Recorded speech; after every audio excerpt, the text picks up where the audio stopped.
Well, good morning. Today is the fourth day in the trial of former Grand Rapids police officer Christopher Schurr, who's charged with second-degree murder in the killing of Patrick Lyoya.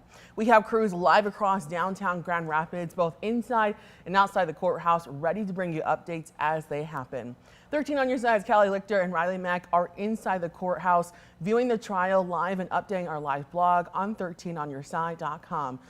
Emily, Tanner, again, a very explosive day yesterday in the courtroom. Yeah, of course, seeing the prosecution rest and the defense begin to take up their arguments, of course, after the first explosive moment with the defense motioning for the mistrial as well as that directed verdict. So really kind of right off the bat, things kind of getting somewhat exciting in the courtroom. Yeah, exciting in that sense, but then also exciting when we really got into the meat of the testimony yesterday. There was one person specifically who will talk about, Captain David Siver, who directly contradicted the prosecution's last witness about the effectiveness of the taser.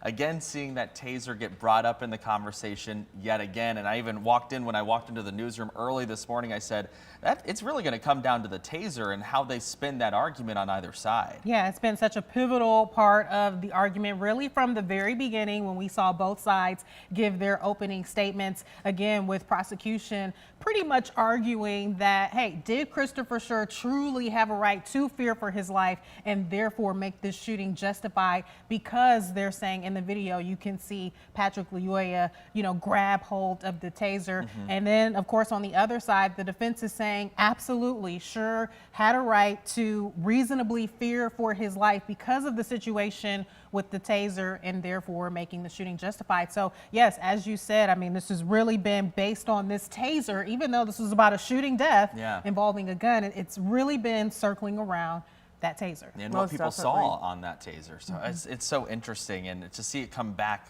multiple times now to that taser and different perspectives of it. It's interesting to see what we'll see coming into day 4 and how they also call witnesses and ask them about that taser as well. Well, as you remember, we ended the day with Captain Siver, so we're expecting him to see him back on the stand first thing as soon as court starts. And I think what was also interesting to see is the defense getting their chance to bring witnesses and the type of witnesses that they brought on. We didn't see anyone from GRPD with the prosecution, but that was a very different story for the defense. They brought in multiple people from, you can see right there, two officers, one former officer and a captain, all from GRPD. And we didn't even really see a very heavy testimony from the two officers, Kaladi and Ma, and former officer Johnson. But what we did see is them paint that picture of what they saw the day that this happened. Kind of what the prosecution did with the friends and the neighbor. The defense kind of did the same thing, asking the officers, did you see Schurr? Was he out of breath? Was he tired? And all of them confirming, yeah, we saw him. He was out of breath, normally in shape. So you're starting to see the defense try to create their case, but using people from GRPD. Yeah, definitely at this time sort of switching perspectives, right? Really switching our vantage point from how we're taking in this information and the point of view it's being given from, right? Because the last several days as this all started, we're hearing from the prosecution, as you mentioned, the arguments they were making. Now we're beginning to hear from the defense, and what they're saying is really Christopher Schurr's perspective and why this happened the way that it did. Also asking some of those GRPD witnesses that we heard from, their testimony about just some of the factors of that day after the fact and what they saw. Concerns about unknown threats from some of the occupants in the vehicle. I'm assuming that goes back to the occupant with Lyoya at the time as they were driving down the street there.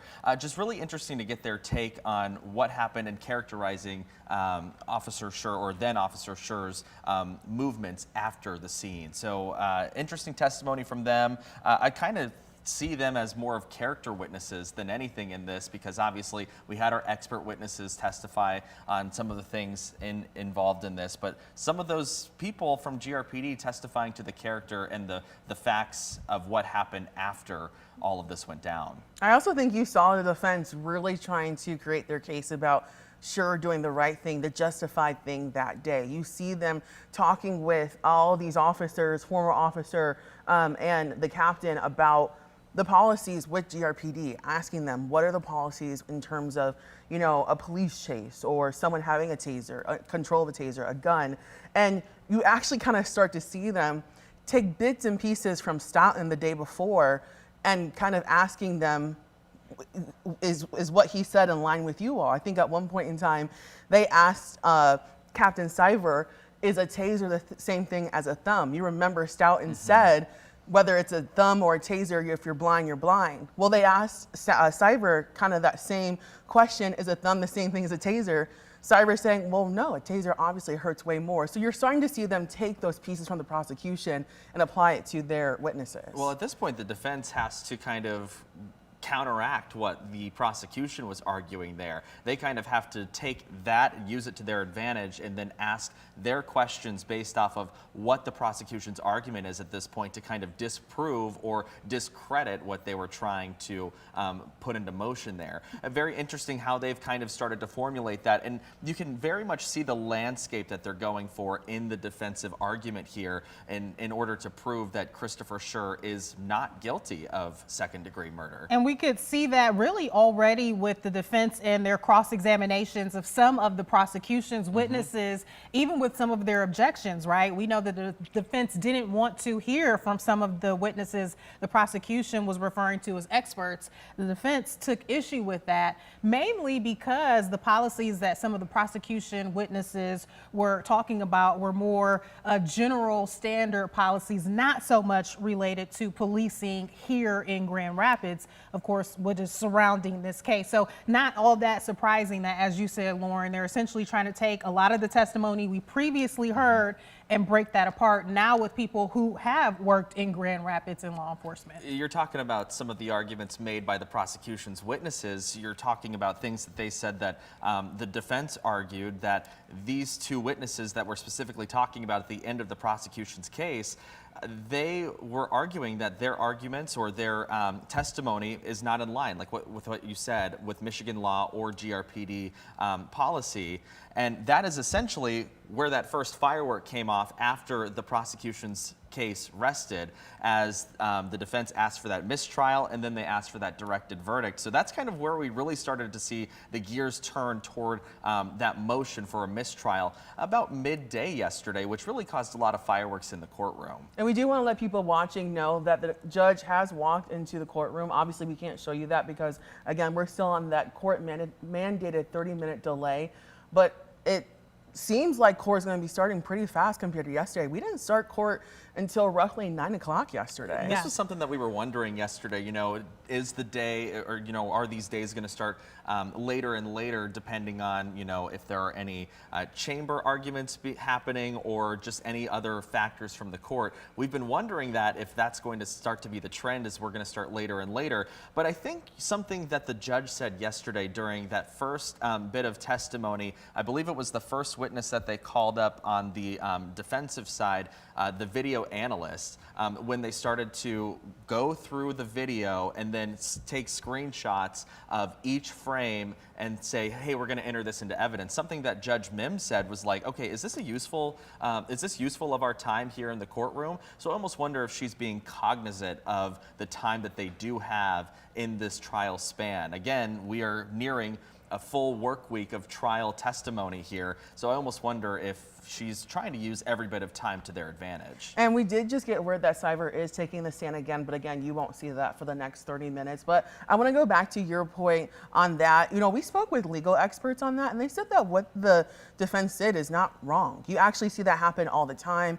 Maybe they'll bring up a picture and they might circle it or say, let's zoom in onto this picture. So what they're actually was doing is very typical in cases like these. It's just the fact that it was taking a long time. That's why they decided to, the prosecution decided to object and the judge decided to agree with. But another thing that's important with that is that they can still do that outside the courthouse. I mean, outside the courtroom. Right. They can zoom into those pictures and then bring that evidence back in, allow McFarland to take the stand again, and then talk about those things. So it's not like the jurors, even if they have questions of, oh, I want to see that zoomed in, it's not like they can't. They definitely can. They just couldn't do that in that moment. They can also ask the question to see that as well. Right. Yeah, that's been a part of our conversation this morning. You talked about things that weren't all that unusual for the courtrooms. We go back to those explosive moments with the mistrial and the directed verdict, at least the defense's attempt at those motions. We were having a conversation this morning that really isn't all that unusual to see in criminal trials, especially once the prosecution rests. Why wouldn't they make that attempt to say, well, hey, we don't believe the prosecution has done their job sufficiently.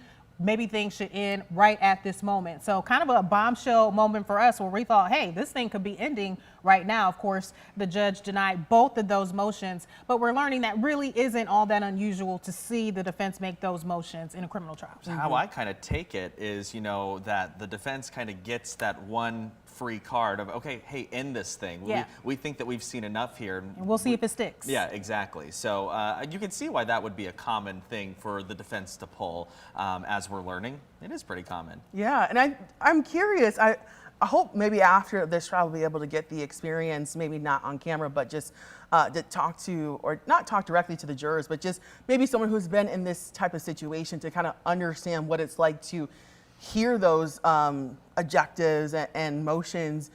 As a juror, I imagine, these are not legal experts. They live in our community and they were picked to be on this jury. So I can imagine that, you've had to learn so many legal things within this short week, and then you get things thrown at you like that. And we did get confirmed that the jury was not in the room when those motions were made, but still, I can't imagine what it's like to get all this information, then find out the defense is like, oh, actually, there's enough to show that this case is over. It's like, that's just so much. Yeah, there's a lot going on. And, we not only just from that alone, that one bombshell, well, I guess not really a bombshell that we know now, but also just the testimony. We've now heard from more than a dozen people over the course of 5 days. Brains have got to be exhausted at this point. Yeah, and that's the biggest question I think now on everyone else's mind. How long will this go on at this point? How many more witnesses will the defense call? Now, of course, when this first started, we had word that the prosecution had 11 different witnesses they could call, the defense about 40. So, how long will this go on? How many of those 40 witnesses will they call? Of course, they've already called 5 of their witnesses, I believe, yesterday. And then, of course, the main question, will Christopher Schurr be one of those witnesses? Yeah, I think we should address that, there may have been reports that they have a couple more witnesses out there. I think that was reported by another outlet this morning. I think at this point we should just wait and see what happens here. If they have a couple of more witnesses to call and it's just that said and done, then all right, then we'll see that and we'll see this trial wrap up pretty quickly. But at this point, we were told, like you said, 40 at the beginning of this trial. We could see that take anywhere from all of next week, maybe even beyond. We don't know. And I think at this point, it's hard to put a number on that. It's really hard to kind of really zero in on those facts because at this point, we're not sure what the defense team is thinking. Yeah. We're not sure what their strategy is at this point. So we just have to kind of wait and see on the length of the trial. And in regards to those witnesses, is how long they're actually on the stand. We saw multiple people yesterday, they were on the stand for 5 minutes, if that. No cross-examination from the prosecution, no questions, after. So in theory, yeah, they could have 40 people more, but Right. if they're on the stand for 2, 3, 5 minutes, that doesn't take up a whole week. Yeah, and that's compared to people who were on the stand for hours, several hours. So, to your point, will it be quick where we're able to go through multiple witnesses, or are we going to get those that we're going to have to take some days on the stand? And I think we do have an expert now joining us, Tanya Phelan. Is that correct, Eric? Yeah, she's popping up right there. Tanya, thank you so much for joining us again. Good morning. So we wanted to just first get your initial reaction of the end of day 3. What was going through your head, especially with that last testimony with Captain Cyber? Well, it was interesting because I've heard, as you all have been discussing the case this morning, I've heard the word explosive used a few times, and I noticed that things were getting a little tense at the end of Prosecutor Becker's cross-examination of the captain. But I want to circle back to something you were talking about, and that is The first officers that were called by the defense were the responding officers. And this is a little bit of a twist in a criminal case because usually in a criminal case, the prosecutor calls the responding officers to set the stage, right, for what actually happened on the day in question. And the fact that they weren't called by the prosecution and instead were called by the defense is really an interesting pivot, if you will. But I think what the defense was trying to establish with those responding officers is a couple of things. You'll remember that they said they were short-staffed that day. And there is some question about the response time for officers to actually get to the scene. That is something that's going to be in the back of Christopher Schurr's mind as this is all unfolding, right? And they also testified to his physical state when they arrived at the scene regarding that he was exhausted, that he was out of breath. And that's going to play into the elements of self-defense that the defense is going to put forth during this case. Well, Tanya, you make such a great point there with police officers, responding police officers typically being called on behalf of the prosecution. Do you think this has an impact on the jury seeing which side these officers are speaking on behalf of? You know, it might cross their mind, gee, why didn't the prosecutor call the responding officers? But it might not. I think most jurors, in my experience, really try hard to pay attention and to listen to the witnesses as they're testifying and don't necessarily get caught up in which side called them. Now, sometimes they do, if that's human nature. But I don't know how much of an impact that will have as much as the words they articulated, right? The physical state they observed Christopher Schurr in when they responded to the scene. And again, solidifying and confirming that GRPD was short-staffed that morning. And so that is also in the back of Schurr's mind, I anticipate, waiting for people to arrive to help him out with this situation that has clearly not gone according to plan. So I want to ask you about some of the testimony that we heard yesterday. Of course, we heard from Captain Siver. We also heard from Nicholas Bloomfield, which would have been the prosecution's last witness, kind of giving conflicting testimonies there. And I think that's one of the main bones of contention from yesterday's court session. I want to get your take on that. Does that help or hurt things here for the defense or prosecution? And it's a two-parter for you. If you're a jury member, how are you wrestling with that? All right, so the first part of that is the experts are testifying as to the theory of the case from the attorney that called them, right? So the prosecutor called 3 expert witnesses who testified as to very specific things, right? The generally accepted practices across the nation for tactics, right, and use of force. The defense is bringing in the training officer, who is an expert, right, in training police officers. He's talking about the day-to-day, boots on the ground way that we train officers to handle particular situations. And so while there are some differences, of course, in their testimonies, there are some things that overlap, right, regarding how much force is reasonable, how much force is unreasonable, and the way officers are trained to react in the time. So, of course, how Christopher Schurr responded that day should line up with the way he was specifically trained by his department. And I think that's what the defense is trying to establish. Now, I want to ask about Captain Siver being on the stand yesterday. He was on the stand for a very long time, but the prosecution only got a couple minutes before they had to wrap for the day with their questioning, and they had to restart today. He's already taken the stand. Is there any effect that's lost? Because you saw Becker really kind of getting heated with his questioning. You know, does he lose steam because he had to start all over again today? And also, does that lose the effect on the jurors? I'm sure they were getting worked up as Becker was talking. You know, now they have to start all over again today.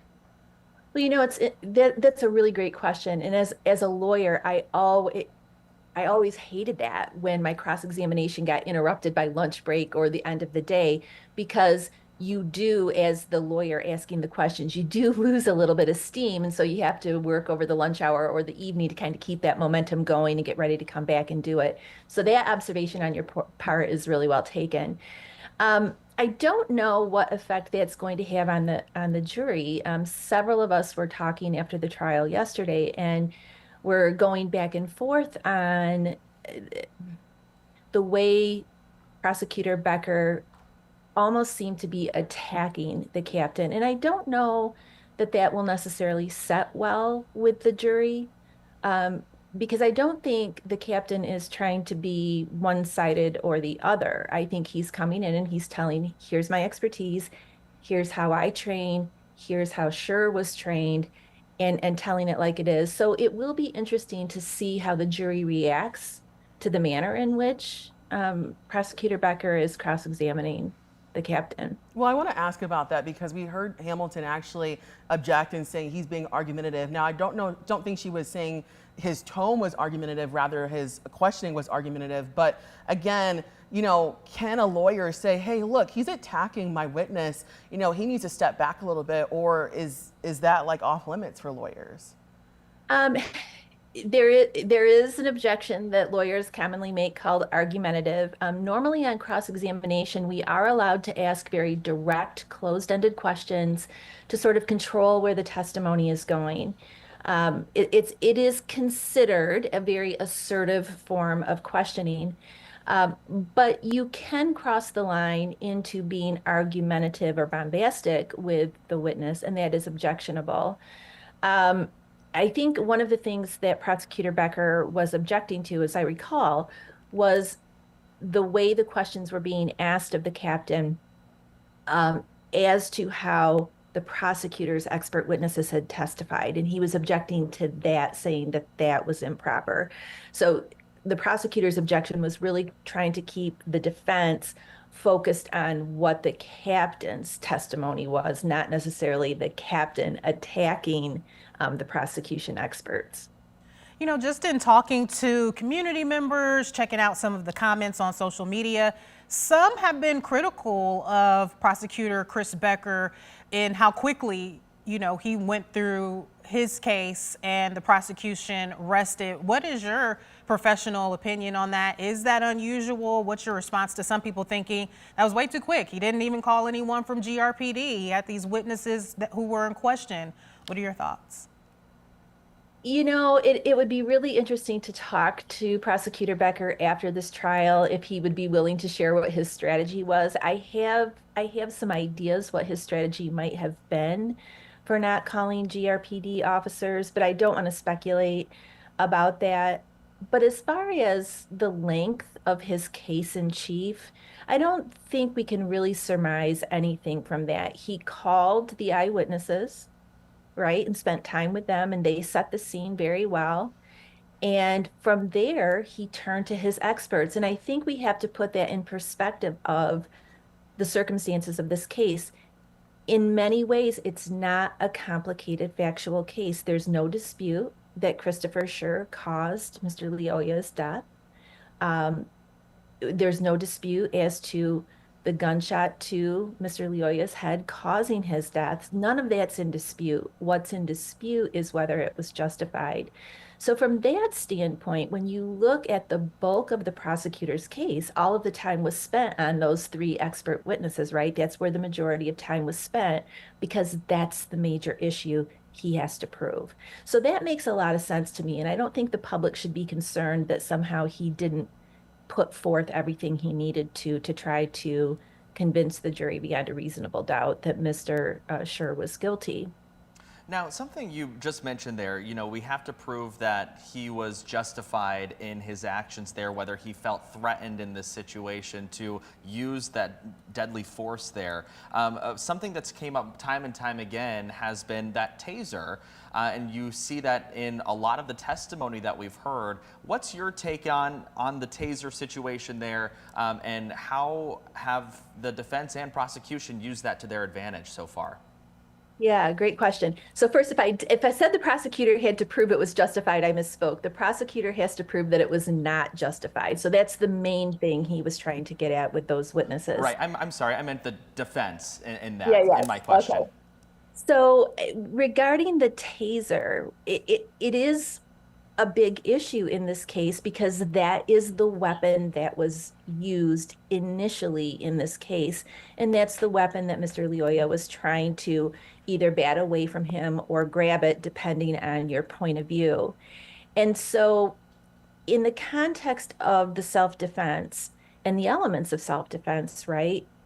Let me just step over to this other side for just a second and say, for self-defense, it has to be established, right, that Mr. Schurr was in fear of imminent death or great bodily harm, and that his reaction was objectively reasonable, both in the amount of force he used, right, in response to what he feared. And so the taser comes into question as to whether or not it was still a deadly weapon after it had been fired twice or activated twice, and what risks it still posed to the officer even after those two cartridges had been expelled from the taser. So it makes a lot of sense to me that both sides are really focusing in on the state of the taser during the event, after the cartridges had been expelled, and in the final seconds of the encounter. And I actually want to follow up with that question. Like both you and Tanner have talked about, the crux of this is, was this shooting justified? But we've heard a lot of things, the taser, self-defense. Do you think the prosecution and defense has really stayed in line with that, or have they skewed off just a little bit? Because I can imagine as a juror, if I'm being told that something has to be justified, and I'm hearing a lot about a taser, a lot about policies, a lot about self-defense, I might get a little lost. From your perspective, have they really stayed in line with both of their arguments? I think they're trying to. I think they're both trying to. And I said earlier in the trial, um, with experienced, talented trial lawyers like we have on both sides, they are very focused in putting their case into evidence, right? They're very organized, they're very succinct with their questionings. We haven't seen them rambling around like they don't really know what they're doing. So they have been very, very focused on the specific things they need to ask and the questions they need answered from the witnesses to get their theory in front of the jury. So I think they're doing what they need to do. Um, and one of the things that I think is really important, there've been a lot of studies done on jurors' attention during a trial, and depending on what study you read, they say that jurors, their attention span is in about 30 to 40-second blocks of time. And so, as lawyers, we know that, and we know that we have to ask our questions in a way that keeps the jury engaged. But the other point that I want to make about juror attention, especially in cases like this, where a lot of it comes down to the battle of the experts, is the note taking. And there's a lot of thoughts, different thoughts, on whether jurors should be allowed to take notes. Some people are of the opinion that no, we shouldn't allow jurors to take notes because when they're taking notes, they're not paying attention in real time, right? They're writing down something that has already been said and they might miss something in real time. And there are others who think, no, note taking is a good thing because, different people are going to write down different things as it appears important to them. And when they go back to deliberate, they're going to talk about that. So I say all of that to say, I think the jurors are taking notes from what I've been told. We know that they're asking questions, so that's a good sign that they're paying attention. And I'm hoping that they're getting the various points from each side of the case that they think are important so that they can deliberate those when they go back to the jury. And staying on the jurors, Tanya, that was such a big part as things were getting started. We know that they had a larger jury pool than usual, selecting from some 200 people. But many were also really kind of questioning that process, thinking, no way they're finding 12 to 14 people in the Grand Rapids area who haven't already been biased by just how much this story has been in the news and media and social media. So what can you say to people who are watching about this process and the 12 to 14 people chosen to make this decision? Yeah, a couple of things I'd like to say about that is, yes, in the Grand Rapids, West Michigan community, we have lived with this case since it happened over 3 years ago, right? And when you're getting ready to pick a jury, and there has been a lot of pretrial publicity, the judge is obviously going to be concerned about picking a fair and impartial jury. So that's why we saw such a large number of potential jurors called in, just in case they went through a lot who had already formed an opinion. And that leads me to the second point. Just because someone may have heard about the trial or seen the billboards that were up or listened to news reports, that won't exclude them from being a juror. What will exclude them from being a juror is if they have formed an opinion of guilt or innocence without ever hearing any evidence in the trial. And those are the individuals who are excluded. So to prevent anybody who may have formed an opinion during the jury selection process, you'll remember that there were many individuals who were questioned in the judge's chambers if they had had any exposure about the case and had formed any opinions. They were questioned away from the rest of the jurors so that we didn't take the chance that their answers would infect, if you will, the rest of the jury. So that was handled textbook, classic, well done by the judge. I just want to put you in the courtroom for just a second to kind of get your thoughts on what you feel day 4 is going to hold. As we are, again, just want to reiterate, starting with another round of testimony from Captain Siver from GRPD, and of course, we might hear more defensive witnesses today. What is your take on what we should expect to see today? Yeah, it'd be interesting to see if we have any more GRPD officers take the stand who are either responding officers or involved in the investigation. I know eventually it was turned over to state police. So that will be interesting. It will be interesting if they call Mr. McFarland back and how they will use that given what happened during his testimony yesterday. And of course, the big question we're all waiting to see is whether or not Christopher Schurr will take the stand in his own defense. And our last question for you is about those people who are watching. Obviously, there are people who are supporting both sides, who may be getting riled up for what they're seeing. What would you tell people who are watching this case about either making an opinion or just preparing for how this trial could go? You know, what I would say is, if we go back after this happened, there was quite a lengthy period of time before a decision to prosecute was made. And that tells the public that Mr. Becker put a lot of care and concern and investigation into whether or not to charge Officer Schurr, then Officer Schurr. And the reason it has taken so long to get to trial is because there have been a lot of legal significant issues that needed to be addressed, and that's gone up and down Court of Appeals decisions. And so what we're seeing is due process play out, right? This is a trial. A jury of Mr. Schurr's peers will decide whether the prosecutor has proved his case beyond a reasonable doubt. And so on both sides, this is a tragedy for both families here, no matter how you look at it. But the justice system appears to be doing what it's supposed to do. And regardless of the outcome, we should at least take comfort in the idea that the legal system appears to be working the way that it should.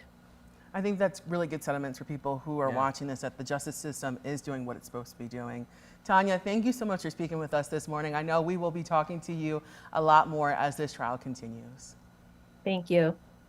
A lot of good information right there. And I know we are just minutes away from being able to take people inside the courtroom. Another reminder now that what we've been doing since court started, of course, is showing you trial on that 30-minute delay. They've been getting started around 8:30, sometimes a little bit later than that each day. And so that's why we're here breaking down what you've seen so far inside the courtroom. And again, I think we're just minutes away from being able to take it over to the courtroom this morning. Yeah, we actually have an off-camera feed that we're monitoring so we know when to give that coverage back over to the court. We are seeing, we know that GRPD Captain Siver back on the stand. I was just going to look at our live blog just to see if we have any updates from Riley as we start day 4. Basically, she's just saying that the captain is back on the stand. Becker is immediately questioning what reports Siver has completed on the shooting and question his relationship with the defense team there. So interesting questions already being cross-examined by the prosecution team here with Captain Siver on the stand. So very interesting. We'll see what happens in the actual testimony when it gets underway here in just a few minutes. Most definitely. I think also what's really interesting is just seeing like Tanya said, the process of this trial. You know, I think some people do forget that it did take a minute before Prosecutor Becker did announce charges, and it's been 3 years. You know, oftentimes we see these situations happen and the trial starts like the next year. It really has been 3 years, and while this week maybe has felt long, I feel like in comparison it's been short to all the process before this. Yeah, that gap that she talked about and the time in which this all happened to the time those charges were brought, I feel like we do forget about that because, you know, it happened so long ago. It's very easy to forget a detail like that, okay, there was a period of time here, and in Tanya's opinion, there clearly was some thinking to the prosecution's argument here. So clearly, there was reason that Chris Becker had for doing this. Yeah, it took some time for sure. And she's wanting to just reassure people to say, hey, regardless of how things turn out here, be reassured that we saw things play out the way they should have. We'll just see how that all what the results are here once they finally finish up. And I wanted to ask you, Emily, because you were, again, here when this happened, and you brought up a good point about people commenting on things in the court, what's happening in court on social media. I guess from your perspective, have you seen that support for both sides continue even as this trial has gone on? Oh, absolutely. I think it's been really interesting because, of course, I was live outside the Kent County Courthouse Monday ahead of day 1 beginning for the trial. I think that's when we saw the most action outside in terms of people being there bright and early, even before doors open. Doors have been opening around 6:30 each day to let people inside because, of course, members of the public are welcome inside the courtroom. It's just a pretty small courtroom, so you've got to get there early to get some of the very few seats that are available that you're having to share with members of the media as well. That first day, seeing a lot of support early that morning, initially a lot of Schurr supporters, people you could tell had been prepared and planning to show up there bright and early with signs that had been made previously. You know, it wasn't just the night before sort of thing. And I know later in the day, Patrick Lyoya's supporters were showing up as well. Even the day before, I know there was a rally for Patrick Lyoya. So, you know, just to answer your question, yes, we've seen rallies on both sides. There's very clearly somewhat of a divide of people who are just like all the way on Patrick Lyoya's side and saying that he should not have been killed in that way. And then very firmly, other supporters for Christopher Schurr saying that he was completely justified in what he did. I would be so curious to know how much, if at all, this has divided GRPD, the Grand Rapids Police Department, and how many people are on divided sides of the argument there. Another thing I want to bring up GRPD, a lot of the testimony kind of unveiled some things that might be shocking to some folks watching at home. You know, they don't have a foot pursuit policy that was testified yesterday too. So very interesting some of the things that have also come out about the practices of GRPD itself. I wonder if we're able to talk to Chief Winstrom after this to say, I mean, this was uncovered and we live streamed this and people now know this. Are you changing your policies just to be more updated? You've heard them speak a lot about how they're constantly looking at other things and other policies across the country, especially when a court case happens. But does this include their own court case? Yeah, interesting stuff. I think it'll be very telling, and also we'll just wait to see what happens there. Yeah, and will we see Chief Winstrom take the stand? Even, I think, is another question many people have. Most definitely. I just got in my ear that we're not too far away just yet from the judge walking in again on that 30-minute delay, but I guess from both of you, are any last statements on this? Well, I did want to finish my thought that I was saying. you know, that attention or the supporters that were showing up at least early 6 a.m. outside of the courtroom, that immediately started to die down a bit, really just with day 2 even. Of course, we're here in the mornings. Our newscast is on from 4:30 until 7. So we're there before those doors are opening and shortly before courtroom begins. Haven't seen as much interest from people wanting to stand outside of the courtroom, at least early in the morning, like we have on day 1 of the trial. Yeah, I think today, as we enter day 4, I think use of force and use of taser is going to be the big argument that we continue to see be pushed forward, not only for the prosecution, but for the defense as they continue to call witnesses on the defensive side. And again, I think that they are, I'm reading the blog here, yep, they are starting to ask about officer techniques and things like that as Chris Becker continues his cross-examination today. And I'm curious to see how long Cyver is going to be on the stand. Yeah. Is he going to be that one person for the defense's witnesses that's on the stand for a very long time? Because I think it was, what, an hour and a half yesterday or almost 2 hours that he was on the stand. And I mean, he's been on the stand since they started, so maybe a long day for him. It could be. I mean, we did see, again, like to your point, 3 hours for somebody yesterday. So, I mean, at this point, I think we rifled through so many people on day 1. We had 8 people on day 1, and then day 2, we kind of tapped the brakes a little bit. Day 3, we tapped the brakes a little bit harder, right? Yeah. So, I mean, I think it's very interesting, and also interesting to see the witnesses that both sides are really hammering hard on. Yeah, and important to note, we're showing you our live blog that you can find on our website, 13onyourside.com. So if you're at work and you're just wanting to keep track maybe on your phone or whatever device and just check in to see what's happening inside the courtroom and you're not able to maybe turn on an actual television, you can use this blog because we've got our Riley Mack inside the courtroom keeping you up to date on everything that's happening with this live blog. And of course, like we said before, we have our Callie Lichter and Riley Mack that are inside the courthouse. Again, they're not in the courtroom. They are actually in a specific media room that's a couple floors below, but they are in the courthouse watching this trial live. Again, like you said, we're on that 30-minute mandate. So we're seeing it just a little bit behind, but not too far behind. Not too far behind. Yeah. And again, I'm actually not shocked, but I'm glad to see that trial started A little on time today. Yeah. That's not a criticism of anybody, but you know, there were some times where we weren't taking our seats until about 9 o'clock, and we're like, okay, that's an hour. And just so that people wait. understand, because Yeah. I'm sure people are tuning in at 8:30 thinking they said court starts at 8:30, but this is the same rule that all media has to follow if they're showing the trial. Everyone's got to be on that 30-minute delay. Yeah, it's going to be interesting to see what happens today. Most definitely. I think, are we getting close just yet? We're still waiting just a little bit. They All must right. be doing some proceedings or something Yeah. right now. So, but again, just kind of shows you the life of this trial. You know, Yeah. I think many of us think, oh, like you said, court starts at 8:30. They'll start right at 8:30. Maybe they're working some. Don't want to throw my pen. Working some things out before court starts today. Yeah, you know, I think it's so interesting too because you talk about how the media has to cover this trial. You know, we do have reporters inside the courtroom, but we're also getting that live feed on that 30-minute delay. And for us, that means, you know, if court starts at 8:30, we're on the stream here at 8:30, but that means we've got to fill 30 minutes past what happened in court. So if, you know, court starts at 8:30, we've got to fill until 9, or I'm saying fill, but I mean, we have to analyze and kind of rehash the day before for that length of period of time, just to kind of give people a peek behind the curtain of how we run things here during this trial. I guess I'm just so curious to see, will we see any more, you know, surprise moments in the courtroom? Of course, we've seen some contention between the prosecution and defense where there were objections to some of the witnesses on the stand. And then, of course, the mistrial motion and the directed verdict motion. So now that we're past all that, I just wonder, will things, you know, go more smoothly where we're just seeing that witness testimony, or any more surprises on the way? Most definitely. We have just gotten the word that we now can show you those proceedings. Take a listen.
this morning, and you may be seated.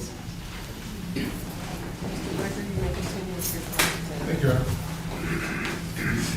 Kind of picked up where I left off a little bit yesterday. One of the things you testified in front of this jury was basically somebody disarms the officer of a weapon, that's deadly force. That's essentially what you said. Yes, Okay. Once again, you met with Detective Tubergen back on April 3rd, 2025, correct? correct. April 3rd, 2025, you knew he kind of said, hey, I need to talk to you, you're a listed witness, so what are you gonna testify to, correct? He asked me a few questions, yes. And one of those questions was, does GRPD have any policy or training that directly address being disarmed of one's taser or being confronted with a taser? And you said no. Yes, it did. Okay. And once again,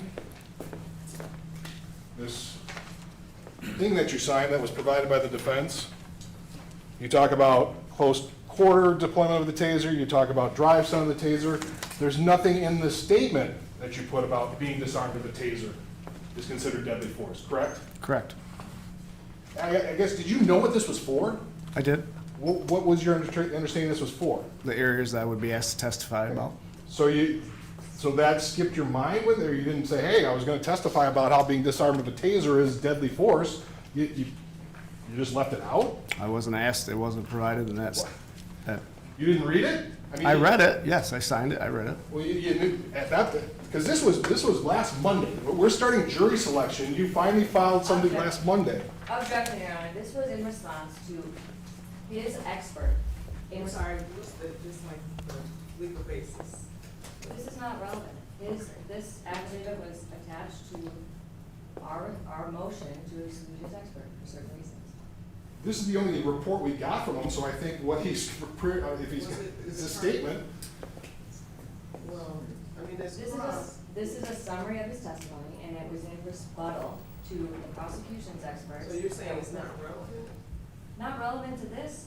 This is not, we provided Mr. Becker with a summary of what his testimony would be at trial as required under the court rules. He's not required to provide an expert report, and the investigator had a chance to talk with Mr. Cyber. Okay, so I'm not sure how it's not relevant, so. It's taken out of context. This is not saying this is what I is. will definitely allow you to flesh all of that out and redirect, but I don't believe that it's not relevant, so you can It's just- certainly flesh it out more, but if he authored an affidavit, and also his response could also clarify that, so. And I don't know what the whole question was gonna be. Well, and there's nothing in that statement. You wrote, it was provided to us on Monday. The day we started jury selection, we get this. That's the first time we had anything in writing from you. You don't say anything about. That is not true. And you're testifying, so. I have a right to lead the witness, Your Honor. Right, but you But it's can't, mis- you're making a statement of fact, and so. It's not Okay. clear. You've never written anything down about this, have you? About this incident? Yes. Yes, I completed a police incident report Where is it? in our system. I'm assuming you have it with the trooper's investigative report. It was never provided to us. Do you know I- why? We did I- a search warrant. That's not my purview or responsibility, sir. But in terms of you didn't do an expert report. I did a police incident report, But you yes. didn't do an expert report. No, And you, at no point in time in your incident report, did you ever talk about tasers, deadly force if it's taken away from you? no, So at least, and then you didn't tell the officer, or excuse me, the trooper, when he showed up at Grand Rapids Police Department to talk to you about it. You never told him about that. no. Just skipped your mind? It didn't seem, I didn't talk about it.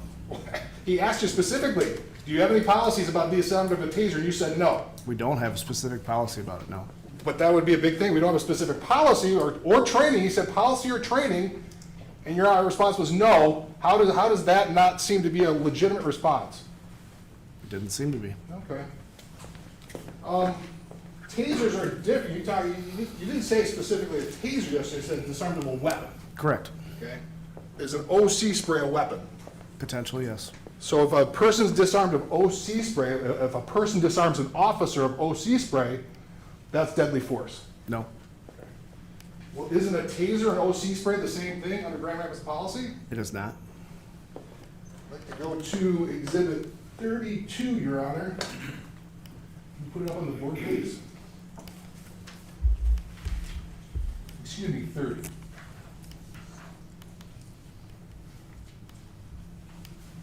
This is Exhibit 30. So you have a policy. You have a separate policy for firearms, correct? We do. It's its kind of own entity, so you have a firearm, that's kind of the highest. You agree with me, firearms are deadly force, right? Yes. No question. Yes. So then you have intermediate control weapons. That would be the next step down, if you will. Yes. And then you have compliance control devices, correct? We do. That's kind of a three-tiered thing. Is that a fair assessment? I would consider OC spray a lesser than that tier, but yes. OC spray lesser than what tier? Then a taser or compliance, less lethal tactical weapons, specialty Okay. munitions. Okay, well, clearly, okay, let's go impact weapon use. So we got impact weapon, right? You said exhibit 32, but it says exhibit 30. I said, I corrected myself, I Oh, thought. okay. Exhibit 30, Your Honor. And this is page, This is the first page. This would be under 9.1, excuse me, 9.3.1. thank you. So impact weapon use. The purpose of an impact weapon is to provide officers an effective control option when confronted by potentially violent subjects. So impact weapons provide control of subjects by creating temporary motor dysfunction in impacted muscle groups. So an impact weapon would be your ASP. Yes, Could be a flashlight. I think that causes it. A flashlight, something you can hit somebody with. correct. So that's an impact weapon, and you use it in situations where it's kind of a confronted by potentially violent subject. It's a little bit more a higher level, if you will, because they're potentially violent. Is that a fair statement? Yes.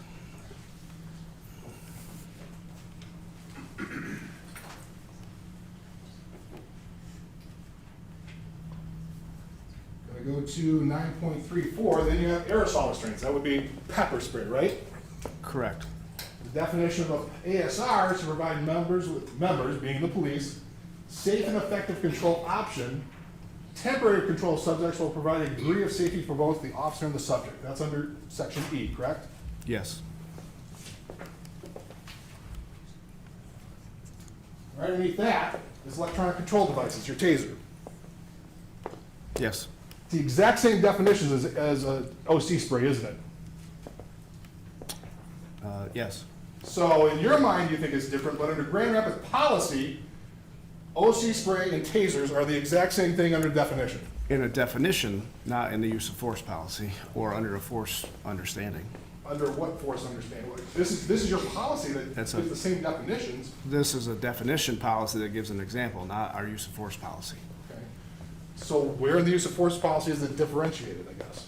And the levels of force options that are available to officers So you're talking about the active aggression, active, in that area, yes. in that area. So in the policy, so let's go look at that then.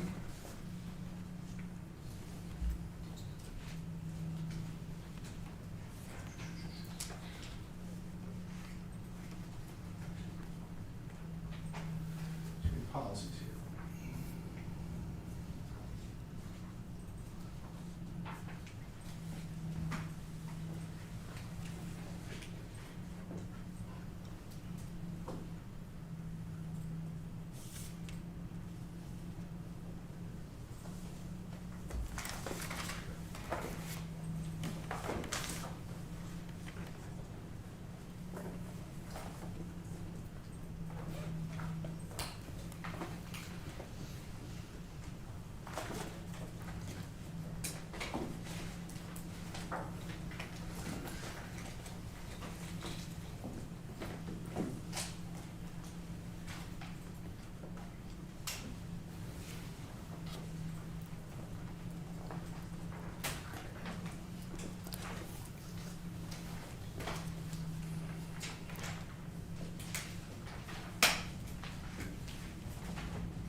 Okay, is this what you're talking about now? We're exhibit 32 now, Your Honor.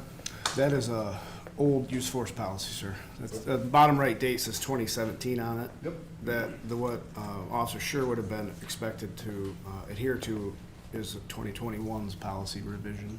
But this is the one that was provided to us under, these are the training records provided to us. Exhibit 32 is the training records provided by GRPD for Officer Schurr. So you're saying we weren't provided the full records? That's a training record, sir, not the policy. The updated policy should have been available to you. I don't have that. So I'm what, not, that's not my purview.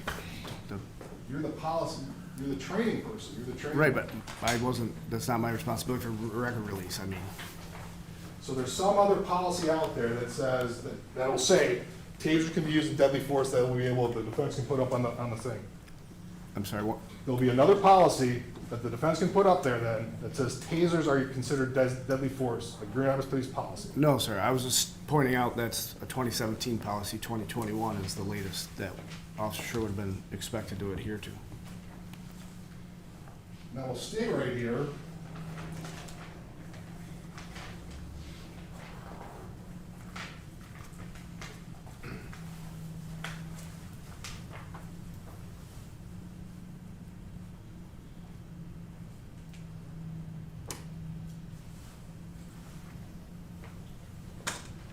We were talking about this 9-1.5.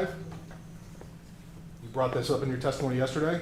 Yes, This is one of the considerations, the totality of the circumstances that Grand Rapids Police consider.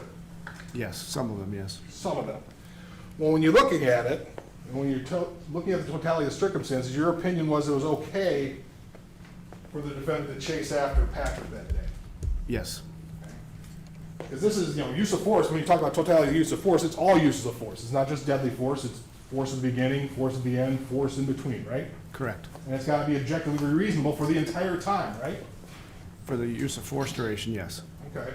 So that use of force in terms of considering that it was a good idea to chase, let's look at right off the bat, the moment to chase. Patrick's bigger than him, right? Yes, There's two people, there's one in the car and Patrick. correct. Relative strength, we already know, this is before the chase is taken off, Patrick's stronger than him because as you throw in your testimony, he lifted him off the ground. He did. So he's bigger, stronger, there's more than one purpose, and may have an access to a weapon, right? Correct. So on the first four things, the first top four things, if you will, all of them count against the defendant chasing after Patrick, correct? His factors, yes. They're factors. So what are the good factors, I guess, in there that would allow for a chase? It's also a compressed time constraint, his decision-making of deciding to pursue and then actually trying to physically restrain or arrest. Those are all happening in split-second decisions, not long drawn-out, Sure. working through them. Sure, but a reasonable officer at the time, you train officers to take all these things. I mean, you just don't have that up there for no reason. You don't have a policy for no reason, right? Correct. They're trained to take these into consideration. They are. And so part of the training would be say, hey, somebody's bigger, stronger, you got more people, it may not be the best idea to go after somebody in those situations, right? Potentially.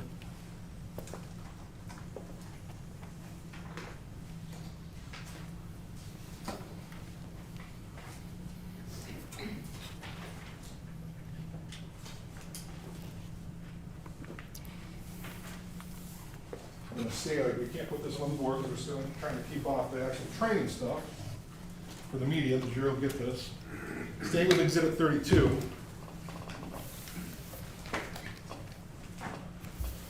This would be use of force policy changes from 2020. Do you recognize that? I do.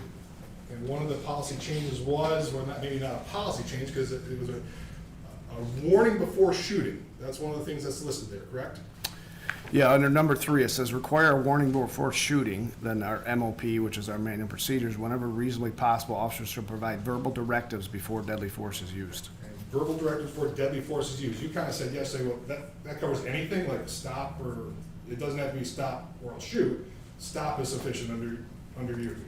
We don't define exactly what a directive is, no, but stop could be construed, I would say can be construed as a directive, yes.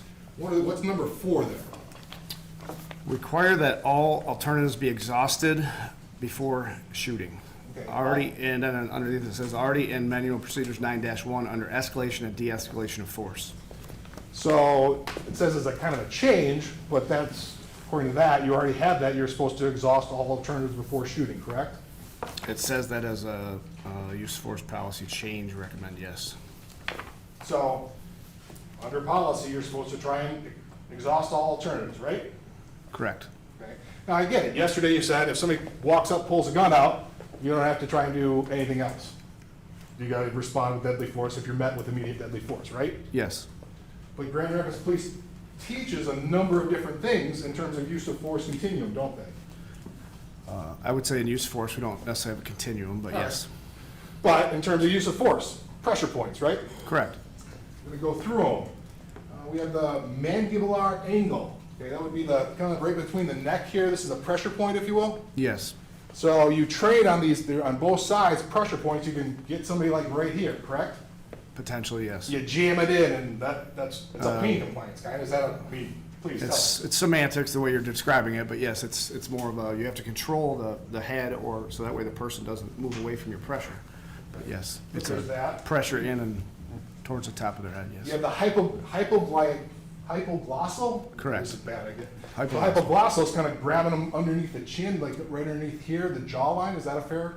Yes, Okay, so you can grab them, manipulate them that way. That's a pressure point that you teach. yes, You have infraorbital. I'm not gonna do this to you, but that's kind of getting somebody from, you get them up under the nose and yank back on the nose. correct. You have a jugular knot, you have the combination of the hypoglossal and infraorbital, right? Yes, You have the two, you have a under the nose and under the chin to yank somebody backwards, right? correct. You have the jugular notch, that's right here. Is this correct right here? Yes, in that region, Is correct. it, you got like a little, when you feel your bone comes together, you got a hole right there, that's taut. Yes, You have the brachial plexus, there's a muscle, it's your shoulder muscles, that's a pressure point right along the neck. In this area, you can jam down on it, grab it.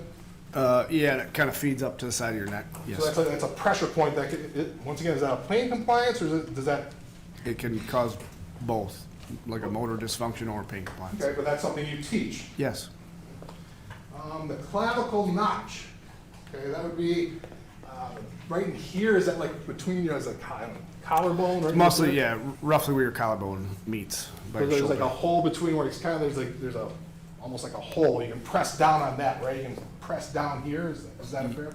Yes, Alright. So those are all pressure points that are taught. correct. On top of that, then you have the takedown strikes and stuns, right? Yes, You have a brachial stun, it's like, okay, the brachial here, it's like a karate chop to the neck.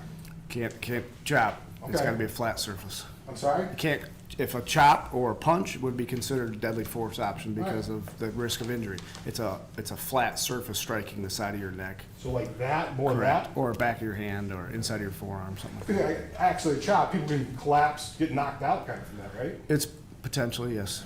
Do you teach that all? I mean, in desperate situations, that like a chop is okay, or is it always flat? I mean, potentially it could be an option if that's what, but we don't specifically train people to strike in the side of the neck as a deadly force option, no. So we have a forearm strike. That's, I think we saw them on the training video. I don't know if you're in here, the forearm strike where you're punching with your forearms, right? Right. So that, I think, in this instance, did you see, I don't know, did the defendant do that in this instance? I was more open hands. Did he do any forearm? Didn't appear so, no. You have your palm heel strike. That's a punch with the heel, right? That? Yes, the meaty part of your palm. Then you have a straight punch, which is just your normal punch, straight punch, right? Correct. You have a combo, the palm heel strike and straight punch. Yes. So you do like a punch, hit, punch, you kind of alternate, is that the idea? Different arms, like using your body momentum, yes. There's an angle kick. What's an angle kick? Striking one of the outside of the leg, there's nerve points there with your bony part of your shin, more or less like a kick across somebody. Okay. What's a shin kick? Would be a kick specifically right to the shins, right? Yeah, it's more of a, if you think about stubbing your shin on something, that pain kind of down by your top of your shoe or boot, yes. And there's a knee strike. So we definitely saw him do a knee strike. Correct. So we did one of those things. He did. All right. What's a straight arm bar takedown? It's a takedown option that we teach and train, where you extend somebody's arm down, and the officer would be in this area, and you use body momentum and mechanics to bring them down. How about iron wrist takedown? That would be if a handcuff is applied or partially applied, you use the body mechanics of your wrist bent and the mechanical advantage of the handcuff to pull somebody down. So definitely that one wouldn't apply because he wasn't handcuffed. That's only used in handcuffs. That's the iron part of it, yes. What's a 4-finger wrist lock?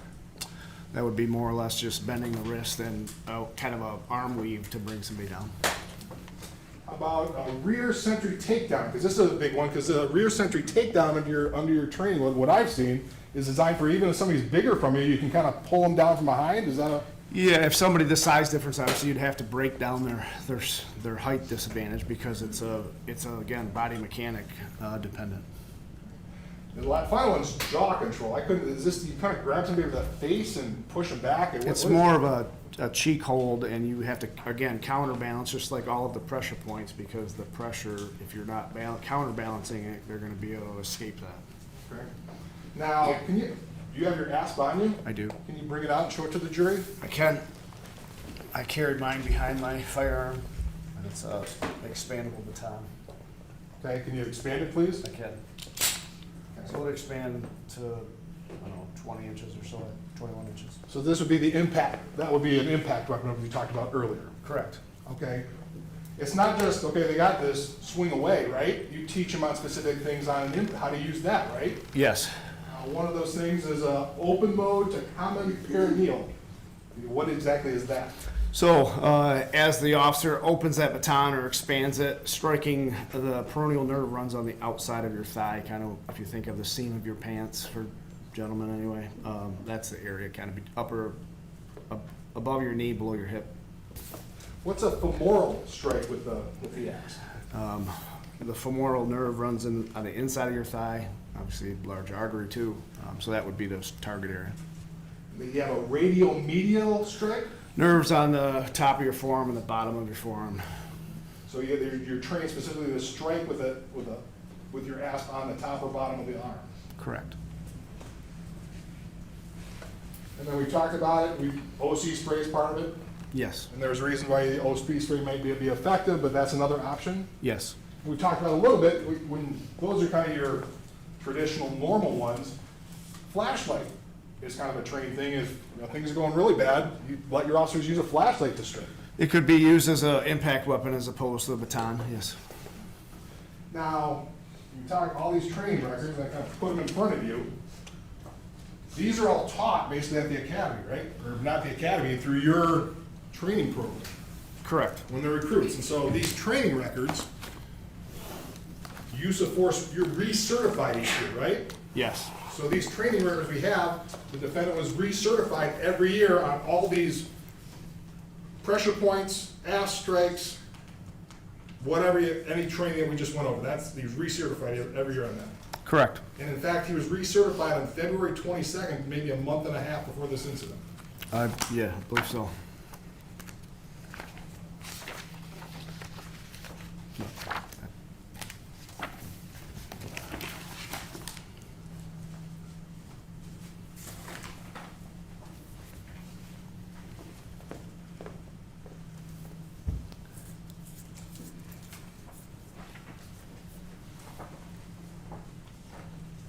One of the things you also talked about was action versus reaction. That's something you train.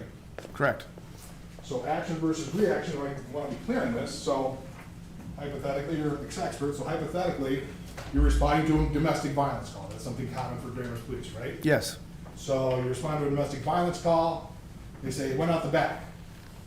You go out the back. I'm standing there with a gun. You can't shoot me, can you? You're standing there with a Just gun? standing there, right like this, gun at my side. There's a lot of other factors to it, but it would depend. Well, what other factors? Depends on kind of how you're moving, distance of us. Just all said that. I'm standing. I'm standing here right there. I'm standing, gun pointed, and looking at you. No, I wouldn't shoot in that situation. Why not?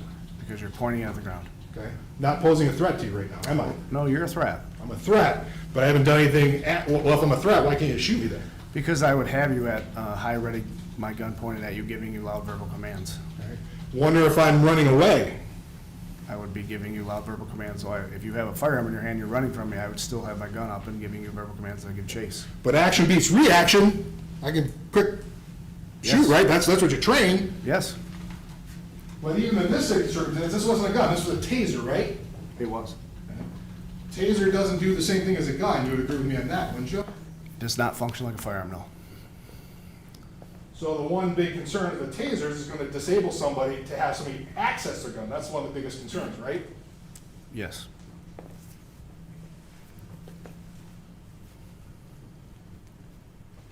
Part of this, did you know that you knew the defendant before all this happened, correct? Correct. He worked for me when I was on midnight as a watch commander.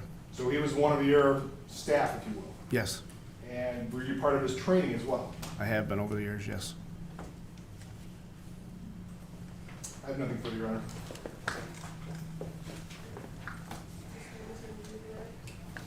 Yes.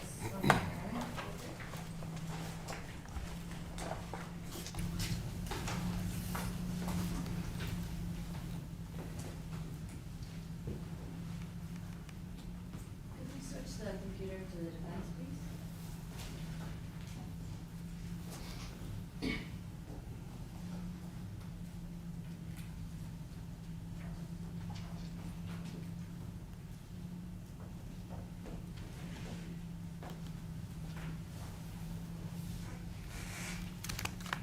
Morning, Captain Morning. Cyber.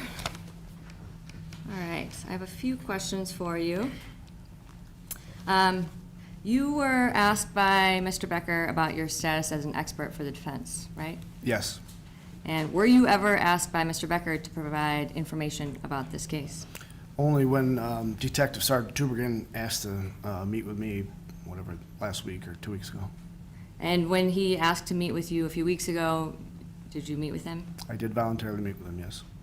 And are you aware of anyone at the Grand Rapids Police Department that was asked for their opinion by Mr. Becker about this case? I am not. Are you aware that the prosecutor has had GRPD's policies and training since this incident occurred in 2022? Yes. Are you aware if anyone at GRPD was asked about the training and policies? Just because it's redirect, it's not a cross-exam. I'm clarifying the information that Mr. Becker has put out there. And you can clarify without asking leading questions, so, The- because you are being, also stated as to that. You need to rephrase. Has Mr. Becker ever asked you about GRPD training or policies prior to a Before- few weeks ago? Before yesterday, no. And how much are you getting paid to be an expert for the defense? I am not.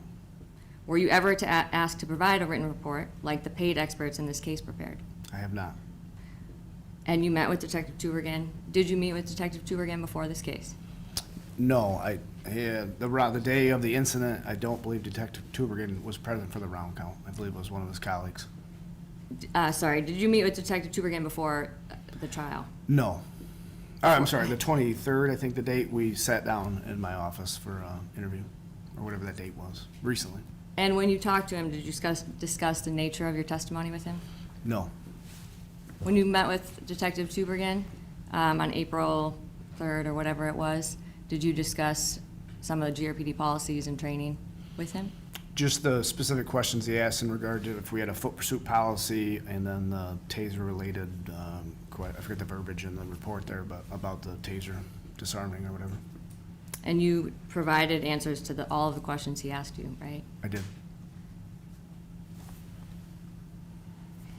And you were asked some questions about GRPD's policies and trainings about foot pursuits. I was. And you helped identify some of the mandatory trainings that GRPD has about foot pursuits, right? Correct.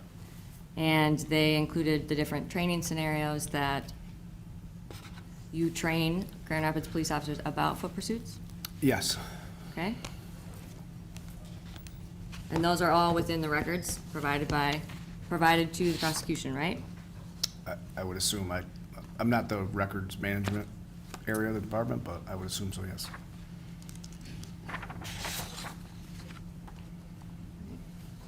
Your Honor, do I have permission to approach? Yes, and with This is what has been marked as Defendant's Exhibit II.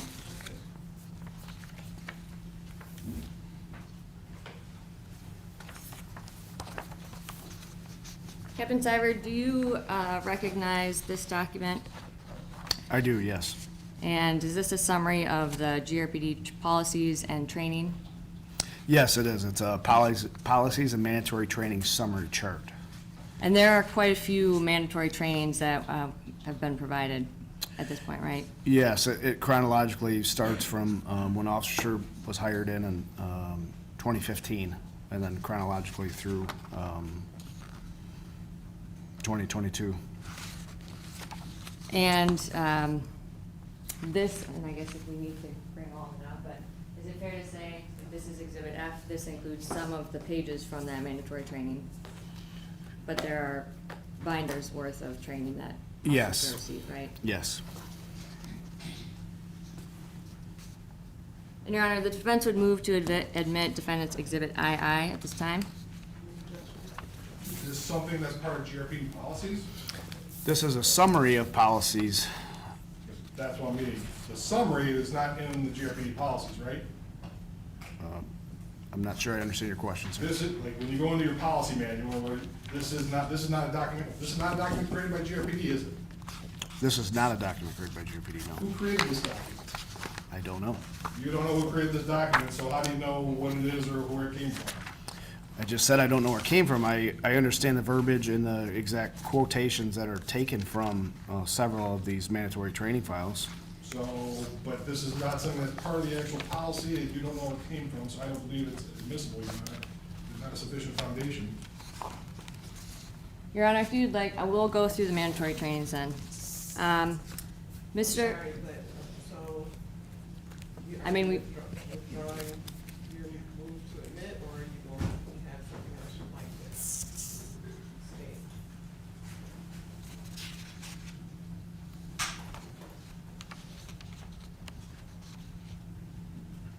We'll withdraw the summary chart, Okay.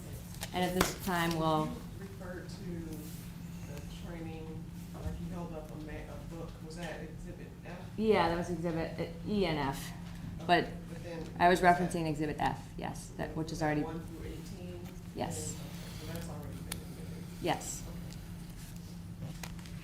And I guess, Bob, if you can actually, before you publish it on the screen, can you please pull up the People's Exhibit 31 and go to page 15? Or just go straight to 15? And Your Honor, may I approach? Yes.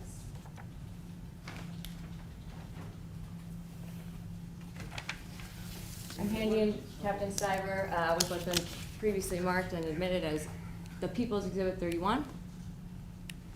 And Bob, can you go to, Your Honor, can we approach real quick?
Sensitive nature of what will be displayed on the screen, I'm instructing media to not shoot the screen.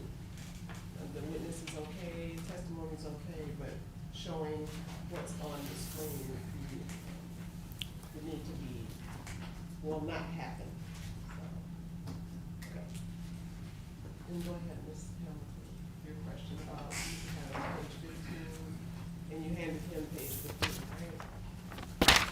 believe it was, actually, it might be page 14.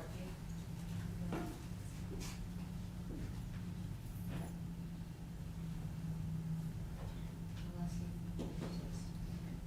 What is your exhibit that you want? Is it 1901? What's your exhibit that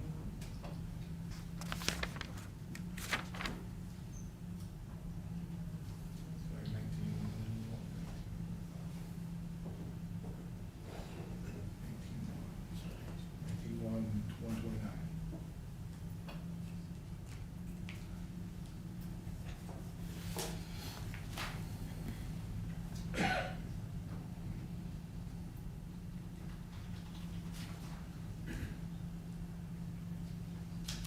All right, sorry, Bob. I don't know exactly what page this is in the People's Exhibit, but this is the same as Defense Exhibit F5. Can you pull that one up, please? And that'll be on the first page of that. F5, Yes. Which has already been admitted. and is that what you handed the witness? It's the same, yeah, it's the same. I just don't know in the People's Exhibit which page it is. Okay. And I just used the relevant pages in ours. Okay. And directing your attention to the scenario 1, discussing the foot pursuit. And as part of your, can you explain what this type of scenario is and what it includes? Yes, so oftentimes in our mandatory training cycles, we have specific objectives or training goals. So, for example, this is 1901, meaning it was 2019, it was the first training cycle of the year. So CEW, ECD, TASER, we're trying to accomplish a specific objective with scenario 1. So many times we build out scenarios that are very scripted, so we could try to limit for safety reasons and to get the response we want, I guess, in short. So this scenario 1 was, we set up that the officer is responding to a foot pursuit that another officer called out, and when they arrive, they find the role player, which is acting as the assailant or the suspect, is on top of the officer. So to get a close probe deployment, meaning firing the taser from a close distance with a follow-up, touching the taser to a different point in that body to achieve the electrical circuit or NMI. And that involved an officer who was also in a solo foot pursuit? Correct. And you trained Grand Rapids police officers, including Officer Schurr, on solo foot pursuits, is that correct? Correct. Bob, can you please pull up Exhibit F17? Your Honor, do I have permission to approach? Yes. Just say what you're approaching with. I am approaching with Defendant's Exhibit F16, which has already been admitted into evidence. Thank you. Okay. I'm now handing Captain Cyber a copy of their unknown risk traffic stop training. And you were asked some questions about unknown risk traffic stops. And Mr. Becker had questioned you about an officer's ability to leave the vehicle. Can you talk about some of the factors that you train officers to look for, which are reflected on page 2 of the PowerPoint? There. Yes, sorry.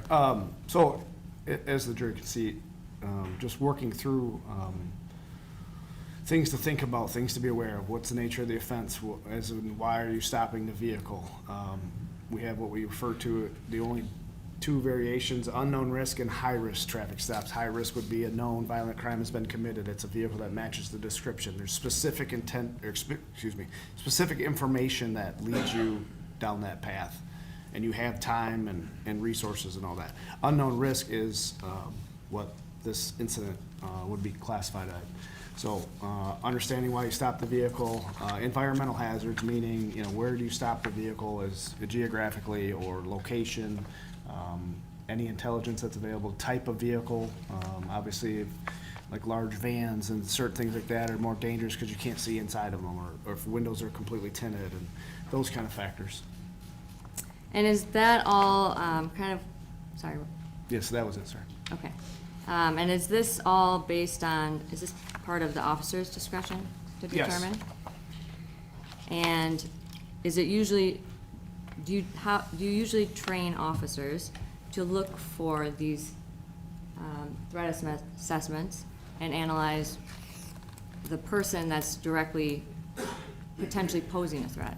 Correct. Kind of a concept we talk about is handling one problem at a time, meaning an individual that's out of the car is your first priority. Right? You've got to address that right away. And then work to occupants in the vehicle if be.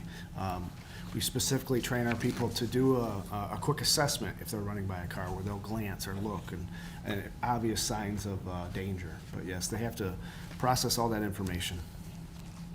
And in this case, who is the person that was presenting the most risk to Officer Schurr at the time of the stop? At the time of the stop, the driver was, Why? because he was already out of the vehicle. He had separated from the vehicle. Officer Schurr is still trying to get his radio traffic out, put the vehicle in park, undo his seatbelt if he had it on, and get out of the vehicle. Bob, could you please go to page 14?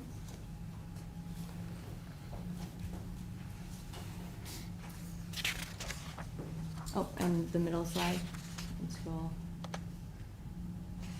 And one of the things that we talked about a little bit yesterday is how you train officers to assess people's risks, or the risk that someone poses, is that Yes. correct? And what are one of those concepts that you train them? I think we said it yesterday, but if it didn't, historically, most foot pursuits end with a tackle or they give up. It doesn't usually lead down a long, drawn-out, extended struggle or fight with the suspect. So the concept you see on the slide, failure to comply, ask yourself why. What am I missing? What do I not know? Why is this person fighting so hard to not be put in handcuffs or be arrested? So you, again, the action versus reaction, I don't know why. I can't be in their mind. I don't know what they did. I don't know. I obviously know I had an arrest, or specifically if I have an arrest, and why they're fleeing and why they're fighting me so hard. Bob, can we pull up Defendant's Exhibit E1, please?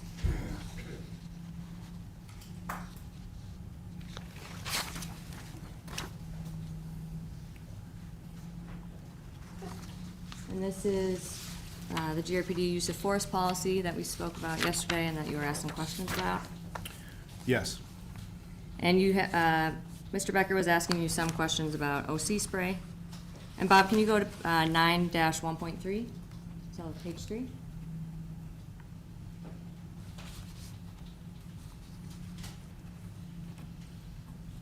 And then 2B. And what is OC spray considered? Under our policy, it's under 2, subparagraph B, compliance controls, which lists out soft empty hand techniques, meaning joint locks, wrist locks, pressure points, and then compliance control devices, meaning handcuffs. ASR stands for aerial, it's OC spray. Yeah. And that's, OC spray is similar to pressure points? Correct. It's one of our lower levels of force options available. And Bob, if you could go to the next page, which is 9-1.4, D. What is a taser considered? That would be an intermediate level of force, along with impact weapon, the baton, those type of things. And that's is that a higher level of force than OC spray? Yes. And once a person tries to disarm an officer of his taser, and they have been fighting over it for over 2.5 minutes, and once the officer makes a decision or is in fear of serious bodily injury, is he entitled to use deadly force? If the situation is there, yes. And once the officer makes the decision to use deadly force, is he required to go back down and try every lower level of force? No, Why not? because it's not reasonable. We keep saying that term, reasonable. It's not reasonable to expect, if I've exhausted other options of force and my escalation and they've been unsuccessful, how could we possibly expect them to go back down that ladder and try again? They've demonstrated that it's been ineffective for a myriad of reasons, but it's been ineffective. Why can't they go, why should they have to go back to lower levels of force?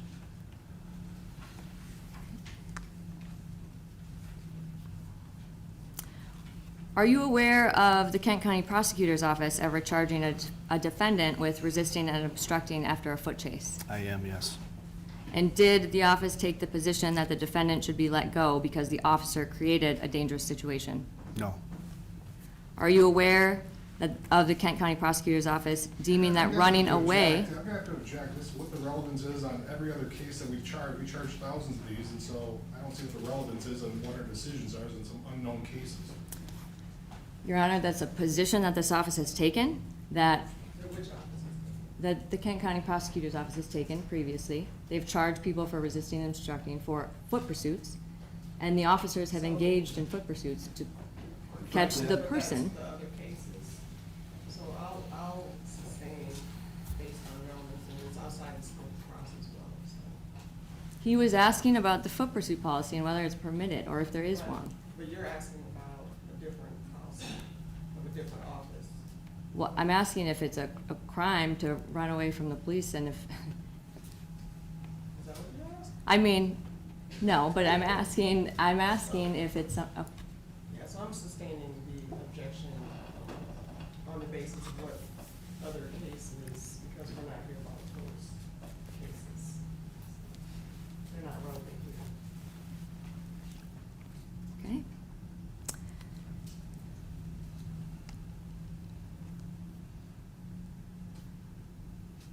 One moment, Your Honor.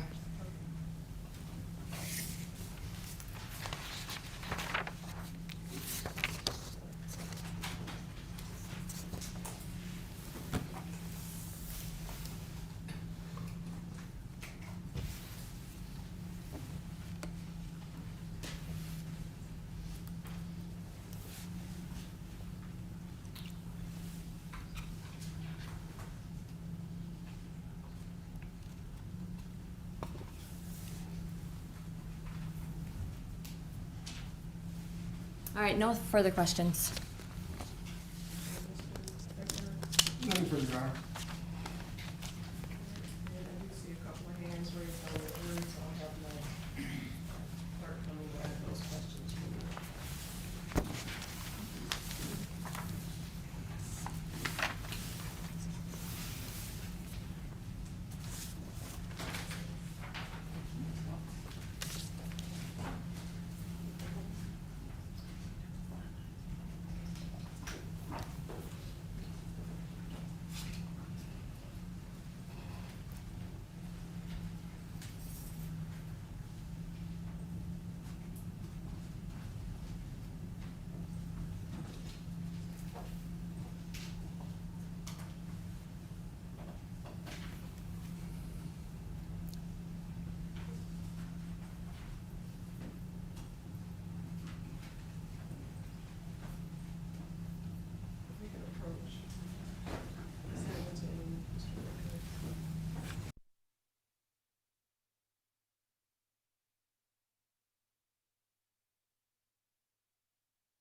are the training simulations from start to finish in real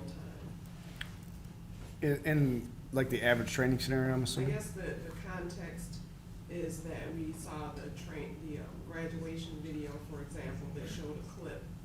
Yeah, so for, But how long is the actual training simulation? yes, Your Honor. So the example, that graduation video that had Officer Schurr's, a snippet of his time, those OC, where we expose them and have them do drills, that's probably roughly a minute and a half to 2 minutes by the time they work through. There'll be usually multiple dummies or stations or areas they have to complete exercises at. So, for example, that one's probably 2 minutes. And the next is how often are those simulations required during training? So the exposure happens while they're new hires, right?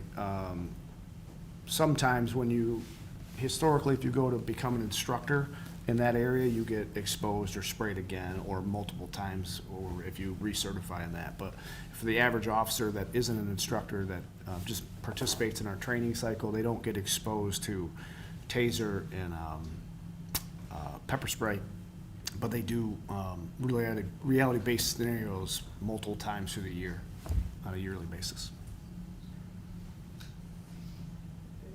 And next is, in your opinion, since we're in Grand Rapids, are the GRPD GRPD policies and procedures meant to supersede the generally accepted police policies and procedures? So that term, I know you've heard it a lot. It can be construed some ways. So our policies and procedures, our training calendars, those, the training calendar isn't published publicly, but our policies are publicly published. We are CALIA certified. CALIA is an international organization that accredits agencies. So they do a full review from top to bottom, training, policies, equipment, and I have to submit yearly reports based upon reviews. So they're a 5-year cycle that you're certified for the accreditation. We've been accredited since 2017, which puts us in the top 5% of all agencies in the United States, at least, for that. And we've also had 2017, I believe it was, the 21st Century Policing. They came in, they did multiple work group meetings with community members, and all that, department members, all that, and reviewed our policies. I think Mr. Becker brought up, the exhibit had something from that 21st Century Policing recommendations. So we've had multiple reviews by accredited, national agencies or international accreditation agencies. Okay, so sounds like you're saying they're not meant to supersede, but. Correct, and I think, my point with that is, those accreditation agencies wouldn't accredit you if your policies were out of norm. So, and again, policies that may, for example, say the Los Angeles Police Department may have a policy, may have a foot pursuit policy. What happens in Los Angeles doesn't equate to Grand Rapids, or doesn't make sense. So we pay attention to regional things much closer than on the national stage, because use of force laws are different in the state of Florida or South Carolina. Practices are different, right? Weather dependent, all these factors. So we have a ton of outside reviews. We've been accredited and reviewed and appraised by these organizations for our willingness to do that and open the doors, more or less. Ms. Hampton, do you have any follow-up from those responses? Just a few, Madam.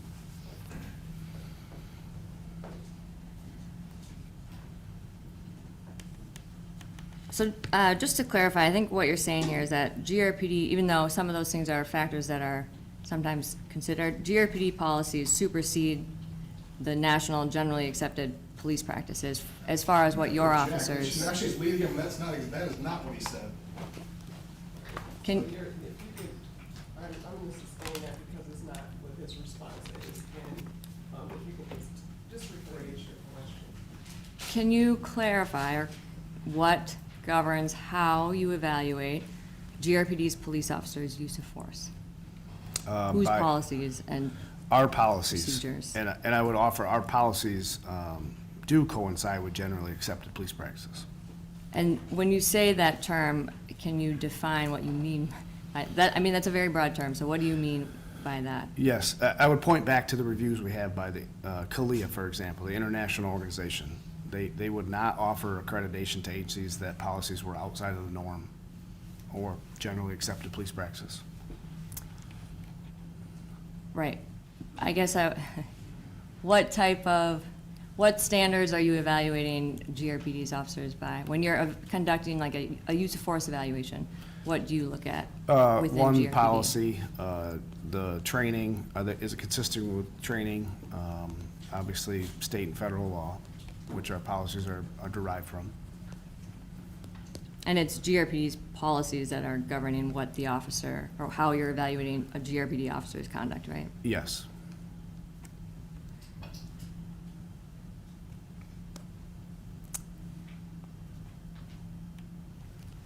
One moment, Your Honor.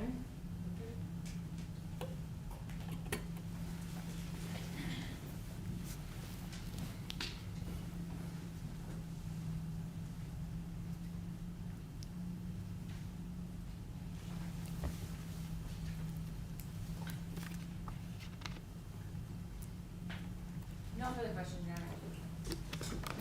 I just want to follow up on the other question in terms of the length of your training. And you talked about the training with the exposure to the OC spray that we saw in the recruit. I guess generally, how long are your dynamic training situations when you do those after they become officers? Sure. Just an average scenario could be anywhere from 30 seconds to several minutes. It depends on what the intent of the scenario is. But it's also, I want to clarify, it's difficult to recreate physically exhausting scenarios for the risk of injury to the officer and role players. Yep, thank you. And I think you touched on this a little yesterday. When you're doing the scenario-based training, like the videos you talked about, when the officers are actually fighting with another person, how long are those scenarios? Those we specifically designed for, depending on the officer's physical ability or fitness level, 30 seconds to a minute and a half, depending on, because the risk of injury skyrockets when people are exhausted and that. So usually we can accomplish what we need to demonstrate that, usually within 30 seconds to a minute and a half.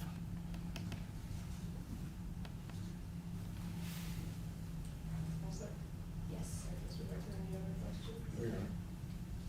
I do see one hand on the jury, so I'll ask my clerk to come and get that question from you. If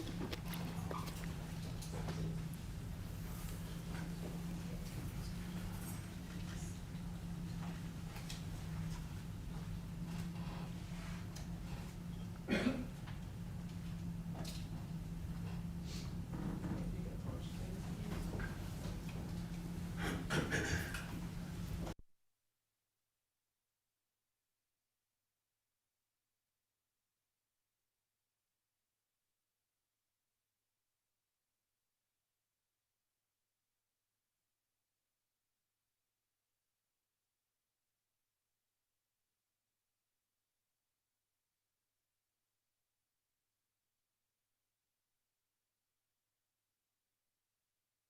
You can clarify, in your opinion, is deadly force appropriate in situations of active resistance or only in situations of active aggression?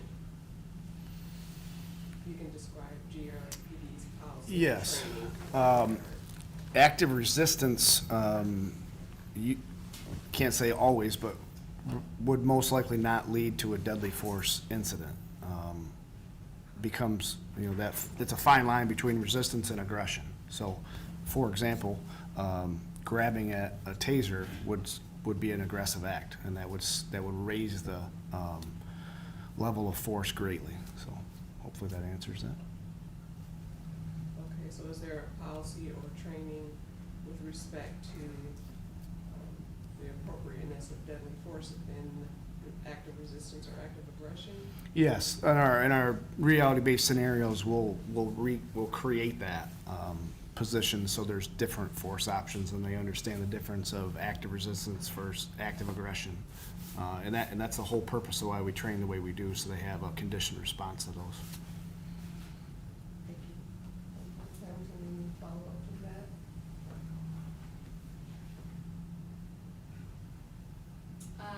No, Your Honor. Mr. Jeffrey? No further questions, Your Honor. And I don't see any other hands raised. May this witness be excused? Nay, Your Honor. Since it's Oh, I'm sorry. Please remind us. Yes, Your Honor. and you're okay with that? Yes. Thank you very much, Captain. Thank you, Your Honor. And thanks, make call your next witness.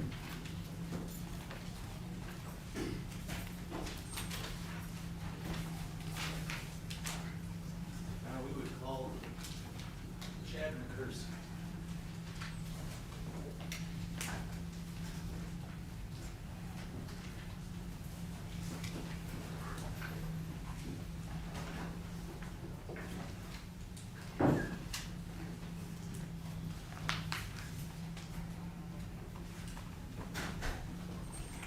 Good morning. Good morning.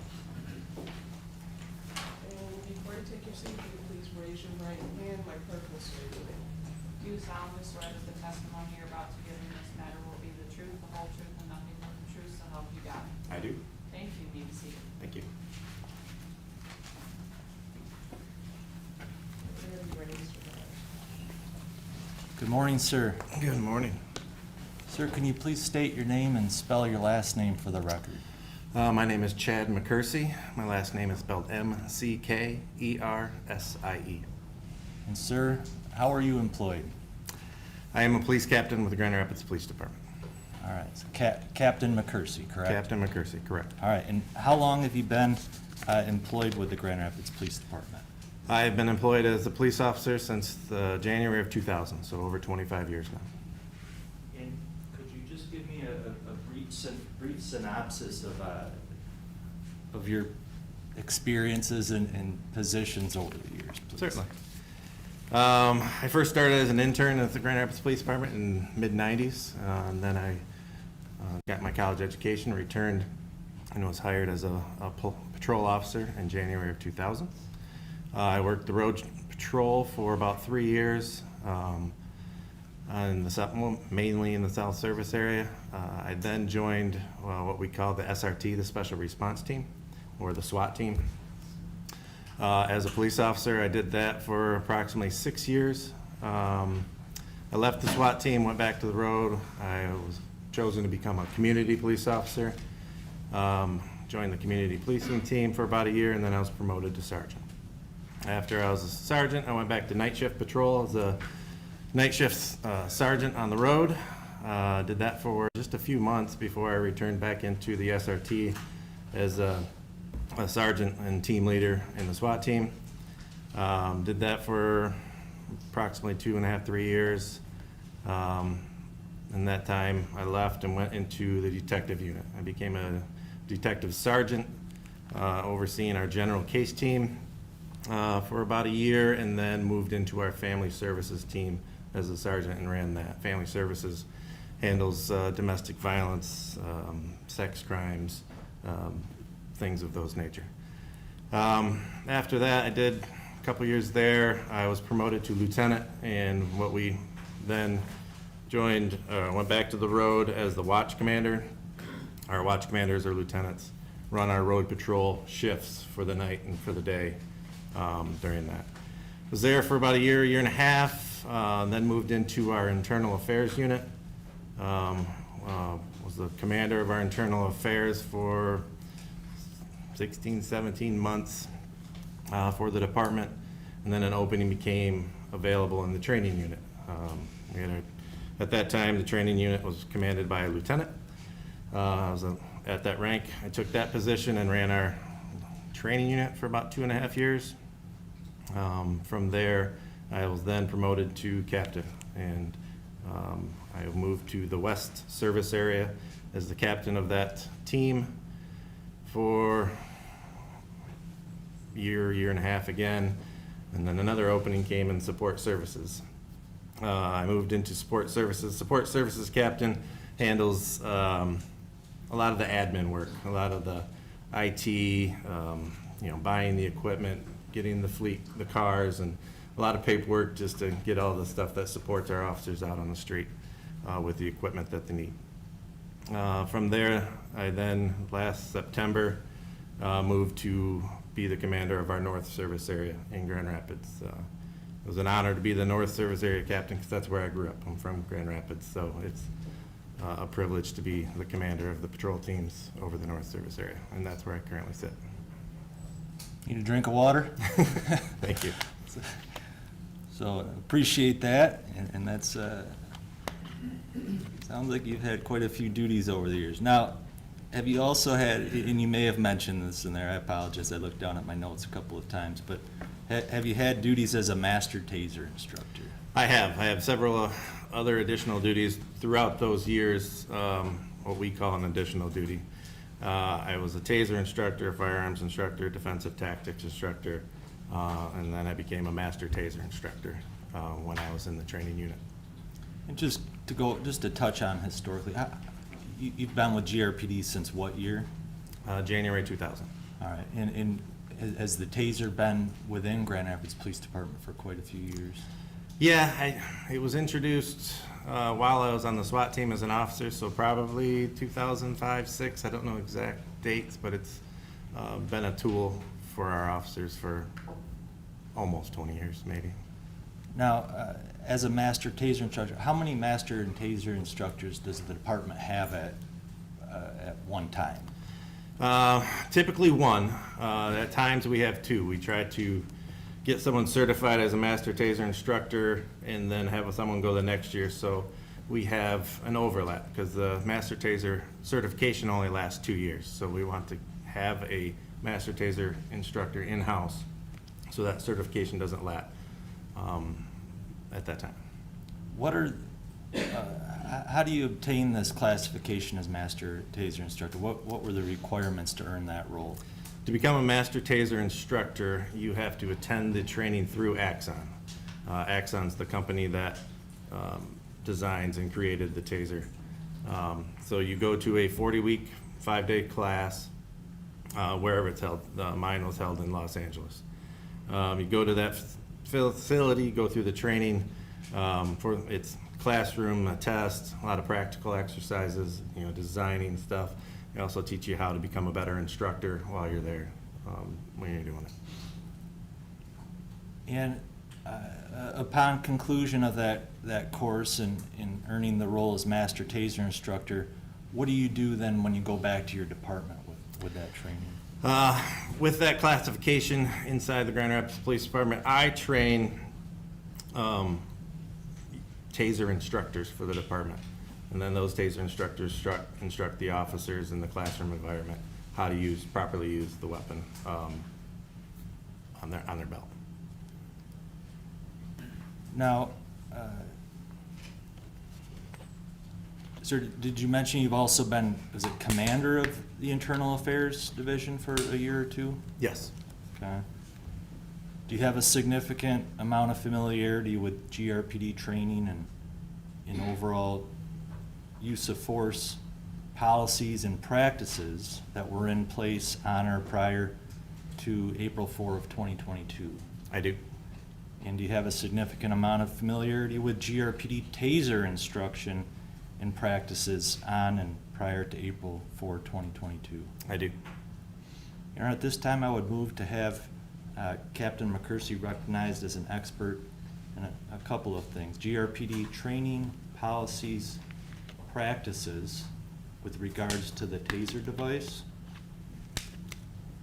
and training, policies, and practices of GRPD related to use of force.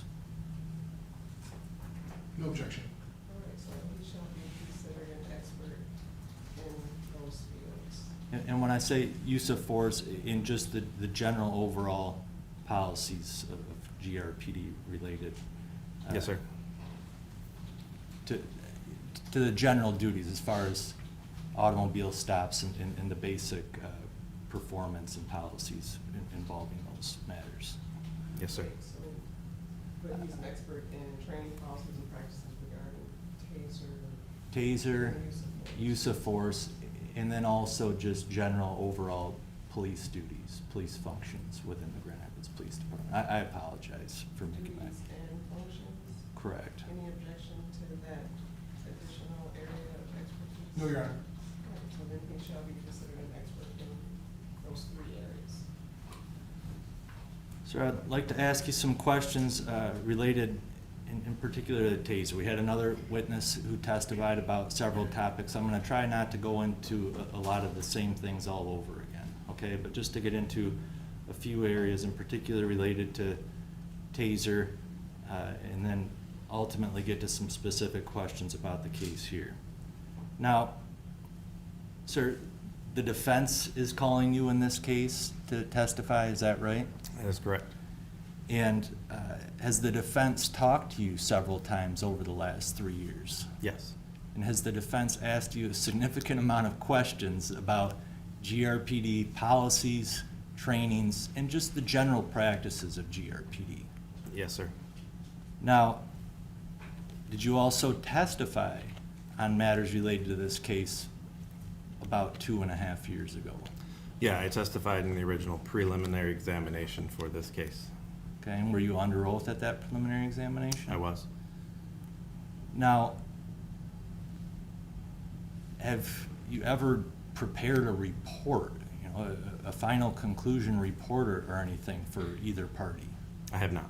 Were you ever asked to? No. You testified 2.5 years ago, and was the prosecutor present for that? Yes. And has the prosecutor or detective on this case ever reached out to you and asked you for more explanation on any training policies or just general overall practices of GRPD? No. If they would you have been happy to talk to them? Yes. Your office is about a block away from their office, is that fair to say? That is correct. Now, going to the taser, what model of taser did GRPD use on April 4, 2022? At that time, we were using the model Taser 7, the T7. And where would an officer on duty on that day, where would they carry that device? We mandate they carry it on the opposite side as their firearm, so you have to do a cross draw to pull that, access that weapon off of their belt at that time.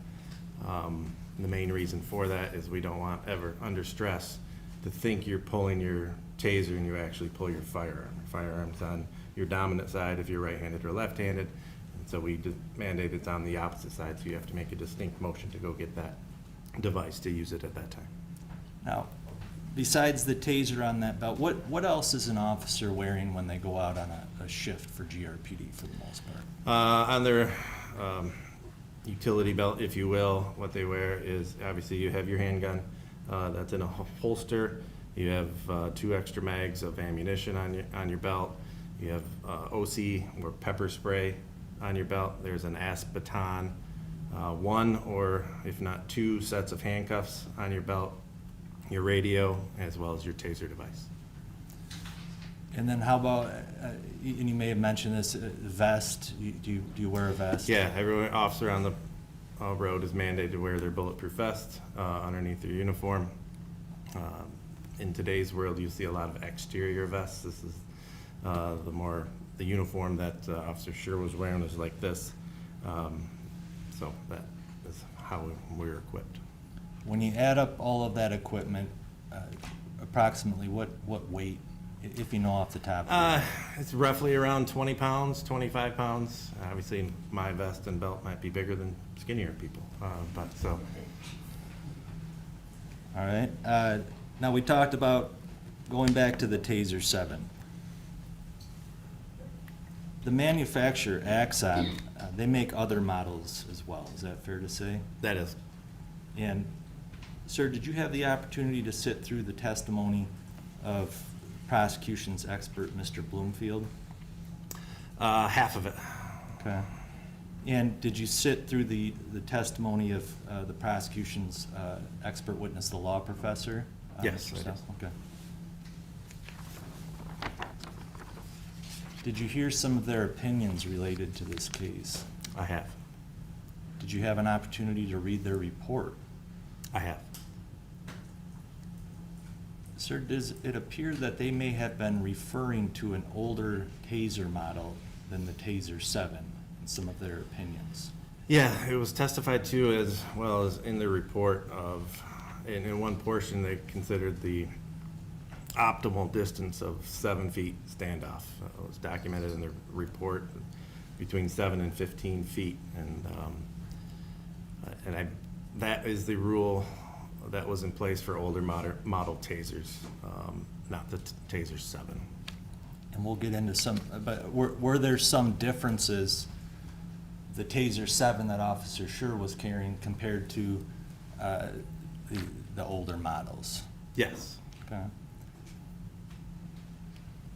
So going forward in the testimony, Officer Schurr had a Taser 7. If I refer to Taser, can we just agree we're talking about the Taser 7 unless I say something different? Understood.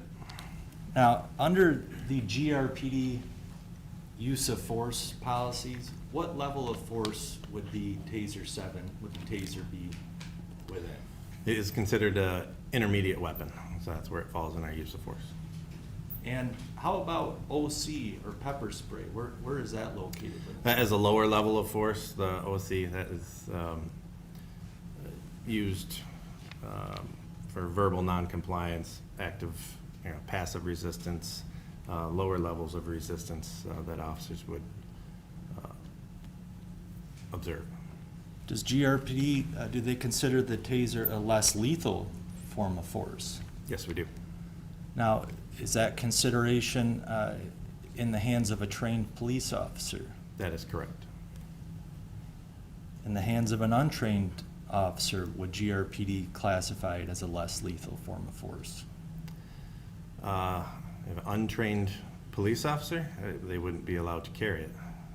Well, let's just go into that, because I think Detective Tubergen touched on this a little bit in his testimony, but an unlicensed person, as far as what are you required to have in order for any old citizen to carry a taser?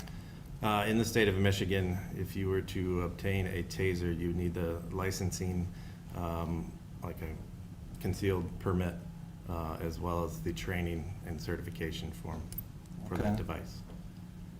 And is that whether the battery's in it, no probes, no anything within the device, are you still required to have that licensing to even touch the device by law? Yeah. And what's the classification of an offense if the person does not have that licensing? That would be a felony in the state of Michigan.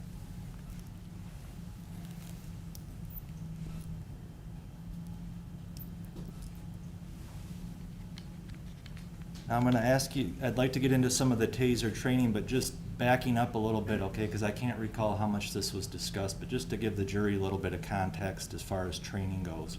When an officer is hired into Grand Rapids Police Department, what's their initial endeavor, or what do they first get involved with? Right. We either send people to the academy to get their state certification, or they put themselves through the state certification. So then they are considered a certifiable police officer. I don't mean to cut you off there, but what's their state certification? State certification is a 15 to 17 week course, or sometimes in some colleges it's spread out over 2 years, but it is the certification through MCOLS, the Michigan Commission of Law Enforcement Standards. And what is MCOLS just in general? Does MCOLS also have standards that every police department is required to follow or abide by? Yes, MCOLS sets the standards, the basic standards of what a police officer needs to be certified in and to hold the status of a police officer. And is GRPD certified or accredited, or do they follow MCOLS standards? Yes. What do you say what MCOS stands for? Michigan Commission on Law Enforcement Standards. I'm gonna ask you to say the whole thing every time. No more MCLs. I apologize. No, I'm just joking. Let's stick with MCLs. Now,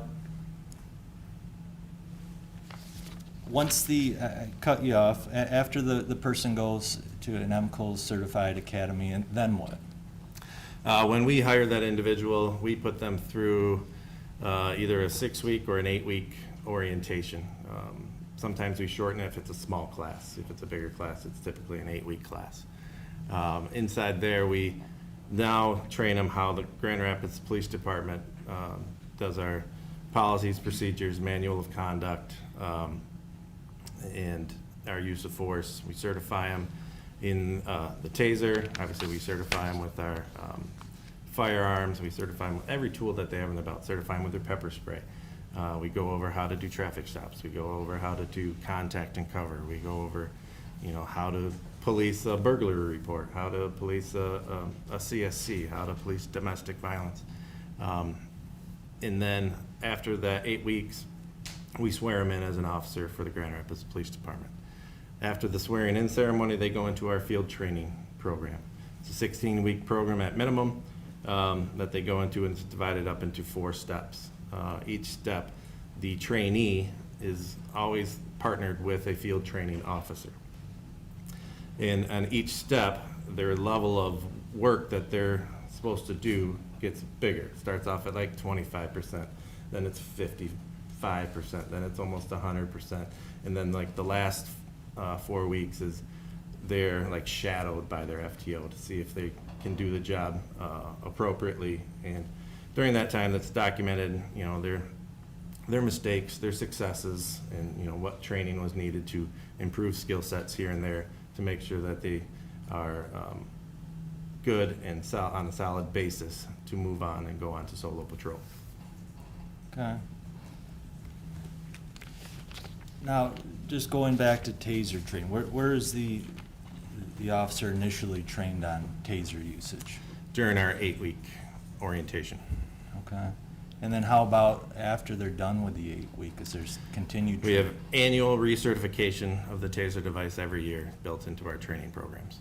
And is that just only the department that requires that, or does the manufacturer? I can't recall. I believe it's the manufacturer's policy to recertify every device or every officer with that device.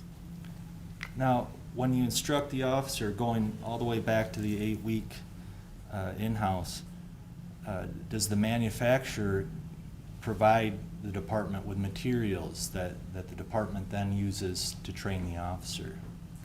Yes, we are mandated by the manufacturer to use the most up-to-date version or PowerPoint that they provide to us to go over the slides and educate the individual on how the device works, basic understanding of electricity.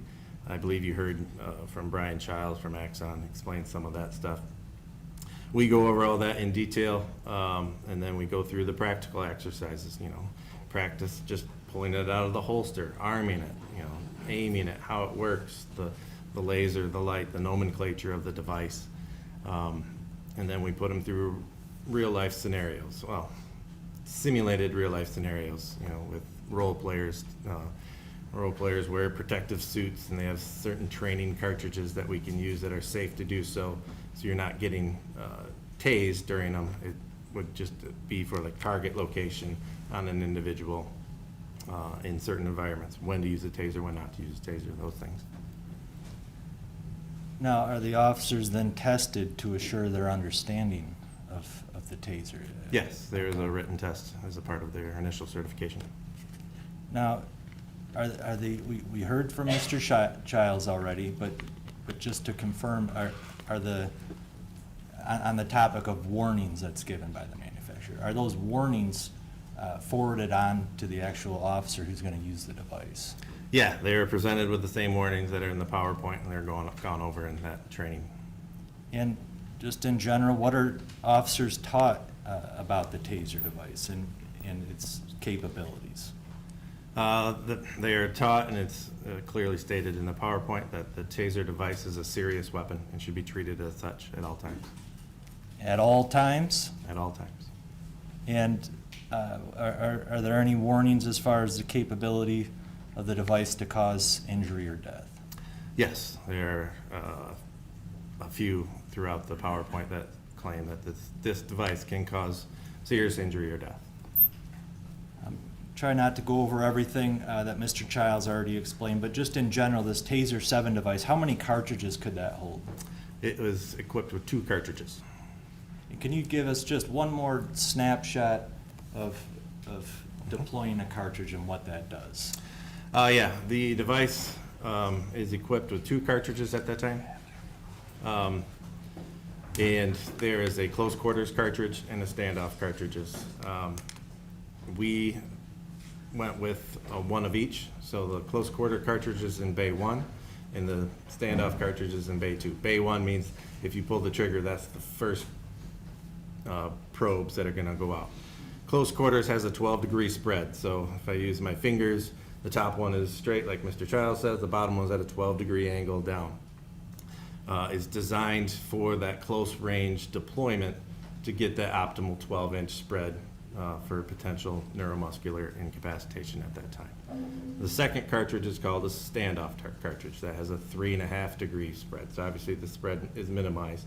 So you can do it from a further distance of that individual and still try to obtain that 12-inch spread if the probes hit that individual. And if I could just approach the witness, Your Honor, with People's Exhibit number 23. It's a little easier to have the device in your hand. No problem. Thank you. But we've already admitted that. Does that appear to be a Taser 7 Yes, it does. without the battery in it or any probes? There is no battery. There are 2 cartridges in here, but no probes in it. Okay. So that actually has the cartridges on there. Yeah, if you Okay. push this top button, they come out, All right. and you can see the difference. One clearly states 12 on it, the other one's 3.5. They also have it designed by color, so you know which one you're putting in the proper location. Now, does Axon warn, and then you in turn warn the officers that you should avoid using the Taser on certain parts of the body? Yes.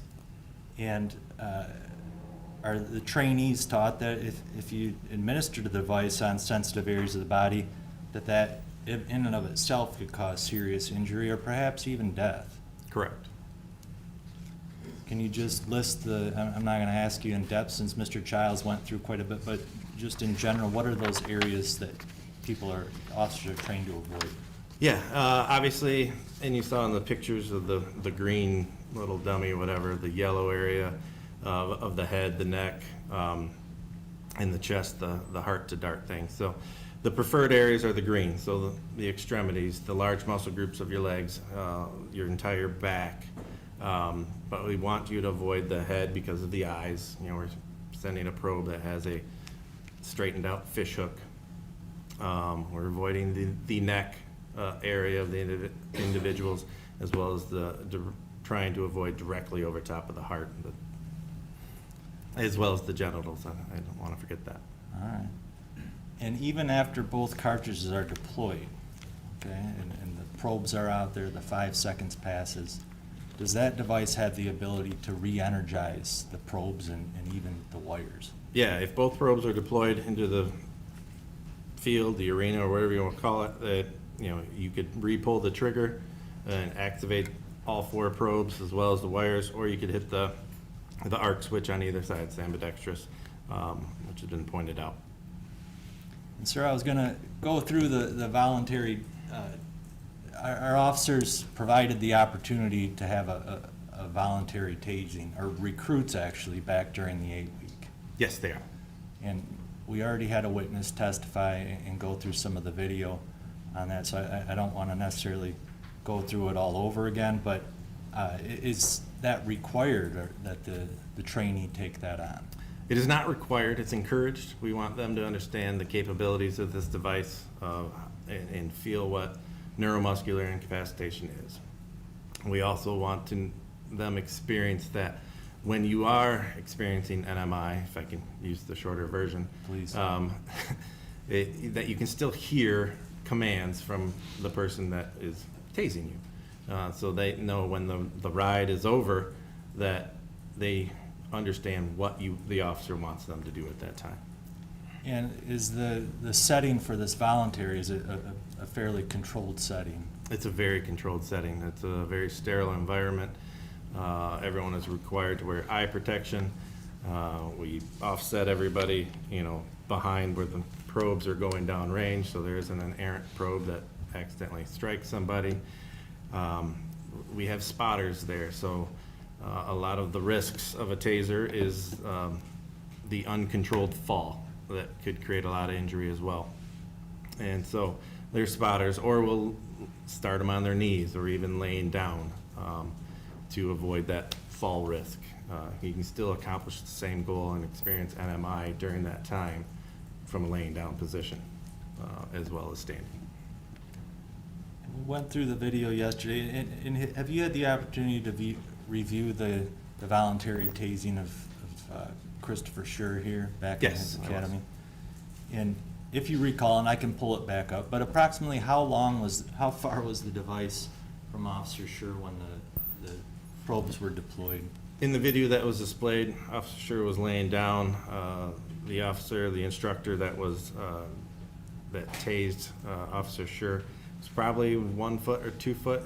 It's not super clear, I think the spotter's in the way, but you can tell the proximity was very close, and I believe it was to the lower portion, to his legs. Even at that closer distance, does it appear as though Officer Schurr still felt the effects of the device? Yeah, you definitely can tell by his reaction, the immense pain that he's experiencing. And in my opinion, it was a lower extremity, lower hemisphere. You heard that term from Mr. Childs, exposure. So you can see him kind of crawling still because it didn't get that full above and below lockup, but he definitely couldn't use that leg, or if it was in both legs at that time. It appears though he did not have the ability to really control his whole body during that experience. Correct. And what model was that back in 2015? 2015, we were using the X2. It is the 2 generations below the Taser 7. Did the X2 have something different than this Taser 7, particularly with its ability in those close range situations? Yeah, the X2 was equipped with different cartridges. They were designed at a 7-degree spread, and that's was designed, again, trying to get that optimal 12 inches, and that's why they changed, or they continue evolving their product. But at that time, the X2 had a 7-inch spread, not the 12-degree like the close quarters or the 3.5 standoff. So if we had the video with Officer Schurr, similar distance with the Taser 7 device, with the first cartridge that's deployed, what might be expected as far as where it may... If you did the voluntary exposure with the Taser 7 with the close quarters at that distance, they would get a bigger spread, more likelihood of experiencing full NMI lockup at that time. So going back to the academy, was Officer Schurr trained going all the way back to the academy, I call it the academy, Right. the 8-week, that it's acceptable to use the device within closer distance? Would that be fair to say? That is fair to say, yes. And it appears that even at a closer distance, even with the older device, it still had a pretty significant effect on Officer Schurr. Is that fair to say? That's very fair to say. Now, when the probes connected with Officer Schurr, I think Mr. Childs mentioned this, do you all sometimes refer to that as taking the ride? Yes, we do. And how long does the ride last? It is designed to last 5 seconds. What happens if the person continues to hold, or they repeat the ride after 5 seconds? It depends on the configuration of the device, the software, the computer of the device. If in older models, if you just held the trigger down, it would keep going for as long as you went until you actually let go of the trigger. In the Taser 7, they have that automatic shut-off that will stop the device after 5 seconds. But it can be re-energized at any time. Any other trigger pull would send a second cartridge, or if you hit the arc switch, you re-energize the one set of probes that are downrange. Does Axon warn against repeated or continuous deployments or Yes. ignitions. And I apologize if I'm using the wrong terminology on this, but now are officers therefore trained not to have continuous or necessarily repeated applications, to have some limit on that? Yes, officers are trained, if you're not getting the desired behavior change, try a different tactic. You don't want to keep using one thing over. It's more dangerous with the taser because you're putting that much energy into an individual and I'm not a medical person, but from my training, is repeated exposure to extreme amount of pain. The body's either, adrenaline's gonna go really, really high or dump, and that could be dangerous at that time.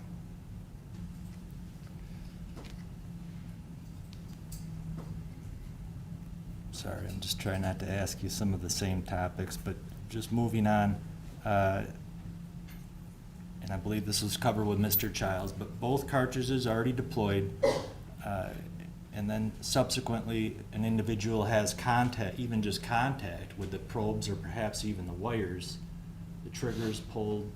Or why don't you explain? Can those probes and wires be re-energized?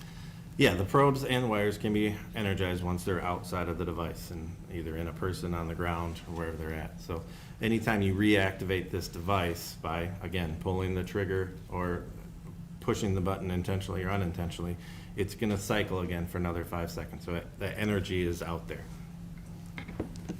Now, even if both cartridges are deployed, I know we've talked about this, but does the device still have a drive stun capability? Yes, it does. And are GRPD officers trained on how to administer that? Yes, they are. And are the materials from Axons, as far as warnings about drive stun, are those forwarded on to the trainee or the Yes, officer? they are discussed. And is it warned to officers that drive stun alone to sensitive areas can cause serious injury or death? Yes, it's the material, and we go over it. Now, sir, were you able to listen to the testimony of the prosecution's expert, the law professor? Yes, I was. Mr. Stoughton? And he characterized, did you hear him characterize a drive stun to a thumb? I did hear that. Do you have kids? I do? You let their kids play with their thumbs in their hands, is that fair to say? Yes. Would you let your kids, untrained in particular, play with a drive stun? First off, it would be illegal for me to do that, but no, I would not, absolutely not.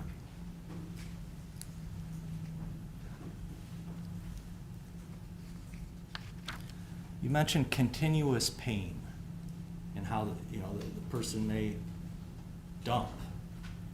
Now, what if somebody, as far as the drive stun function, somebody who's depleted, exhausted, a continuous drive stun, could that have some type of effect on them in this dump? Yes, it could be, if a person is exhausted, that a level of pain would be dangerers. Have you been drive stunned before? I have. And is there anything that you characterize the pain to, or other folks that have had It's it before? commonly perceived as a blowtorch. It is extreme amount of pain. It's localized pain, but it is unbelievably painful. So if you were to press a blowtorch against your skin, you'd want to get away from it as fast as you could. A Grand Rapids Police Department officer, and we'll stick with the drive stun function. When is a Grand Rapids police officer trained to use the drive stun? How? The drive stun capabilities are primarily used for a third point of contact to close the circuit of, if you deploy 2 probes and one misses, you can touch them with the device activated in another spot on their body to close the loop, close the circuit, so the energy goes through the top probe, through the person, and then to the end of the device, and then that could create the neuromuscular incapacitation. I'm gonna stop here and take a break for about 15 minutes. So, jurors, so we'll come back at 10:35. Meanwhile, jurors, please get your notes right down in your chairs, and note to not discuss the case with each other or with anyone else. Also,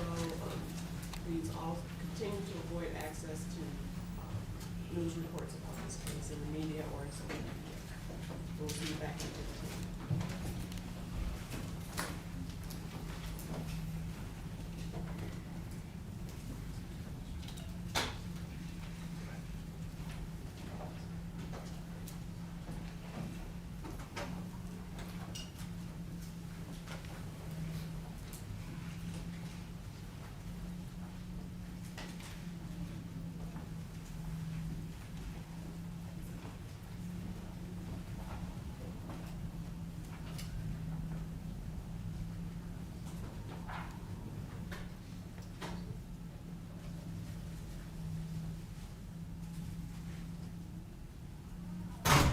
Thank you. You may be seated. And I wanted to state for the record that I did notice one of the jurors raise their hand to ask, kind of like, wanted a break. So it was about the time I was going to break anyhow. So I just wanted to make that clear for the record, because I did kind of motion like, yes, we'll take a break. So with that, we will be in recess until 10:35. Judge, before we begin, did you want to put that one question on the record that you didn't ask? Yes, I'll do that at this time. So the one juror had a question of the witness before this witness of Captain Cyber. The question was, would GRPD policies be the governing policy to deem an individual a reasonable officer in this incident and how it played out? I did not ask the question because I did not believe it appropriate for that particular witness to answer that question. In addition, I will instruct the jury on what policy/law they are to use to deem the defendant reasonable or not. So I will instruct them. I didn't believe it was appropriate for the witness to answer the question, and I also didn't believe him to be in a position to be able to anyway. So I don't know if there's any additional information you'd like to place on the record in that regard. Mr. Becker? Nothing beyond. And Ms. Hamilton, because Ms. Hamilton was on that. Oh, that's question. But go ahead. We have nothing. Whoever. Okay. All right, so we'll see you back at 10:35.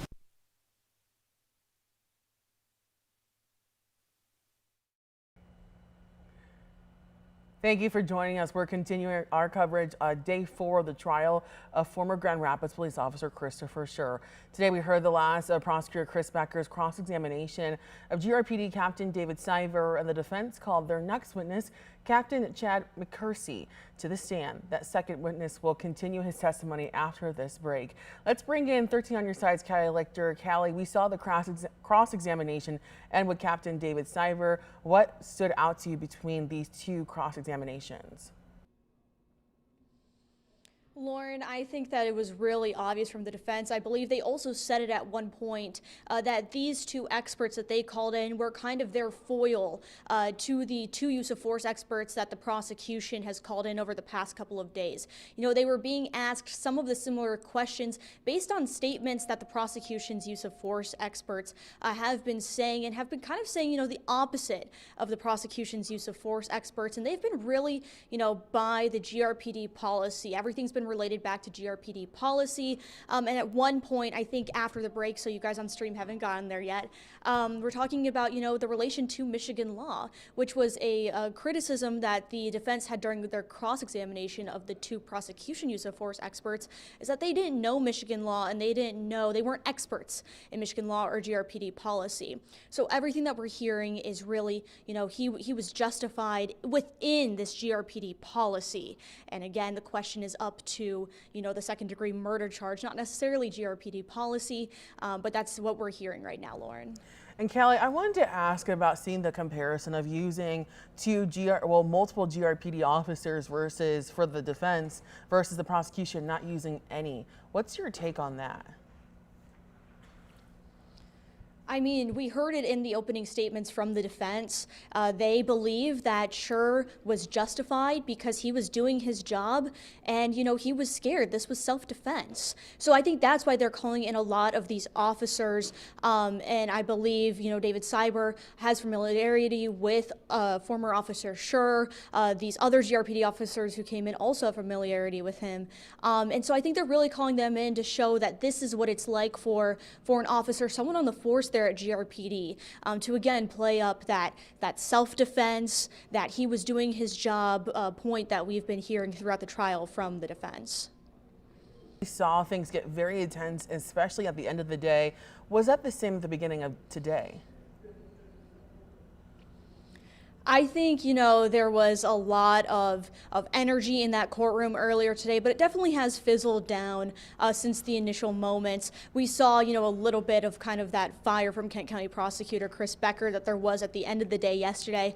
But again, you know, as you get into more of the pulling up the documents, you can see that the kind of the pace slows down a little bit. It takes a while to pull up some of these documents, as, you know, the viewers at home are watching. It's not like they could just pull up an exhibit and it's there like within seconds. Sometimes it is, but sometimes it takes a few seconds, even need a little break to pull up some things. So I think, you know, with those pacers in there needing to go and put up a policy document onto the stand, it kind of slows down that pace a little bit. And I think the energy not necessarily was lost per se, because I think there's been a high energy, a high fire from both sides throughout this case, but I think it definitely has lowered a little bit from what we were seeing yesterday before we dismissed for the day, and then a little bit this morning, Lauren. And Callie, I want to ask you about those questions those jurors asked. Like we've been talking about this whole entire trial, jurors are able to ask questions.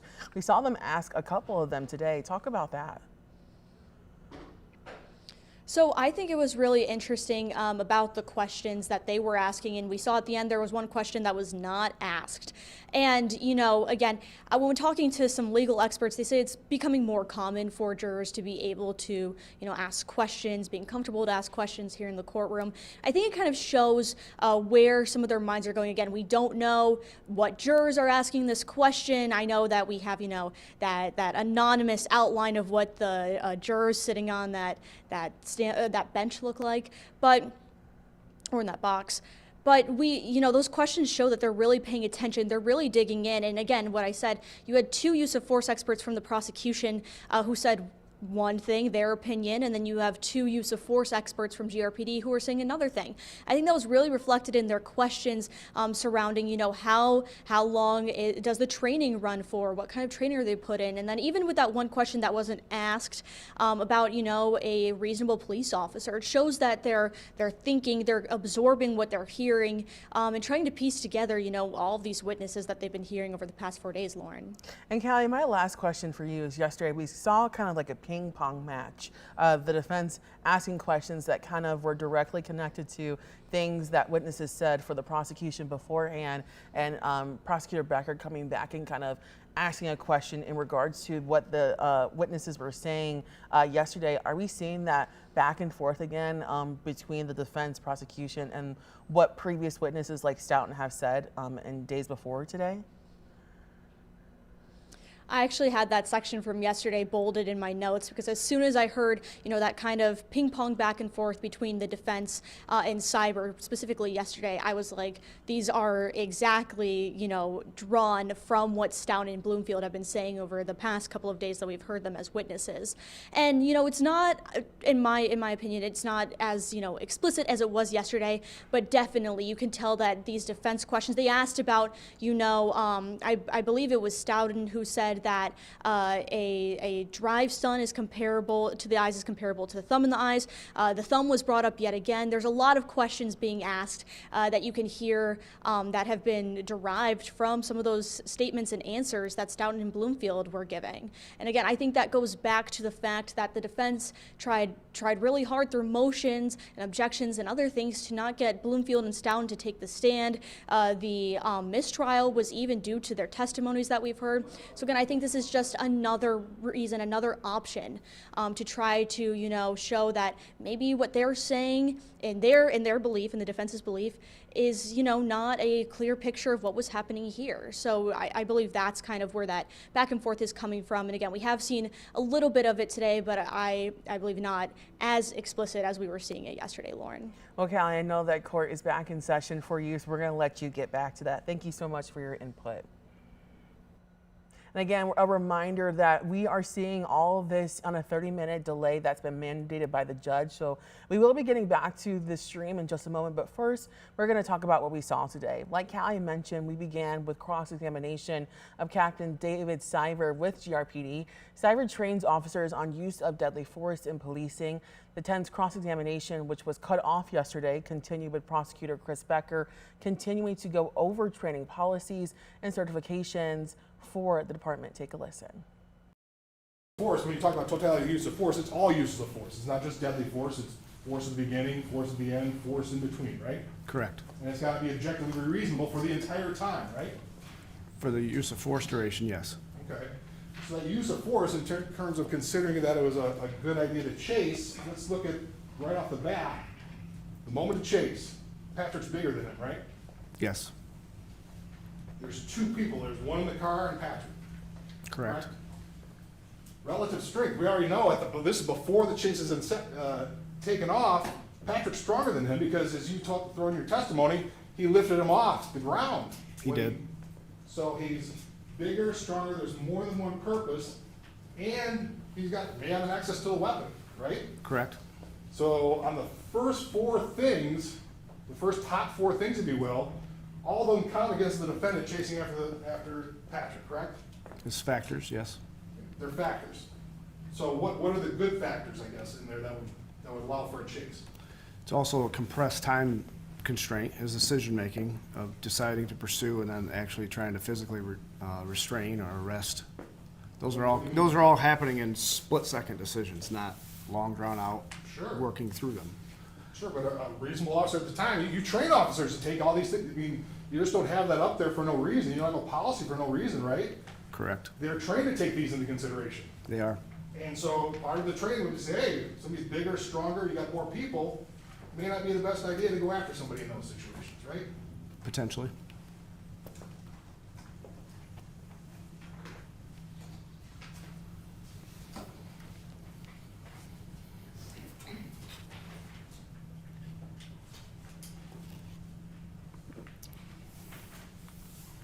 I'm gonna say, like, we can't put this on the board because we're still trying to keep off the actual training stuff for the media. The jury will get this.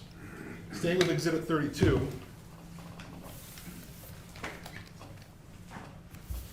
This would be use of force policy changes from 2020. Do you recognize that? I do. And one of the policy changes was, well, maybe not a policy change, because it was a warning before shooting. That's one of the things that's listed there, correct? Yeah, under number 3, it says require a warning before shooting. Then our MOP, which is our manual procedures, whenever reasonably possible, officers should provide verbal directives before deadly force is used. And verbal directives before deadly force is used. You kind of said yesterday, well, that covers anything, like stop, or it doesn't have to be stop or I'll shoot. Stop is sufficient under your view. We don't define exactly what a directive is, no, but stop could be considered, I would say can be construed as a directive, yes. What's number 4 there? Require that all alternatives be exhausted before shooting. Okay. And then underneath it says already in manual procedures 9-1 under escalation and de-escalation of force. So it says it's a kind of a change, but that's, according to that, you already had that, you're supposed to exhaust all alternatives before shooting, correct? It says that as a use of force policy change, recommend yes. So, under policy, you're supposed to try and exhaust all alternatives, right? Correct. Okay. Now, I get it. Yesterday you said if somebody walks up, pulls a gun out, you don't have to try and do anything else. You gotta respond with deadly force if you're met with immediate deadly force, right? Yes. But Grand Rapids Police teaches a number of different things in terms of use of force continuum, don't they? I would say in use of force, we don't necessarily have a continuum, but yes.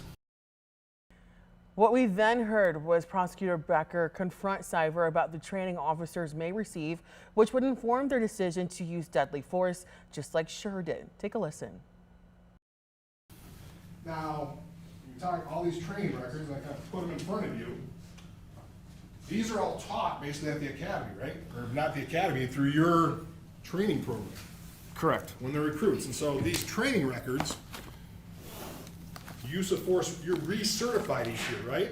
Yes. So these training records we have, the defendant was recertified every year on all these pressure points, ass strikes, whatever, any training that we just went over, he was recertified every year on that.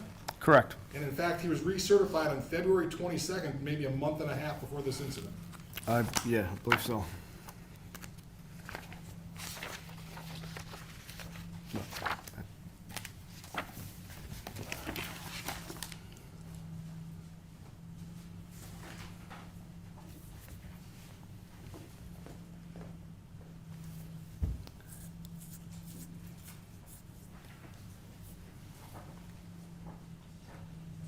One of the things you also talked about was action versus reaction. That's something you train.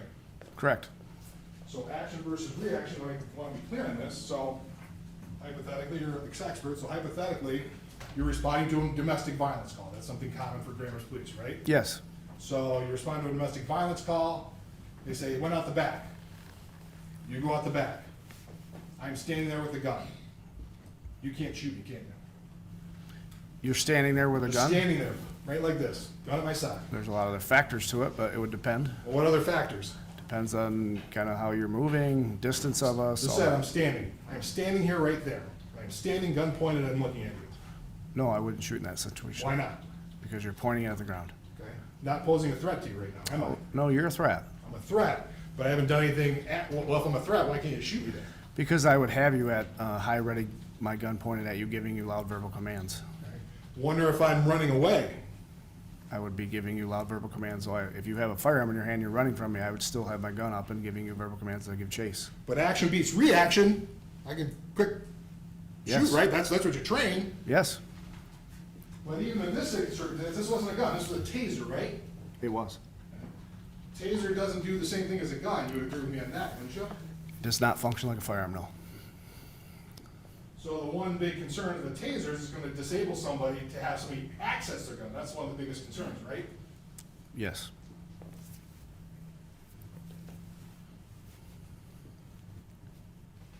Part of this, did you know that you knew the defendant before all this happened, correct? Correct. He worked for me when I was on midnight as a watch commander. So he was one of your staff, if you will. Yes, And were you part of his training as well? I have been over the years, yes. I have nothing for you, Your Honor. And after this, the defense brought forth their second witness of the day, Captain McCursey. He took the stand right before this break, and we're now able to show you what has happened thus far. Take a listen.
You may be seated. Would you guys please stand?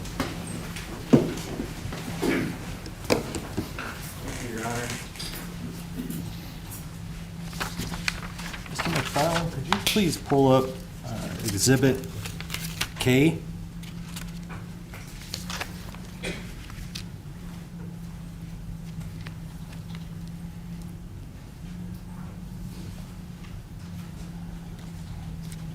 Make it J, please, I believe. That's it, thank you.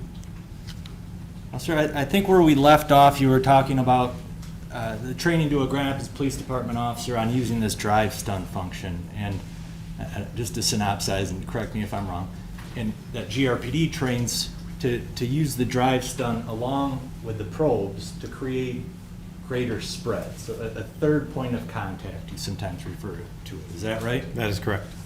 And let's just say, you say third, but if there's even one probe even on an individual and then the drive stun, that's not 3 points, right? That is correct. It's designed because sometimes a probe, depending on the clothing, or I mean, it still could be in contact with that individual. Maybe it's in their wallet or in the belt or in a large puffy coat, so it's not close enough to the skin. But one probe is actually in the skin, so that's the differentiation of, a third point of contact to close the circuit.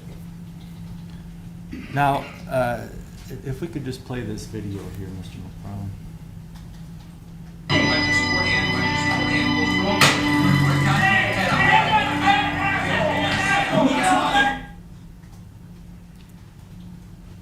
Does that appear to be a training video? I know you've sat through some of the trial. It's Officer Schurr. Yes, that is a training video designed scenario to do a third point of contact.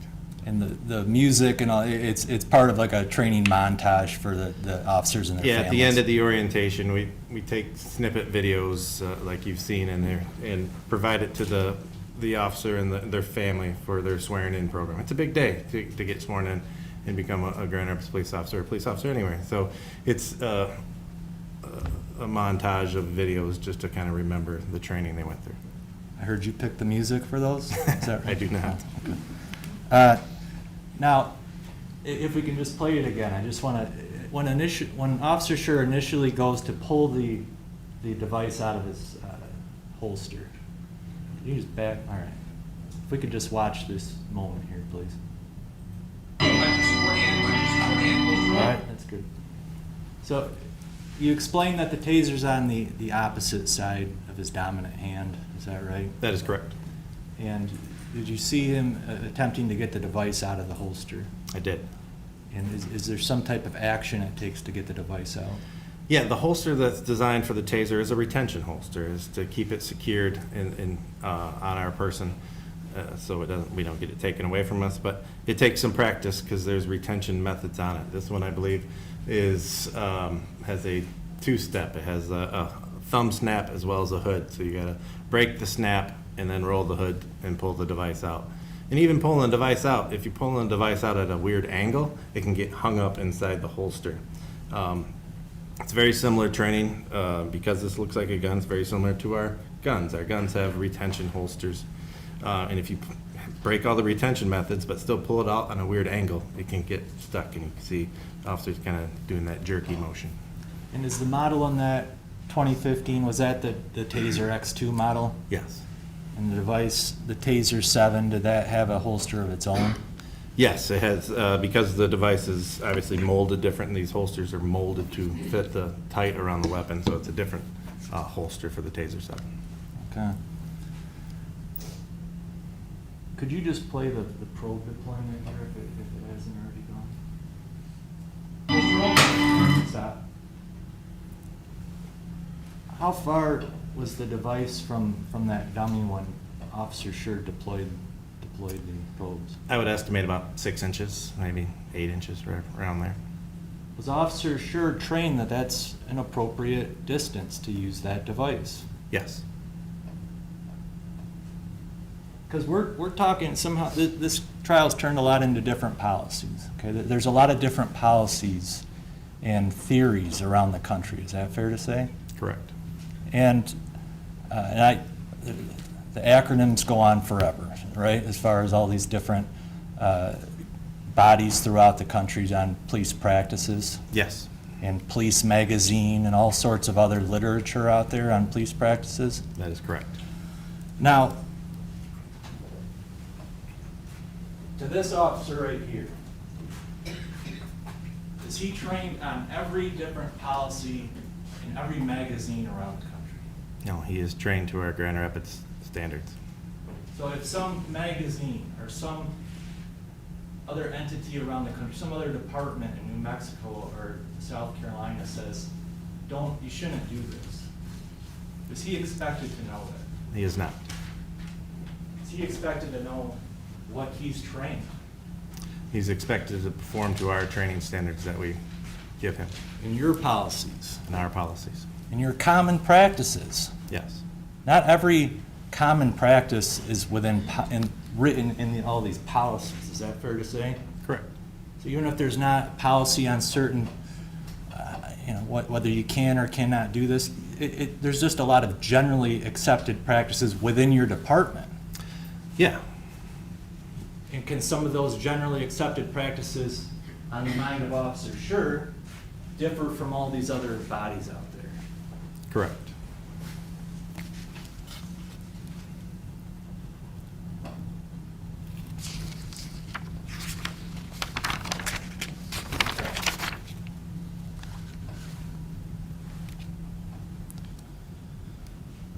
Now, just concluding somewhat here, okay, on the taser topics. But taser, Axon warns, I think you've already acknowledged, the taser is a serious weapon, should be treated as such at all times. At all times, yes. And can that be even after both cartridges are deployed? Yes. Because I believe, as Mr. Childs discussed as well, does the device have the ability to re-energize? Yes. Does it still have the drive stun function? Yes. Can the person still experience NMI? Yes.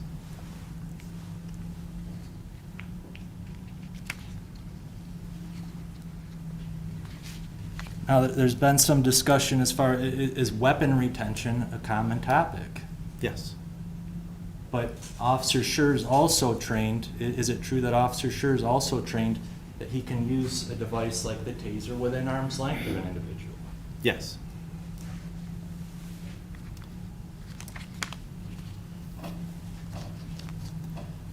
And to clarify that video, the reason we're looking and designed that video that way, or that training scenario, is if you are up close to that individual that you have to use the taser on, we know it's going to be a close probe deployment, so it's not going to get that NMI. So then he moves to a different part of the body to get a bigger circuit, because it's smart enough to know that these two probes happen to be 1 inch or 2 inches apart, but then there's another spot on the body. It creates a bigger circuit, getting the large muscle groups and potentially creating NMI. And is that something that officers are able to achieve out in the field? Yes. As far as close probe, follow up with the drive stun, that's something that officers do out in the field. Correct. Are you aware of whether prior to April 4 of 2022, whether this officer was successful in a similar close probe with follow-up? I am not aware of that, but I know it happens. Okay. We'll get that with a different witness perhaps, so thank you. Now I want to get to the topic of April 4 and the encounter here. Now, have you had the opportunity to review the videos from this case? Yes, I have. How many times approximately? A few dozen.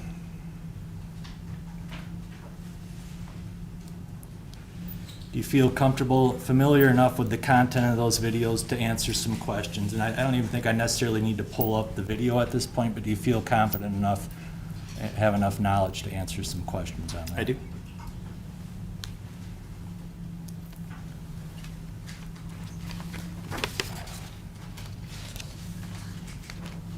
When you go back to do an evaluation of an officer, their decision to use force or handle a certain situation, what is how do you gauge that? How do you judge assessing an officer's actions? Obviously, we need to review all the videos that are attached to that incident. We got to review the police reports, the use of force reports, going along with that information.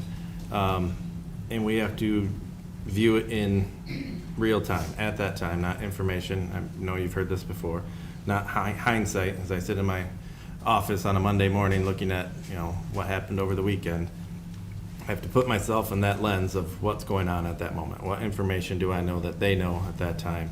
The totality of the circumstances of what's going on, the individual's I believe you were presented earlier, a whole list of totality of circumstances, that could have a benefit or could have an explanation of why they went this way and why they went that way. Anywhere from the size differential of the officer to the person, the weather, the type of resistance, all of those things all combined. And then we do a review of, was it within policy? Was it within following training at that time? Does the officer always have to use the best tactic or make the best decision in that moment to still be deemed reasonable? No. Does it depend on the circumstances? Is that what you're explaining? Yeah, it is a very dynamic, evolving event. So there's a lot of things that go into that factor. We have to weigh that stuff in judging the reasonableness of that action. Now, since we've been focused for the most part on Taser, I just want to ask you about the Taser usage in this incident on April 4th with Officer Schurr.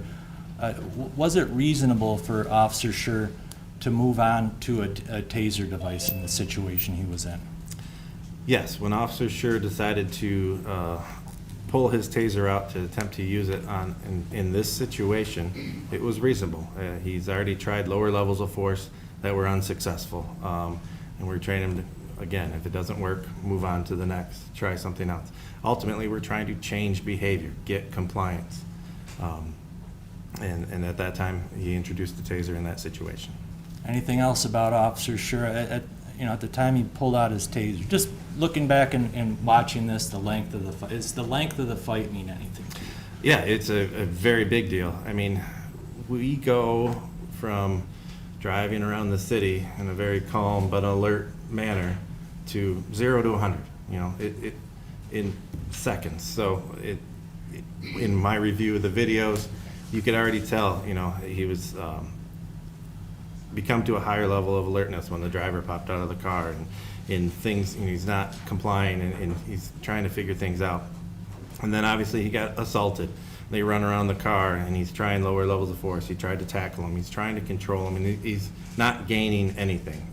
It's not working. So then he introduced the Taser at that time and attempts to use another level of force, use another tool on his belt to gain compliance, change behavior, and get compliance to control this situation. In the Taser, was that a reasonable device for him to turn to in that situation? Yes. Okay.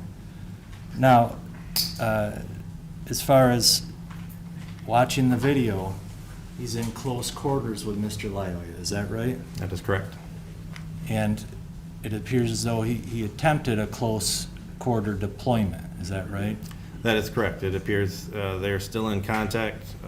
Officer Schurr has a hand out trying to still gain control of Mr. Loyola at that time as he's using the cross draw to introduce the Taser and attempt to use that so within arm's length.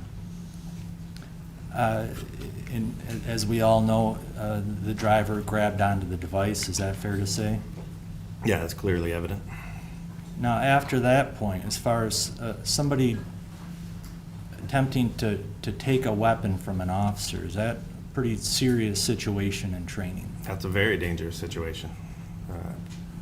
Why are we taking this weapon away from me? Why? What is going on at that time?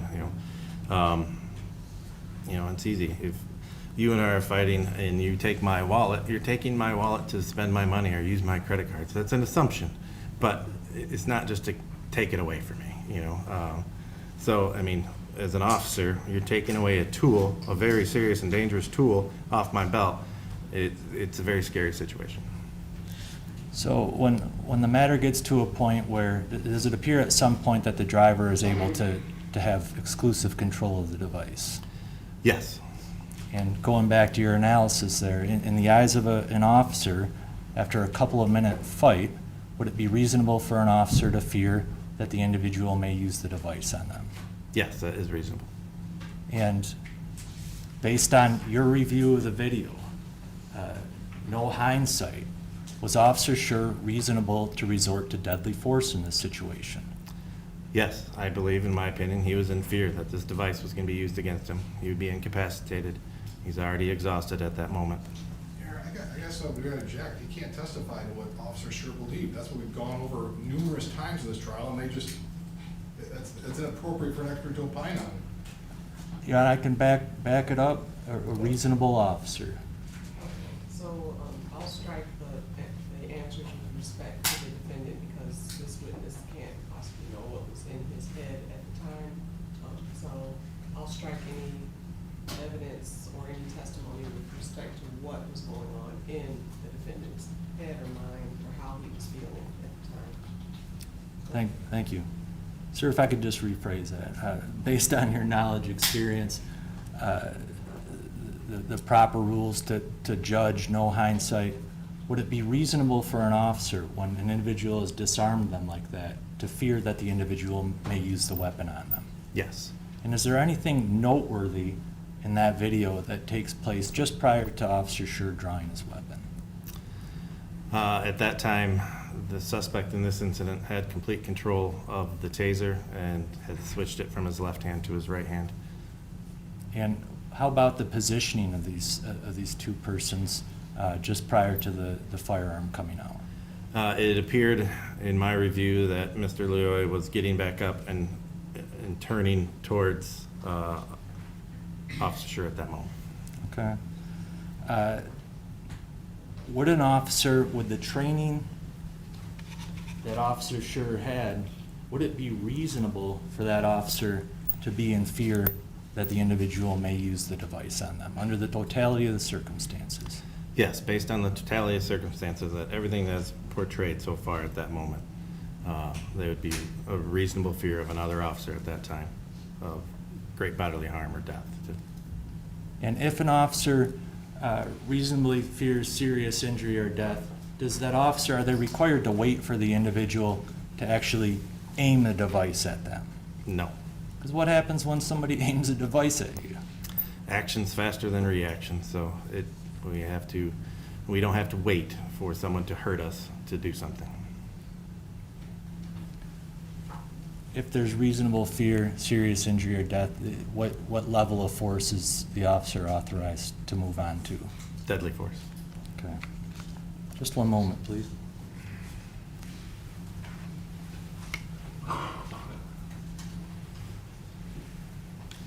That's all. Thank you, Your Honor.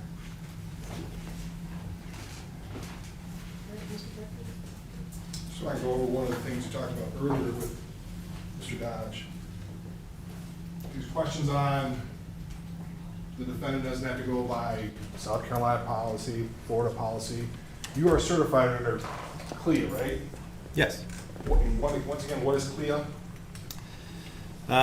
It is the gold standard of policing. It's to set the police standards across the nation of policies and procedures in place. And the gold standard means that you actually have other departments from across the country come in and look at your policies.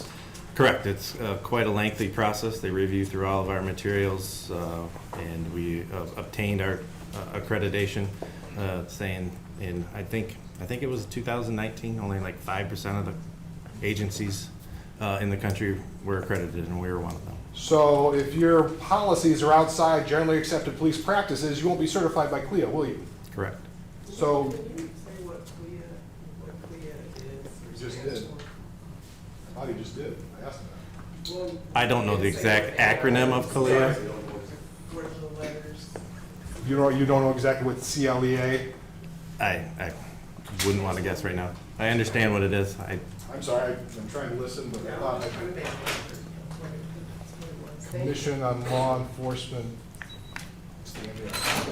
Well, whatever. The point is, CLIA is the gold standard. Grand Rapids Police has policies that are generally accepted by the police practices because you got CLIA certification. Correct. So we're not asking them to do by Florida policy, it's under generally accepted police practices, which your policies reflect.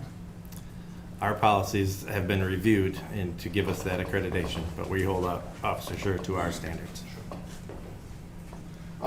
Just going into it, the taser we've talked about, the taser is considered an intermediate weapon under Grand Rapids Police policy, right? Correct? And it's a less than lethal use of force. Yes. And even, talked a little bit, switch off over to my PowerPoint in my computer, please.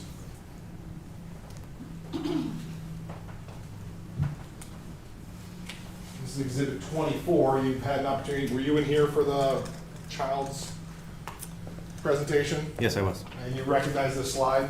I do. This is the slide for the TASER 7. Presentation that you give is an instructor. Yeah, I would have to see the version number, but I would, yes, it is. Okay. But this is one of the slides that's on there. You recognize that? I do. Now, studies show that CWs are effects comparable to less than fighting or fleeing. And that's you tell these officers that. The exertion of the device is like you're fighting or fleeing. Yes, that's what it causes after you experience NMI. Now going to, we've talked a lot about, go back to, they're not risk-free though, right? Correct. Now, one of the things you do talk about, sorry.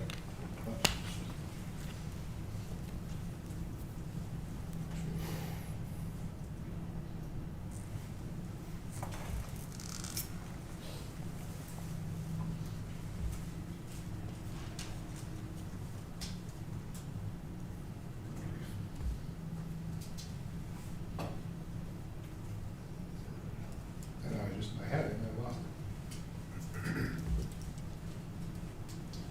There we go.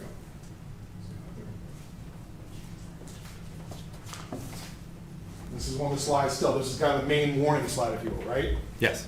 Now, they just don't give you the slides and tell you to talk about them. They give you kind of a script, a thing to tell the officers, right?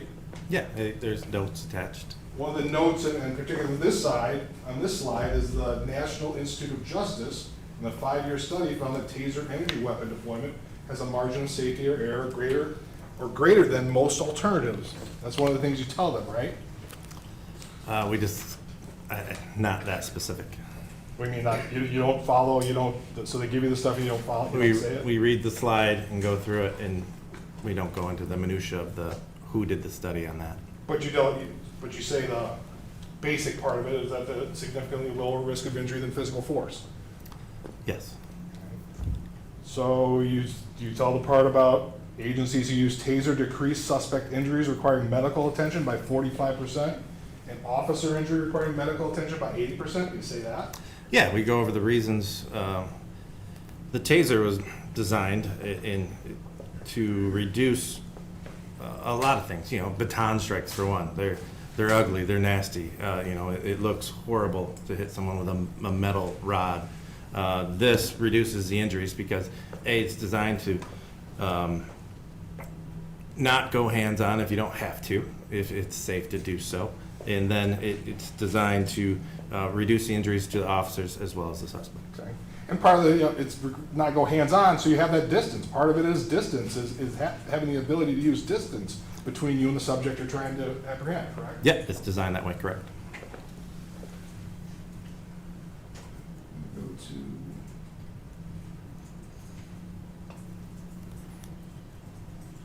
Exhibit 32 now, Your Honor. I'm trying to make that a little bit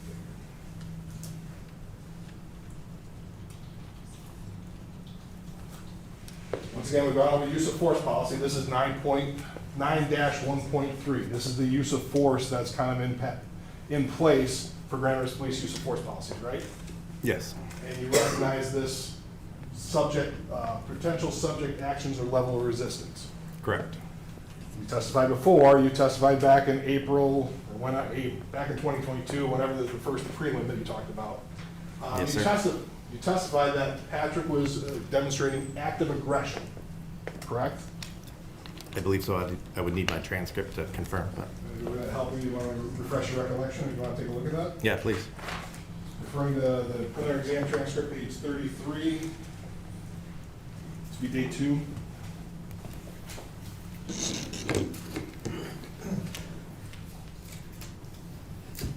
Just starting on line 24, kind of going over into page 34.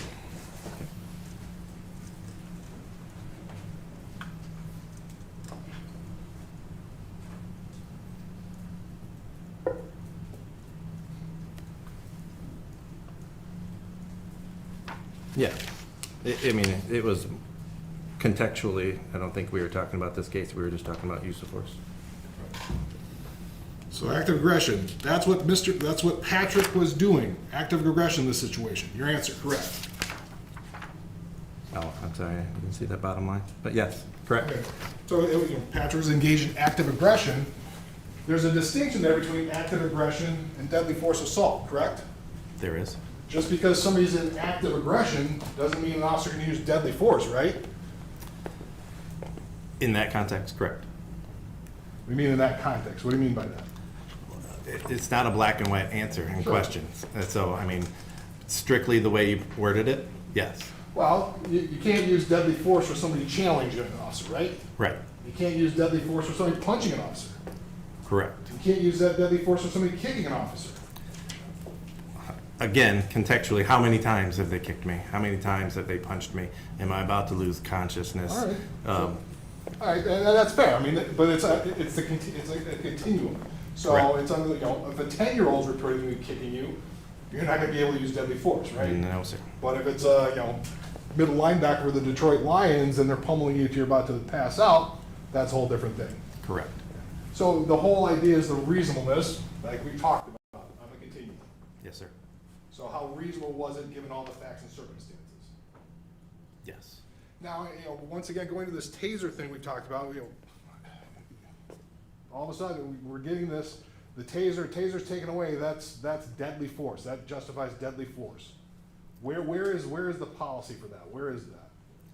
Again, you're looking for the black and white answer. It's the gray area. It's the totality of the circumstances at that time. So part of the reason we do voluntary exposures is to know how this device affects you. And so the level of pain, the level of exhaustion. Add that to the totality of circumstances of extreme exhaustion after a 2.5-minute fight.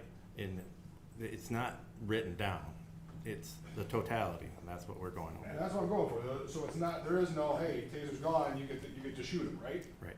It's based on, you gotta take a look at all the context, looking at the whole situation, right? Correct. And then you make that judgment call, not on the basis of hindsight, but what would a reasonable officer know at that point in time? At that time. Now, one of the things, the question came up earlier, I mean, you were part of the training unit, correct? Yes, sir. And I think were you in charge of the training unit at the time this all happened? No, I was You just captain at left? that point. Yeah. You just kind of left, it was Correct. transition. One of the things that was talked about, you do scenario training. Yes, we do.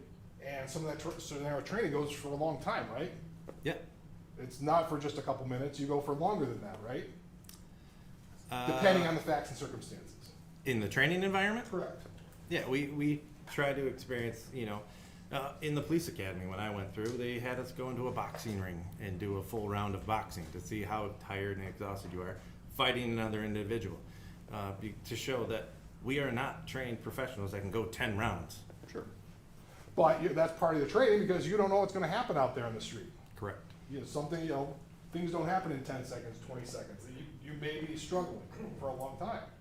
Yeah, there's potential for that. There's Yes, it's a so very you're risky trying- job.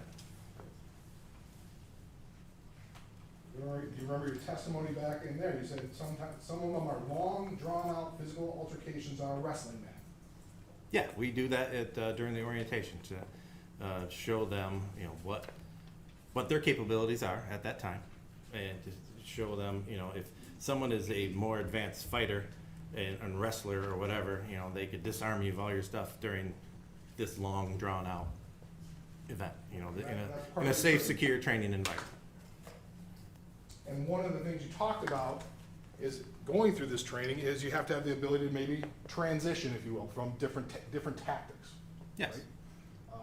So in this one, what we saw, the transition, we saw a knee kick, Yeah, knee strike. knee strikes, we saw a few of them, right? Correct. We saw a taser, Correct. and we saw a gun. We also saw a tackle. We saw. Is a tackle a trained thing? It's an untrained thing, but it happens. Very common in police practices. Sure. We also saw, he attempted arm bar controls of trying to grab his wrists and pulling them back, trying to get him into an advantageous position early on, to get your arms behind your back, like we would handcuff somebody. And so, yeah, we had, soft, empty hand techniques of, grabbing the arms and the wrists and trying to pull them behind the back, the tackle, a strike, a few knee strikes, and then the taser. Okay. That's all you saw in this incident? Yeah.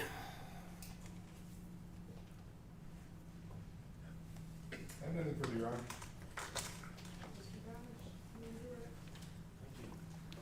Just as far as this topic of try different things. Chris, Officer Schurr here tried several different means of what level would his force have been in that situation?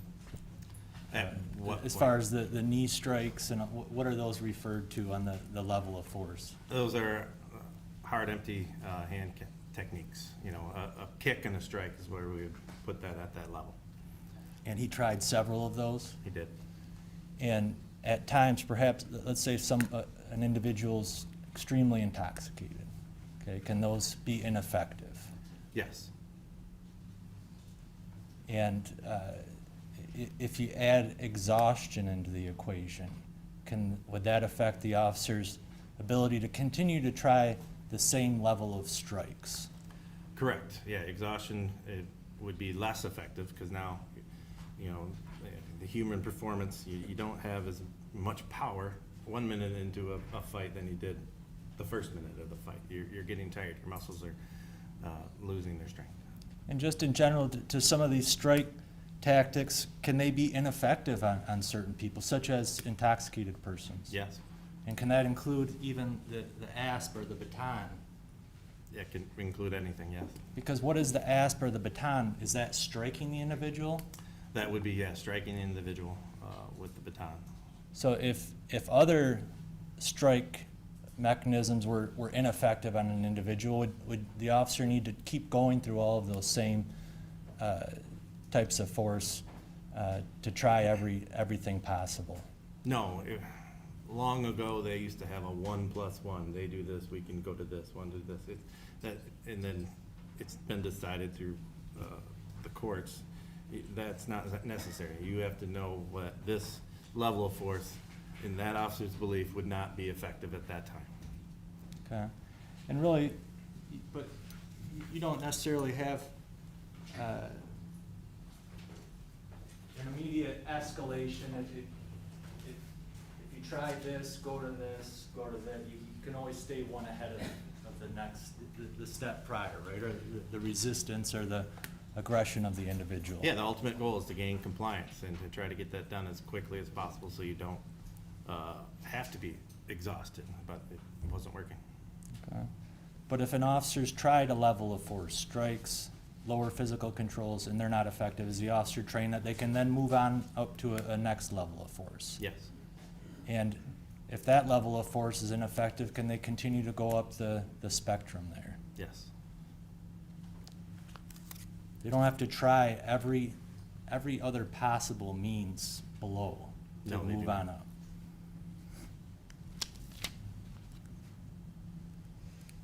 Talk some about these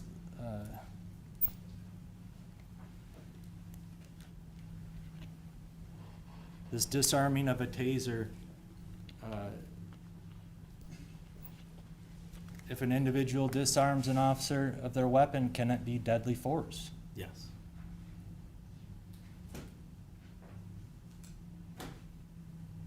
Under the totality of the circumstances, correct? Correct.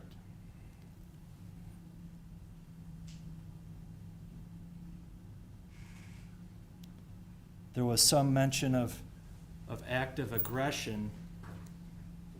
You don't necessarily use deadly force against active aggression, correct? It doesn't have to be your first resort. That is correct. Can it escalate to deadly force pretty quickly? Yes, it could. So, for instance, here, if the driver started out with those functions, but once a weapon gets thrown into the mix, can that change the equation pretty quickly? Yes, it could.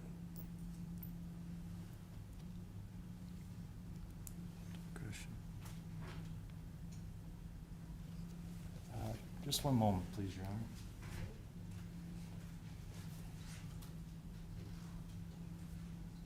That's all, thank you. Do some follow-up, go into this, somebody disarms you with a taser, So if I grab your taser and I stand there, can you shoot me? I don't have to wait for you to tase me. Sure, I'm not saying that, but can you shoot me? I grab it, I stand here. Again, contextual. It has to be the totality of the circumstances. But could it be reasonable that I fear that you're gonna use it against me? Yes. Okay, if I turn, I'm away from you, can you tase me? Tase you? Or shoot me, excuse me. Again, action's faster than reaction. You have to base it on the whole entire situation. We can't just have a black and white answer here. So the fact that he took the taser doesn't allow you to just shoot him. It's not based on the totality of the circumstances, right? Say that one more time. The fact that somebody takes a taser doesn't mean you can shoot him. It depends on all the facts and circumstances. You gotta take a look at the whole incident. Correct. You have to take a look at the whole incident. And I guess going to that, since you're the taser expert, has a Grand Rapids police officer ever been disarmed with a taser and shot? A Grand Rapids police officer? No. They've been disarmed of tasers. They've been disarmed with tasers, but disarmed and shot. No. How many times have they actually been disarmed with tasers?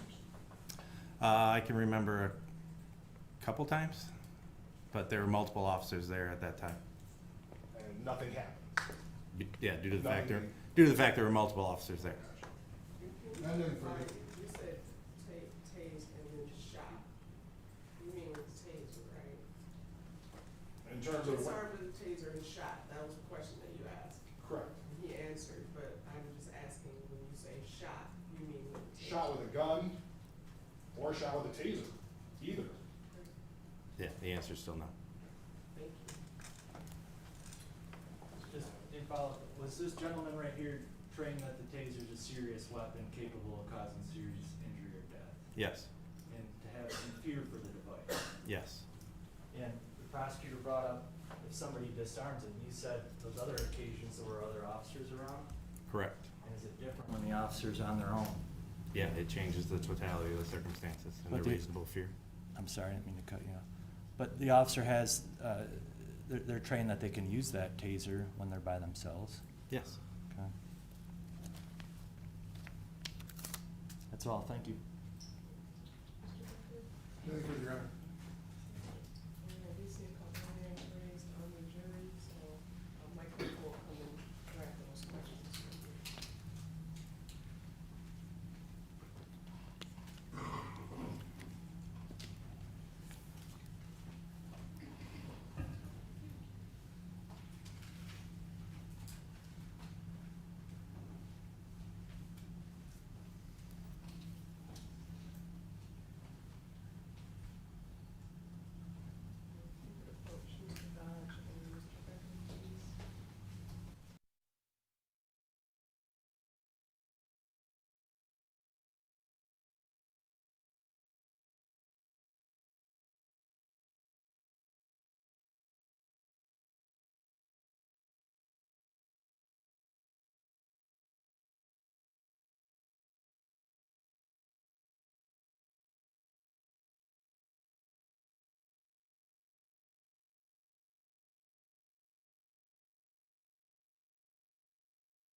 It would depend. If the insulated wire was intact, it would be pretty self-correcting, like touching a electrical fence on a farm.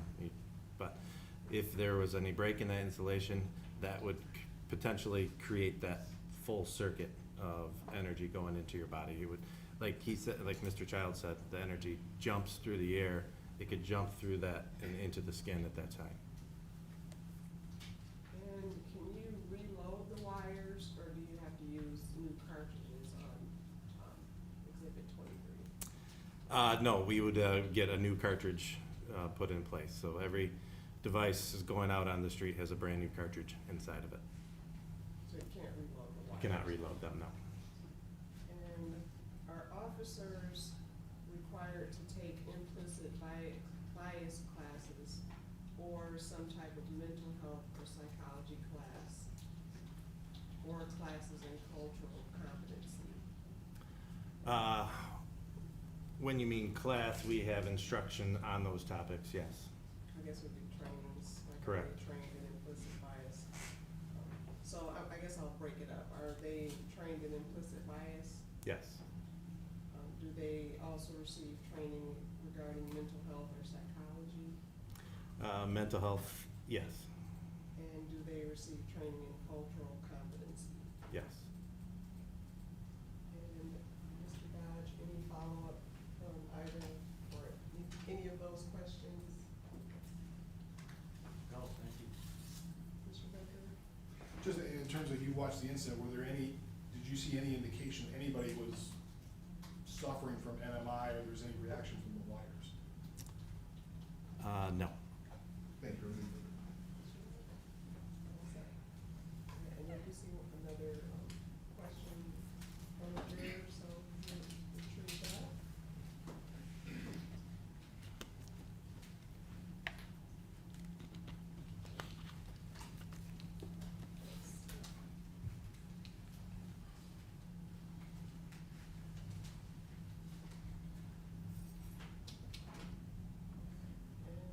If you can approach, please.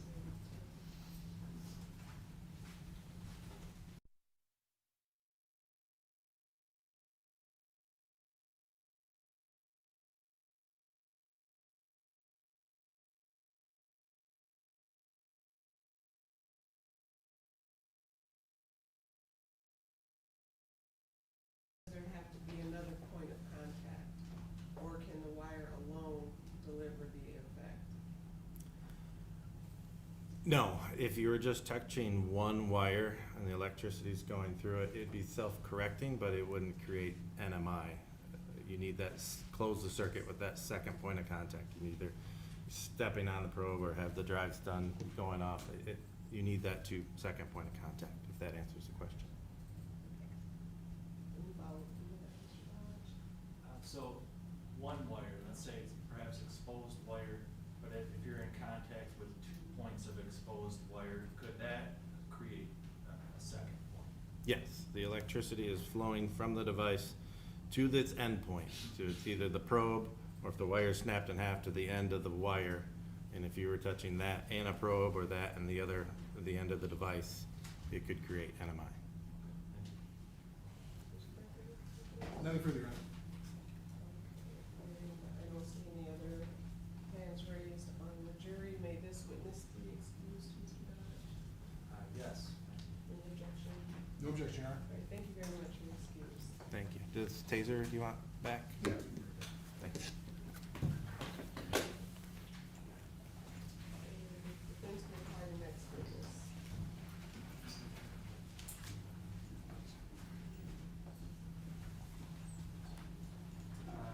Jason Gady, G-A-D-Y.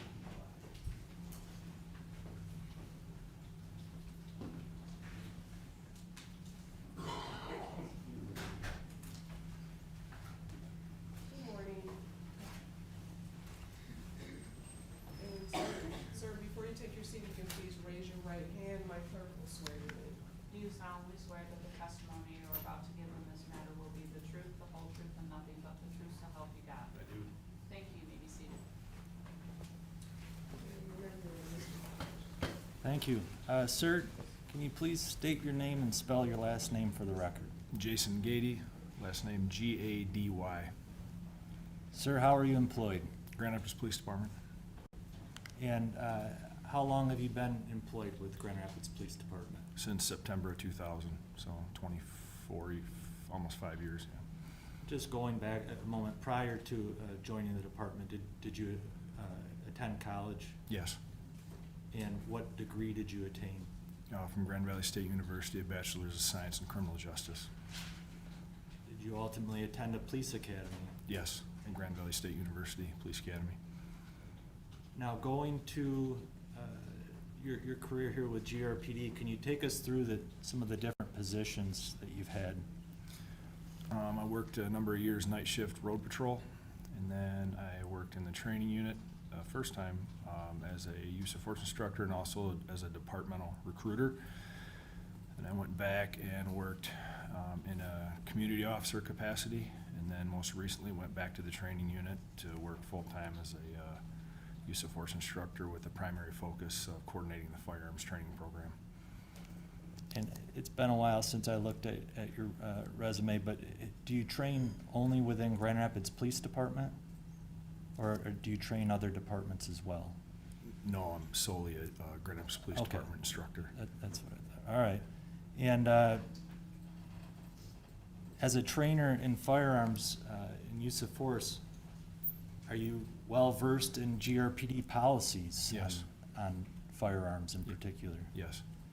And your full-time duties currently are firearms training at GRPD? Is that Yes. right? All right, I would move to have Officer Gady admitted as an expert in the field of Grand Rapids Police Department firearms training, policies, and practices. Any objection? No objection. I think he will be considered an expert in that field.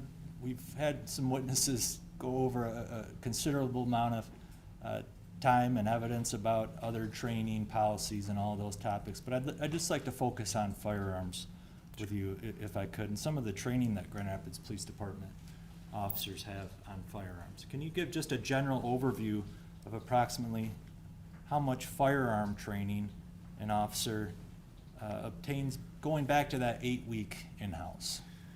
For the 8-week in-house, it's pretty substantial. It's anywhere from 60 to 70 hours of live firearms training, and that's not taking into account all the scenario-based training that incorporate deadly force decision-making with simunitions.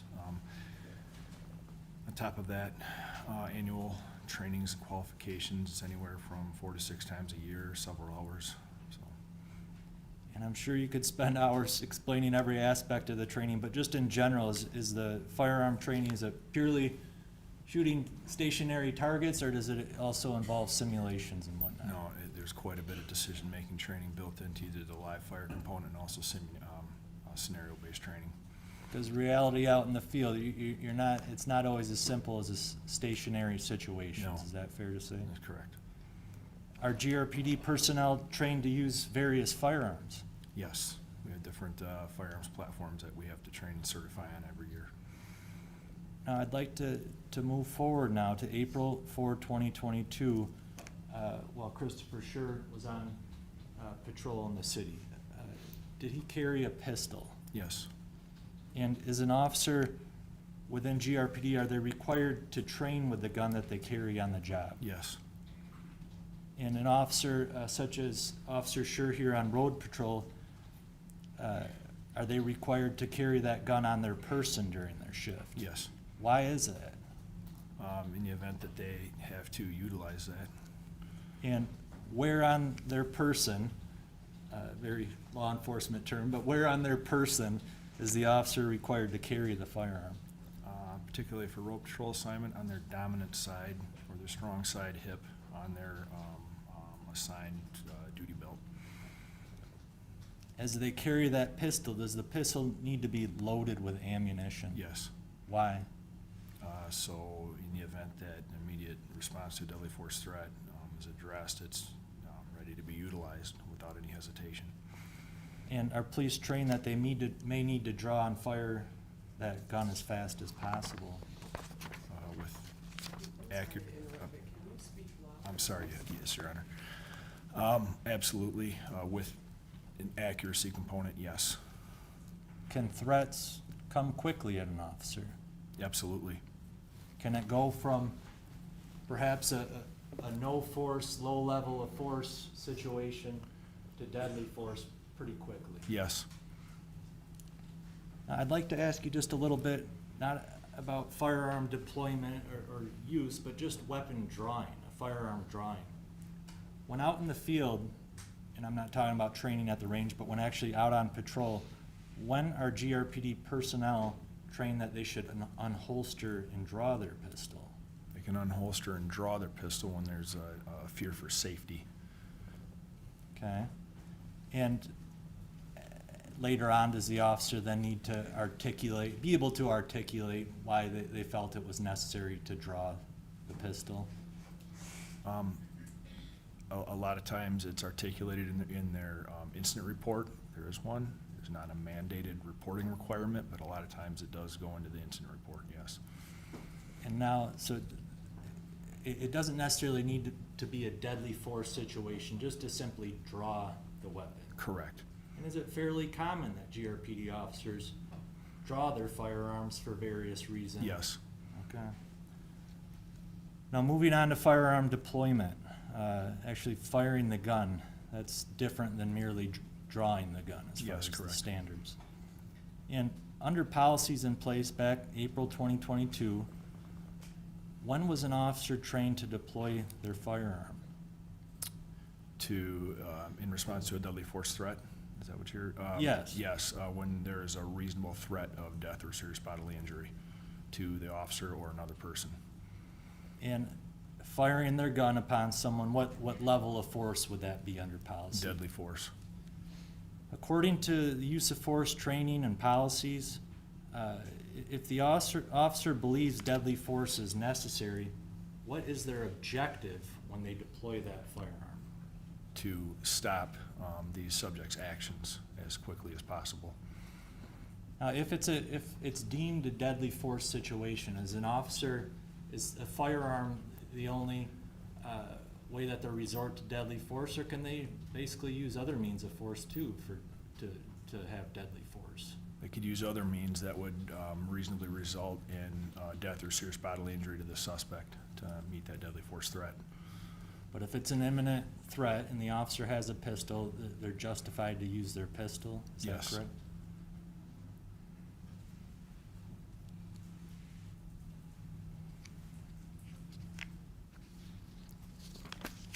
I'm sorry, sir. It's been a full morning. That's I'm all right. trying not to ask you the same questions that we've already went over with some folks. Now, when it comes to this decision to use deadly force, use your firearm, does GRPD have policies that may lay out, some of the circumstances that may be reasonable for an officer to move up to a different level of force? Yes, it's based on reasonableness, it's based on what we say totality of the circumstances, all the circumstances present at the time the officer had to make that decision.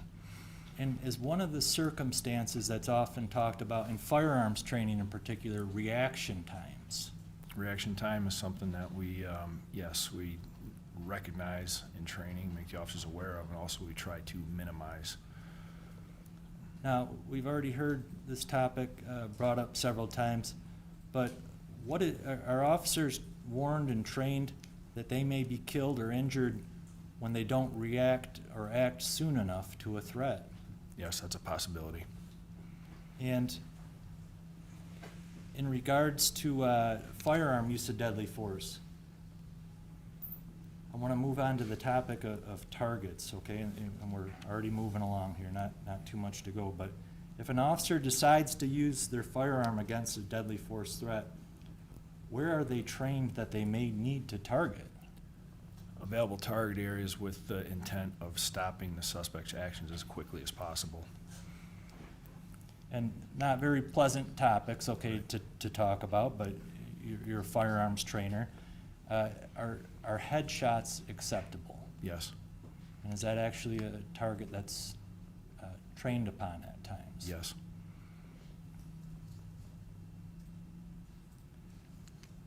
Is an officer trained, if the officer perceives they might be in a deadly force situation, are they trained that they should fire warning shots? No, To see if, experiment, to see if perhaps that may help their situation? Absolutely not. Is that allowed? If you can just elaborate, is that allowed at No, all? no, it is not allowed or advocated. If an officer may be in fear of, serious bodily harm or injury, are they trained that they should perhaps try shooting to extremities or other parts of the body to see if perhaps that may alleviate the situation? No, no. Are they actually advised not to do that? Yes, for several reasons. But what's one of the main reasons? One of the main- If you have again- an imminent threat and you Trying to, again, stop the subject's actions as quickly as possible. with recruits and officers, is it a common topic that's discussed as far as even after an individual, say if they're wounded, that the threat can still be there? Absolutely, yes.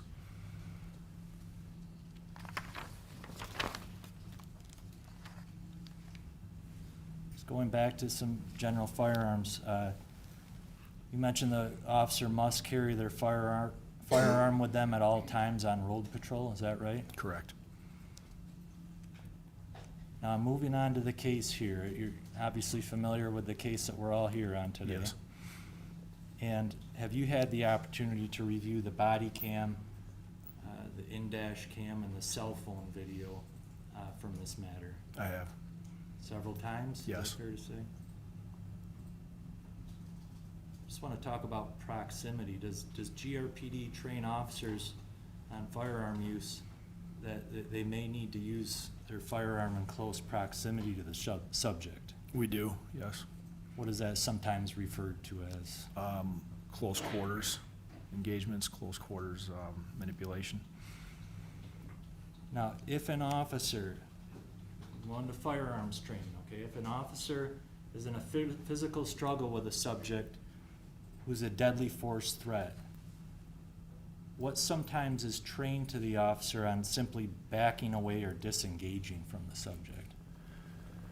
There is times that we do train inside those close proximities to have to deploy your firearm because, first of all, they may be in a position with the subject, either they're on the ground, pinned, tangled up in a manner that the officer cannot engage physically. But if a deadly force threat presents itself, they still have to be able to meet that potentially with a handgun and be able to draw it, manipulate it, keep it in battery, and effectively utilize it, right? Another reason may be simply due to entanglement with a subject, due to physical exhaustion or physical limitations. The officer may not simply be able to quickly and effectively get up and disengage, right? So in that scenario, again, a deadly force threat presents itself. They may have to utilize, again, their handgun inside that close proximity. So those would be two big reasons why we train inside those close distances. Okay. Just going to the case here, we've already exhausted several of these topics, but as you review the case here, if an officer in Officer Schurr's position is in reasonable fear of serious injury or death, was there anything inappropriate about or unreasonable about the way that Officer Schurr drew and fired his pistol? No. If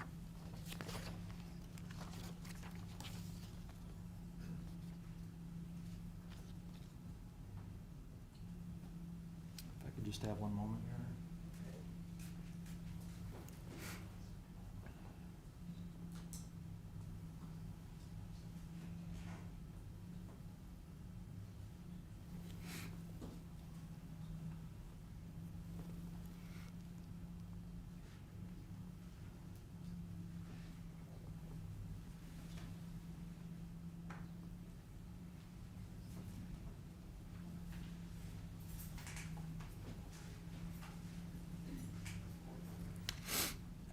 Just in follow-up to that last point, okay? Yes. Obviously, one aspect of this case is the fact that a bullet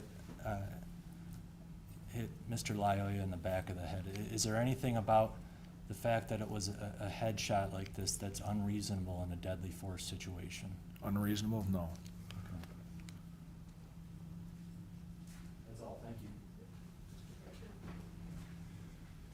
this officer did, right? Yes, sir. Kind of, why did you refuse to meet with Detective Sergeant Tubergen about your testimony? At this point, due to proximity to the case, I just didn't feel it was necessary.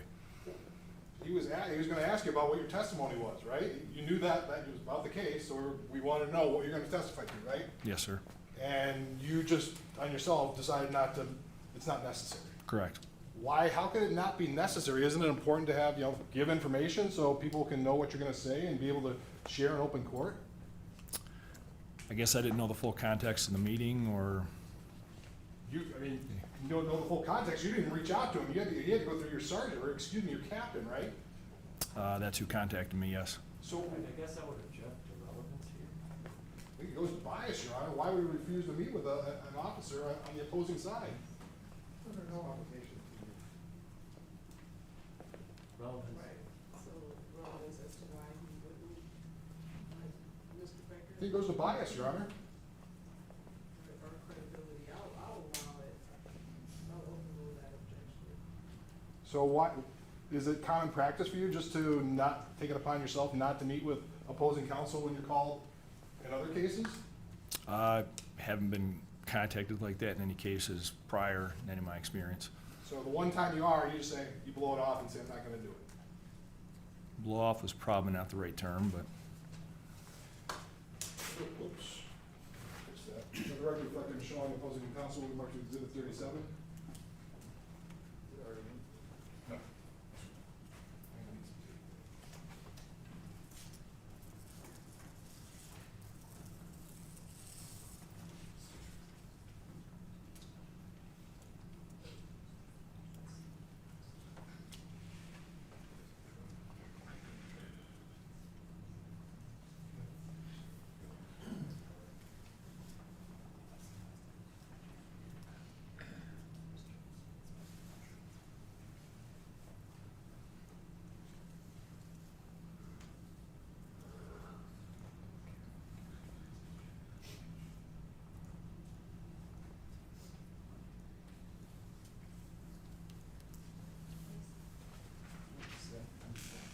Sorry, Your Honor, I'm just not familiar with this, I'm just taking a quick look here.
Let the record reflect that I'm showing the witness will be marked as People's Exhibit 37 for identification purposes. Sure, you recognize that?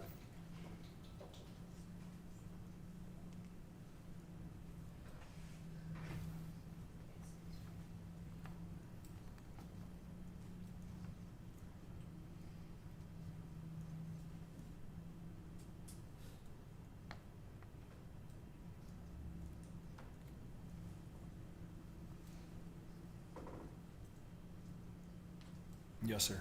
What is it? It appears to be a training outline from the recruit class that Officer Schurr was part of. And the recruit class, can you tell how you tell that? What are you referring to?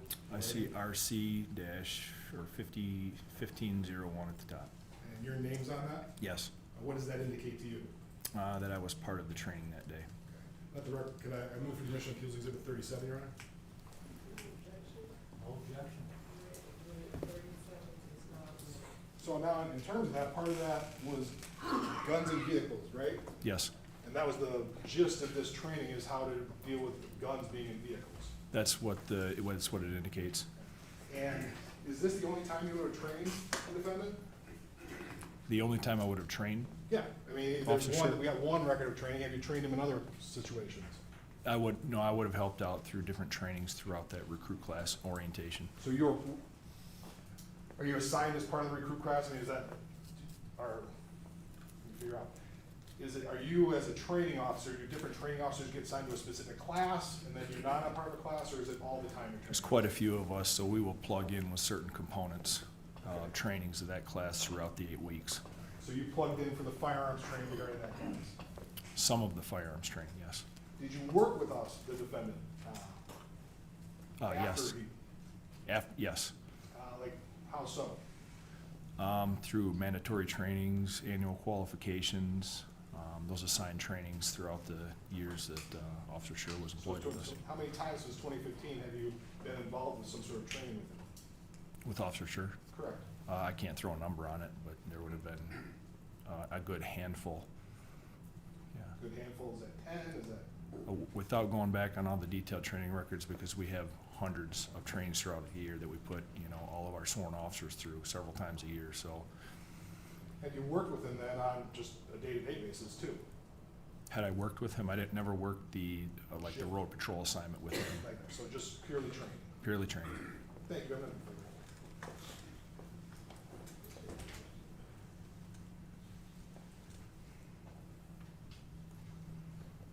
Sir, this case is from April of 2022, is that correct? Yes, You've been with the firearms training department since then, for the most part? yes, I've been a firearms instructor since then. Over the 3 years or so, did anybody from the prosecutor's office or the detective here ever reach out to you or anyone else from the training department to perhaps ask for some more explanation, clarification, or any questions about this You're not case? gonna object, the training department, we did work with the training department, so it's kind of a broad question. I mean, I guess you could be more, I mean, if you're saying it's a broad question, you can just be I more am. specific. Did anybody reach out to you or any of your close firearm instructors for any questions on this prior to a couple weeks ago? I can speak for myself, and the answer That's is fine, that's better to do, I'm sorry. no. No, okay. And you were recently reached out to, and did the defense advise you not to get back to the prosecutor or anything like that? Nobody advised me not to, no. Okay. Now, that sheet there, guns and vehicles, Yes, and I'm not sure, so maybe the point, you've known Officer Schurr on and off over the years? I have, yes.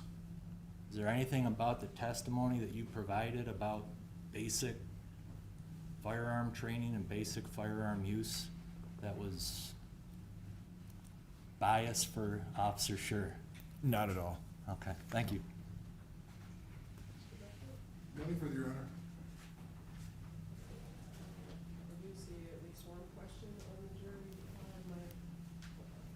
my clerk can drive that for you.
the subject's actions, but it's not okay to aim or target hands or arms if that is the area of threat. Yes, so to clarify, it's not advisable, first of all, when an officer has to deploy deadly force on a suspect, particularly using a firearm. Accuracy is of great concern, okay? So that's the other thing too. Accuracy diminishes the smaller the target area. And also, it doesn't make it any less potentially lethal. Deadly force, anything that an officer is going to deliver that would reasonably result in death or serious bodily injury to the suspect is, we don't differentiate between where it is. However, if we need to very immediately and quickly stop the subject's actions, again, hitting in an extremity may not accomplish that. If that clarifies it all, yeah.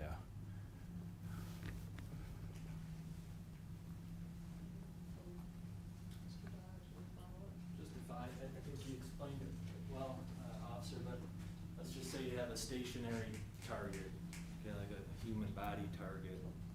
If the target were to have a pistol in the hand, raised, you know, and you're teaching the officer where to aim, would you aim to shoot the hand or the weapon? No, absolutely not. And again, one big reason would be the accuracy component. The likelihood of a miss would be much higher than a larger target area. So. And where are you justified to generally aim? Generally aim, center mass, head, any of those vital areas that, again, are going to have a much greater effect on quickly stopping that, the subject's actions. And in reality, are those areas that are likely to end Yes. in death? Yes, more likely. Okay. It's deadly force, correct? Yes. Okay, thank you. Anything further? I don't see any other hands raised. May this witness be excused, Mr. Dodge? Yes, thank you. Any objection? No objection, Your Honor. All right, thank you very much. Thank you, Your You're Honor. excused. We're right up on the lunch hour, so what we'll do is break for lunch until 1 o'clock. And so, once again, I'm not sorry for broken record, but please leave your notes upside down in your chair. Remember, you're not to discuss the case with each other or with anyone else. And also to continue avoiding any news reports in the media and in social media. We will see you back at 1 o'clock. All right, to the jury, please.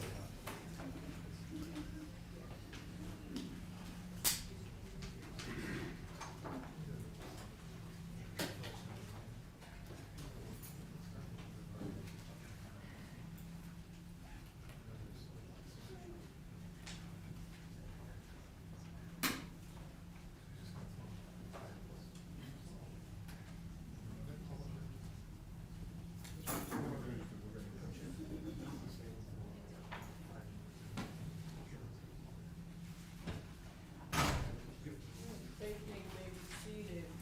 I did want to place a couple of questions on the record that were asked, or that were given by the jury, but not asked of the witness.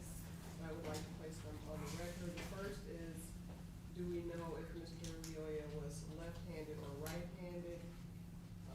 And so, because that particular witness wouldn't have had knowledge about that question was not asked. And the next was, can a series of least optimal, though possibly reasonable choices ultimately result in choices that are unreasonable, given, I can't read that word, given some kind of events or an unreasonable situation in relation to your review of this or any case? First, that's a pretty overly broad question. Second, it's up to the jury to decide what's reasonable, what's not reasonable. And obviously, any review of a different case wouldn't be relevant to this case.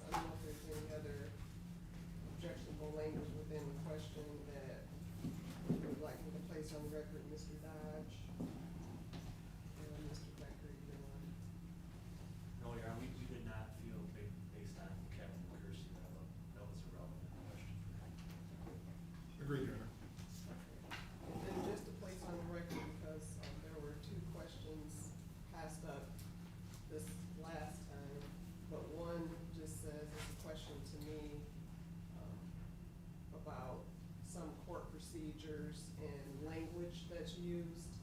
And so I intend to respond. One is asking how come some people ask approach and some don't. And then another is remind what sustain, overrule, and other terms that I say mean. I intend to just write a note back saying, as far as how come some ask to approach and some don't, you should not be concerned or focusing on this exclamation point, because I don't want them focusing on, wait a minute, why didn't they? That's my response to that question. And then sustain, I was just gonna write court agrees, overrule means the court disagrees. And then I don't know what other terms they're referring to. Is that an okay way? I don't wanna not respond to the question because it was asked, and I also don't want to respond in a way that's not okay with both sides. Mr. Becker? I have no problem with that, Your Honor. That's fine. Okay, so I'll just pass that note back. Writing on it. Okay, and is there anything else we need to address before we break for the lunch hour, Mr. Cole? No, Your Honor. Thank you. Mr. Becker? Nothing much, Your Honor. Okay. So we'll be in recess for lunch until 1 o'clock. Thanks for joining us. You've been watching all day of day 4 in the trial of former Grand Rapids police officer Christopher Schurr. He's charged with second-degree murder in the killing of Patrick Leoya. Today, we heard the last of prosecutor Chris Becker's cross-examination of GRPD Captain David Siver, and the defense called their next witness, Captain Chad McCursey, to the stand. He testified on training policies that the department utilizes and said, in his opinion, Schurr made the right decisions after that.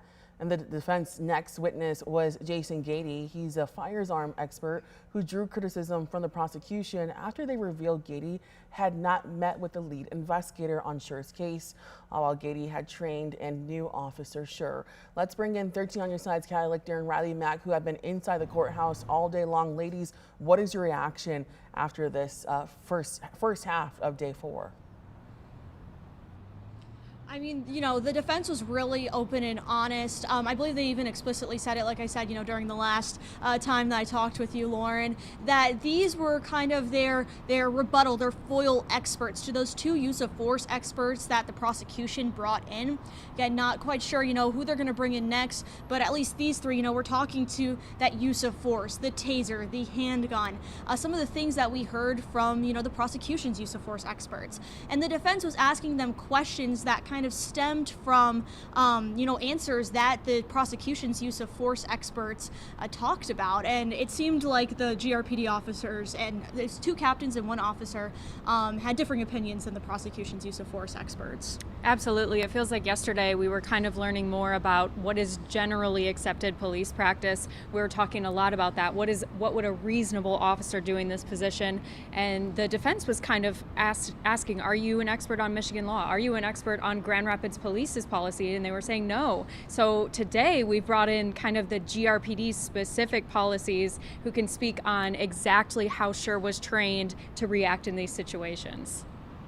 I want your perspective on this. Obviously, this is the defense making their case.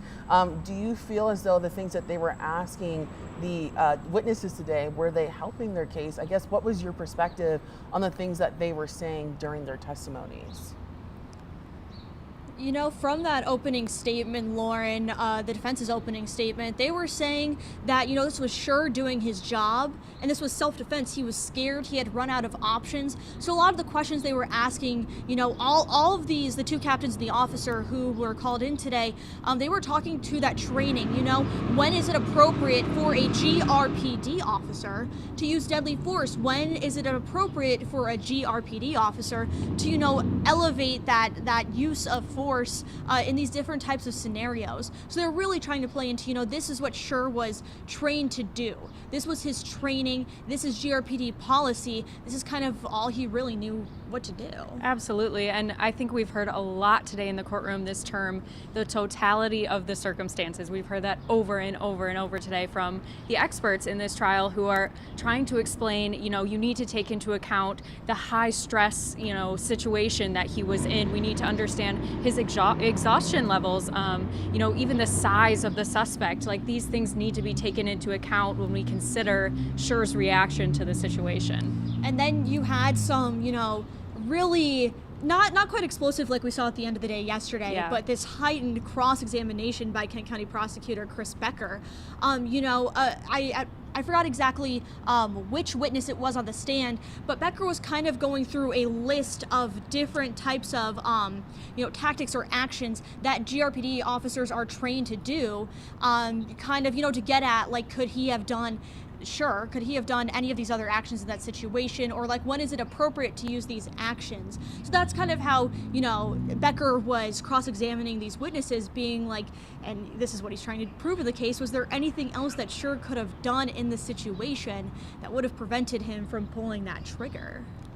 And I wanted to ask you both, it almost sounded like each witness was an expert on a very specific thing, or they were focused on one thing. I think one person was more focused on the taser. We saw the last person more focused on firearms. Just kind of talk about the specific things you really heard today. Absolutely, yeah. I think we started today with an expert on GRPD policies, and then it was, I think, the training aspect of it, and then firearms and tasers and things like that. So each a very specific field. And I think I was most interested in the cross-examination happening of, like, can you explain an exact GRPD policy on tasers? And the answer would be no, there is no exact language that talks about when to escalate from taser to gun. I thought that was a really interesting deep diving into each field and how that relates to GRPD policy.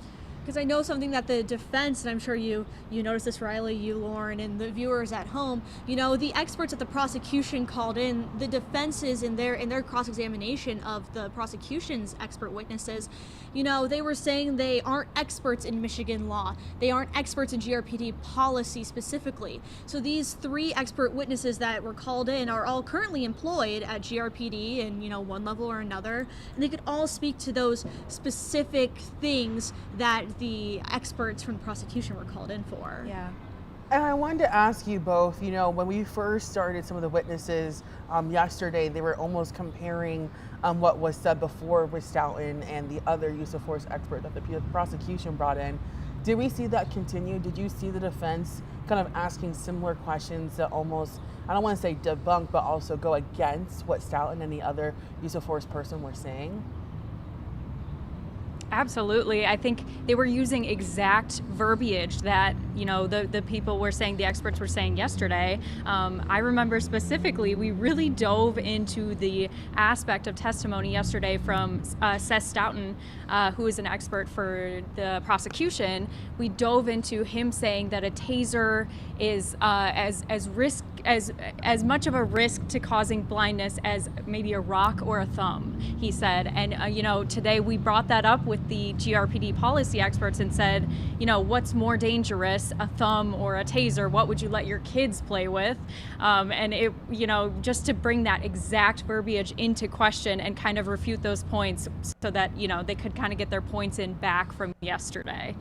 And I feel like I've been saying this a lot now, but bringing in what the defense has been trying to do to the two witnesses, Stoughton, prosecution witnesses, Seth Stoughton and then Nick Bloomfield. Again, since before the trial, they were trying to get them to not take that stand. Yeah. And this is just another way that they are trying to, again, like you said, not necessarily debunk, but try to combat some of the stuff that they were saying. And so again, like using that exact language, bringing in those exact examples, and it's kind of laying it out for the jury, kind of synthesizing that information, putting that information together. That this is what you heard a couple of days ago. Now here's kind of the same type of circumstances today. Yeah.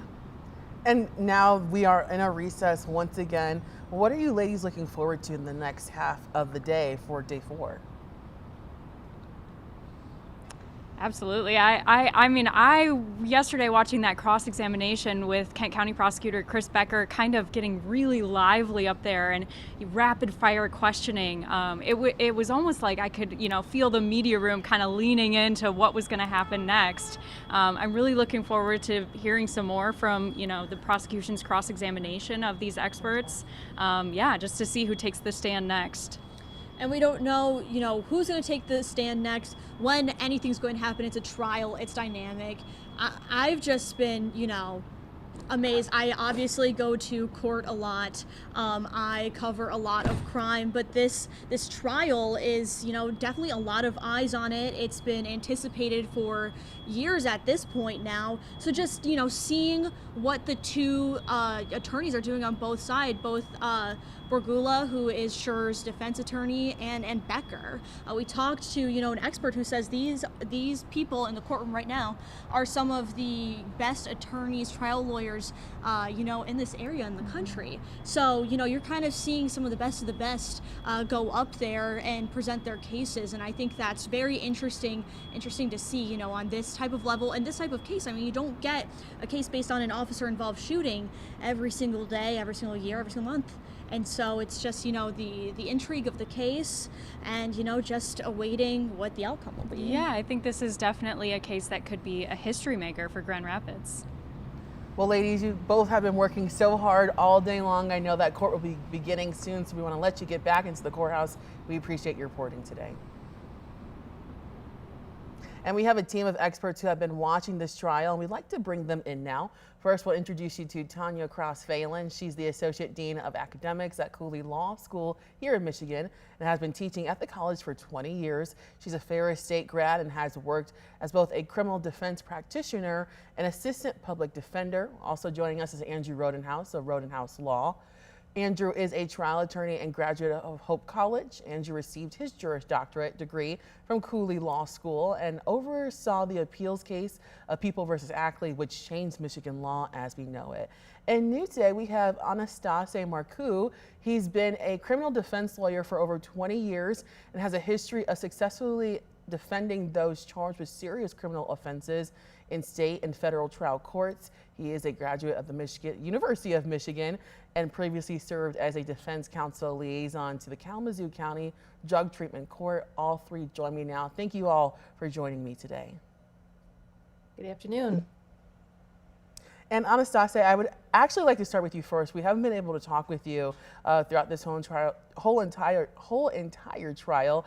I wanted to get your perspective of what you have seen so far from the start on day one. This has been an absolutely fascinating trial. I think the concept of self-defense for a police officer and what that means is not something that's well settled in the law. And we can see through all of the expert testimony about firearms, tasers, all of that type of testimony. It's really a fascinating legal issue about how much of that is relevant on a self-defense type claim. And it's been great legal work from both sides. And I want to ask all of you about day 4. We're halfway through day 4. We have seen a lot of people from GRPD kind of talking about policies that they have within the department, how that compares to the other experts. Anastasia, I want to start with you. What's kind of your reaction to what we heard today thus far? Well, I can tell you as a criminal defense lawyer, I would have objected to that type of testimony if the prosecutor had offered it, because some of the questions seem to be really about the ultimate issue here, what was reasonable and whether or not the officer had an actual fear. However, when you're talking about self-defense, Michigan law is pretty clear that the jury's supposed to consider it from the standpoint or the viewpoint of the person who's claiming self-defense. And because he's an officer and he's had that training and he's had that experience, that is relevant in some ways to the ultimate question the jury has to reach. I think there's some leeway the judge is allowing here that some judges probably would not. Tanya, I want to jump to you. We spoke with you earlier today about what we could have possibly saw today. What has been your thoughts thus far since we last spoke with you? Yeah, so it's been interesting to watch the defense bring in all of the training officers from the Grand Rapids Police Department. And it's interesting because usually those police officers are testifying for the prosecution. So in this particular case, like Anastasia said, it's kind of a flip, right? That we're seeing them testify for the defense. And so it's been really interesting to hear it from that perspective. The other thing that's really interesting to me, and I mentioned that this morning, is that although the officers are testifying a little bit differently than the experts called by the prosecution did, there's been a little bit of tension, I think, between Prosecutor Becker and the officers who testified.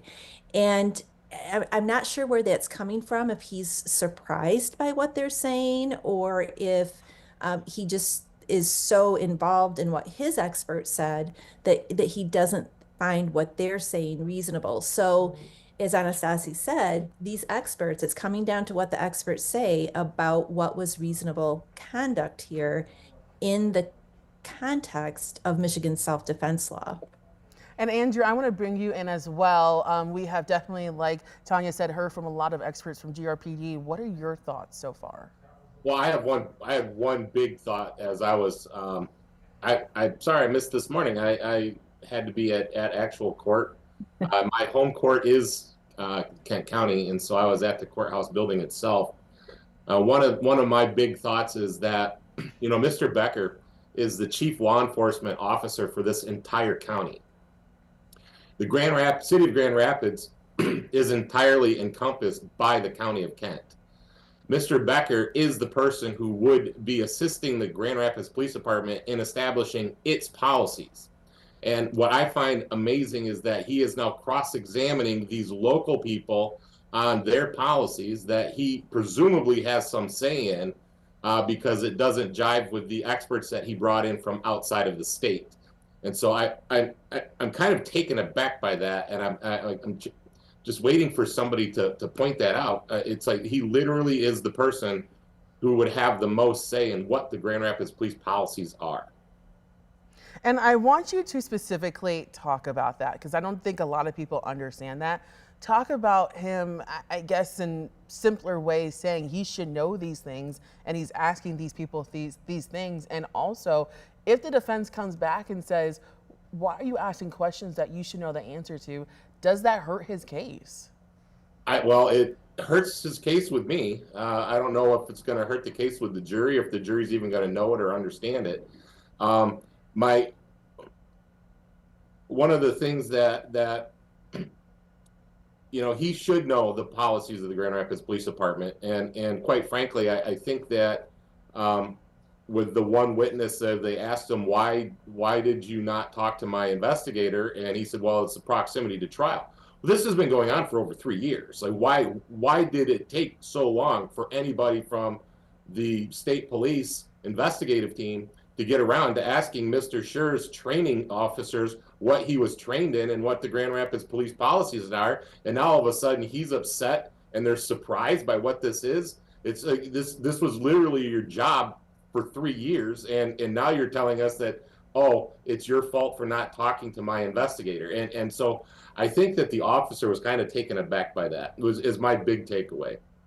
And Anastasia and Tanya, Andrew brings up a very good point. I would love to hear your opinions on what he's saying. I'll start with you, Anastasia. What's your opinion on that? I think Andrew makes an extraordinary point. We all know that as defense lawyers that the chief prosecuting official is the chief law enforcement officer for that county, and he should be aware of what the policies are, and I'm sure he's had input at some point. Prosecutors do have input on policies like that. The second point about the delay in trying to interview defense witnesses, I don't know why that happened, but I think Andrew's point is well said, that it creates a problem for the prosecution in this case, that they waited so long to interview basically their own officers. It's a strange tension that's going on there that you just don't see normally. And so really it's, reading through and listening to and watching that, it's really, those are his officers. Those are the officers that office relies upon for all their other cases, and that he's cross-examining them. It's that tension is pretty evident. And Tanya, I want to hear from you as well. What is your take on this point that Andrew brings up? I agree that the tension is palpable between the prosecutor and the officers who are testifying being called by the defense. I do want to put a little footnote next to what Andrew said. Yes, the prosecutor's office is responsible for helping to train police officers on legal issues and testifying in court and things like that, and maybe had some input into the police department's policy. But remember, they are a city police force, and I do think the city attorney and perhaps even the city commissioners may at some point have had some input into the policies as well. But certainly, I would expect that the chief law enforcement officer of the county would be familiar with the Grand Rapids, the largest police force in the county, would be familiar with their policies. So, Tanya, I have a question that's kind of twofold. One, if the defense is thinking the way you are all thinking, can they question Prosecutor Becker about why he's asking these questions that he should know the answer to? And my follow-up question to that is, is he doing this because he already knows the answer to these questions and he's just trying to maybe get the jurors to be thinking the way that he is? Or is he maybe genuinely surprised about the things that he's asking these experts? Well, there's a foundational rule that you can't be a lawyer and a witness in the same case. So the idea that the defense attorneys could ask this of Mr. Becker in front of the jury as a witness, that's off the table. The conversation might be happening outside the presence of the jury and outside of the courtroom as to, hey, what's going on here? Why are you so surprised about this?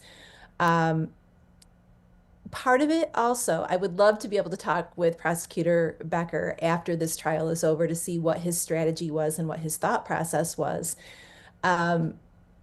I don't know if he's thinking he didn't call these officers himself because he didn't want to put them in the uncomfortable position of having to testify against a former fellow officer. I don't know if he is so invested in his own expert witnesses' opinions that he's riding that wave to closing arguments. But it would be really interesting to be able to talk to him after the fact to see what those thought processes are.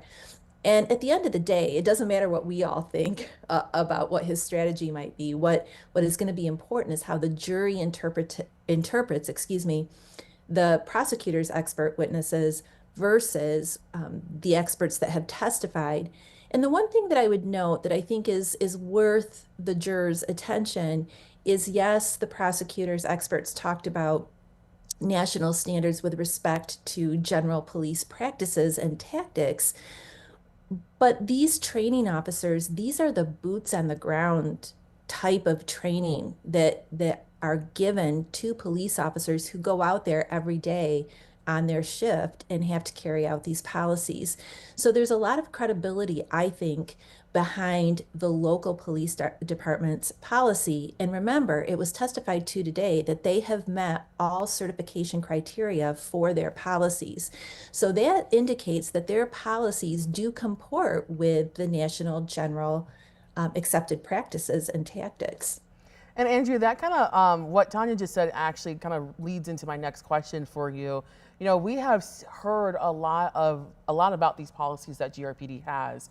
And like Tanya just mentioned, they're in compliance with the national association that they're supposed to be in compliance with. And at one point, we actually heard Captain Chad McCursey say that in his opinion, Schurr made the right decisions. Again, this is happening in Grand Rapids, and Prosecutor Becker brought in experts that were not from this area. Do you think that this is helping the defense really prove their case that the decision that Schurr made that day was the right one? Because it sounds like he's following in compliance with the policies at the department he actually works with. Yeah, and I want to just touch base with to answer that question. I want to touch base back to what Anastasia said. Excuse me. Was that he's surprised that the judge is allowing these witnesses to testify to what he's calling the ultimate issue. And I agree with that. And we've talked about that in previous live streams, that the original sin in this case was allowing those experts from outside the state to come in and opine to the ultimate issue. And then when the defense argues, hey, this is going to confuse the jury, now we find out when we're outside the presence of the jury, some of the jurors' questions indicate that they're actually confused. And so none of this should have been allowed to begin with, because whether or not Officer Schurr is trained or he follows his training or anything like that, those are not additional elements to the crime of murder in the second degree or to self-defense. It's the same for law enforcement officers as it is for individuals. And so that's where it's all stemming from. And so now that we've got the local people, the ones on the ground, the ones that Schurr actually trained with, their testimony about whether or not he acted reasonable, I think that really strengthens the defense case, because how unless Mr. Becker can show that Mr. Schurr was aware of or was attempting to follow what his experts say he should have done, the only other people who could provide that information was the people who actually trained him.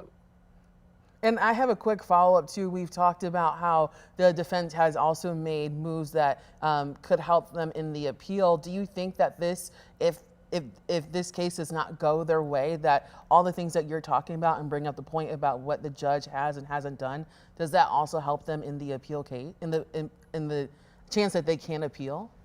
Well, yeah. In fact, the juror actually asking the question about the reasonableness shows that they are actually confused. And the judge, I don't know what kind of instruction she's going to give in addition to the standard jury instructions that's going to cure that problem. And Asaze, I have another question for you. We've been able to hear from Tanya and Andrew previously about Schurr possibly taking the stand. I wanted your input not only on maybe possibly the appeal case that the defense is building for after this case, but also, do you think that it would be good or bad if Schurr decided to take the stand in this case? It's such a judgment call based on your evaluation as a defense lawyer, interviewing your client, and then assessing where the evidence is at that particular point in time. Most defense lawyers know that for self-defense, you have an initial burden of production, meaning you have to show at least some evidence of self-defense in order to get the jury instruction. That's clearly out here from the video and from the testimony that's already out there. So now it really is a strategic decision, and you just don't know whether or not he's going to hurt the case more than help. And that's ultimately the decision that every defense lawyer has to make on a case like this. Will it help more than it hurts? And that's a tough decision to make in any situation like this, because the reality is none of us know right at that moment you're making the decision, is the jury on our side or not? You make your best assessment based on the evidence that's come in and your own assessment of how well your client does with public speaking, how well they handle pressure, how well they understand questions. Because some people are very literal, they just are, and they might not hold up well the questioning because of that. They don't really understand what's happening. Some of my clients are really argumentative. That's just who they are as people. You don't really want them necessarily arguing in front of a jury. So those are all kind of personality issues that the defense lawyer has to assess. And I also wanted to ask you about the possible appeal trial that the defense could bring if the verdict doesn't go their way. Do you think we saw a verdict for a mistrial, directed verdict, countless objections, and now kind of this framework of the policies for GRPD? Do you think that they're setting up a good case for appeal if it has to go to that? Well, there's two different types of appeals that can be done. One is the one that Andrew's raised, which is the judge was wrong to allow in this ultimate opinion issue. That what's going to happen on the appeal is, I think, if it gets to that point, Court of Appeals might very well say that the judge was wrong on allowing some of that testimony in. But then the next question is, how was he prejudiced? The judge has now allowed the other side to do the same thing. So now the question becomes, how did that really affect the ultimate decision from the court? Will the Court of Appeals say, we don't care about prejudice because this is so obviously an error? And it's, I don't know how that's going to go, but it's clear that the defense lawyers are preserving all the issues they need to preserve for the appeal. And I think they're doing an excellent job doing that. Tanya, I want to bring you in kind of focusing on what we heard from the witnesses and the questioning from both the defense and prosecution. It almost kind of feels like there is, I don't want to say fluidity with their responses, but for example, there is no foot pursuit policy in GRPD, but they talk about what they would do if there was that situation. Do you think that helps or hurts the case when there's not something specific, a specific policy directed on things that are very important in this case?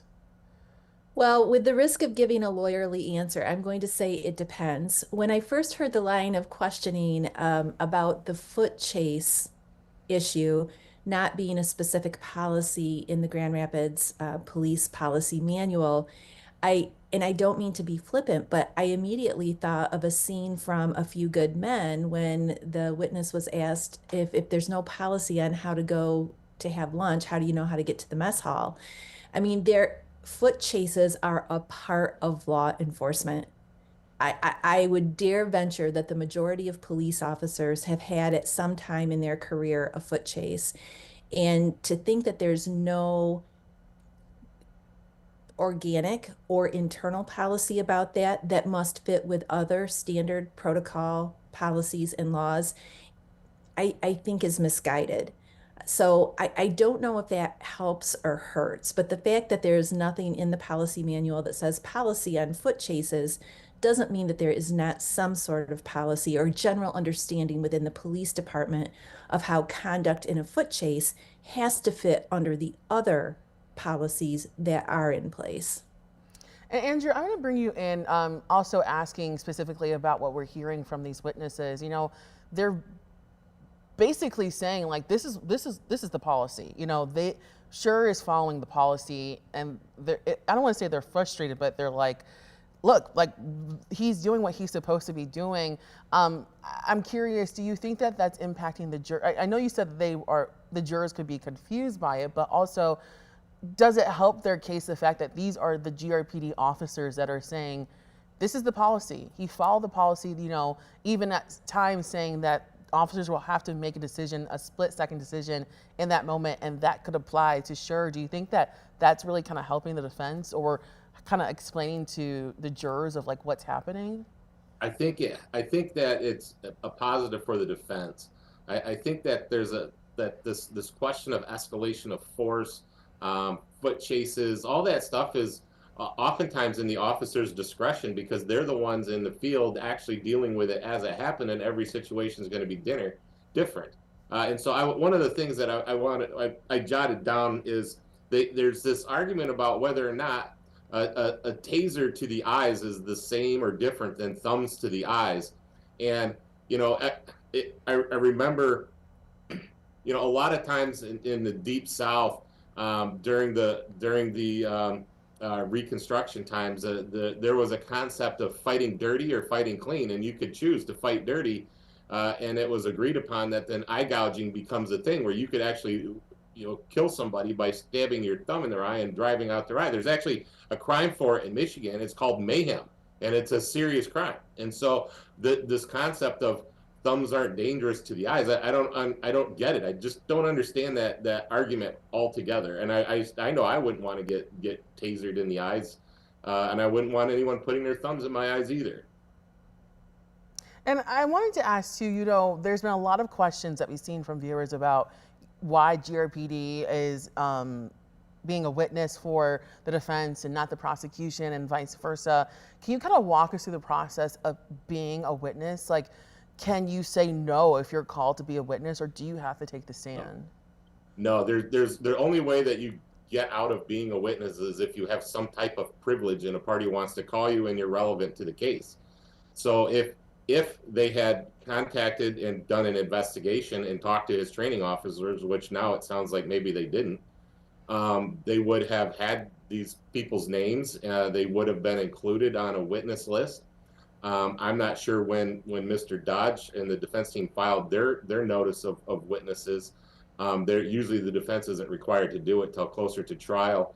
But if somebody served a subpoena, that's a court order and they're required to appear and testify. And unless they've got a privilege, like I'm a lawyer for a party, or I'm married to this person and I'm invoking marital privilege, or the person, even if they don't have anything relevant, they can still be subpoenaed, and they might have to file a motion to quash the subpoena, but that's really the only way you get out of being a witness. And so certainly the prosecutor had all these people available to him. I don't know what their theory was or why they did or didn't do what they did, but it sounds to me like they didn't talk to these people. Anastasia, I want to bring you in and kind of get your perspective of seeing the different witnesses that we saw. You know, we're seeing a lot of comments of questioning why GRPD officers were only for the defense and not the prosecution. Do you think that's a good move for the prosecution, or do you think it kind of hurts them? Well, I'm just going to read between the lines here and say that the prosecuting attorney knew early on during this investigation that that police force was not going to be favorable in talking about their policies and how they would have reacted under those circumstances. So he made the tactical decision to go to experts outside. Whether the jury finds the local police officers to be more credible and understand the policies better than the national, that's really for the jury to decide. Ultimately, you can see that what Mr. Becker is saying here is what he's trying to do, and whether it's effective is a different question. He's trying to say, yeah, we have policies about totality and about reasonable, but what I'm asking you is, what does that really mean under these circumstances? And he's trying to get these witnesses to say, well, what about this? What about this? What about this? And he's done some effective cross-examination on those topics. You know, ultimately on self-defense, they have to, you know, it has to be, there's an element of necessity about acting in self-defense when you kill somebody. That's an issue. We don't know whether this foot pursuit is part of that or not. We don't know how much that testimony is going to weigh for the jury. And there's also a question about duty to retreat, because Michigan has complex exceptions about when you have a duty to retreat and when you don't. So all of these different witnesses from both sides are creating questions, and the judge is going to have to instruct the jury on the law on that. And we'll see how that plays out down the road. I also wanted to ask you about maybe the perception this is creating for GRPD. I mean, hearing that there is no foot pursuit policy, I'm sure the average person is not thinking, I wonder if they have that policy. But now that that's been put in front of us, does that make people question, okay, should there be policies, or what doesn't GRPD have? And also, like, does this set up the trial to actually open the conversation around policies for police? Well, in my opinion, of course, it's going to open up discussion about policies. If you're having testimony that under our training, you can shoot somebody in the back of the head under these circumstances, then sure, it's going to open up policy about whether, or discussions about whether that's good policy or not. Same with foot pursuit when there is no policy in place. Ultimately, you know, this is a criminal case. You just want to make sure that there's due process and that there's a fair and just result, and that's what the system's designed to do. After that, it's really for the political process to kind of play out and figure out whether or not that local police department needs to reevaluate their own policies. We're going to be wrapping up soon, and I wanted to give all of you the kind of final chance to say what you're either expecting or hoping to see as this trial continues. I'll start with you, Tanya. What are you either excited for or are expecting to see as the day continues? Well, before I say that, I just want to loop back and say something about the witnesses. There's an evidentiary reason that I would like the listeners to consider too. So in order for the defense to even be able to talk about the policy and introduce certain sections of the policy as exhibits, they have to have a witness who can lay the foundation for that and be able to speak on it intelligently. So just because the defense called them and just because they're there testifying doesn't necessarily mean that they wanted to be there. They had a subpoena, they had to honor it, and they're there for an evidentiary purpose. So it's really important that the listeners understand that it's not necessarily they chose a side. They're there because they were subpoenaed to for a very specific purpose. But having said that, I am looking forward to what other expert testimony the defense may be offering. It's going to be curious to see if they present what we refer to as character witnesses, people who come in and testify as to Christopher Schurr's good character. Of course, if they do that, that will open the door to the prosecution to be able to try to counter his character.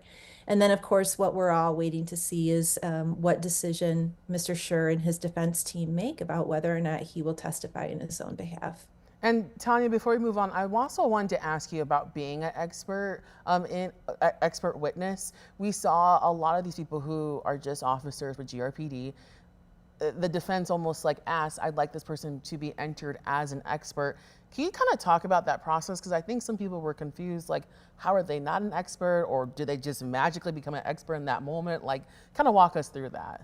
Sure, and I'll rely on my co-panelist here to jump in as well, because there's a very I don't want to say complex, but there's a very specific procedure to go through that is dictated by the rules of evidence and case law, that what has to happen for somebody to be declared an expert. And the more complicated or sophisticated or scientific the witness's area of expertise is, the more qualifications that have to be met. And it's often referred to as a Dauber issue or a Dauber hearing.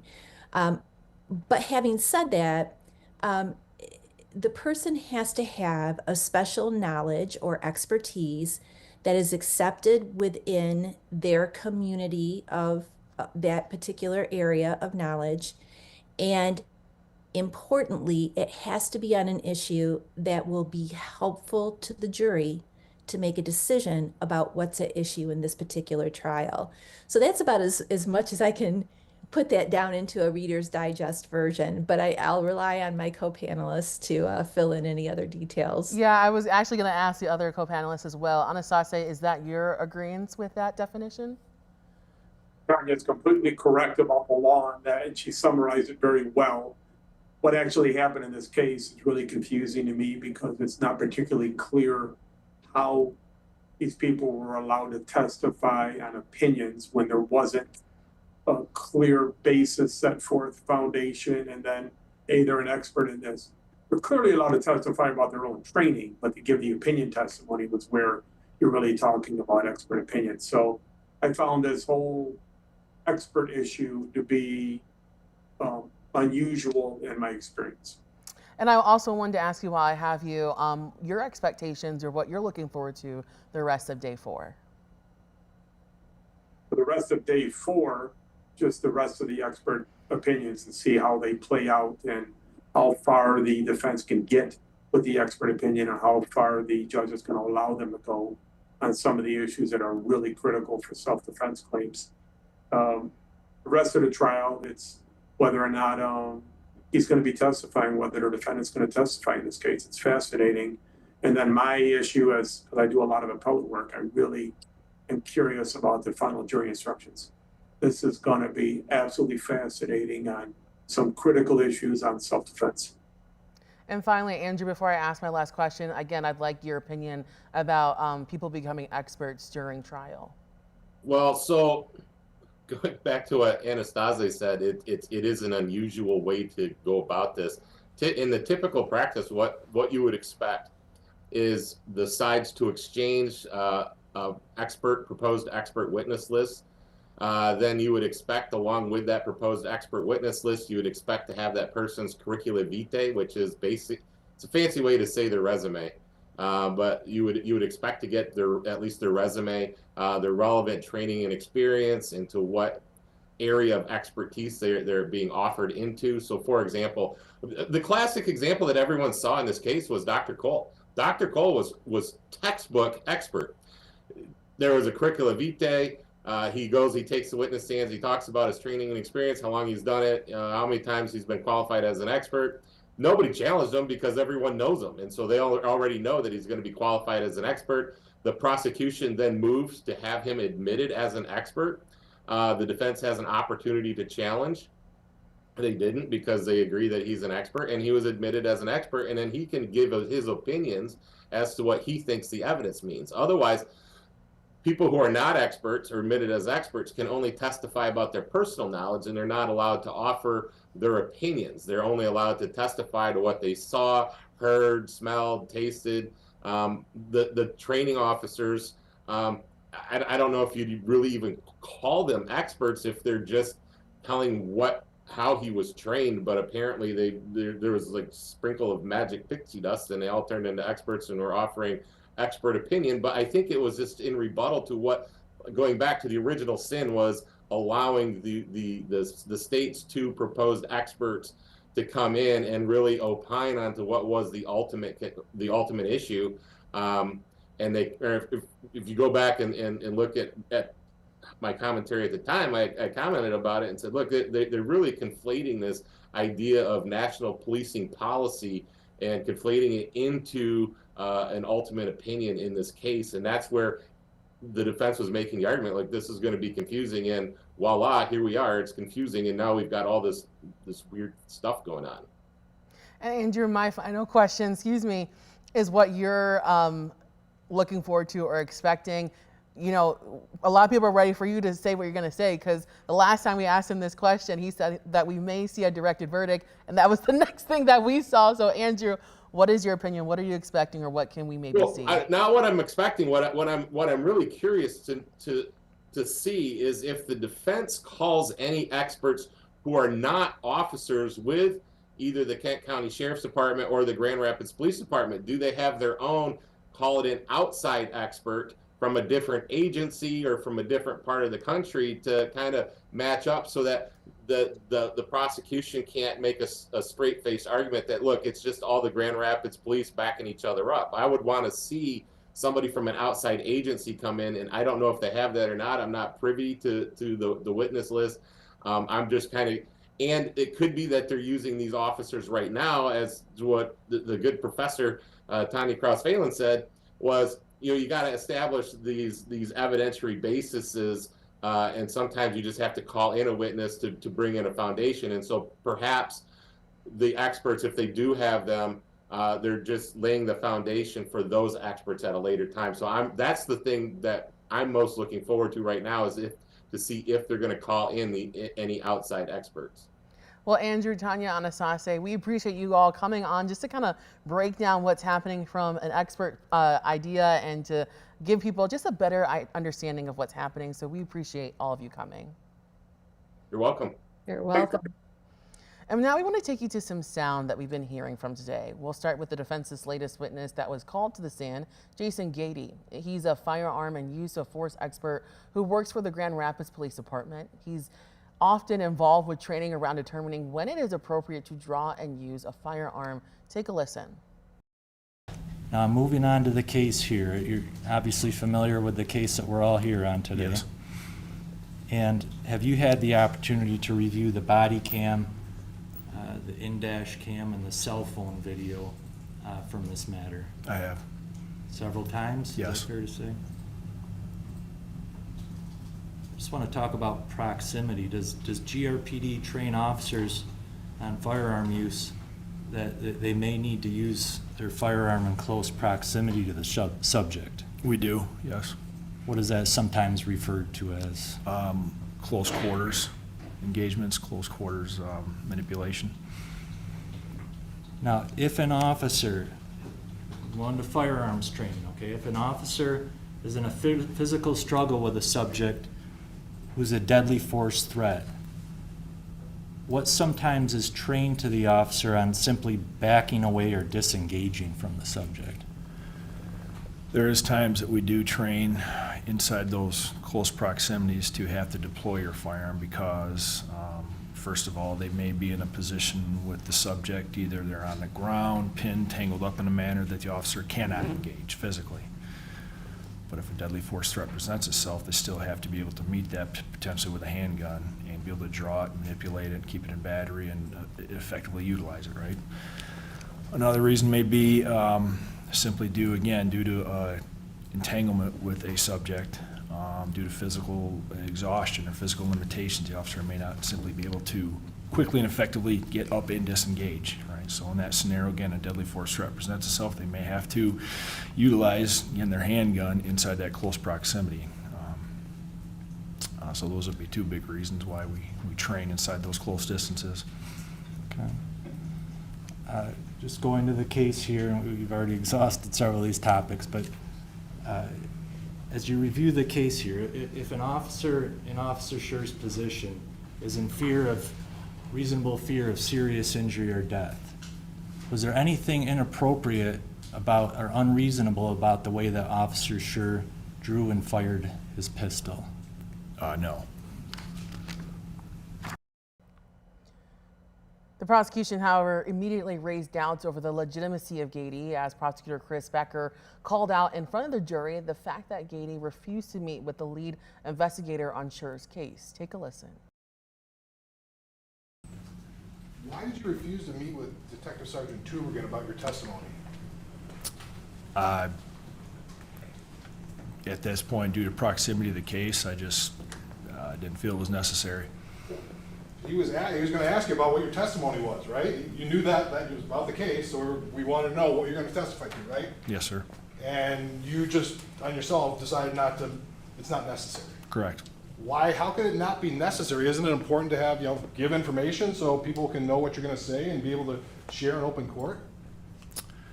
I guess I didn't know the full context of the meeting, or...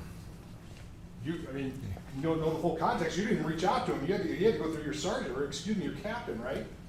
That's who contacted me, yes. So I guess I would object to relevance here. I think it goes to bias, Your Honor. Why would we refuse to meet with an officer on the opposing side? Under no obligation.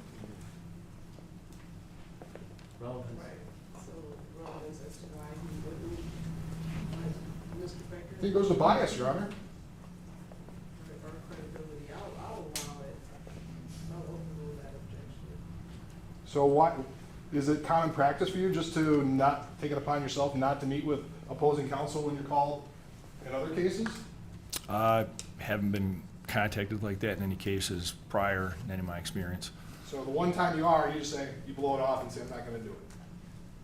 Blow off was probably not the right term, but...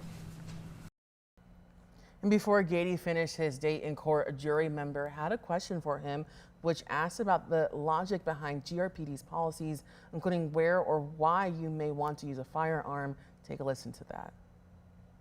So another question is if you can clarify, when shooting or using deadly force, the target should be to stop the area of threat and to stop the subject's actions, but it's not okay to aim or target hands or arms if that is the area of threat.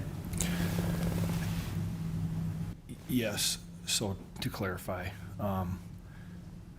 it's not advisable, first of all, when an officer has to deploy deadly force on a suspect, particularly using a firearm. Accuracy is of great concern, okay? So that's the other thing too. Accuracy diminishes the smaller the target area. And also, it doesn't make it any less potentially lethal. Deadly force, anything that an officer is going to deliver that would reasonably result in death or serious bodily injury to the suspect is, we don't differentiate between where it is. However, if we need to very immediately and quickly stop the subject's actions, again, hitting in an extremity may not accomplish that. If that clarifies it all, yeah. We now want to jump back to Captain McCursey. After he took the stand, the defense wanted to quickly establish in their questioning that the taser models referenced by the experts from the prosecution did not match the one that Schurr was using. Take a listen to that. The manufacturer, Axon, they make other models as well. Is that fair to say? That is. And, sir, did you have the opportunity to sit through the testimony of prosecution's expert, Mr. Bloomfield? Half of it. Okay. And did you sit through the testimony of the prosecution's expert witness, the law professor? Yes, I did. Okay. Did you hear some of their opinions related to this case? I have. Did you have an opportunity to read their report? I have. Sir, does it appear that they may have been referring to an older taser model than the Taser 7 in some of their opinions?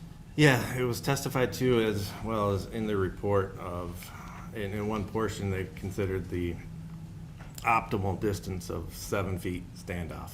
It was documented in the report between 7 and 15 feet, and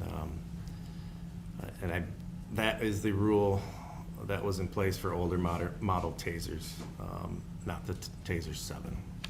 And we'll get into some, but were there some differences the Taser 7 that Officer Schurr was carrying compared to the older models? Yes. Okay. So going forward in the testimony, Officer Schurr had a Taser 7. If I refer to Taser, can we just agree we're talking about the Taser 7 unless I say something different? Understood. Now, under the GRPD use of force policies, what level of force would the Taser 7, would the Taser be within? It is considered an intermediate weapon, so that's where it falls in our use of force.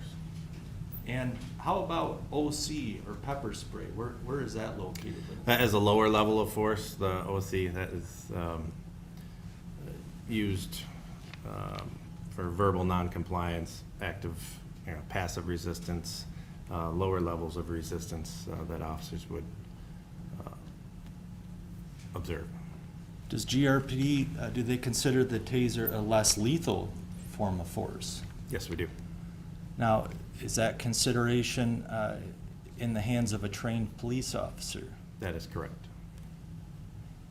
In the hands of an untrained officer, would GRPD classify it as a less lethal form of force?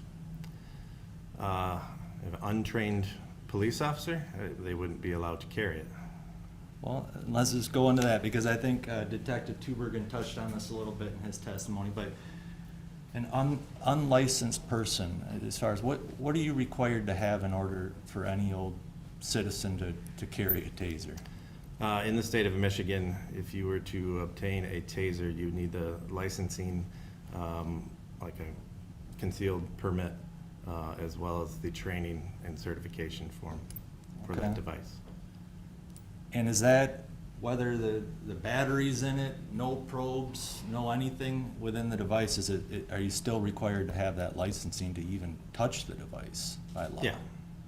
And what's the classification of an offense if the person does not have that licensing? That would be a felony in the state of Michigan.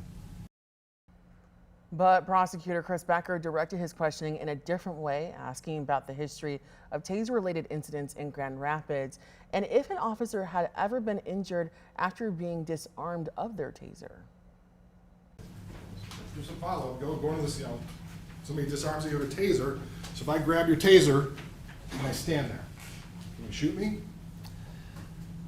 I don't have to wait for you to tase me. Sure, I'm not saying that, but can you shoot me? I grab it, I stand here. Again, contextual. It has to be the totality of the circumstances. But could it be reasonable that I fear that you're going to use it against me? Yes. Okay. If I turn, I'm away from you, can you tase me? Tase you? Or shoot me, excuse me.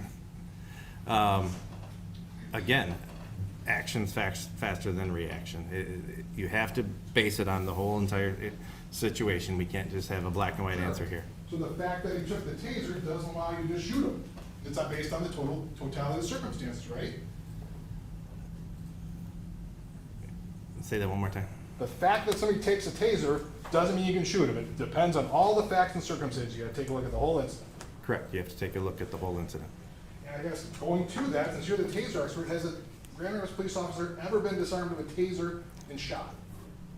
A Grand Rapids police officer? No. They've been disarmed of tasers. They've been disarmed of Tasers, but disarmed and shot. No. How many times have they actually been disarmed of Tasers? I can remember a couple times, but there were multiple officers there at that time. And nothing happened. Yeah, due to the fact there were multiple officers there. None of them.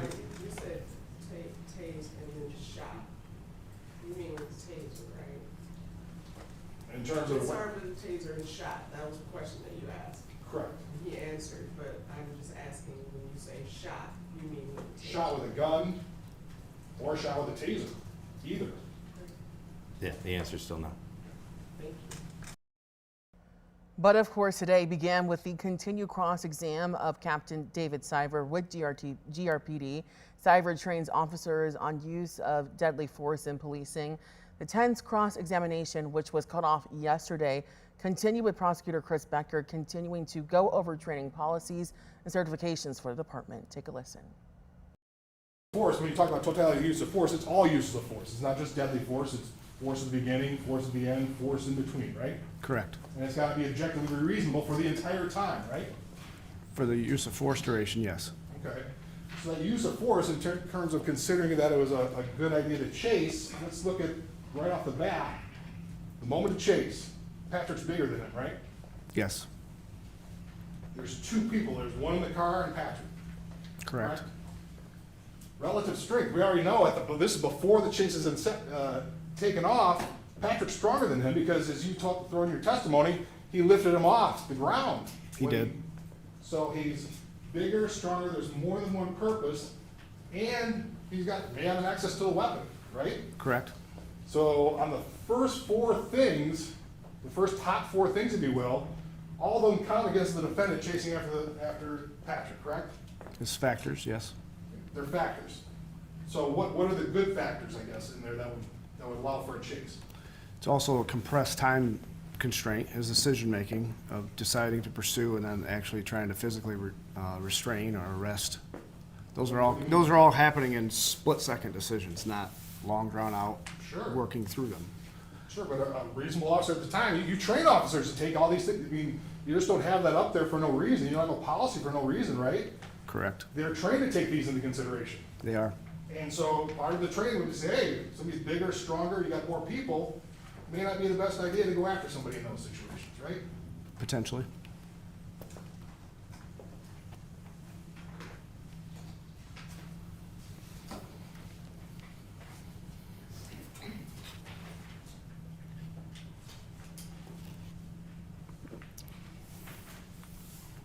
I'm gonna say, like, we can't put this on the board, we're still trying to keep off the actual training stuff for the media, the jury will get this. Staying with Exhibit 32.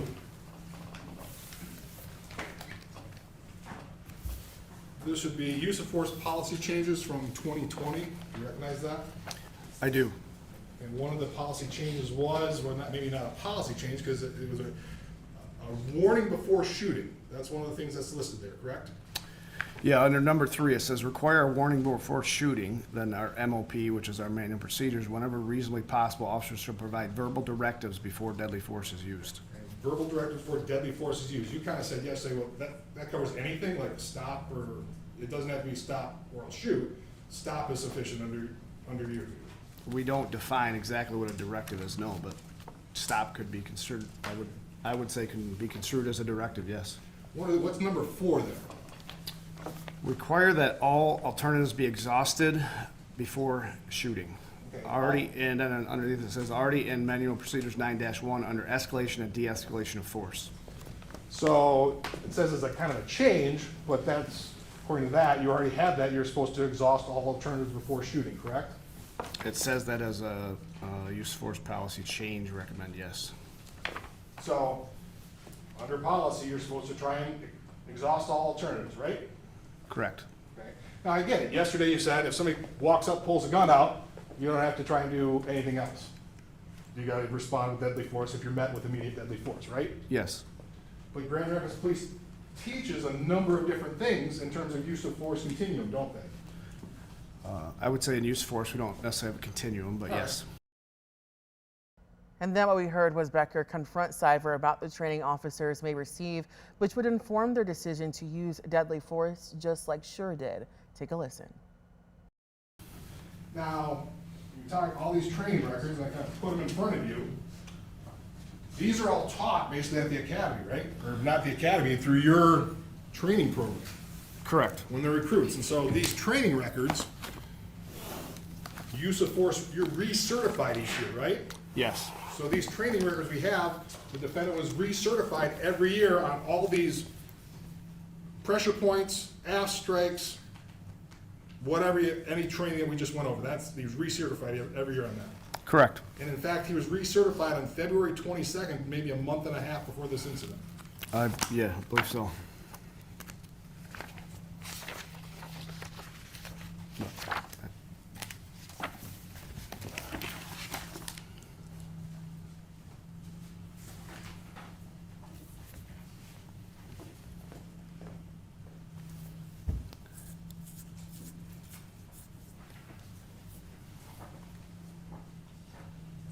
One of the things you also talked about was action versus reaction. That's something you train. Correct.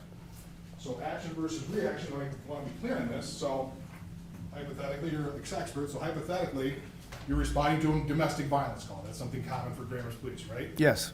So you respond to a domestic violence call, they say, it went out the back. You go out the back. I'm standing there with a gun. You can't shoot me, can you? You're standing there with a Just gun? standing there, right like this, gun at my side. There's a lot of other factors to it, but it would depend. Well, what other factors? Depends on kind of how you're moving, distance of us. Just all said that. I'm standing. I'm standing here right there. I'm standing, gun pointed, and looking at you. No, I wouldn't shoot in that situation. Why not?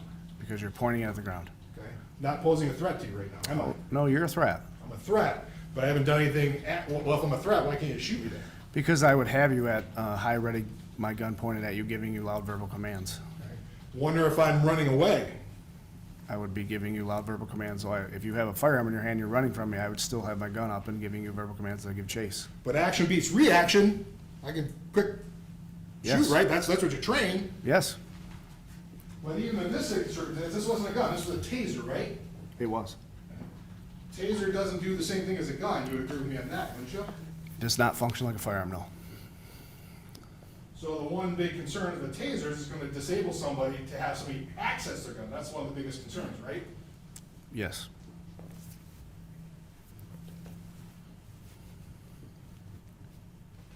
Part of this, did you know that you knew the defendant before all this happened, correct? Correct. He worked for me when I was on midnight as a watch commander. So he was one of your staff, if you will. Yes, And were you part of his training as well? I have been over the years, yes. I have nothing further, Your Honor. And again, we are on that 30-minute delay. We're now able to show you the proceedings in court. Take a listen. Mr. Becker, all set for the jurors? I am, Your Honor. Okay, so we'll have it going in, so you guys can continue. Wasn't there, no, the witnesses, no. I just wanted to make sure nobody was supposed to sit there. No, we're gonna recall Bob McFarland. I saw the stuff up there and it was but. I promise we'll be quick. Okay, so we'll have the jurors come in, we'll get started.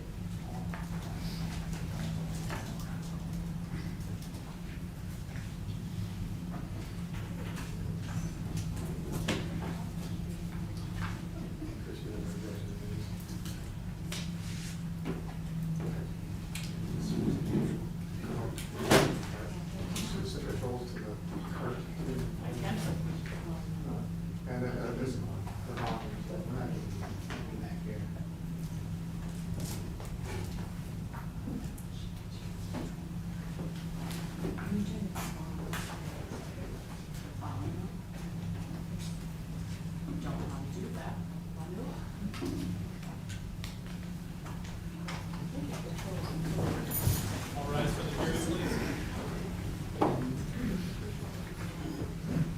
I would say yes.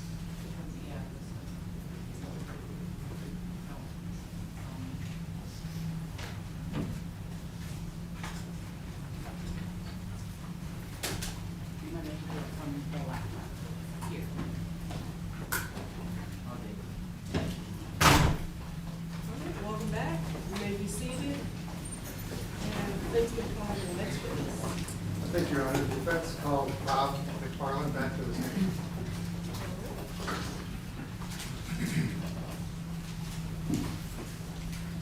And sir, I'm just going to remind you that you are still under oath from your previous testimony. Yes, Your Honor.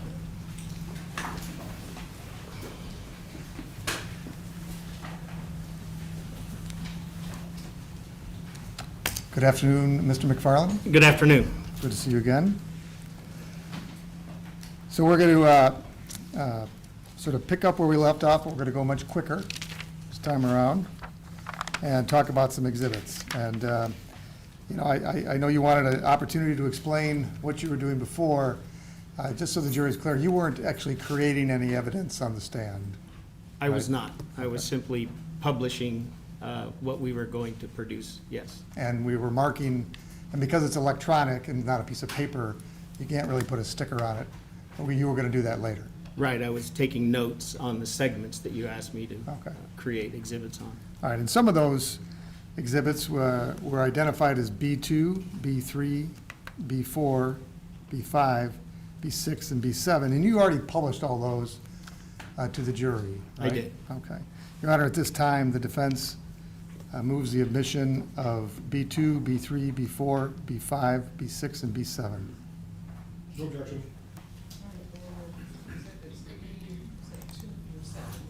B2 through 7, yes, Your Honor. Okay, those exhibits are now admitted.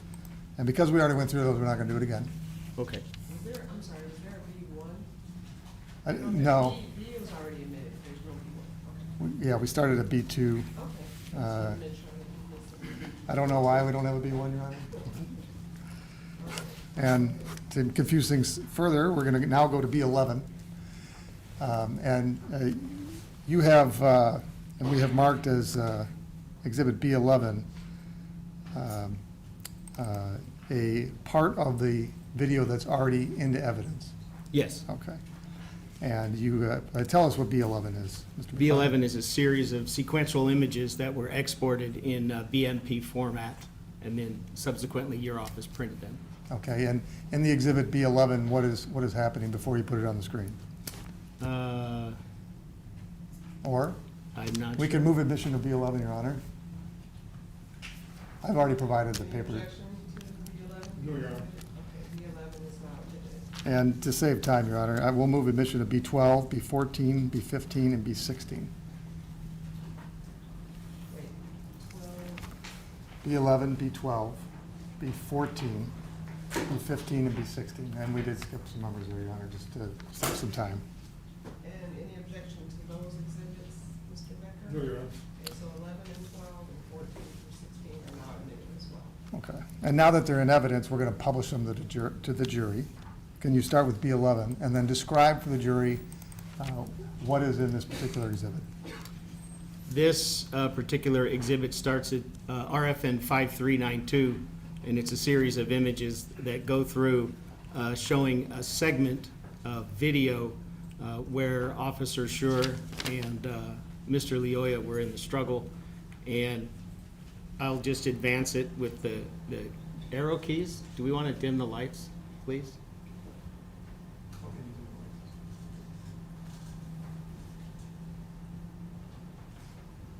And so we can see Officer Schurr has his back to us. We see he's facing the front of Mr. Leoya. We see Mr. Leoya's bent left arm up towards the center section of Officer Schurr. And we can see Mr. Leoya's left elbow under the armpit of Officer Schurr, and his arm extends out. And as I play forward, you'll see. And as I advance forward, we see here Officer Schurr comes off the ground and then gets back down, and now you can see Mr. Leoya's right arm and how Officer Schurr is grabbing onto it. And we end at 5410. And then if you could publish to the jury exhibit B12. This is another series of images. This is shortly after that sequence. This starts at RFN 5593, and this shows Officer Schurr holding on to the fabric near the right shoulder of Mr. Leoya. Mr. Leoya's left hand that you can see in the body-worn camera is extended, and I will advance it, and you will see Mr. Leoya, his hand covers the body-worn camera. And that goes to RFN 5602.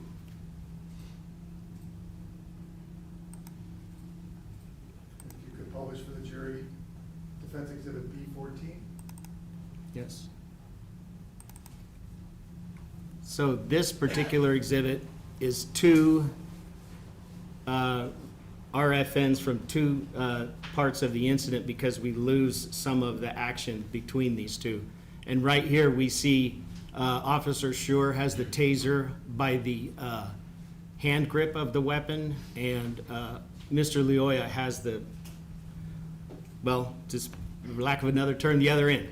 And he's got it with his left hand. The next exhibit is RFN 6211, and this is where we see Schurr still has the taser in his right hand, but now Mr. Leoya has it in his right hand.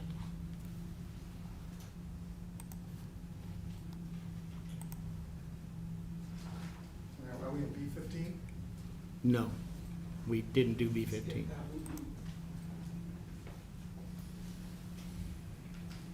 I thought we skipped B-13. Skip 13. Oh, yeah, you're right. So you skipped 13, so it should be 14, 15. Oh, are we on 14? No, we just did, That's what I thought we did. we I'm have sorry. 15 and 16. Okay, can you publish B-15?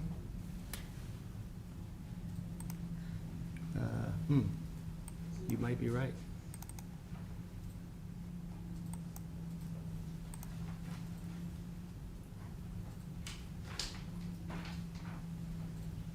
We did skip 15. There's a 15, the last second from the bottom. That's not it. Oh, you're right. Thank you, Ryan.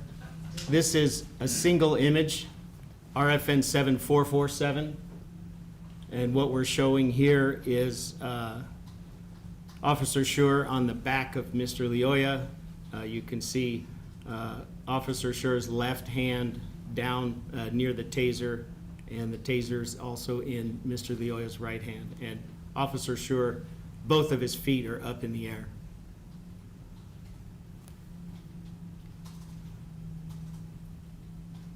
And now B-16?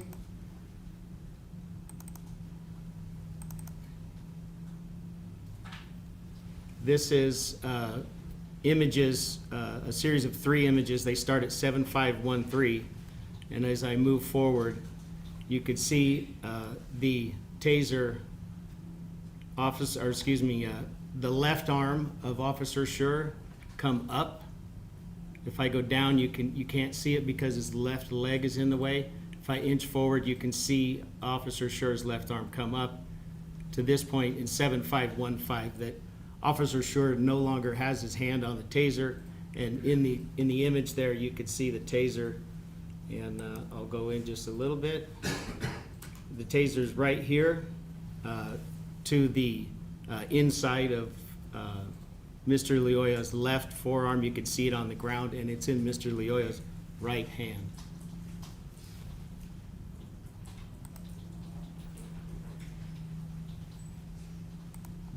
Mr. McFarland, you also marked an exhibit related to the cell phone video, C5. Yes. That's previously been provided to opposing counsel, Your Honor. We move for admission of C5. No objection. C5 is not admitted. Could you pull C5 up, please? Yes. This exhibit here is further down. This is relative frame number 7566 from the cell phone video.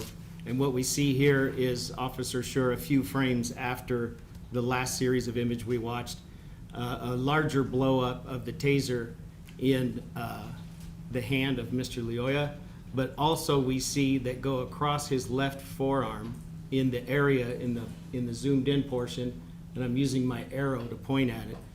These are the taser wires. They go up, and there's another taser wire here, and in the large photo they go here, and then we lose track of them because they're in between Mr. Lioya and Officer Schurr.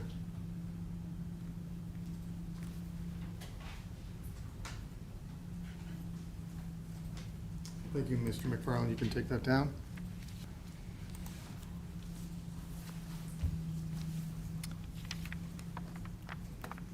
And we can bring the lights back if you're available. Now, Mr. McFarland, I had asked you some questions about time that had elapsed.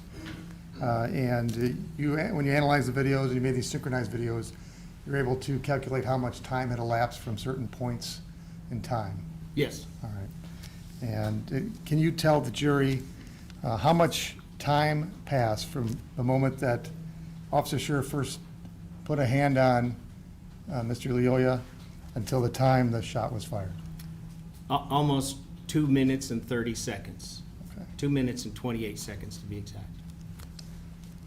What was the exact amount of time? 2 minutes and 28 seconds. Okay.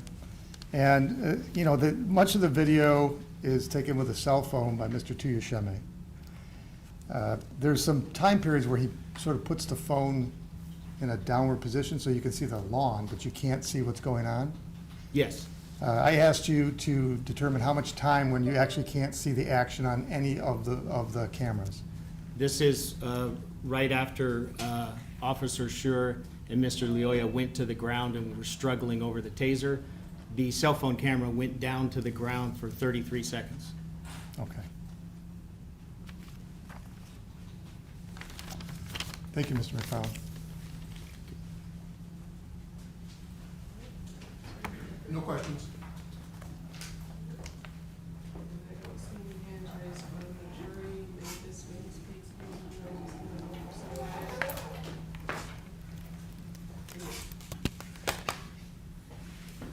okay? Yes, ma'am. So he can step down, right? Yes.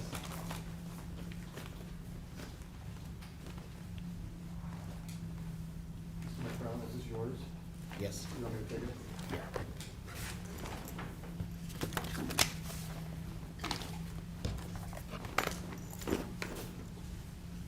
Call your next witness. Yes, Your Honor, we will be calling Lon Martel. That is water. Is that your water? Hello. Hello, ma'am. And sir, before you take your seat, please raise your right hand like President swear you in. Do you solemnly swear that the testimony you're about to give in this matter will be the truth, the whole truth, and nothing but the truth, so help you God? I do. Thank you, be seated.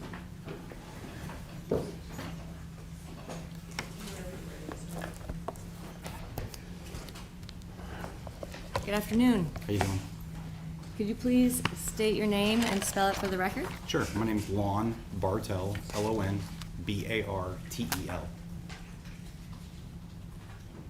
And can you please tell us a little bit about where you are currently employed? Sure. One of the roles that I have is I work for a company that builds training simulators for the U.S. military and law enforcement, where I am the director of training and curriculum as well as the principal researcher for developing that very high fidelity training material, which includes the utilization of force options, de-escalation, less lethal utilization, as well as our system has been used widely for research on human performance. And what aspects of your role there involve applying principles from sport and exercise science? Almost all of them. I have to be able to analyze human performance and portray it in a realistic way. If I don't provide a realistic example of human performance, human movement, reaction times, things like that, then what I'm giving officers or U.S. military isn't real, and it actually creates a problem where we can have referred to as training artifacts, and then bad outcomes can happen. So it's incredibly important. And can you explain what some of your consulting work is? Sure. I own Verstant Tactical Consulting. I do consulting on human performance dynamics, use of force, training components throughout the United States. And what type of work do you do any work there regarding human performance during high stress instances? Yeah. So a lot of what I do, because of the analysis of a force event, is going to be in a higher stress, probably better phrase, a high arousal state, because of the nature of the consequences of some of the outcomes. So those high levels of arousal cause changes in our body that most of us understand. You know, when our heart rate starts to flutter, or we start breathing heavy, or whatever else happens to be, and those all play into how we perform, whether it's a physical skill or decision making or identifying things, listening or paying attention. So those are all aspects that are brought in. And I guess backing up a little bit, can you describe your educational background in exercise and sports science? Sure. So I have a bachelor's degree. I graduated with honors. My college of study was actually sports science, but my concentration is actually physiology and biochemistry. While I was putting myself through college, I was working as a personal trainer and a strength coach, and I was certified through the American Council on Exercise, Health and Tennis Corporation of America, National Strength Conditioning Association, There might be another one in there. And then my master's degree is actually in applied exercise and sports science. I obtained additional certifications with the National Academy of Sports Medicine as a performance enhancement specialist, as well as there's an organization called National Strength Conditioning Association, which I was certified as a certified strength conditioning specialist back in the day. I did one of their newer certs, which is a tactical strength and conditioning facilitator, which focuses specifically on law enforcement, military, EMS performance, as it applies to being able to train for the demands that they will face. I'm also currently working on my PhD. I'm in the dissertation writing phase, and my PhD is in performance psychology. Well, that sounds like a lot, thank you. Have you, prior to your current position, did you have any prior experience as a police officer? I do, And over 20 years. Okay. And as part of your job as a police officer, what type of work did you do? Like everybody, started in patrol, worked a bunch of special units to include a community action or neighborhood action team. And then I moved heavily, because of my sports background, I moved heavily into the training environment, where I served as a firearms instructor, a taser instructor, less lethal instructor, chemical weapons instructor. I also was part of our SWAT team as not only a hostage negotiator, but as well I was one of our senior operators. I started our explosive breaching program. During that time, I'm one of the guys that actually started the SWAT association in Arizona, where I served as the secretary for the first 5 years of its inception. I also then, because of my background, my education, I moved into a role which is a subject matter expert for firearms. I was also a subject matter expert for defensive tactics. A taser master instructor for 14 years. Chemical weapons instructor. A few other things, I believe. I don't remember them all. Well, you have a very impressive resume. Have you ever been involved in developing or instructing training for law enforcement personnel? I have. And what areas have you instructed law enforcement on? So the vast majority of my work has always been in human performance. Don't get me wrong, I also make sure to dovetail it all together. So I was a de-escalation instructor, and I brought de-escalation in as part of our firearms program and part of our defensive tactics, so it all was intertwined. But I taught all of those, I developed all those skills, or all of those trainings. But I've also developed over 100 hours of certified curriculum that was certified through an organization called the International Association of Directors of Law Enforcement Standards and Training. So that particular organization, 36 states in the United States accept any of their certifications, and I've developed well over 100 hours that have met their stringent requirements. Can you describe your work with force-on-force simulation training and how it informs understanding physical exertion? Sure. And what that is? So force-on-force can kind of go down two different paths. One of them is what we refer to in law enforcement as force-on-force or man-marking rounds. That particular technology I teach for that company on the side.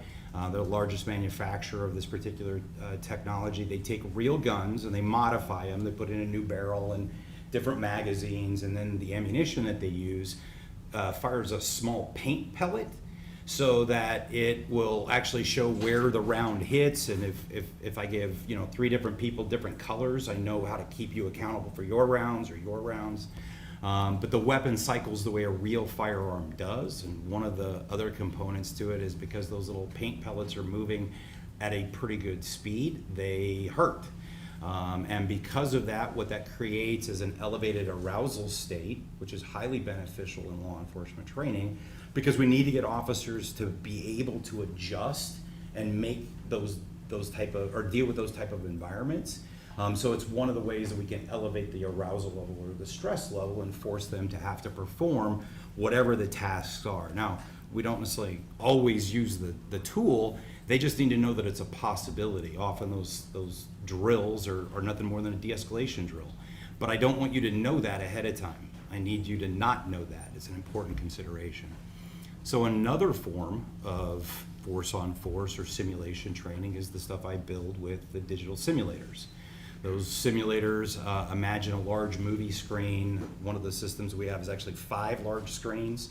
It's projected in 4K. And it's not a movie as we think of it as a linear event. In other words, you hit play and it just finishes however it finishes.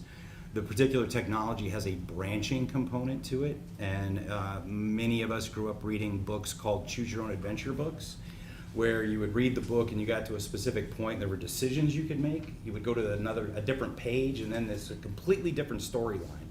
Well, our video does that. And the instructor can click or branch the video. So if you're doing a great job on giving verbal commands, I can make it so that the individuals on screen comply to your commands. Or if maybe I need you to say things slightly different and I don't reward it so that they're more, more confrontational. But you also have, in the devices that we use, a laser insert, and that laser insert goes into a firearm, a taser, OC spray, less lethal munitions, so that my actions can immediately branch that video as well. So if I have a subject that pulls a gun, I can utilize a firearm and shoot them, and that individual may drop to the ground, or if I don't hit them in a vital spot, they may only stagger and then re-engage, and then the officer has to deal with the fact that that lethal tool or a less lethal tool wasn't effective, and they have to continue on making decisions and interacting with the video. We also use a device called a threat fire, which is a small electric device that creates a little pain signal, because again, I need that arousal level to be brought up to be representative of the environments that law enforcement and our military really face. And why is that important? So that elevation in the arousal level, it changes your body chemistry and your brain chemistry. And I need you to be able to make the adjustments accordingly. Whether it's emotional self-regulation or to realize that you're being overcome in this circumstance, you don't have the right skills, you don't have enough people, whatever else happens to be, I need to create those dynamics, but it's an important consideration. Have you ever been involved in developing or reviewing training curriculum for law enforcement? I have. Can you tell us a little bit about that? Yeah, so goes back to the statement I made about IATLIST as far as developing their material, as well as at my agency, I developed all of our material. As my role with the Arizona Tactical Officers Association, I would volunteer to work with smaller agencies and their tactical teams to help them develop their policies and procedures and make adjustments based on the limitations that they had on personnel, equipment, and training time, so that way they were able to get the safest environments possible based on what they had. And what are some of the factors that you consider when doing this for our agencies, when creating? So big things that you have to look at is, number one, is state and federal law. I mean, those are our guiding factors. What is it that an officer legally has to be able to obtain, be able to adhere to? Another is department policy, because policy is going to dictate what an officer's standard is held to. And just as important, comes from my education, my training background, is it humanly possible what we're asking these individuals to actually do? The capability of a human being, and we're all flawed human beings, has to be looked at, because there are some things that you just may not be able to do. And that is not a fair standard to hold somebody to. Or if you want to hold them to a high standard, you've got to be able to make sure that you're giving them the training, not only the amount, but the type of training done in the right methodological way to support that level of performance that you're expecting from them. And based on the, I guess, kind of tying in the human performance to some of the use of force, what are some of the, how does exertion or exhaustion play into use of force policies?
Have any peer-reviewed, published research I do. that ties into law enforcement performance and how that relationship to exercise science plays into each other? I do.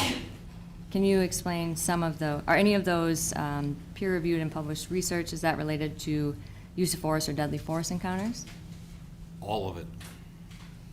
Okay, and part of that, have you researched kind of specifically the transition from taser to firearms and how long that takes? Yeah, I did a published research specifically on how long it takes an officer to transition in a simulated environment from firearm to taser as well as taser to firearm. And have you presented at any international law enforcement training conferences or any conferences generally about exercise and sports science? As the principles apply to law enforcement, yes.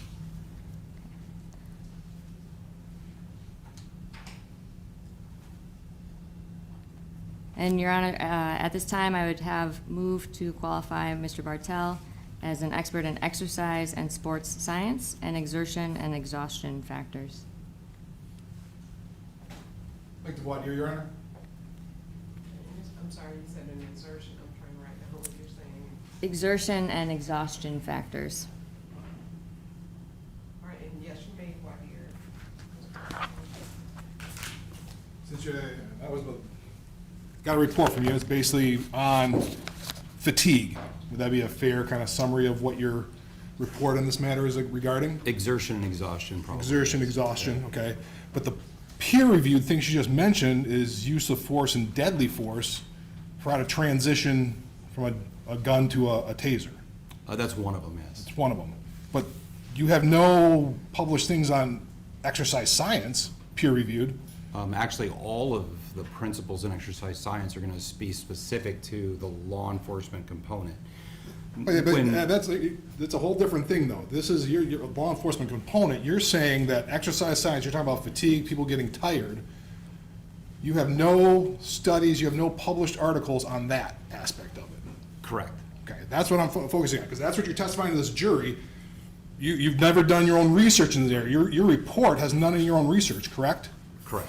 Okay. You're relying on other people's research for this report. Correct. So when you're looking at what an expert does, you've never published anything in regards to this area? In regards to peer-reviewed. specific exhaustion, no. Exercise, that's what you're an But expert in. exercise and sports science, absolutely. Where? I mean, I got a list of your qualifications, your things, there's, you know. Let's talk about the one that you just mentioned, which is the transition study. So the transition study is going to include a component of action and perception. So as human beings see the environment, we pay attention to different things. We have to process all of that, and then we make a decision. That decision then just has to be carried out. That is legitimately a component of exercise and sports science. That's an example. Another one would be the study that I did on time to stop. So we created an environment where officers had firearms, they were given a signal to start shooting, and they were given a signal to stop shooting. The action of stopping required them to be able to see what was going on, to formulate a plan, and then carry out that plan. Exercise in sports science is not just about how much oxygen I need, it's also about how I see the environment, perceive the environment, make the decisions, and then carry out those decisions, which is what the majority of my research has been. But in terms of what, that's not what your report's about. It's not, your report for this incident was about how people are impacted by fatigue and how tired people get, essentially. Is that a fair assessment? How exhaustion can play into Sure. their performance. How exhaustion played into performance in this specific instance. Or any instance similar to it. And in terms of you're still working on you're working on your doctorate. You haven't presented a thesis to defend, have you? No, first defense is in 2 weeks. 2 weeks, so you still haven't gone through that process. Correct. You haven't done any books in this area? No. And one of the things you work with, the one certification, you listed a number of certifications. The only two I have that, in the National Academy of Sports Medicine is 2021, correct? Correct. And National Strength and Conditioning Association is in 2023, correct? Correct. The rest of them, in terms of any sort of exercise, sports medicine, I don't see anything other than those two on your CV. Correct. Those are the two that I maintain. It gets expensive to maintain all the other ones. Sure, but you listed a whole bunch of them, but those have all expired. Correct. Those were when you were doing exercise. I think you said you were a trainer. Health fitness instructor, personal trainer, and strength coach. And that was back in 1997. Correct. And that was That's where before it you. started. So all those certifications and stuff were back in 1997 before you became a police officer. Correct.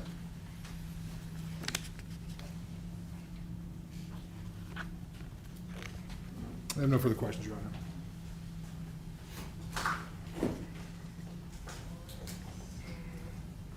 There's a motion to have him recognized as an expert in the fields of exercise and sports science and exertion and exhaustion factors. Is there an objection to that or not? I guess it goes to weight, not to disability, Your Honor, so leave it to your discretion. All right, so I will have, for purposes of this case, I will accept him as an expert in those areas. Thank you, Your Honor. Mr. Bartel, did you form an opinion in this case? I did. And what is your opinion? My opinion is that the video captures from the different angles show that Officer Schurr was engaged in a prolonged, very intense fight where he attempted to control a very resistive subject. He utilized multiple control options, such as knee strikes and punches, to try to prevent this individual from getting away and then from taking his deadly, dangerous instrument from him. The individual seems unfazed by the vast majority of his force options, to a point where he even was able to push up off the ground with Chris on his back. The struggle continues, where you can see Chris and you can hear his labored breathing, indicative of exertion and exhaustion. Towards the end of the fight, where he is now fighting over the control of his taser and eventually loses control of this dangerous weapon and deadly weapon, and is then at a point where he's exhausted and has very little options other than the use of deadly force to stop the ongoing assault.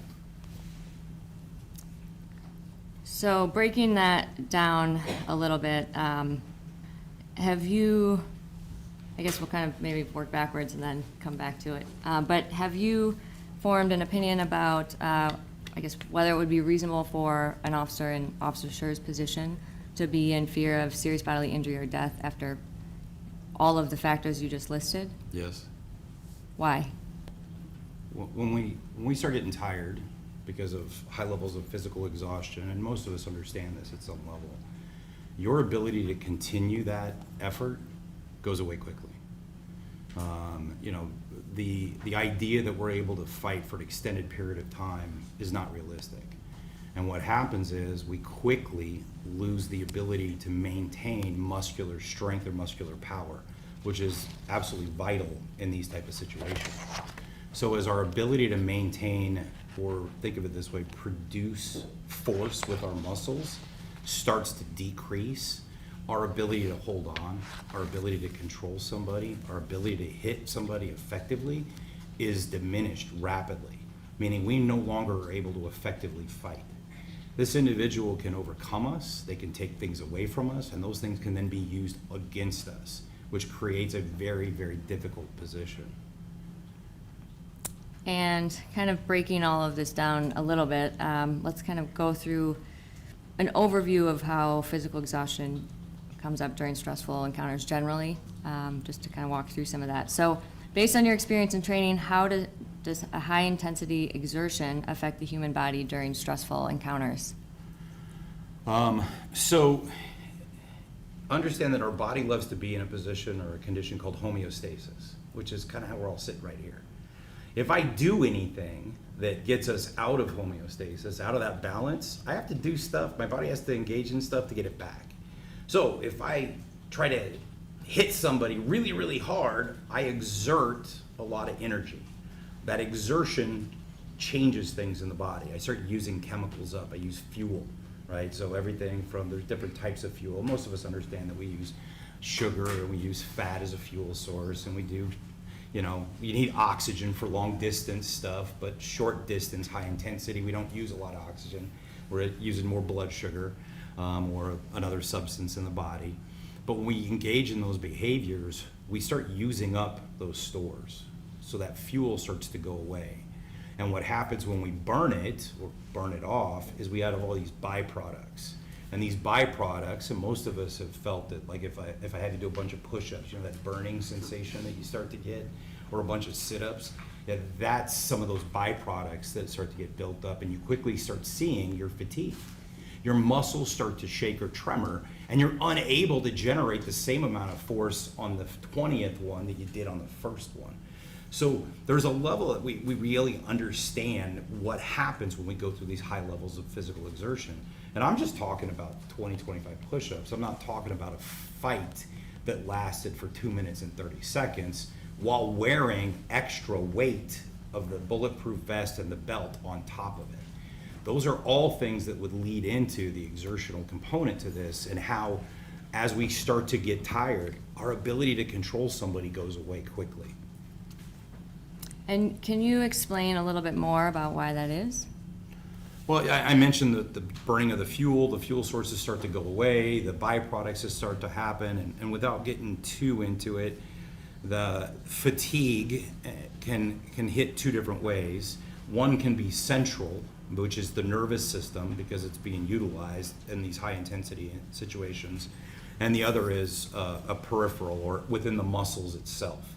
So because we're using both of those at high intensity, we start seeing those fatigue factors start to set in. Those exertional aspects cause all these changes that occur from a neurological and a physiological component that makes it that it's harder for us to do things, something as simple as holding on. As an example, you know, if I had a pull-up bar in here and I had you hold on to that pull-up bar, how long could you hold your body weight there before your hands are just going to give out? That's those changes. That's localized in that particular situation, but those exertional factors dump chemicals into the blood that will affect everything in the system. And you mentioned that doing something like push-ups or sit-ups is not the same as the ability to be in an all-out fight. Can you explain that a little more, and that distinction? Yeah, sure. So one of the things that I did is I did a bunch of exercise testing and prescription. I've tested thousands of people when it comes to exercise testing and prescription aspects. So the exercise tests measure different components of fitness. And I'm gonna take us, a lot of us, back to like high school. Y'all remember when we did like the sit and reach test and the 1.5 mile run or the push-ups? Those are all different components. Well, sit and reach is flexibility. My push-up is muscular endurance. Sit-up is muscular endurance. 1.5 mile run is aerobic capacity, but a fight is anaerobic in nature, meaning oxygen is not providing a vital component actually in the fight. We can't get enough oxygen in. We've got too much other stuff going on. We don't switch over to oxygen as a major factor in burning things in an oxidative state until, you know, 3 to 4 minutes, 5 minutes into the event. It's all high intensity stuff. So this high intensity push that we do makes these changes occur, and because of the use of all these fuels, we have byproducts.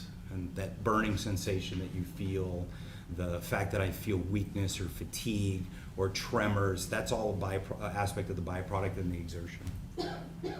And what happens if your body can't get enough oxygen? Well, if you can't get enough oxygen from a total circumstance, the body dies. But oxygen itself in these type of situations can't produce enough energy to keep up with the physical demand. I talked about the different exercise testing. So 1.5 mile run is aerobic. 1.5 mile run doesn't give you any indication of your ability to fight. It just means you can run.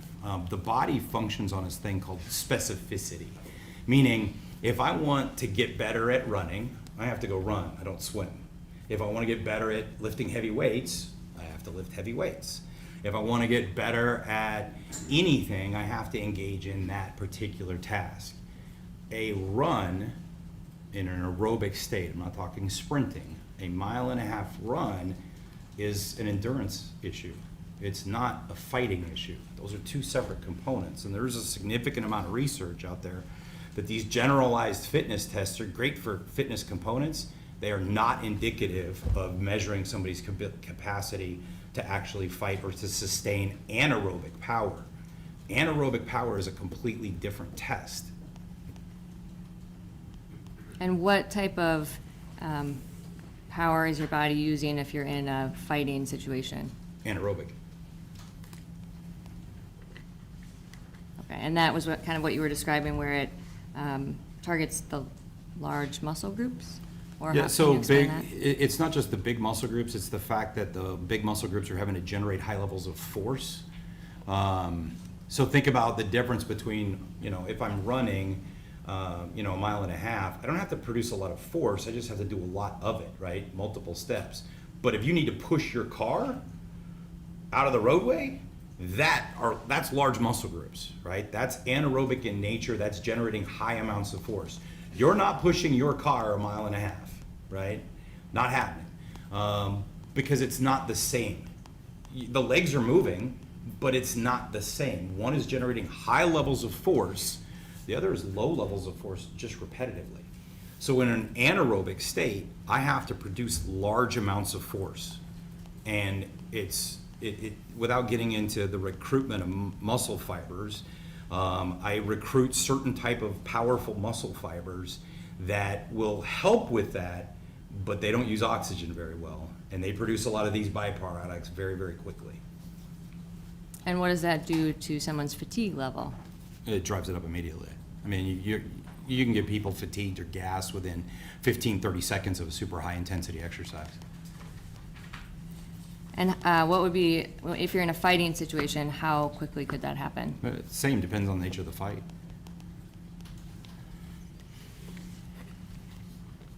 And in this case, you reviewed the video, correct? I reviewed a amalgamation of 3 different views in the video, yes.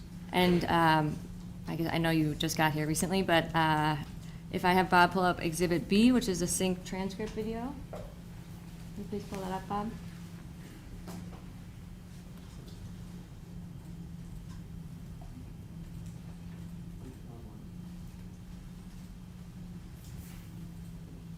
And if we could dim the lights, please. Exhibit B.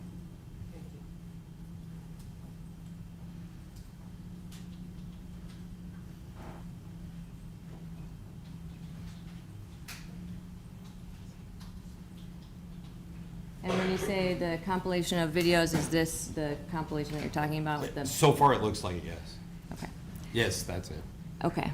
And would it, so I think as we're going through kind of what you explained, could you help walk us through the points where you first noticed that Officer Schurr is exerting energy, or exertion, I should say?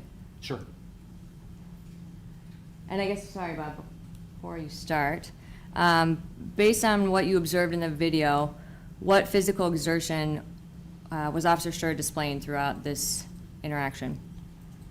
Well, there's a variety of things, everything from the knee strikes to the ability to try to control an individual to I believe there's at least one punch that's captured on the video. As already mentioned, there's large sections of the video that don't capture all of the action, so there's a lot of physical exertion that you can kind of hear and infer that there's stuff going on, but we don't know the extent of it because we can't see it on the video. But as an example, the holding on to something, we don't think of it being a lot of work, but it is a type of contraction. When we hold on to something, so there's 3 different types of muscle contractions. You have isometric, concentric, and eccentric. Without getting over the top, isometric means there's a contraction of the muscle, like me squeezing this rail, but my fingers aren't getting closer together. I'm developing force, and my muscles are getting fatigued, but my hand's not closing, right? I can't. Well, if I have a load that's super heavy, I might be trying to squeeze it or trying to hold on to something. It's the same isometric contraction. It requires energy to do that, right? But it doesn't convey well on video because there's no movement associated with it, because the muscle doesn't shorten or lengthen, it contracts to hold on. Okay, so it might be, would it be helpful for you to point out some points of the video where you notice that Officer Schurr is using physical exertion?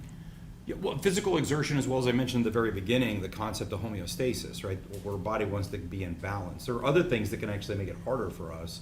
If I start giving out a bunch of loud verbal commands over and over again, I'm interfering with my ability to breathe. Just imagine trying to shout your own name out 5 times in a row and what happens when you're done. Because I need to go back to homeostasis.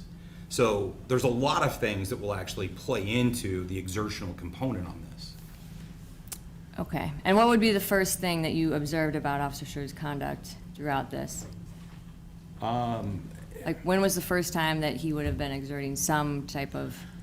Well, the changes in breathing pattern happen when he gets onto the radio, when he grabs on, the chase that occurs as he's trying to make contact. All of that would be some level of exertion, or the starting point for it. Okay. Bob, can you take us to RFN 3193, please?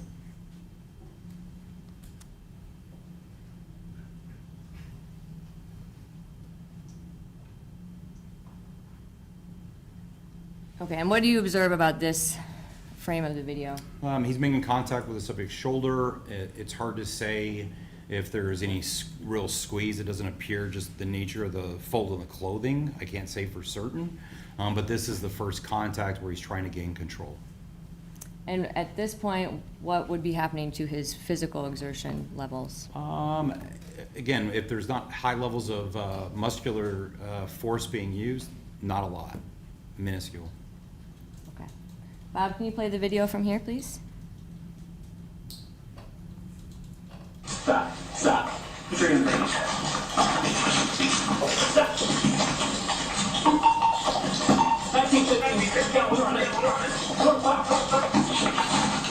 Stop it there. And this is RFN 3555. And leading up to this point, can you tell us a little bit about some of the exertion that you noticed in Officer Schurr? Yeah, the video in the top left-hand corner, you can actually see where he started to try to fight for limb control. Well, to do that means I have to generate force. To generate force, I'm starting to exert energy, I'm starting to exert effort. Video is problematic because it'll never serve as a proxy for the officer's experience. The same way that as you're sitting there looking as I'm squeezing onto this rail, you have no idea how much force I'm generating on this. But if I was to grab your forearm and squeeze as hard as I am here, you would know it. The officer feels those things. Video can't capture that. So that's one of the challenges in this, is we know there's exertion, we know holding on is exertion. To say how much work is done is a little bit harder to do. When he tries to control the limbs, that's exertion. I've got somebody that doesn't want their limb controlled. They're gonna pull away. To overcome that, I have to try to hold on. So that is all physical exertion. We're seeing a start of that effort early on. And when would the start of that exertion begin? Would that have been? As soon as the officer starts using force. I mean, and by force, I don't mean in a traditional use of force policy. I mean from a physics perspective, right? Talking about Newton, the whole concept of lifting up a water bottle, it requires force for me to lift up that water bottle. The muscles have to contract. This isn't a lot of force, not a lot of resistance. Give me 300 pounds, and that's going to be a lot of force. Give me somebody who's resisting against me aggressively, that's a lot of force. Bob, can you play the video from here, please? And can you pause it there? Can you zoom in on the top dash cam video, please?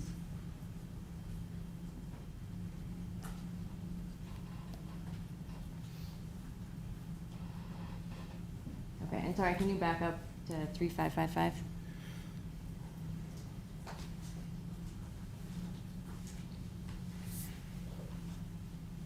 Okay. Right.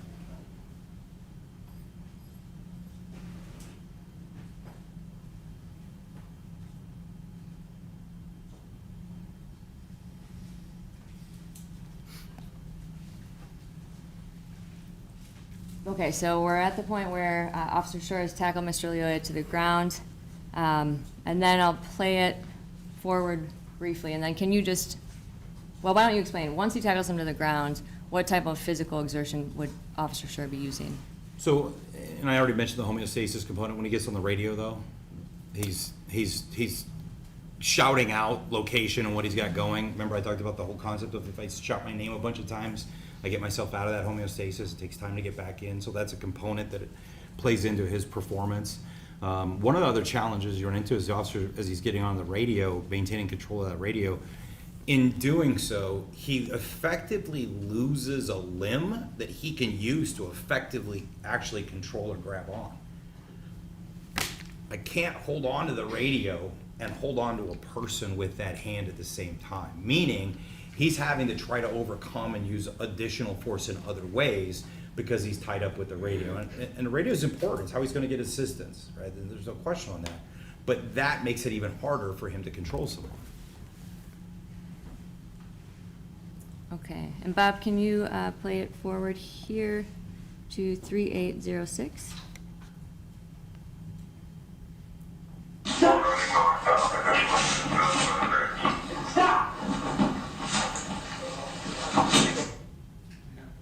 Oh, sorry. Okay,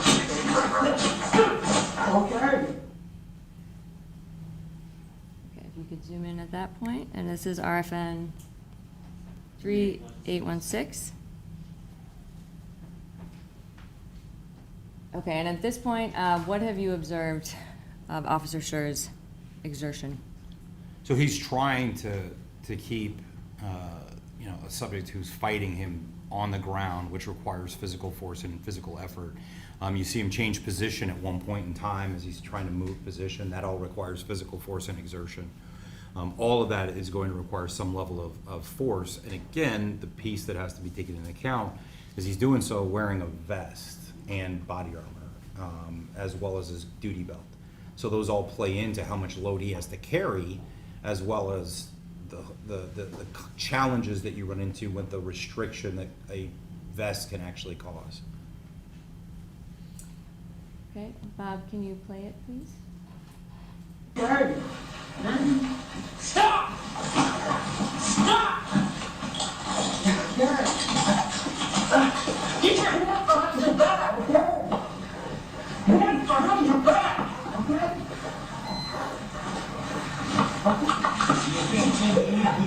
Okay, can you pause?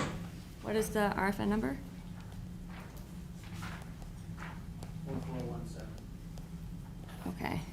And during this segment, what did you notice about Officer Schurr's position? Well, he attempts to do a couple of knee strikes. He engages in knee strikes. Knee strikes are very powerful, very high energy demand. Another challenge that you run into with the knee strikes, anytime I generate high levels of force, one of the things that we do is we engage in a process called bracing.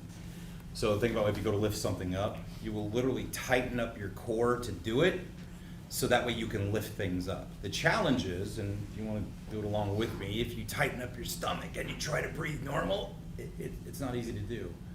So he has to generate high levels of force, but to set his core, to set those muscles, it actually can interfere with his breathing, which again can play into his ability to sustain a fight.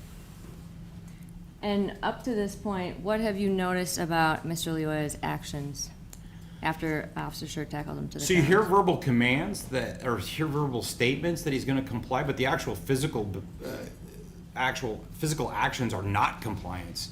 Okay, after, the command, give me your hands, put your hands behind your back, but he doesn't do it. He continues to fight to keep the hands to the front.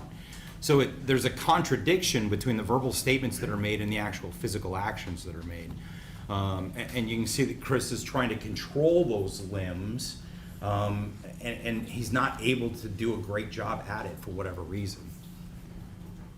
And you mentioned some of the knee strikes that Officer Schurr used. What did you notice about them? Well, as I mentioned, the high intensity, that's the nature of a knee strike. They're big, powerful muscles, just because the muscles of the legs are, some of the largest muscles in the body. And in doing so, they have a very high energy demand. So we know that we start pushing that anaerobic threshold even more and more with that type of behavior. Were they effective, the knee strikes? They didn't appear to be effective because he's not getting compliance. He's not getting an individual who stops.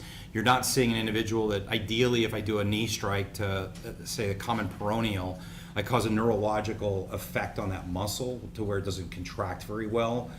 I'm not seeing that because he's, our subject's still able to get his legs up underneath him and at some point in time push himself up with Chris on his back. And what would that indicate to you about their positioning? So from a advantage perspective, he's underneath Chris. The fact that he's able to get his weight up, he's got a good solid base to fight from. I say that because, being able to fight from a bottom position is actually not hard to do. One of the simulations that I built that it's tied to national curriculum is specifically to the speed of a prone suspect and how quickly a prone suspect can turn around and actually utilize a weapon. So from the first movement to the actual use of a weapon, it can happen as little as 0.61 seconds. Now, it's based on research that was done by Force Science, but I've put it into a simulator and I've had hundreds of people do it in real life, in real time, and it happens quickly. Okay. Bob, could you please play this from here? And I'll...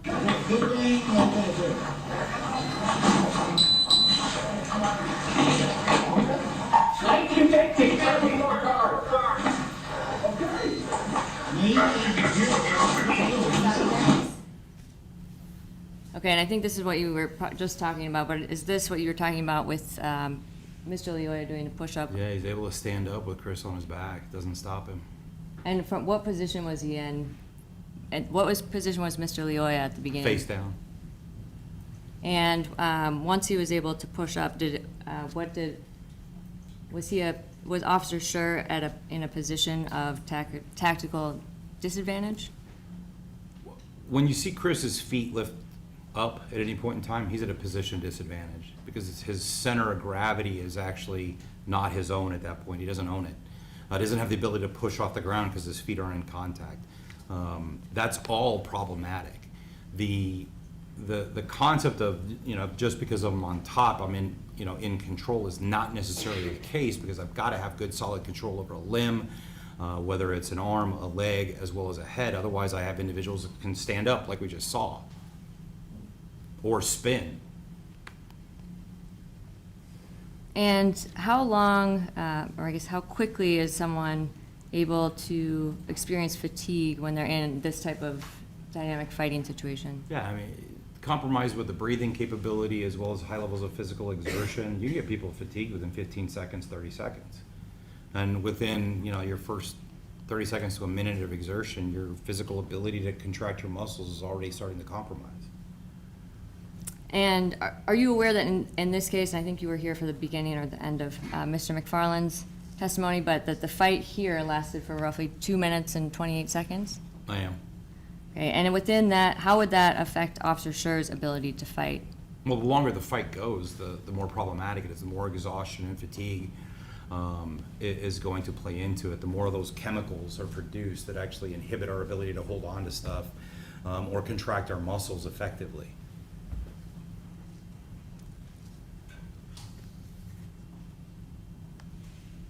What are some of the factors that impact how quickly a person might feel fatigued?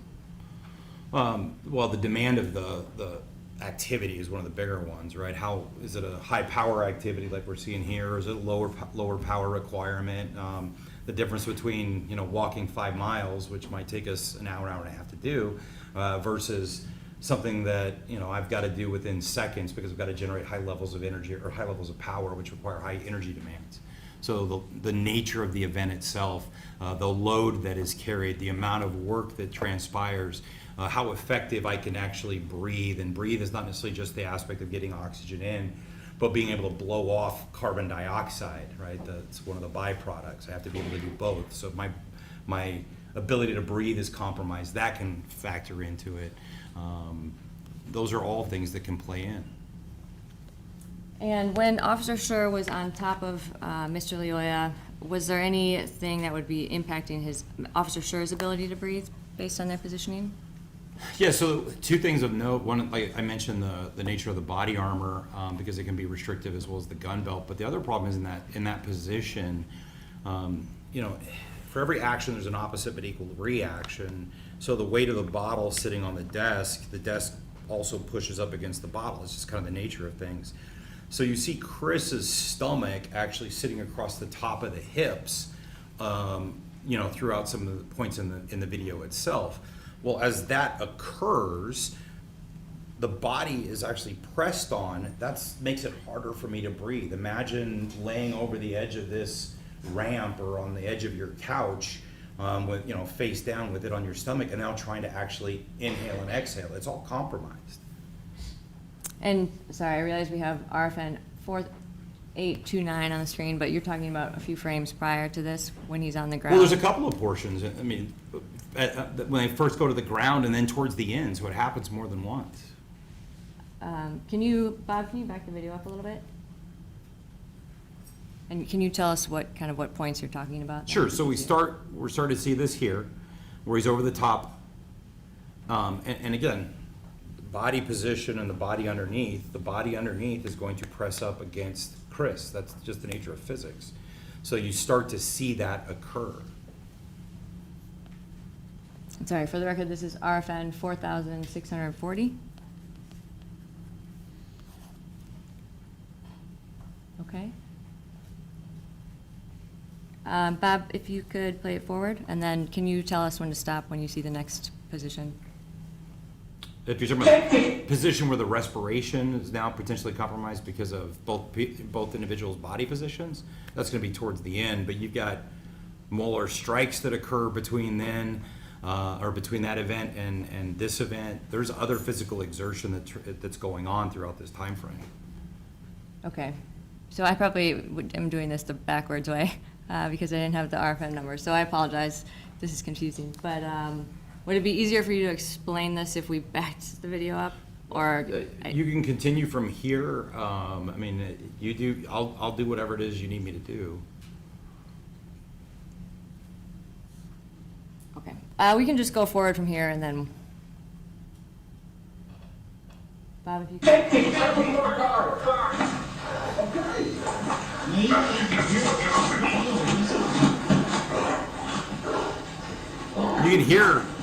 You can hear Chris breathing.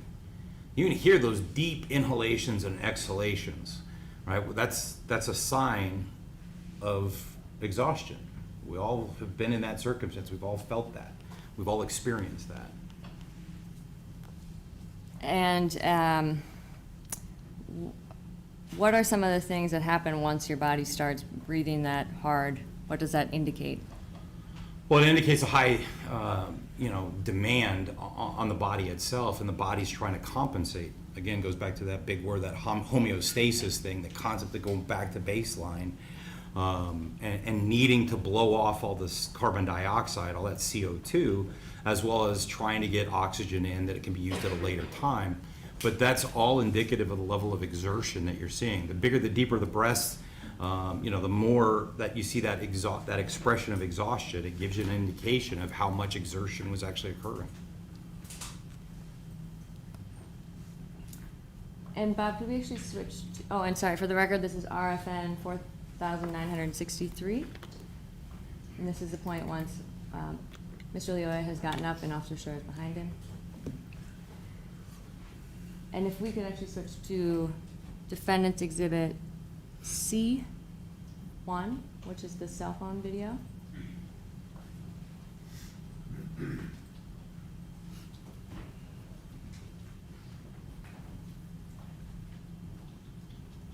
And if you could play this to kind of where we were at, I don't know exactly where on this video, but if you could go. Okay, this is 26 seconds into Defendant's Exhibit C, RFN 4953. And then if you could play the video forward from here. Well, you can see Chris is trying to hold on to him, and there's physical exertion here. He's being pulled, number one, and he's having to try to resist it, but he's also in a position where he's trying to hold, the arms back. And at this point, kind of, I know you were talking a little bit before about how the video shows something and how someone might feel. Can you explain that a little bit more in this position? As far as muscle contraction? Yes.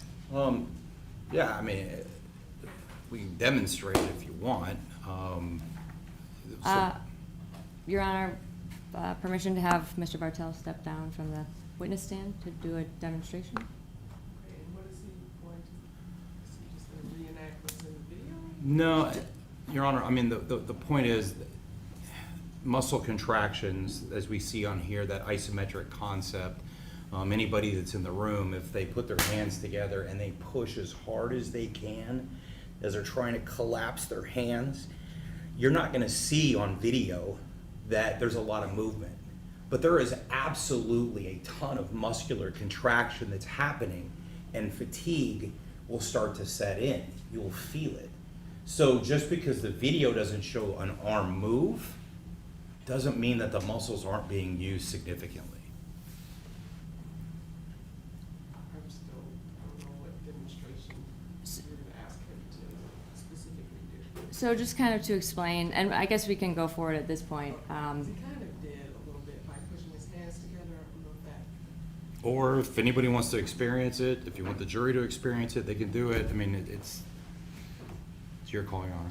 They can if they want to. I don't know that it's, I mean, they don't have to do it now, but unless they, I'm not If they, I mean, I think if they want to, I don't know. I think what he's trying to say is just like how much force can And how quickly can the be muscles are gonna used, fatigue. and what that does to the body, even if you can't necessarily see it on the video. I think he testified. Okay, Your Honor. All right, so we'll move forward from here. Bob, can you play the video, please?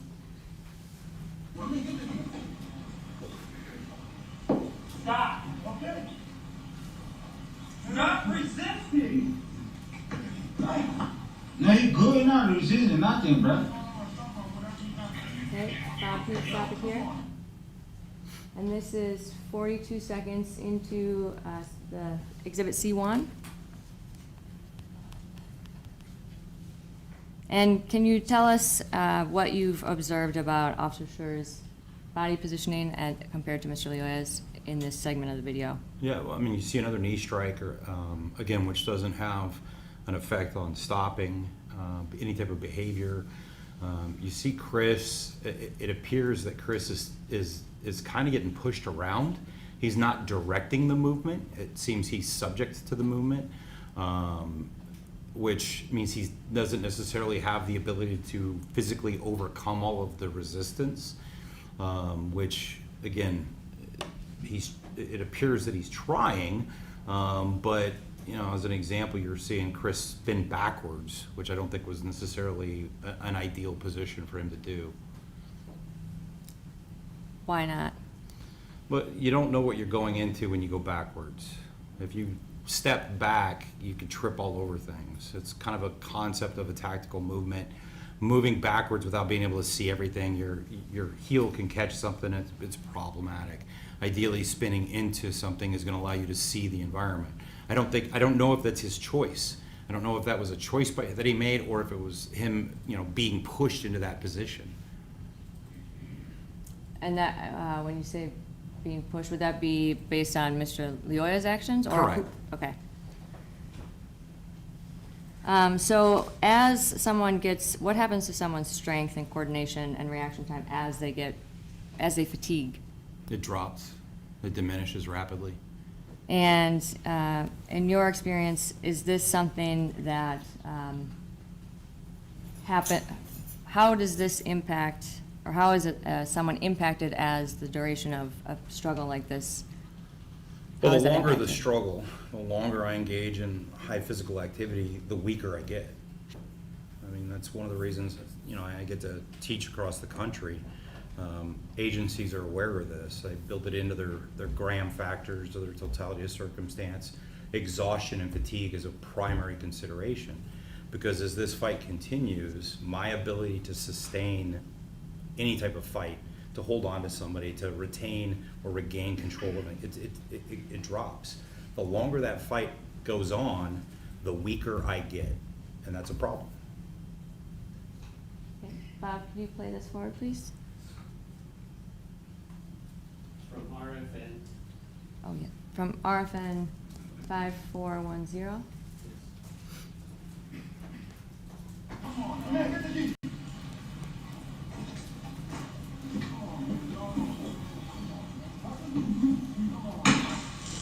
why you gotta do all that, bro? He good, man.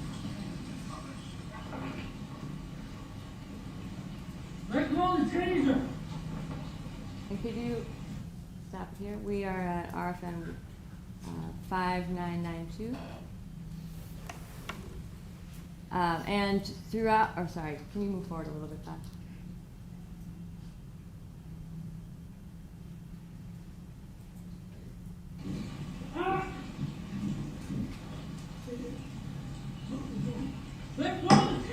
No, like he good, like you can talk to him, bro. And could you stop it here? We're at RFN 6480. And earlier you had mentioned there are things that you can hear and not necessarily see on the camera. And Mr. McFarland had previously stated that there's about 33 seconds of that. So what does that indicate to you about what might be going on during that time period? There's unknowns. We can hear exertion, but we don't know how much other exertion occurred or what else Chris tried because we can't see it on the video. And does that have any effect on the total duration and the total exhaustion that Officer Schurr might have been feeling at the time? Yeah, I mean, the more that you try and fail, the more problematic things are. It's clear that your intervention isn't working. Whatever you're doing isn't being effective. That narrows your choices down rapidly, and I don't have other options. So if I hit somebody with everything that I have and there's no effect, that becomes a major concern. What do I have left? That's not it. Okay. And Bob, are you able to switch to Defendant's Exhibit C3, please?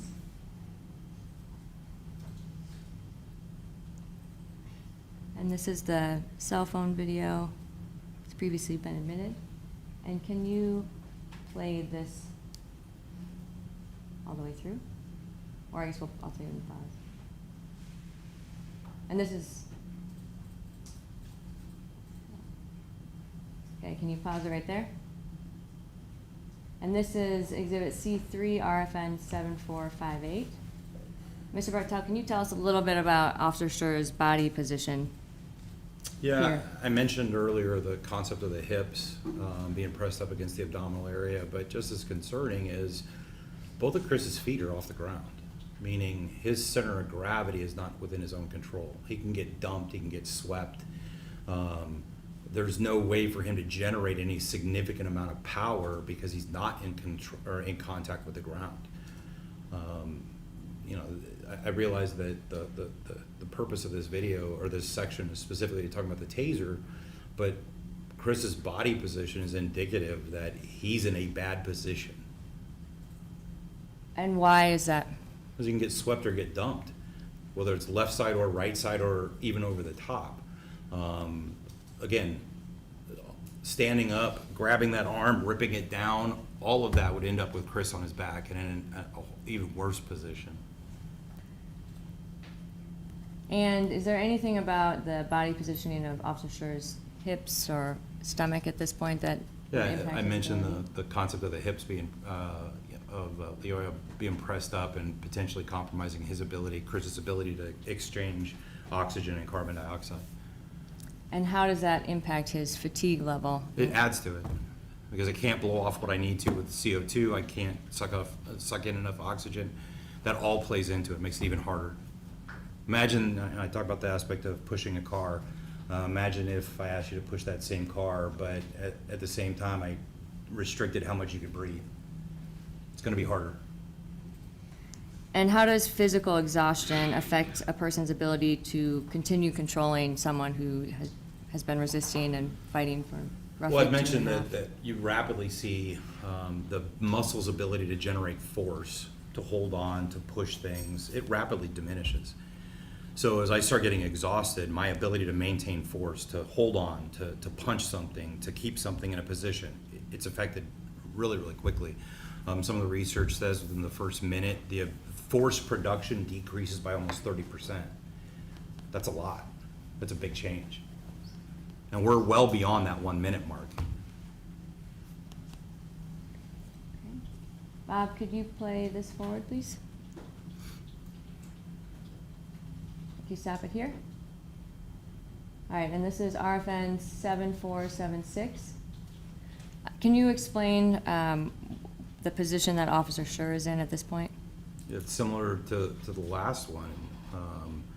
He's not in an ideal position in any way, shape, or form. He very easily could be swept, in other words, put on his back. He doesn't have his feet in contact with the ground, meaning there's no way for him to generate force or any significant amount of force. It's a horrible position for Chris to be in. And is there anything about his location, or I guess the taser's location at this moment, that would potentially impact his exertion level or response to what's going on in this position? Well, from mechanically, I don't think he's got the advantage based on the image. Mechanically, it looks like he's at a disadvantage. So depending on how much control there is on the device itself, it can dictate how much control or your ability to actually maintain control. If you don't have a lot of purchase, a lot of contact with the device, it might be very difficult for you to maintain control of it. And again, the fact that all of these muscles are starting to get fatigued, it makes it even harder because I can't generate the force necessary to hold on to things at the same level as I did 2 minutes and 20 some odd seconds ago. Okay, Bob, can you play it forward, please?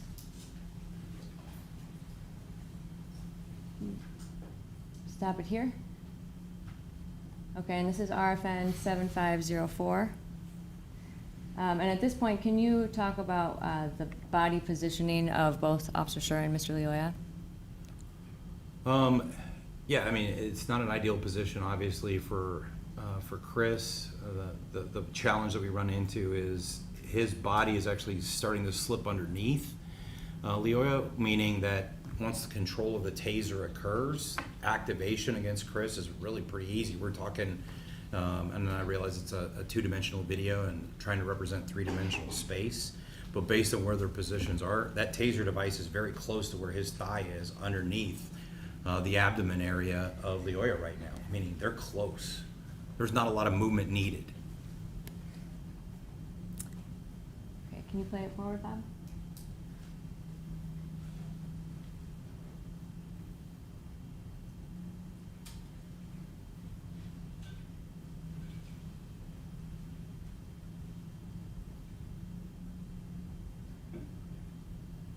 Pause it. And this Chris is having to place his hand where it is on that shoulder to brace himself. Otherwise, he would have gone, highly likely, would have flipped over. You see that hand position, brace. Chris has one leg completely in the air and was able to get that other foot on the ground once he braced. And is this related to the center of gravity that you had talked about before? Concerns. And how does that impact someone's ability or I guess their control and their Well, body if position? somebody owns my center of gravity, they can sweep me, they can dump me, they can do a throw, they can roll on me. Ideally, I want to control somebody else's center of gravity. That's one of the best positions to be in a fight. Okay. And Chris doesn't have control of his own. He has to brace up like that, and that, where that hand starts to come down, and he's able to get that foot back on the ground. And if he were in this position, what would happen if he didn't have his hand there? Or I guess in that position where he's leaning forward, what is his body position? Without his hand braced, there's a probability, I can't say definitively because it's a two-dimensional image, that he could have fallen forward. Okay. And here, what do you notice about Mr. Lioya's body position? He's got a good stable base. His feet and his knees are in contact. One can contact, the other one start to elevate, which if I was to roll Chris, that's what I would have done. I'd have literally, that inside knee would come up and I would have rolled him backwards. But yeah, being in that downward position is a good position to be in. And I say that, like many people, I do jujitsu, but I also have COPD, chronic obstructive pulmonary disorder, meaning I can't breathe as well as other people. I run with about a 65% lung capacity. I fight from the bottom position all the time because it's the laziest position to be in and requires the least amount of energy. So I love being on the bottom like that. And do you feel that that's a position of tactical advantage? There's an advantage with Chris not having ownership of his center and Leoya being in a downward position where he's got stability. There's an advantage to that. And you had mentioned how quickly someone could turn earlier. Can you explain that a little bit more? Sure. So there's some research. It was the speed of the prone subject. What they did is they put people on a prone position, they videotaped them, and they showed how quickly somebody who had a firearm could turn and bring that firearm to bear and actually activate the trigger in a multitude of different positions, whether it's a chest up position, chest down left, chest down right, and they actually timed it. And I'm fairly familiar with it because I did a reenactment, which is what I put inside the simulator, that I've had a chance to run a few hundred people through. What I see routinely, and consistent with the research, is from the first detected movement to the shot break by the subject that's on the ground can happen in about 0.61 seconds, which is quick.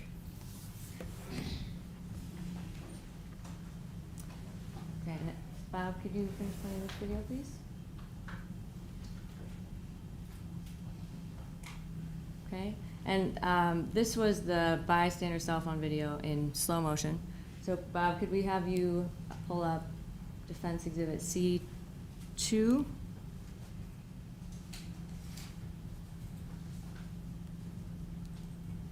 Which is the cell phone video in real time. You could play that, please.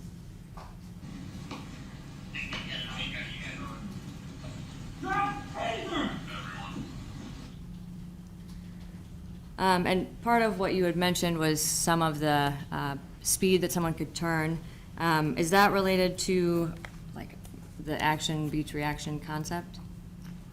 No, I'm just talking about the ability for somebody to turn. I'm not talking about the individual that has to be able to perceive that turn, formulate a plan, and then carry out the action on top of it. That makes it even further behind the time curve. I'm just talking from the first movement to the shot break. That doesn't even account a human having to actually respond to it. Okay. And how does physically, is there a point where fatigue can create a serious risk of losing control of the situation entirely? Yes. Can you explain when, how early or late, like when that can happen? Everything from when physiologically we've got nothing left to give, to the fact that, as I mentioned a bunch of times, that as we start to get tired, our ability to hold on to something, to continue to fight, to produce force is diminished.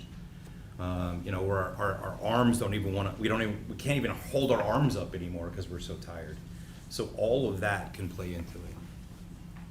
And how might exhaustion affect an officer's perception of the risk that they're in? Well, the moment you start feeling all those effects of exhaustion and you start questioning internally whether you're going to make it through this fight or not, one of the problems that you run into is you now become internally focused, so that your attention is on those effects that you're feeling, and you might miss things in the external environment, like somebody sneaking up on you or somebody else trying to help whoever you're fighting with.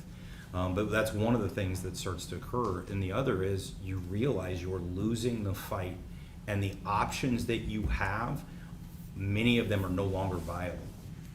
You have very few ways left to end this fight immediately before it gets worse. And is it possible for someone to possibly appear like they're in control but be physically deteriorating internally? Yeah, I mean, the signs and symptoms of fatigue, you have to be able to see effectively, but a cell phone video at low res from very far away, you don't necessarily see everything you need to. So somebody could be, showing more signs and symptoms of fatigue that a cell phone camera just can't really display. And how long how does the recovery period usually indicate the intensity of a fight? Well, conditioning has a part to do with it, but the longer it takes somebody to recover, that's indicative of how much energy expenditure and how much fight there was on the beginning. The harder we have to force ourselves through something and more exertion, more push, the longer it takes us to recover on the backside.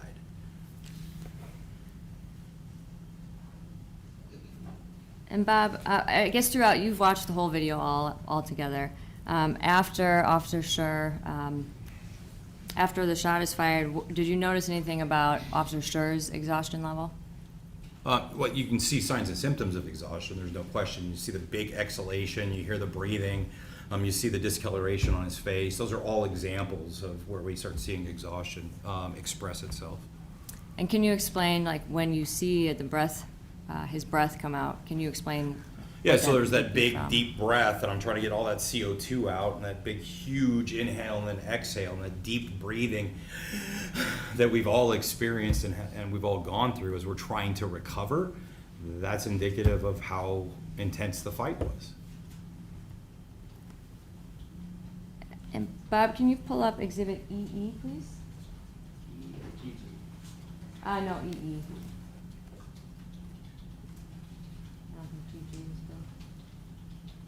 And then can you go to the 29-second mark, please?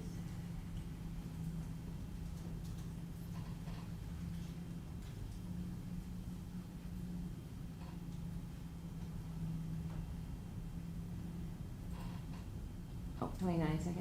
Sorry, I can back up a little bit. And then zoom in on Chris, who is in the upper right corner. Or sorry, it's middle right of the screen.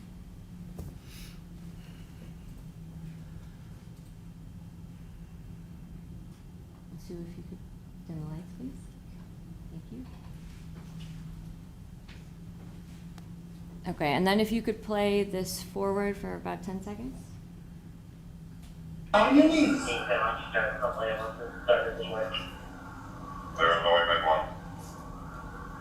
Put your hands.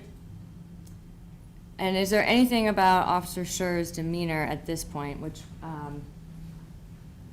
would have been over a minute or two after the shot was fired?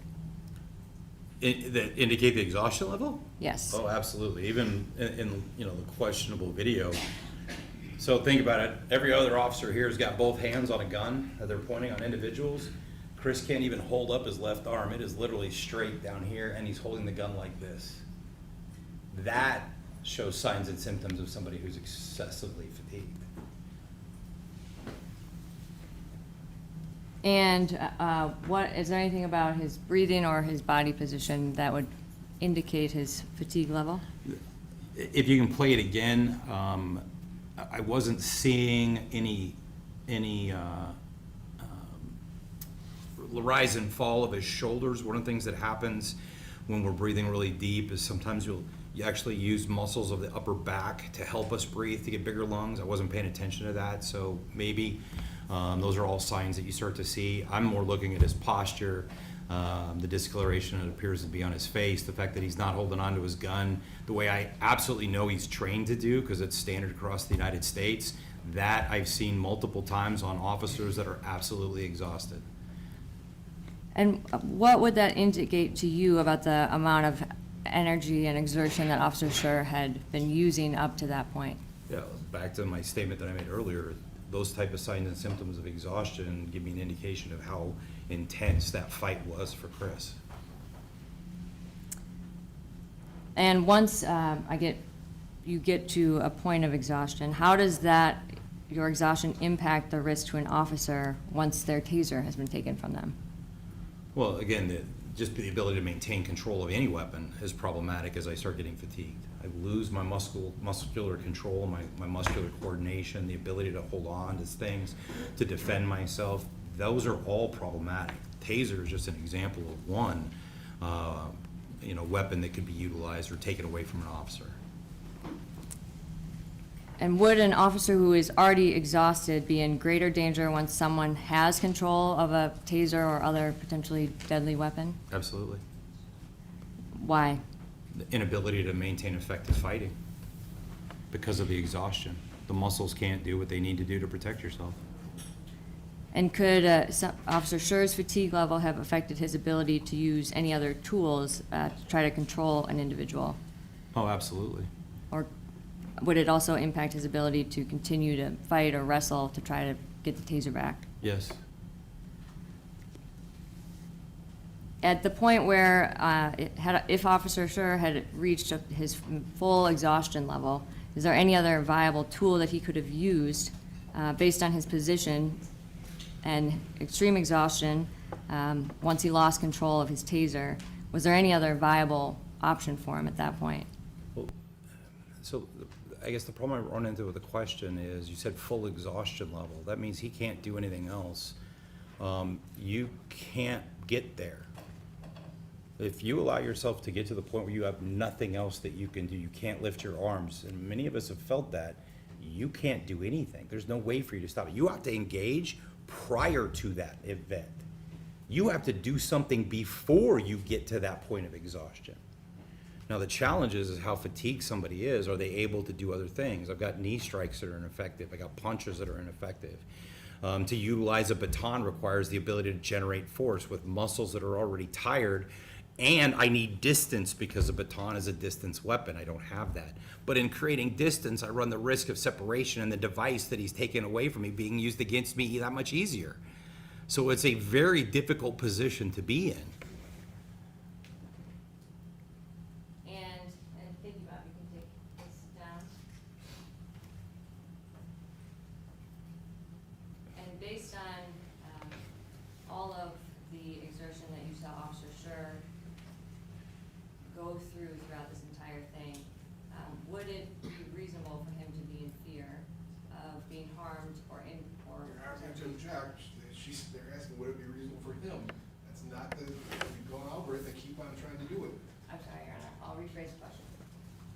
Would it be reasonable for an officer in a similar position that, after he had been fighting for over 2.5 minutes, when he was, after being disarmed of his taser, after being outnumbered by other people that are there, would it be reasonable for an officer to be in fear of serious bodily injury or death? Yes.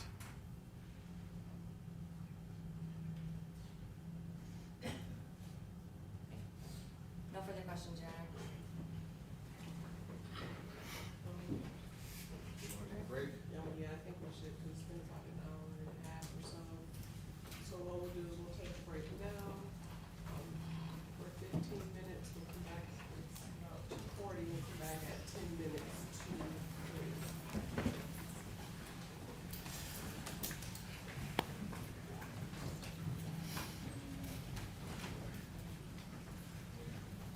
All rise for the jury, please.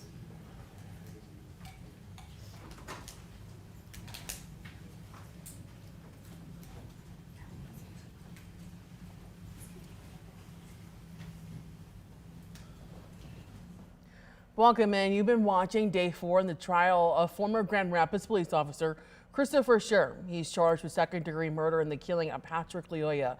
So far, we've heard from 2 more witnesses after the lunch break, the first of which was a video analyst who was dismissed earlier in the trial after being accused of creating evidence on the spot, and an expert in exercise science who spoke to Christopher Schurr's exhaustion during the struggle between him and Lyoya.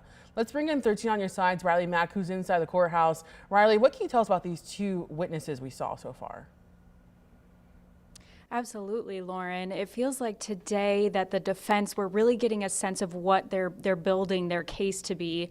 A lot of the GRPD employees today spoke on the totality of the circumstances. We're hearing that phrase all the time from the witnesses on the stand.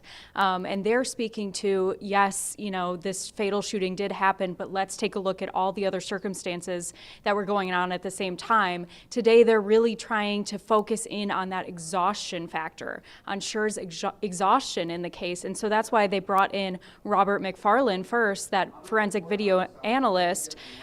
He was speaking on how long that struggle went on. He said the struggle lasted 2 minutes and 30 seconds. And now on the stand, we just had Lon Bartel. He sells training modules for military and police agencies. So the defense moved to make him an expert on exhaustion and exertion. He's going through a second-by-second, recap of the footage of the shooting, and he's pointing out the areas where Schurr is exerting. He notes the heavy breathing that Schurr is doing and the position he was in during the struggle with Lyoya, which he says that, he was at a disadvantage throughout the entire struggle, which is in the exact opposite of what Seth Stoughton, one of the prosecution's witnesses, said on the stand on Tuesday.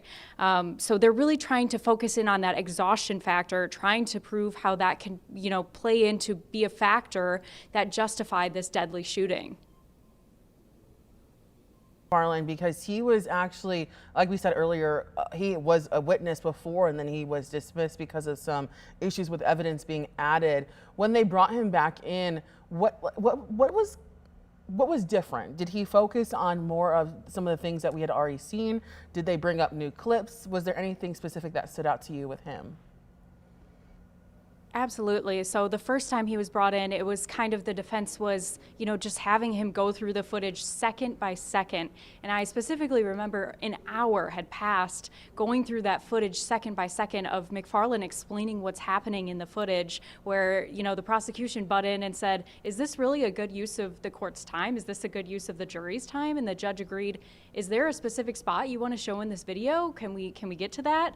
And that's when the judge kind of said, it feels like you're making up this exhibit on the fly. And, he stepped down after that and they called a different witness. Now he's back and it feels like we have a very specific focus. We want to focus on that exertion. So we're focusing on the length of that struggle between Lyoya and Schurr to prove that, it was a long struggle and that Schurr was exhausted by the end of it. I also want to talk about Lon Bartel. You had said that he was really focusing on that exhaustion part. What did he say? Did he try to provide any context for us to understand how Schurr may have felt in that moment? Yeah, absolutely. He really, after watching through the video, he spoke on, the heavy breathing that you can hear in the background of that footage of Schurr, really panting. And as he's going through that struggle with Lyoya, each moment, Bartel is pointing out now he's he's still at the disadvantage in this fight. He's using this muscle in order to do this. And we're having up to what he says ultimately was exhaustion. Thank you, Riley. It looks like we're having some technical difficulties, so we'll let you get back into the courthouse. We appreciate you speaking with us today. And like she just mentioned, the latest witness you've heard from is Lon Bartel. He's been confirmed as an expert in this case, talking about sports science and the study of exhaustion and fatigue. We're going to be getting to him in just a few minutes, but basically what he's talking about is what we can experience when we're working at very high energy situations. So, he talks about how we have to build stamina to run. If you want to become a great runner, you have to run a lot. If you want to be a great weightlifter, you have to lift weights a lot. He talks about the energy that we exert when that happens. And then also what happens when we don't do that often. He says that if you try to go out and run, a mile and a half without practicing, you're going to get really tired really fast. So I think in this context, he was trying to provide a way for us to understand what Schurr may have been feeling fighting Lyoya during that time. He mostly focused on Schurr. He didn't really talk about Lyoya in terms of what he may have felt, definitely focusing on Schurr. I'm going to try to bring up some other sound. Hopefully we have that. And this is for before Lon Bartel took the stand. We saw the return of the witness that took the stand earlier, Robert McFarlane, as he's a video analyst who was originally removed from the stand after Kent County Prosecutor Chris Becker criticized him and Schurr's defense team carrying evidence during testimony. Upon his return, he walked through the video much like the prosecution did and had to say this about that encounter. This particular exhibit starts at RFN 5392, and it's a series of images that go through showing a segment of video where Officer Schurr and Mr. Lyoya were in the struggle. And I'll just advance it with the arrow keys. Do we want to dim the lights, please?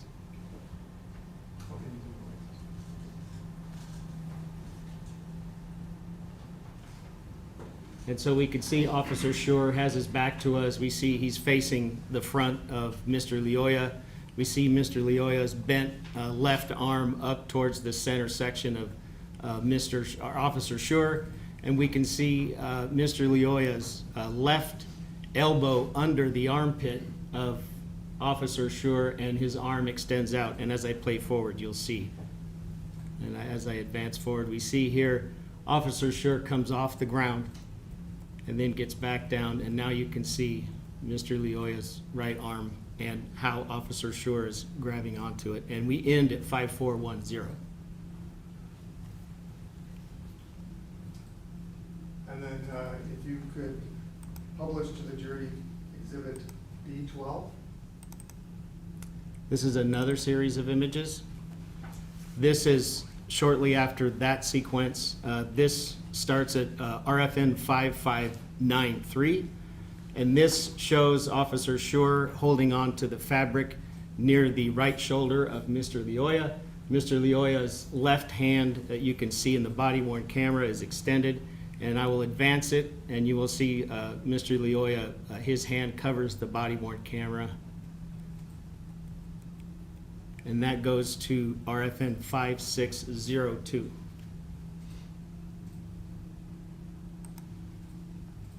If you could publish for the jury Defense Exhibit B14. Yes. So this particular exhibit is two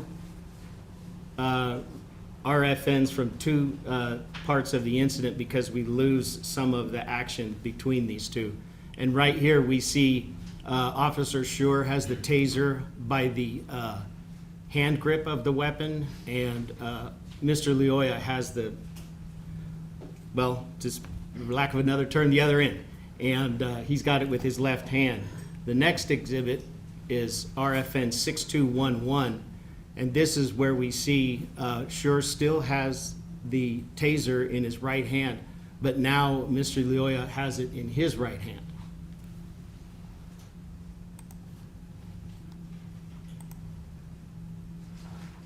Are we in B15? No, we didn't do B15.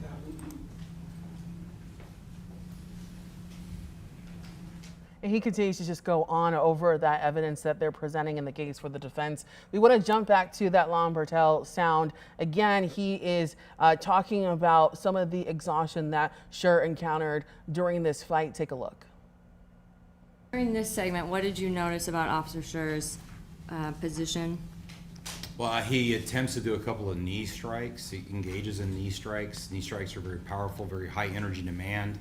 Another challenge they run into with the knee strikes, anytime I generate high levels of force, one of the things that we do is we engage in a process called bracing. So think about if you go to lift something up, you will literally tighten up your core to do it, so that way you can lift things up. The challenge is, and if you want to do it along with me, if you tighten up your stomach and you try to breathe normal, it's not easy to do. So he has to generate high levels of force, but to set his core, to set those muscles, it actually can interfere with his breathing, which again can play into his ability to sustain a fight. And up to this point, what have you noticed about Mr. Lioya's actions after Officer Schurr tackled him to the So you ground? hear verbal commands that, or hear verbal statements that he's going to comply, but the actual physical actions are not compliance. Okay, after, the command, give me your hands, put your hands behind your back, but he doesn't do it. He continues to fight to keep the hands to the front. So there's a contradiction between the verbal statements that are made and the actual physical actions that are made. And you can see that Chris is trying to control those limbs, and he's not able to do a great job at it for whatever reason. And you mentioned some of the knee strikes that Officer Schurr used. What did you notice about them?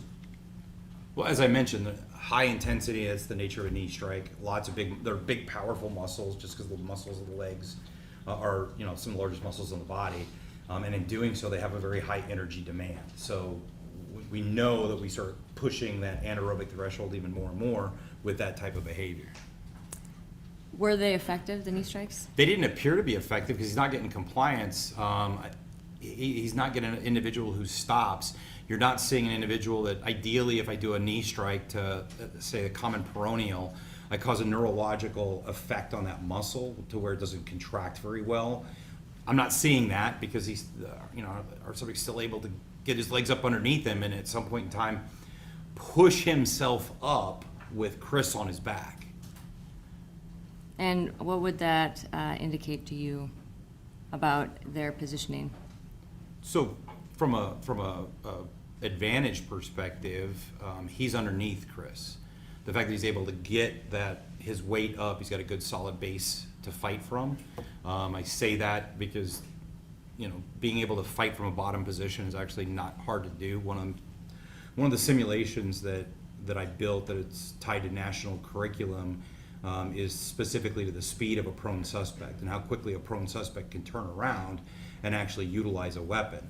So from the first movement to the actual use of a weapon, it can happen as little as 0.61 seconds. Now that's based on research that was done by Force Science, but I've put it into a simulator and I've had hundreds of people do it in real life, in real time, and it happens quickly. Okay. Bob, could you please play this from here? And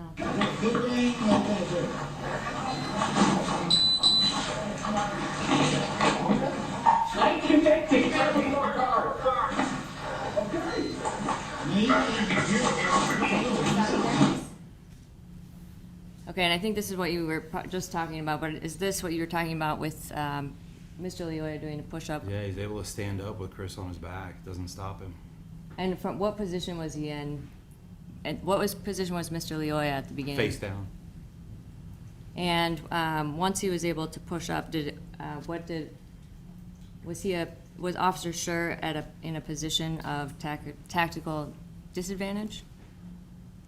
When you see Chris's feet lift up at any point in time, he's at a position disadvantage because his center of gravity is actually not his own at that point. He doesn't own it. He doesn't have the ability to push off the ground because his feet aren't in contact. That's all problematic. The concept of, just because I'm on top, I'm in control is not necessarily the case because I've got to have good solid control over a limb, whether it's an arm, a leg, as well as a head. Otherwise, I have individuals that can stand up like we just saw, or spin. And how long, or I guess how quickly is someone able to experience fatigue when they're in this type of dynamic fighting situation? Yeah, compromised with the breathing capability as well as high levels of physical exertion, you get people fatigued within 15 seconds, 30 seconds. And within, your first 30 seconds to a minute of exertion, your physical ability to contract your muscles is already starting to compromise. And are you aware that in this case, and I think you were here for the beginning or the end of Mr. McFarland's testimony, but that the fight here lasted for roughly 2 minutes and 28 seconds? I am. Okay, and within that, how would that affect Officer Schurr's ability to fight? Well, the longer the fight goes, the more problematic it is, the more exhaustion and fatigue is going to play into it. The more of those chemicals are produced that actually inhibit our ability to hold on to stuff or contract our muscles effectively.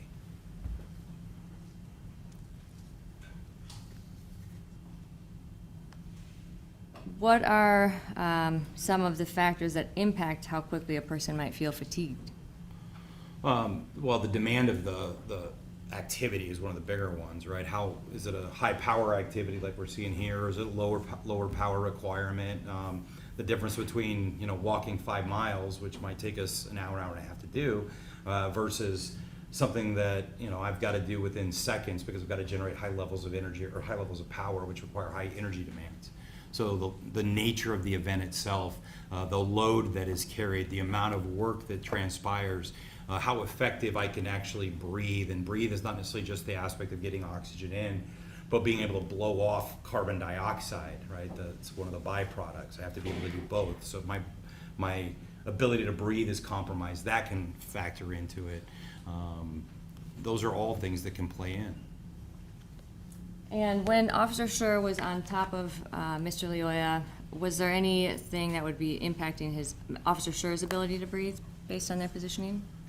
Yeah, so two things of note. One, like I mentioned, the nature of the body armor, because it can be restrictive as well as the gun belt. But the other problem is in that position, you know, for every action there's an opposite but equal reaction. So the weight of the bottle sitting on the desk also pushes up against the bottle. It's just kind of the nature of things. So you see Chris's stomach actually sitting across the top of the hips, you know, throughout some of the points in the video itself. Well, as that occurs, the body is actually pressed on. That makes it harder for me to breathe. Imagine laying over the edge of this ramp or on the edge of your couch, with, you know, face down with it on your stomach, and now trying to actually inhale and exhale. It's all compromised. And we're not able to jump back into proceedings. Take a look in.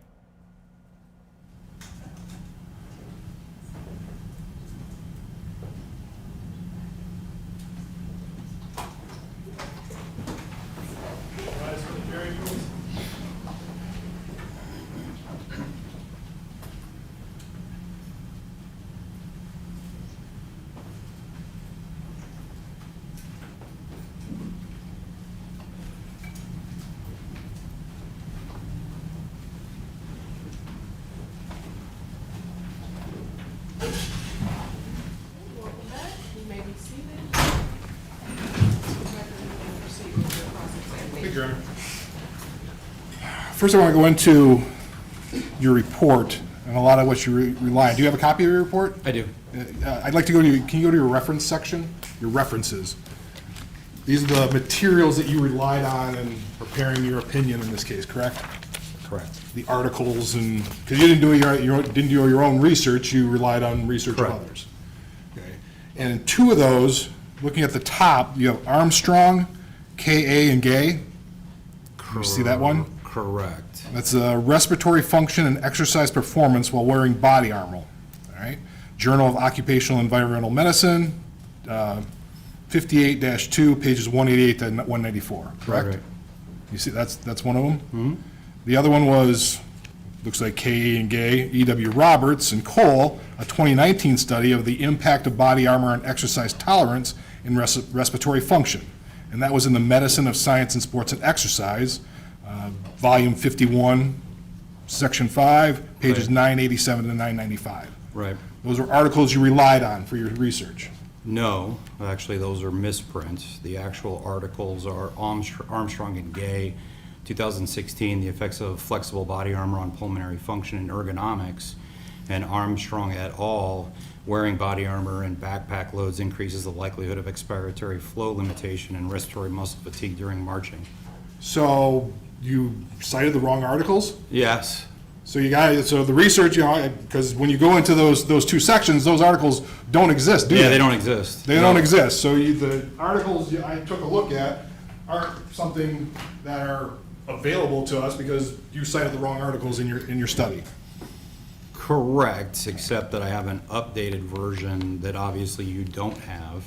That has been a trend here. So what I did find, though, is the International Journal of Exercise Science. Would that be a reputable journal that you would use? Correct. The Journal of Exercise Science did something, the influence of body armor on balance and movement quality. Right. Now we're talking about body armor. All this, none of it is talking about police body armor. This is talking about military body armor. Which is the exact same material. The exact same material, but the body armor, according to this, once again, this article says, modern warriors combat load, the lightest average load for infantrymen is approximately 62 pounds. You're not saying that a Grand Rapids police officer is carrying 62 pounds of body armor around when he's doing this job, is it? Yeah, but you got to put that in context. When you talk about the loadout, you're now talking about full mags that an officer or a military officer would have, not just the body armor itself. So the magazines themselves fully loaded. We don't need to go in this. The full mags we were talking about is an infantryman is going to take about 62 pounds total. Correct. Mags, helmet, vest, boots, that, right? Right. That's not what a Grand Rapids police officer is going to have, right? I don't know what their loadout is.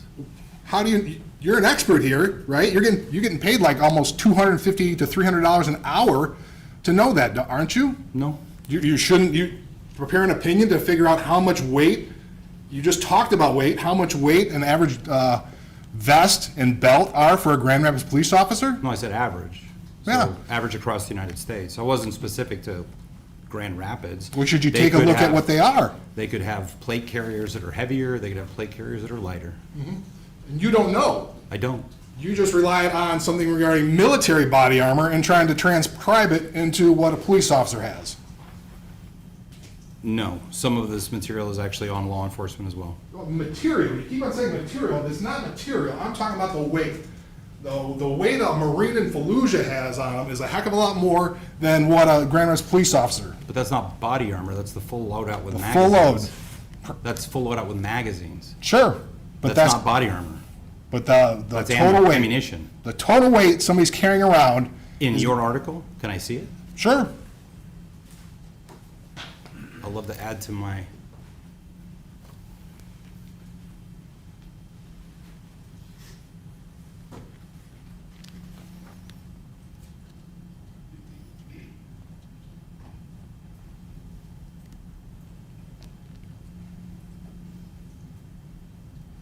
Yeah, so they're talking about combat loads and then talking about body armor. Where does it differentiate in the study? It's talking about combat loads, exactly. When an But infantryman they goes talk out. about both.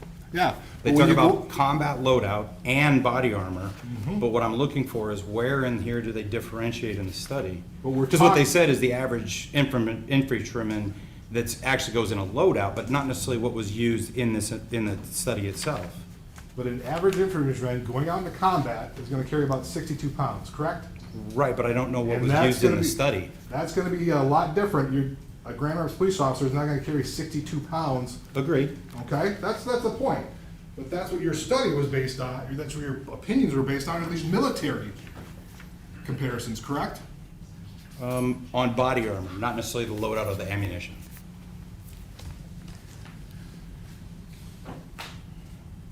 So what about firefighters? Firefighters have to carry about 45 to 75 pounds when they go into a fire, don't they? With an SCBA, yes. Yeah, I mean, that's, so they've got fires aren't usually done in 2 to 3 minutes, are they? Not necessarily. It depends. I mean, I'm not saying, but most fires, if you're going into a house fire, if you're going into a building fire, they've got to carry that around for more than 3 minutes, don't they? Correct. All right. They're able to function for longer than 3 minutes with that sort of load. Yeah, but hold on, you're conflating somebody going into a structure that's on fire with having to exert high levels of physical exertion. Are you asking me, could a firefighter drag a body out for 3 minutes? No. They've There's gotta a do difference lot. between what you're setting in the firefighter world and what we're talking about with a law enforcement officer. So, but carrying a body out or fighting a fire, those are high exertion type things, right? Not necessarily. It depends on your role in as a firefighter. Okay, but there's if a firefighter is going into a building and they may have to carry a body out. They might. And so after 3 minutes, they're just going to drop the body and keep going? Or they get outside, and like many of the firefighters I've worked with have told me that they vomit because of how heavy they exerted themselves. So, Sure. maybe. But they're able to get outside, right? Sure. They just don't stop. I mean, that's a pretty big thing to carry a body out. That's why they do buddy breathing and buddy rescues as well, because we do have issues where firefighters get stuck and their partner has to rescue them out of there. But you still have to function. They function. They're able to function over 3 minutes as a firefighter with between 45 and 75 pounds, aren't they? Function, yes. Function, but they're not passing out. We don't have firefighters dying going into fires because they're passing out because they're too tired. Well, that's actually not true. You can actually go to the firefighters, and no offense, we've got multiple firefighters that have had heart attacks inside of fires because of exertion and have died in the fire. So that's not an accurate statement. Okay, I stand corrected then, but in terms of, on the average, that's not happening like every day then. Not that I know of, no. What about like MMA? MMA, they have five-minute rounds, don't they?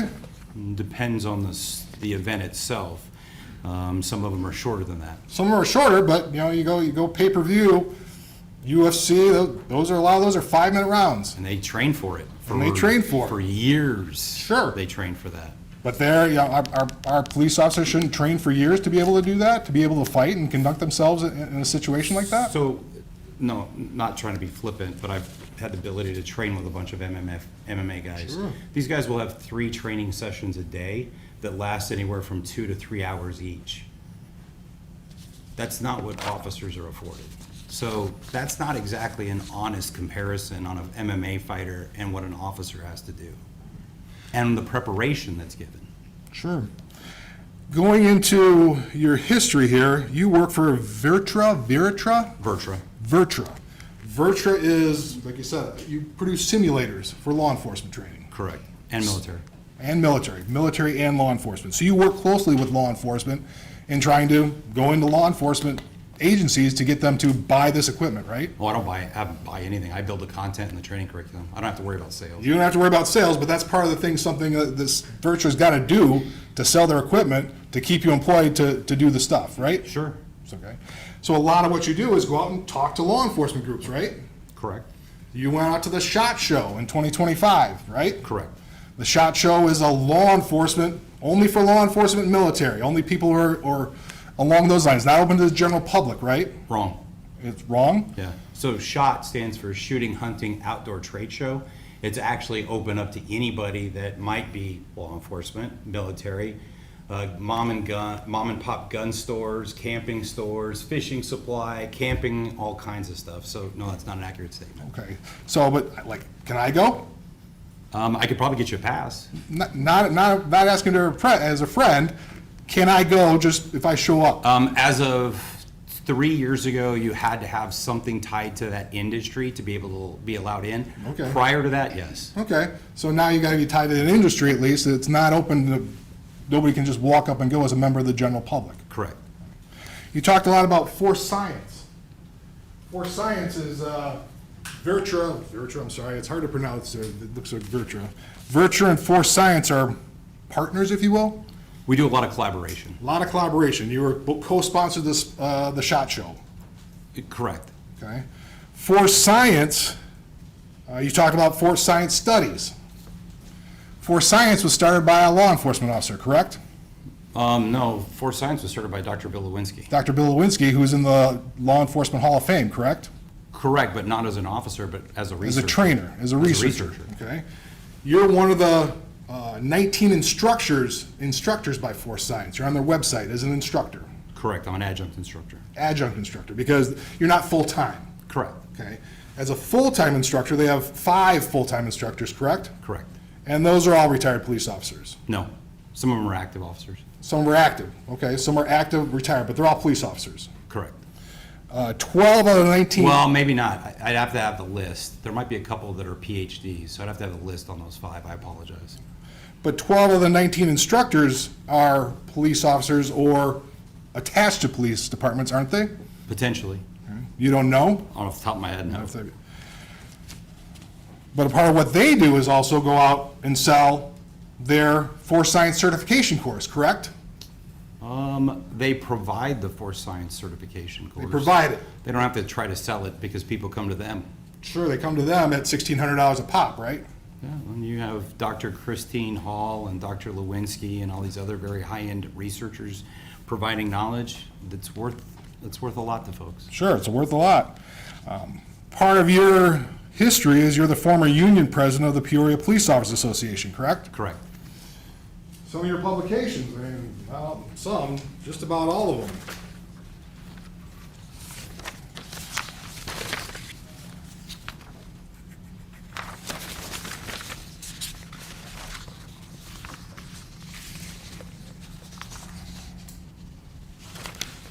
Oh, so the Police Journal is one of the things you publish in? Correct. Phoenix Law Enforcement Association, you had a published thing there? Probably. Police Officer Executive Research Forum, you published there? Correct. Police One? Correct. And that's where I got your bio in terms of your Police One bio, that's where it comes from. Like listed, nice picture, it looks exactly the same, but that's where I got, you work closely with law enforcement. You got a listing on their website for the articles you published on Police One. Probably. Is that a fair statement? Probably, yes. The Law Enforcement Executive Forum, you've done that. Correct. The Police Journal. Correct. So your audience is primarily police officers, aren't they? Police leaders. Police leaders. And police trainers.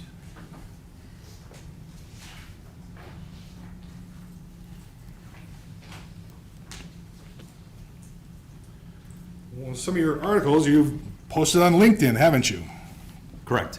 Now you're familiar with this one, police use of force, an officer's perspective. Correct. That's your article that you wrote that. Correct. And it's a little while ago, 2016 it came out. Correct. In that you wrote, for full transparency, I want to disclose a few points. I am a police officer and have been for almost 19 years. That does shape my view and influence my perspective on these incidents. Correct. So you're influenced by your history as a police officer when you review a use of force incident. We're all shaped by our history. Sure, no problem. The other one is you have a LinkedIn post, to stop the madness of random violence. You recall that one? Correct. This is your article 2, a little bit earlier, 2014. In that you wrote, I'm going to tell you a dirty little secret.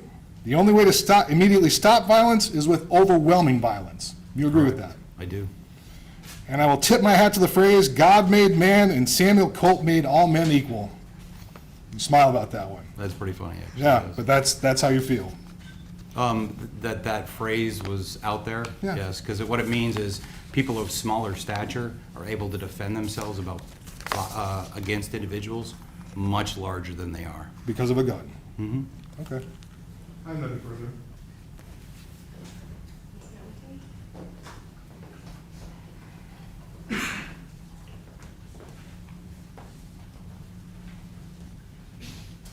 I just have one follow-up question for you.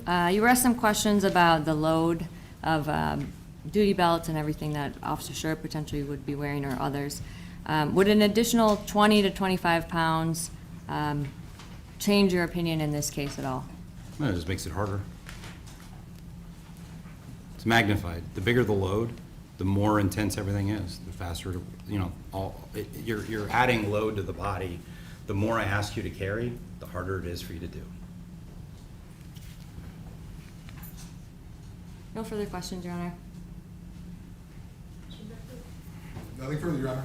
Okay, I see at least one hand on the jury, so I'll ask my clerk to come and grab that question.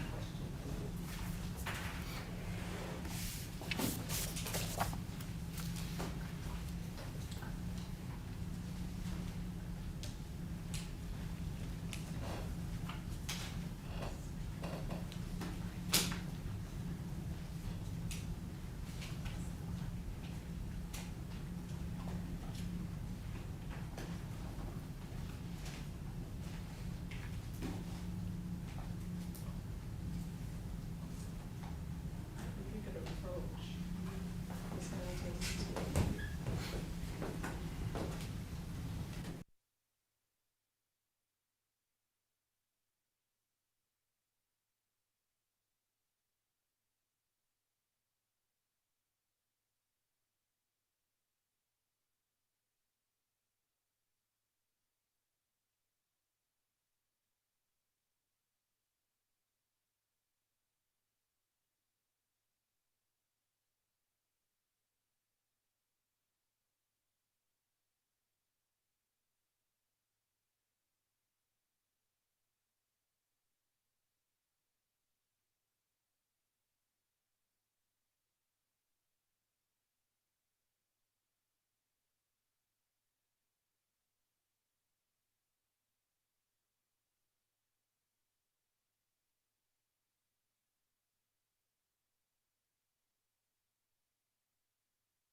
In one of the video clips, you stated that the subject was resisting aggressively, quote, resisting aggressively.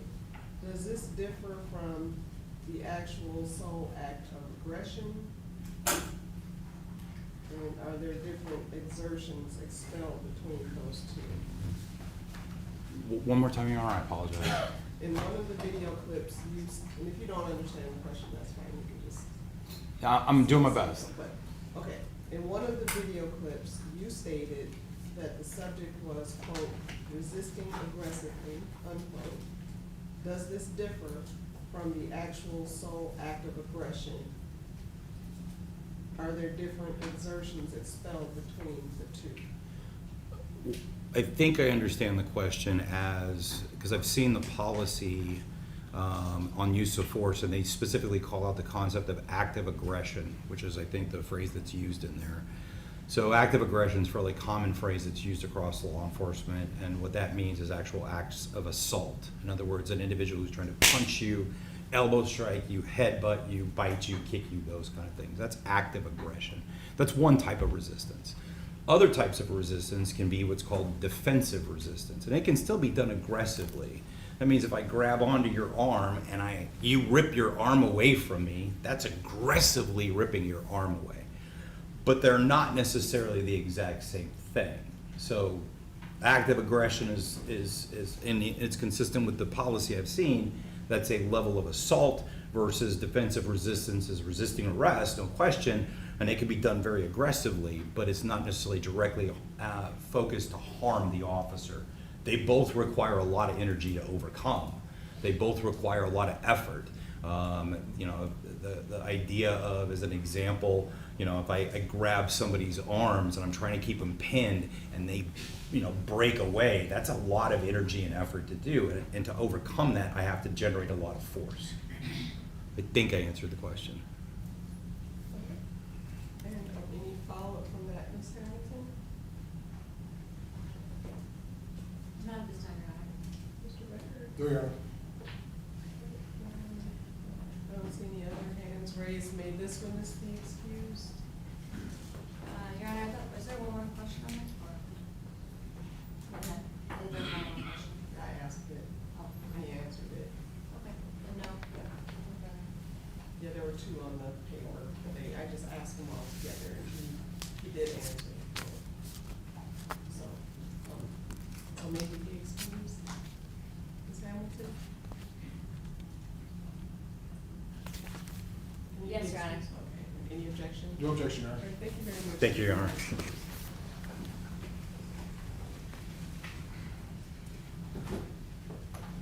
And you may call your next witness. We would call Dr. Mark Kroll.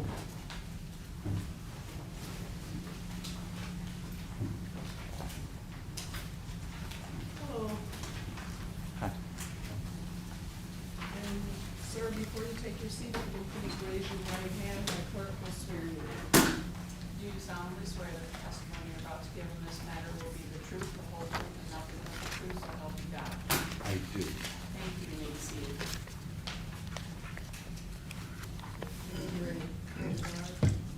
Thank you. Good afternoon. Bottle of water back there.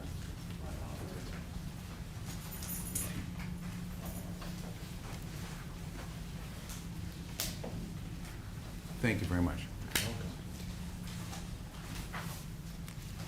Sir, could you please state your name and spell your last name for the record? Mark William Kroll, K-R-O-L-L. And, sir, could you just introduce yourself to the jury and just give us an explanation of what type of work you do? I'm a biomedical scientist with a primary specialty in bioelectricity. And bioelectricity is the study of the interaction of electricity in the human body. So I do research and publications in using electricity for therapeutic purposes, such as electrical treatments for solid cancer tumors, shocks to restart the heart, and what's more relevant in this case, the use of electronics to control the human body either through pain or through electronic muscle contractions. Now, sir, some of my next question you may have already touched on, but what specific fields have you worked in over the years? I started out while I was a student working in electrical stimulation of the bladder when I worked at Medtronic for people that could not urinate with voluntary control, and I worked in pacemakers. Then I ended up spending about 15 years working on improving implantable defibrillators. I also was involved in the startup of making a simple single button external defibrillators for law enforcement and firefighters. And about 20 years ago, I got involved with the TASER electrical weapons manufacturer, so I've done a lot of research. in that area. And I am still active in electrical treatments for cancer. Do you have any teaching roles? I presently am an adjunct full professor of biomedical engineering at the University of Minnesota. Before that, I was adjunct full professor of biomedical engineering at Cal Poly in San Luis Obispo.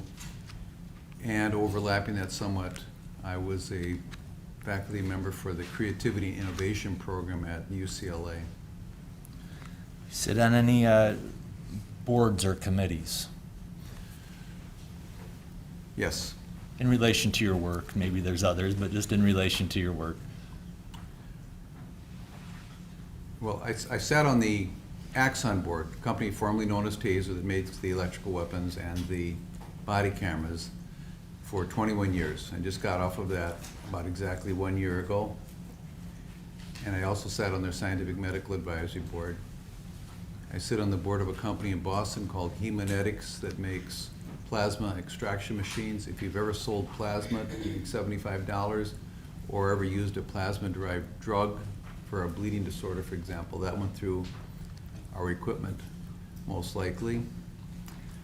I sit on the board of the committee for ANSI, the American National Standards Institute, that sets safety standards for things like bicycle helmets and safety glasses. They have a standard naturally for electrical weapons. So I sit on that committee. Those standard make sure you put out enough juice so you get the muscle contraction and not so much that you would be real dangerous. There's a couple others that those aren't maybe as relevant. Sure. And have you advised any well-known agencies or companies? Yep, I do. I'll stipulate to his qualifications as an expert. I've read everything, so I think I'll stipulate to him electrical weapons, if that's what we're looking for. It is getting to be that time of day, Dr. Kroll, and you have quite a bit of experience here. But if maybe I could just flush out a couple of topics, and I can maybe cut to it a little bit more here.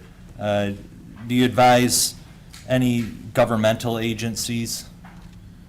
I'm a regular advisor to the United States Department of Justice on electrical weapons, and that includes Border Patrol, United States Marshals, and the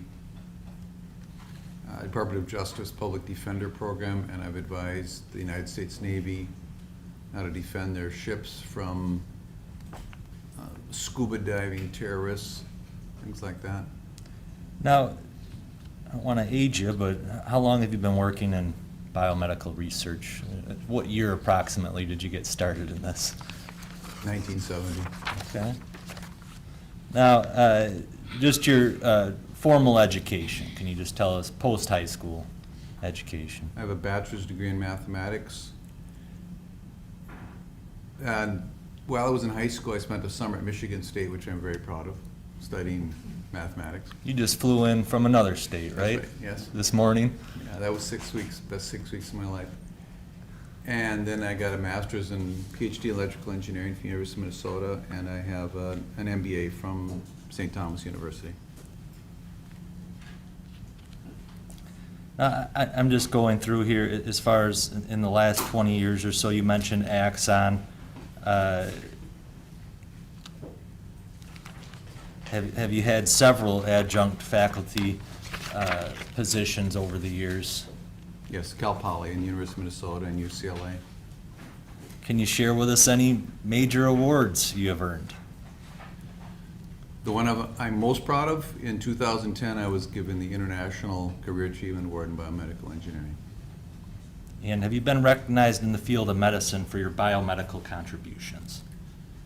Yes, the American College of Cardiology awarded me the fellow status, and having to do with my work in shocks in the heart, Heart Rhythm Society gave me the fellow status, and the American Institute of Medicine and Biology and Engineering, which is part of the National Science Agency, whatever, it was the National Science Program that was set up by Abraham Lincoln. I got fellow accreditation there, and then on the international side, Engineering and Medicine and Biology Society, I have a fellow status with them. Just generic, where are most of your lectures? Where do you do most of your lecturing? I've lectured in 44 states, 38 countries, and locally I've lectured at Spectrum several times when they were setting up a program to use a new advanced implantable defibrillator on how to properly set that up and the science behind it. I'm not going to ask you all the different countries, but you've also done some lecturing internationally. Is that fair to say? Yes, sir.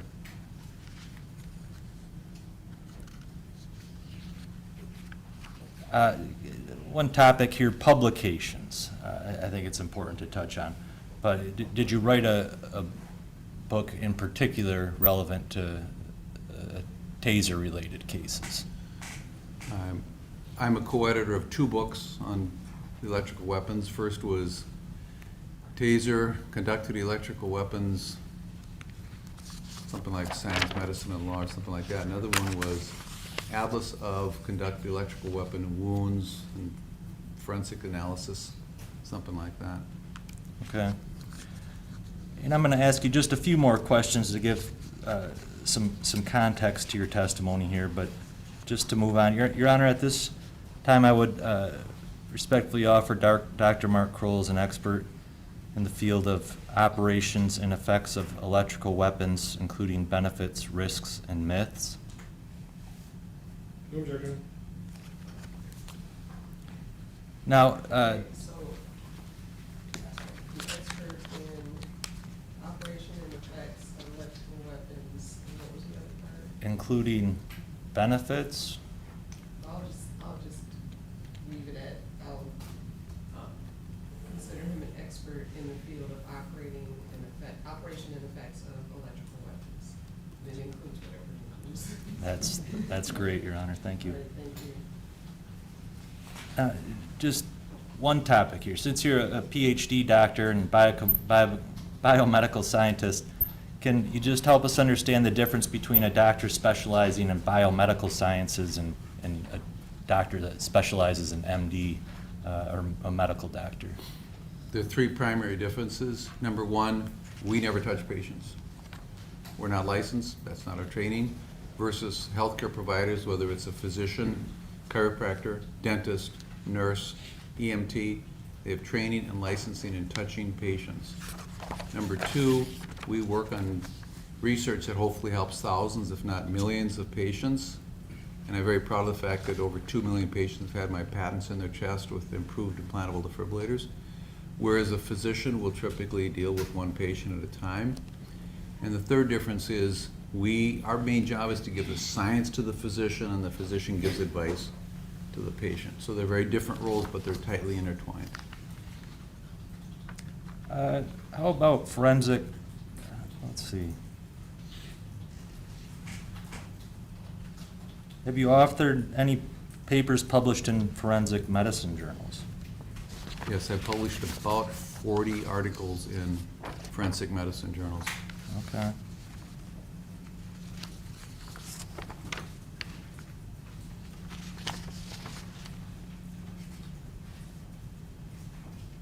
Just on the topic of, Dr. Kroll, are the effects of restraint considered a specialty area of medicine? No. What's taught in medicine for restraint is someone's on their back with wrists cuffed to the bed and ankles cuffed to the bed, and they're taught that those restraints have to be tight enough so the person can't fall off the bed, but not so tight that you cut off the circulation or do nerve damage. Dr. Kroll, what are the effects of electricity on the human body, electrical shock, or electrical injury considered a are those a specialty area of medicine? No, those are a scientific specialty. American medical schools only teach 3 sentences about the effects of electricity on the human body. They learn a lot of things, thousands of diseases and hundreds of drugs, 1,000 parts of the body. So they don't really have time to get into that. So that remains a scientific specialty. Now, I'm going to try to move forward now, unless there's anything particularly relevant background-wise. We can always bring it up at any point, too, along the testimony here, sir. But have you been provided several materials on this case and then created a report with some of your opinions related to this case? Yes. And let's just start. Obviously, this is a case that involves a taser, CEW, I think, at least that's what they referred to it as before. But what is your assessment, or how do you get started by evaluating something like this? Pretty much looked at what everyone else looked at. I looked at the videos, the reports, the downloads from the weapon. Of course, I read Brian Child's report because he does the most detailed analysis of what was found inside the memory of the weapon. And do you have any relevant publications that are associated with topics involved in this case? Besides the two books, I've written chapters on electrical weapons for forensic pathology textbooks, and I have published about 100 papers total. That includes 50 formal papers on the use of force, electrical weapons, arrest-related death, and many abstracts and book chapters. Now, in particular, have you written on topics involved in this case here as far as specific experience of firearm transition after a loss of a conductive electronic weapon or a taser? Yes. Sadly, what happened here happens every month or two across the country, because taser electrical weapons are used about 2,000 times a day worldwide, about 1,500 times a day in the United States. It doesn't always end well. It doesn't always do the job.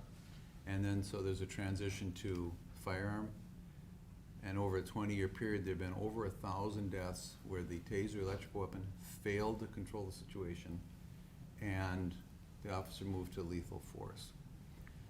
Of those, we've looked at the very particular issue of the suspect taking control or attempting to take control of the officer's weapon.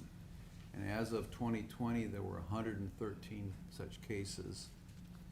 And there were 53 of those cases, the officer then transitioned to the firearm and shot the subject. 48 ended in a fatality.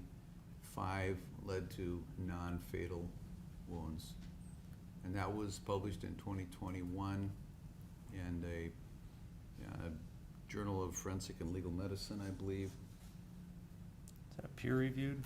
That's absolutely peer-reviewed journal, yes. And what's the difference between a peer-reviewed article versus writing books or magazines? I get asked to write articles for magazines in this area, police magazines, for example, and you send it in. If they like the story, they might edit a little bit, slick it up, add some nice artwork. But for a scientific publication, the rules are different. I submit the article to the journal, then the journal editor takes a first look at it. Does it fit for this journal? And if it does fit for the journal, does it appear to be of high scientific quality? If not, it gets sent back. If it passes those first two gates, then the editor-in-chief will send it out to 2 to 4 anonymous experts in this area. So that's the peer review. And these are people, they may be my friends, they may be people that aren't my friends, but they are experts in the area. And then my name is taken off the article, and my co-authors' names are taken off the article. It gets sent out to them as an anonymous paper. And then they score it like homework. They say, this is really dumb, this is really great, or this is really fine except for page 3, sentence 7 doesn't make sense, or the conclusions are stronger than the statistics that were used. And then they grade it A through F like homework, they send it back to the editor, and then the editor comes back and tells me, I'm sorry, your paper's rejected. Or I'll accept it if you make all of these changes that the reviewers want. And then you send it back in with those changes, hopefully it gets accepted. Sometimes it's accepted on that second pass. I've had articles that went through 5 rounds of reviews before it's accepted. And once it's considered, once it is accepted, forgive me, by a peer-reviewed journal, then it's considered part of the scientific literature. Now, in addition to writing and researching a peer-reviewed article on this topic, have you also been called in to testify in cases, those types of situations, as far as officer losing the taser device and having to resort to, or some type of shooting resulting? Yes, I have testified in at least 2 other similar tragic situations like this that resulted in loss of control of the electrical weapon and a fatal shooting. That comes to mind right now, one out of Georgia, one out of South Carolina, and I'm blanking on the other one right now, but there's 2 that come to mind, and there may be some others. Okay.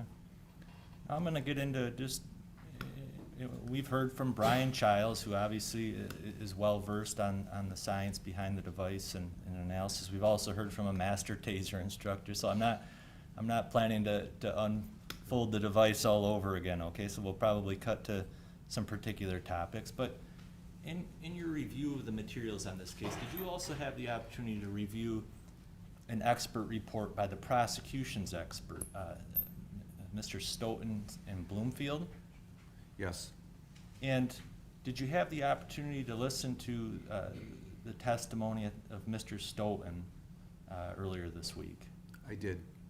And did you follow, upon your review of the expert report and then the testimony that you heard, did you go to explore and see whether there was any published research or writings that may be relevant to what they wrote about and talked about, and perhaps their expertise in those areas?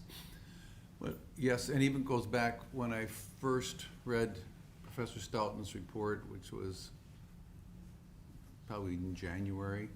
I'd never heard of him before, and I've been working in this area for a long time, so I wasn't sure where he got his understanding of electrical weapons, and I went through his CV, and it didn't mention any training or publications or research in this area, which is fine. There's lots of different things people work on. And then when I saw the testimony, which also included some things that, to be kind, I would say things that I disagreed with, I contacted Axon, who keeps records of everyone that's ever got any kind of a training certificate on their products, see if they'd ever heard of him. They hadn't, and they had no records of him ever having any kind of training certificate of any sort. They have no records. He never said he had a training certificate. He was a police officer and use of force expert. That he didn't claim to be a taser expert, so I'm not quite sure what this relevance is. I think we can, I think it's relevant as far as they heard testimony, and he went and explored what the experts claimed expertise was. The expert was the use of force and police tactics. He never identified as a taser expert. I think he tried to put himself out as an expert in as much as he could. So, I mean, I think it's hearsay, so I'll sustain the objection to the extent that it does contain hearsay, and he was not recognized as a taser expert or in that area, so Mr. Stoughton wasn't. Just in general, based upon your research, within your communities, was there really much that you were able to find that would give Mr. Stoughton expertise to be testifying the way that he You have to did? object. You just rephrase the question. It's the same question, so I don't understand how it's relevant. No, you didn't quite finish it, but we will finish that question so I can move on that. Sure, and I'm basically asking, any literature or anything else that he could find in this world that he's in that would lend credence to whether or not Mr. Stoughton's testimony may have been accurate on several topics about the taser. Okay, so again, I'll sustain the objection because Mr. Stoughton didn't testify in the area of expertise that this witness has, which is in the, I wrote it down, operation and effects of electrical weapons. Mr. Stoughton didn't testify about that. He testified to a lot of things about the taser. But I can... Not as an expert. he was up there on a witness stand as an expert. Right, but not in tasers or not in the area Okay. that this witness is an expert in. All right. Mr. Fulton, I think? We could move along then perhaps, but did you have take some issue with some of the testimony that you heard from Mr. Stoughton on the taser? Yeah, some things were incorrect. Okay.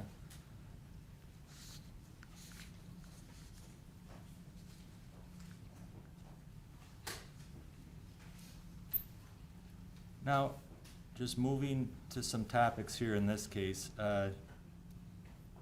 did you have the opportunity to listen to Mr. Bloomfield talk about incapacitation and neuromuscular incapacitation?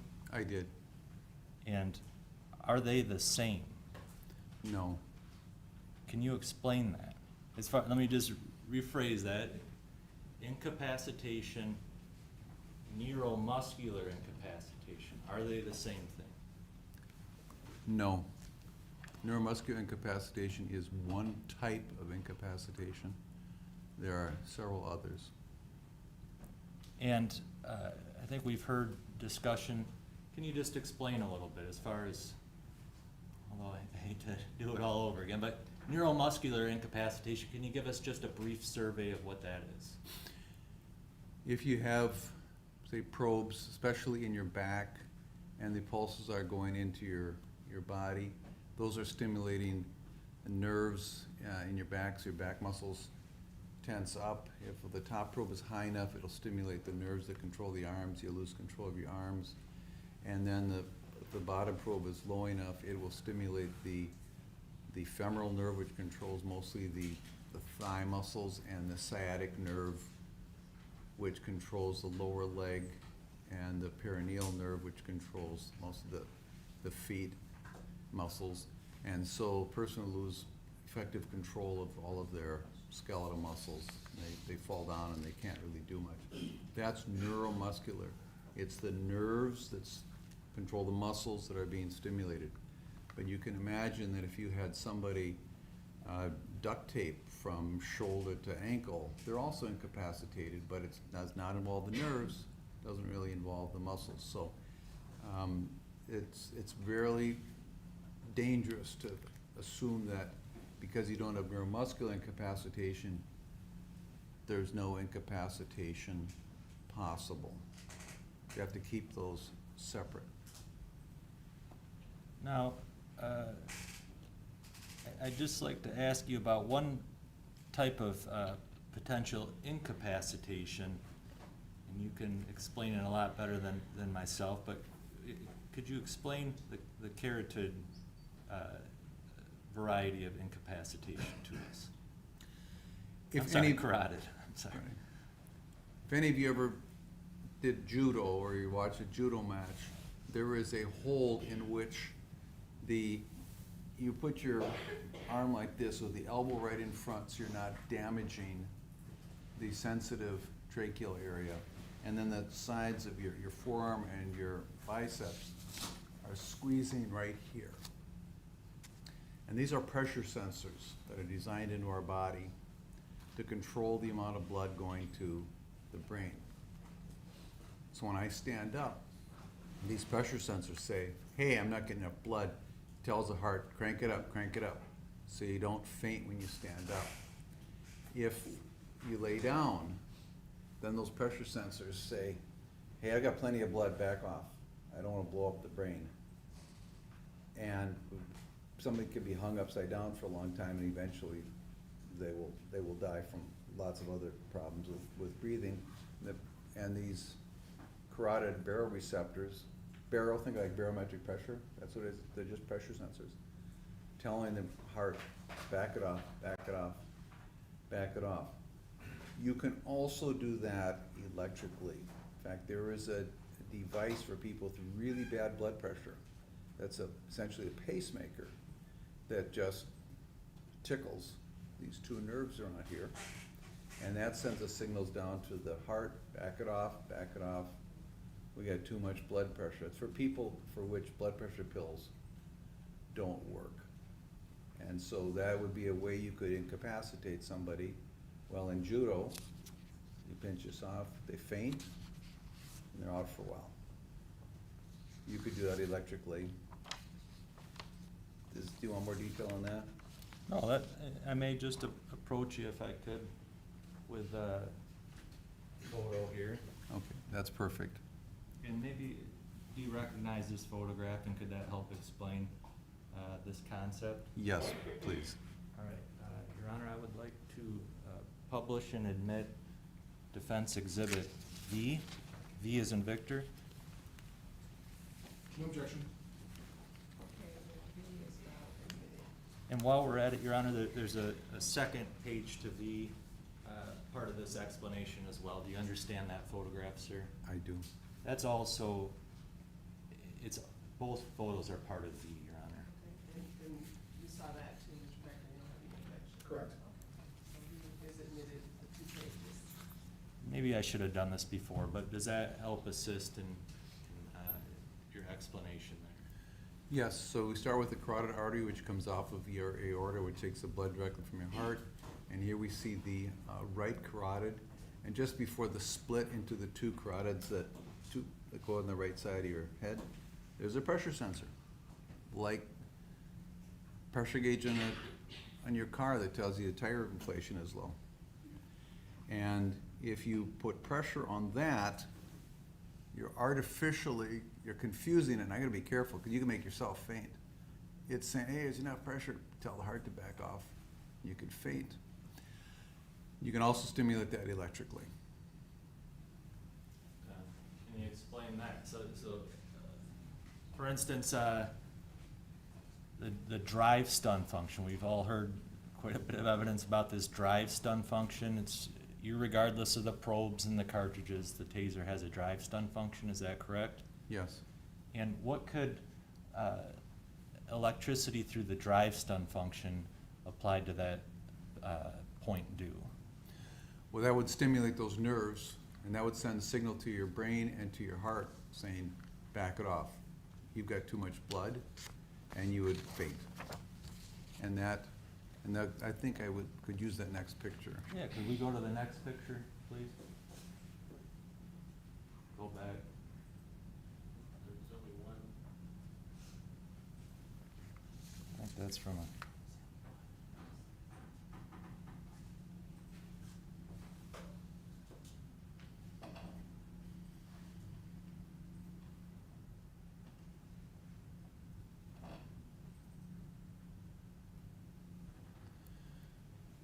Is that it? Yeah, so here's a little flashback in history. About 25 years ago, when the taser company started, they would train this. So you could stimulate here and make somebody faint. You could incapacitate them with the drive stun. And they asked some of their physician researchers if they could study this, and they said, no, it's way too dangerous. There's too many sensitive structures in here, and you could shut the heart off for a while and it wouldn't come back. And there have been a couple of rare cases of a judo instructor in one case that died from this. He told his pupil to hold it on until he tapped out. Well, he passed out, never tapped out, and he died. So this was considered too dangerous. So this has been taught as a way of incapacitating a violent subject with the drive stun.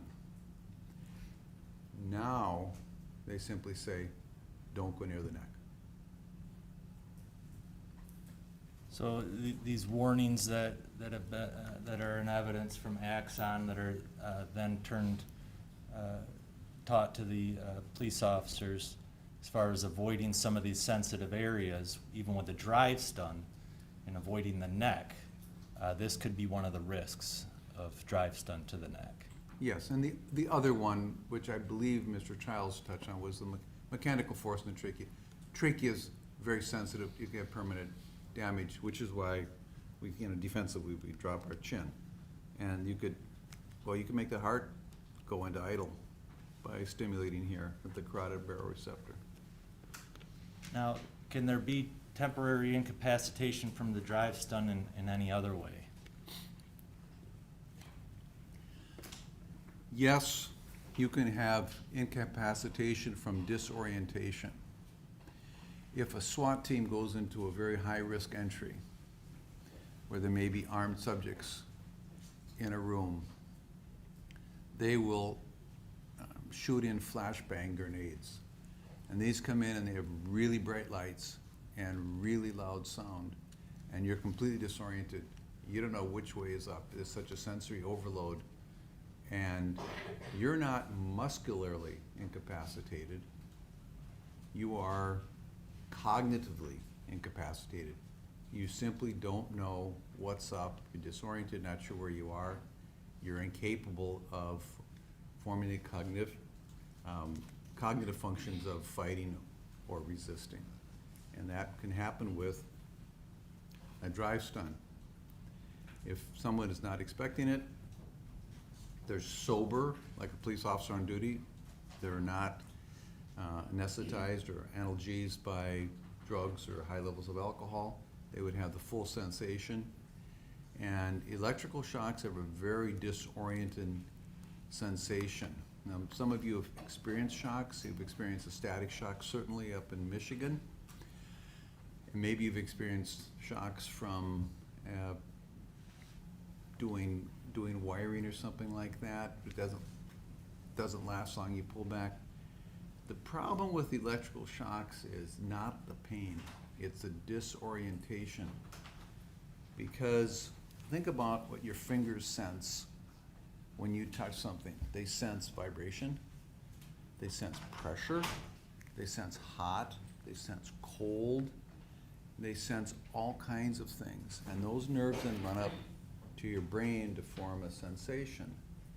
If you're stimulating electrically, all of those nerves are fired, and the signal going to your brain is very confusing. Is it hot? Is it cold? Is it vibrating? Is it not? Is it pressure? I don't know what's going on. For example, when I took my taser hit in my chest, my first sensation was I didn't know where I was.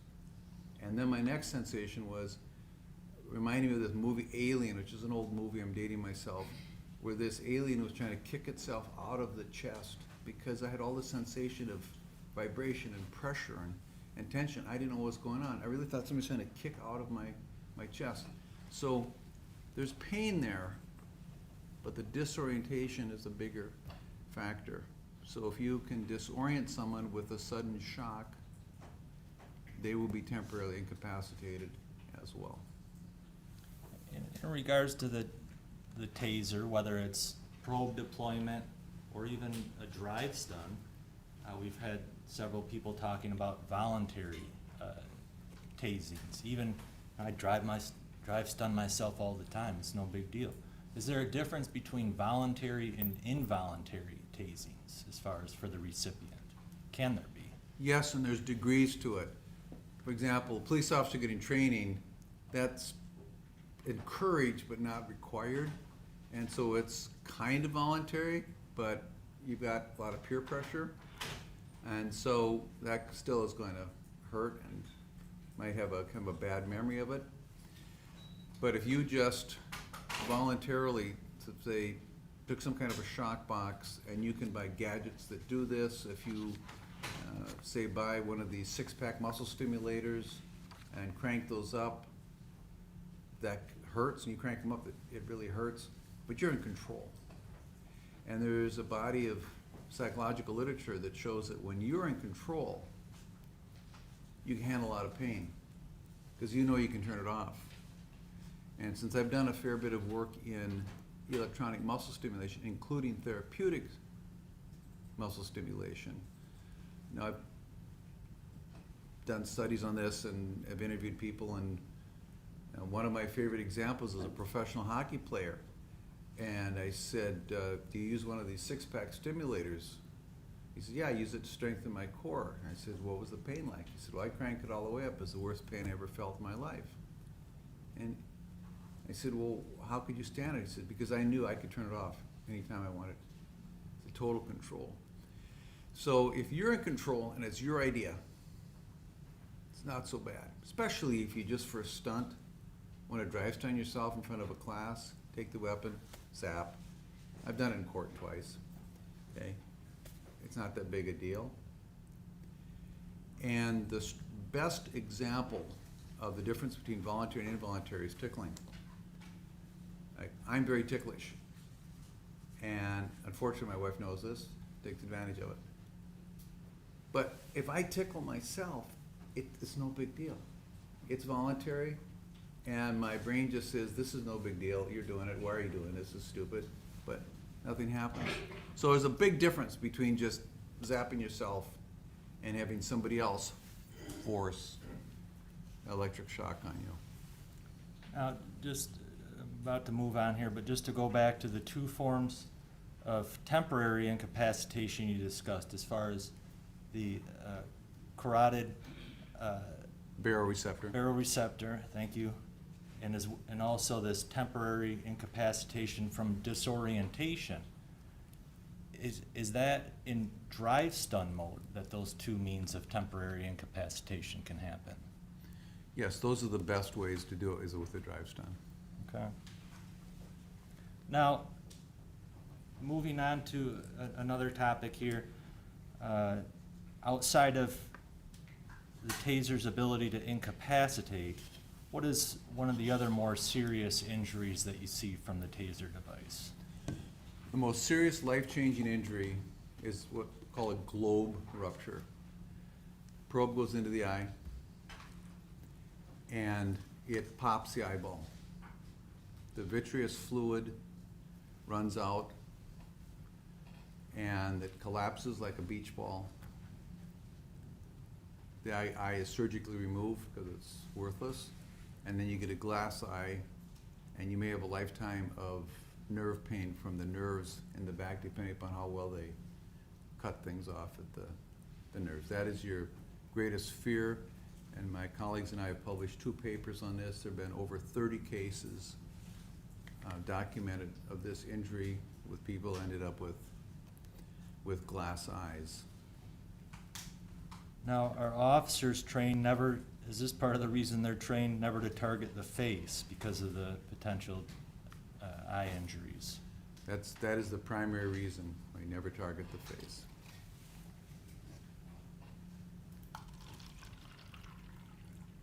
Now, an individual without training, is it fair to say they may not be aware of those sensitive areas to avoid?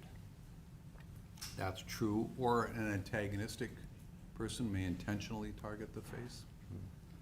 Are you also aware of any cases where the drive stun to the eye has caused serious damage? Yes. You don't just have to have the probe doing a mechanical injury, and I had wanted to show you some pictures. They're pretty dramatic of that. But there was a case published in 2007 in a Journal of Eye Surgery of a guy who had a drive stun over his right eye, and he had a lot of damage. He had iritis and glaucoma from that, and interestingly, he ended up with cataracts in his left eye, even though that's not where the drive stun was. So that those high electric fields can do a lot of damage. You've got a lot of sensitive nerves, obviously, around your eye. Now, I'm already moving towards a conclusion here, Dr. Kroll, but we've already heard, as I mentioned, from the Axon expert, Master Taser, as far as the warnings that an officer is given on this device and the potential for NMI and avoiding certain areas.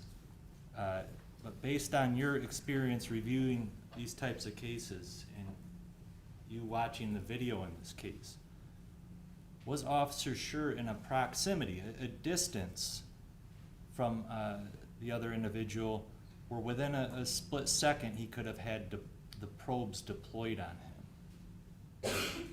Yes. Was he within arm's length approximately proximity where in a split second the drive stun could have been used upon him? Yes. And I'm sorry to take us off. Let's back up one moment. I didn't think of this before. When we're talking about the temporary incapacitation, as far as disorientation, Could that be even more so if a person's completely fatigued and exhausted, their ability to fight that off or to avoid having some type of incapacitation? Yes.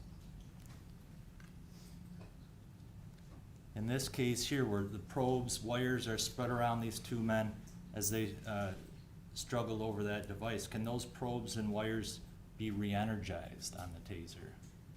Yes. And can that leave potential risk of NMI from those probes and possibly even the wires?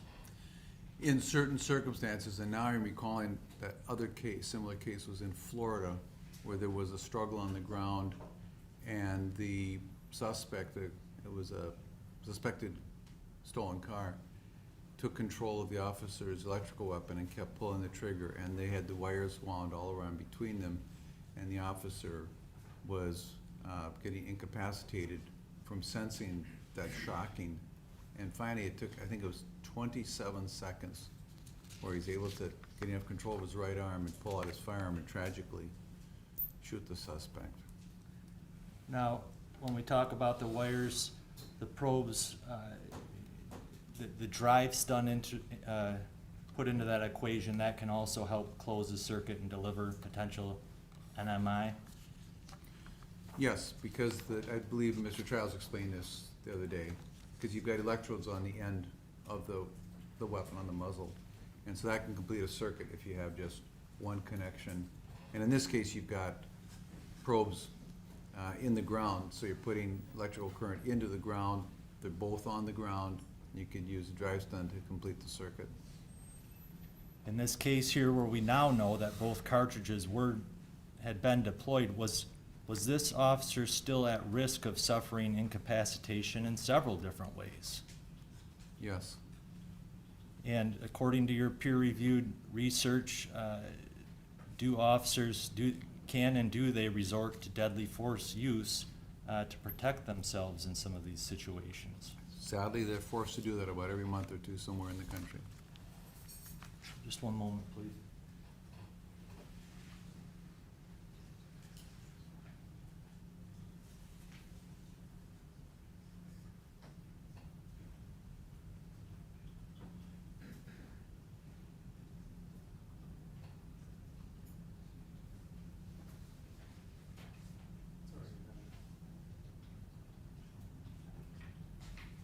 Sir, are you familiar with the Taser 7 device? Yes. Have you ever handled one before or seen it in pictures? Yes. If I could just show you Defendant's Exhibit L4.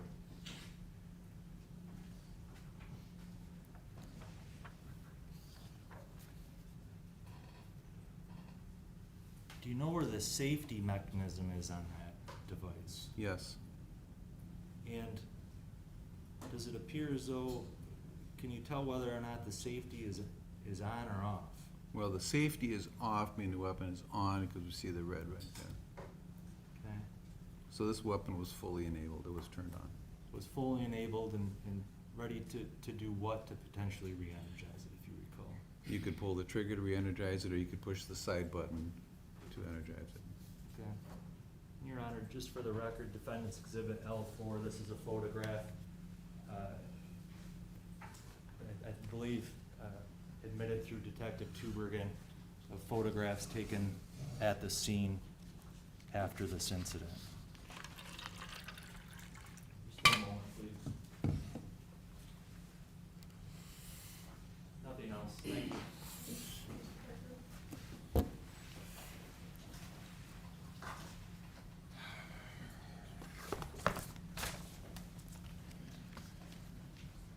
Sir, I'm gonna kind of go through. You've been around the Taser for a long time. The fair statement. 21 years, yes, sir. 21 years. Because I'm going back, I'm looking, starting off, and maybe a starting point would be May 2011. There's a National Institute of Justice report. Kind of the Department of Justice put out a report on the Taser. Correct. They've done several. But that was like the first one, if you will. That kind of the big one, kind of coming out. They sponsored the McDonald study, which was published in 2009. It looked at 24,000 uses of force, including the Taser. But But if you refresh, you go for the name. Would you, It's I done mean, a if, lot would of you, research. I do have it for you, if it would Sure. help you take a look at it. Sure. Got some of my tabs on it. Thank you. Sure. It's a National Justice Institute report from the Department of Justice. Is that that's a public, is that where it's from?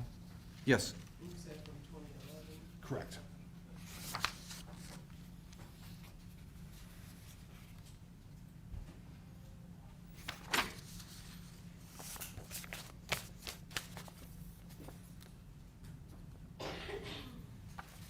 Yeah, this is, okay, yeah, this looks like one of their publications. Yeah. They've actually done a lot. And I'm not gonna try and get into a whole lot, but the Sure. general gist of the report was that the CEW conducted Electrical weapon. conducted electrical weapon can significantly reduce injuries to suspects, and the use of CEDs, conducted electrical devices, can decrease injuries to officers and civilians. That was the gist of the report. Yes, that's why officers carry them. Sure. And this, then, you kind of did maybe your own follow-up, if you will, because this is I have a field statistics overview from 2000. You can look at it, 2000. 2008, that's a book chapter. It's a book chapter? Yes, yes. So it's a chapter, you did a book from that. Yes, sir. So we heard about it, so you get asked to do something in a book, you did a chapter on that, this is your own writing. That's correct. In fact, this is my, my first book. Okay, So, yeah. the first one. And in that thing, your own research concludes that 1.4 million humans have received a CEW exposure as of July 2008. Do you That remember sounds writing right. that? The adoption of these devices has demonstrated a reduction in both officer and suspect injuries, rarely a link between CEW exposure and death. That's what you wrote, right? I'll take it, but.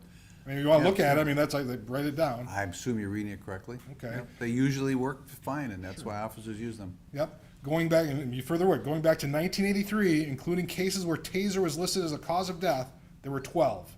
12 cases out of 1.4 million. That was in the early days, if you will. What's the question? That's what you wrote in there. There was Okay. 12 deaths out of 1.4 million. Okay. If you want to. No, I know, that's, Okay. deaths are uncommon.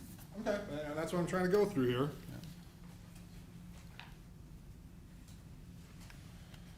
Kind of like this next one, 2015, baseball poison and soup recipes. That article you wrote? Yeah, it's not peer reviewed, that's an informal article on ResearchGate. But it's your article, right? Yes. And in that article, I mean, if you need to look at it, I'll give it to you as well. Just to, I'm gonna go over. Oh, and that's different. This one's not the soup recipe. This was a peer-reviewed article in the European Journal of Defense and Safety. Yes? Okay. Is that not the one that he just named? No. Talking about something different. No, but I'm familiar with both. It's your article. That's, you wrote it. I'm one of 6 authors there. I'm the first author. I'm happy to take responsibility for it. Okay.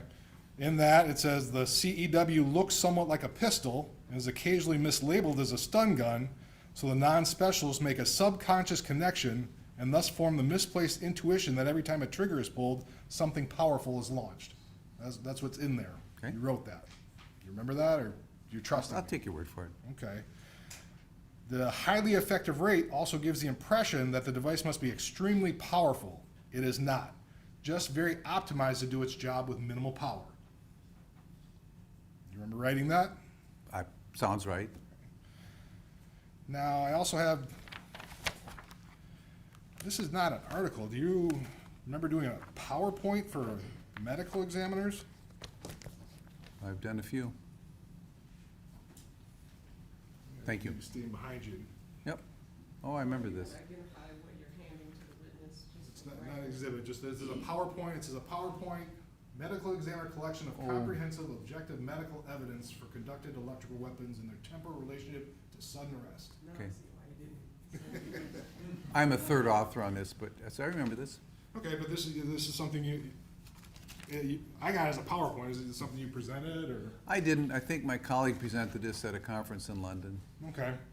Well, one of the things to talk about in this PowerPoint, the pain contribute, good grief, I can't talk. The pain contribution speculation. The CEW allegedly causes great pain, and this led to increased caliomines. How do you say that? Maybe you can help me out. Okay, thank you. Catecholamines. Catecholamines. Those are the hyperhormones, epinephrine, norepinephrine, and dopamine. Okay, which cause death. The next line is there have been 1.9 million CEW training applications, all painful, and there have been no deaths. That's what's in here, right? I take your word for it. If you That want- sounds true. No, that sounds correct. I'm just trying to. I mean, officers get training applications, and if they don't die, they wouldn't be doing training applications anymore. They have somebody hold them up on each Sure. side, they get it, and they go down. And this was at this point in time, there's about 4.6 million human CEW exposures at about the time this PowerPoint was done, That correct? sounds all right. It's up to about 7 million now in the field and 2 million training exposures.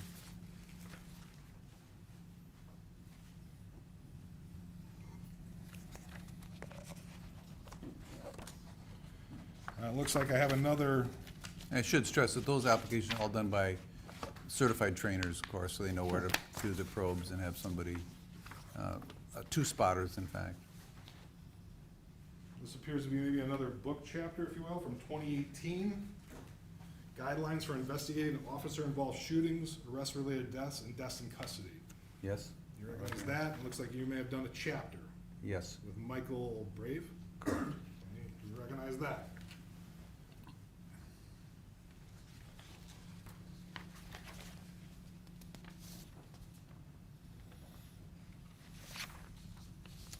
In this, you write, CEW delivers enormous currents, but a mild current causing only moderate motor nerve mediated muscle contractions.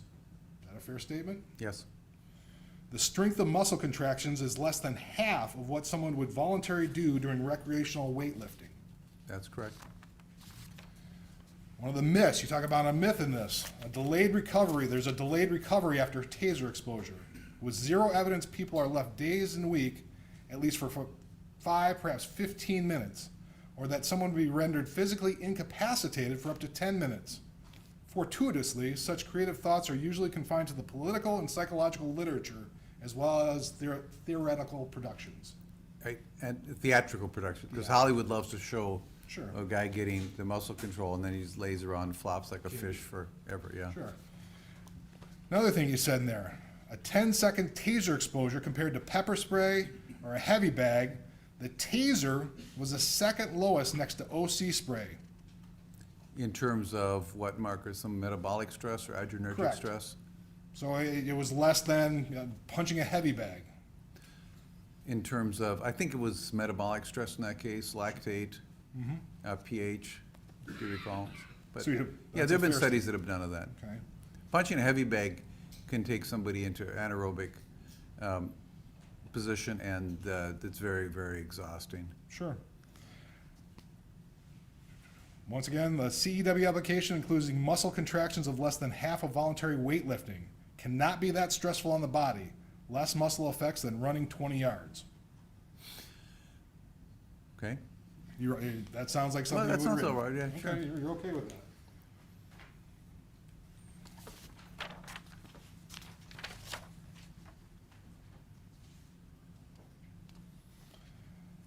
You have a February, I don't have the full one, but you did a specific study in 2019 on eye injuries from electrical weapon probes. I could publish 2 papers around Two? that, 2018 and 2019. I don't have the full ones, but kind of gleaning from that, in 2018, eye injuries from electrical weapons, 28 cases out of 3.44 million. Does that sound about right? Yes. It's a rare but real risk. That's a fair statement? Yes? A strike in the face is in 1% of taser deployments. Smaller than that actually hit the eye. Okay. Is I trust your reading. Okay. It's my paper. And what you brought up, you found one case of stun damage, a drive stun to the eye that's caused any sort of damage. That's the one you testified to. Is that one mentioned in my paper as well? I don't have the full paper. Okay. I got the Yeah. summary, but then you just testified to it. Yeah, well, that's two different situations. This paper was focused on the ballistic damage from the probe going and rupturing the eyeball. So we were not looking for damage caused directly by electricity. That was reported separately. All right. But I'm just trying to get the total number. So you've got 28 cases out of 3.44 million of a probe going in the eye, right? Back then, yes. And then you have this one incident of the drive stun causing eye damage.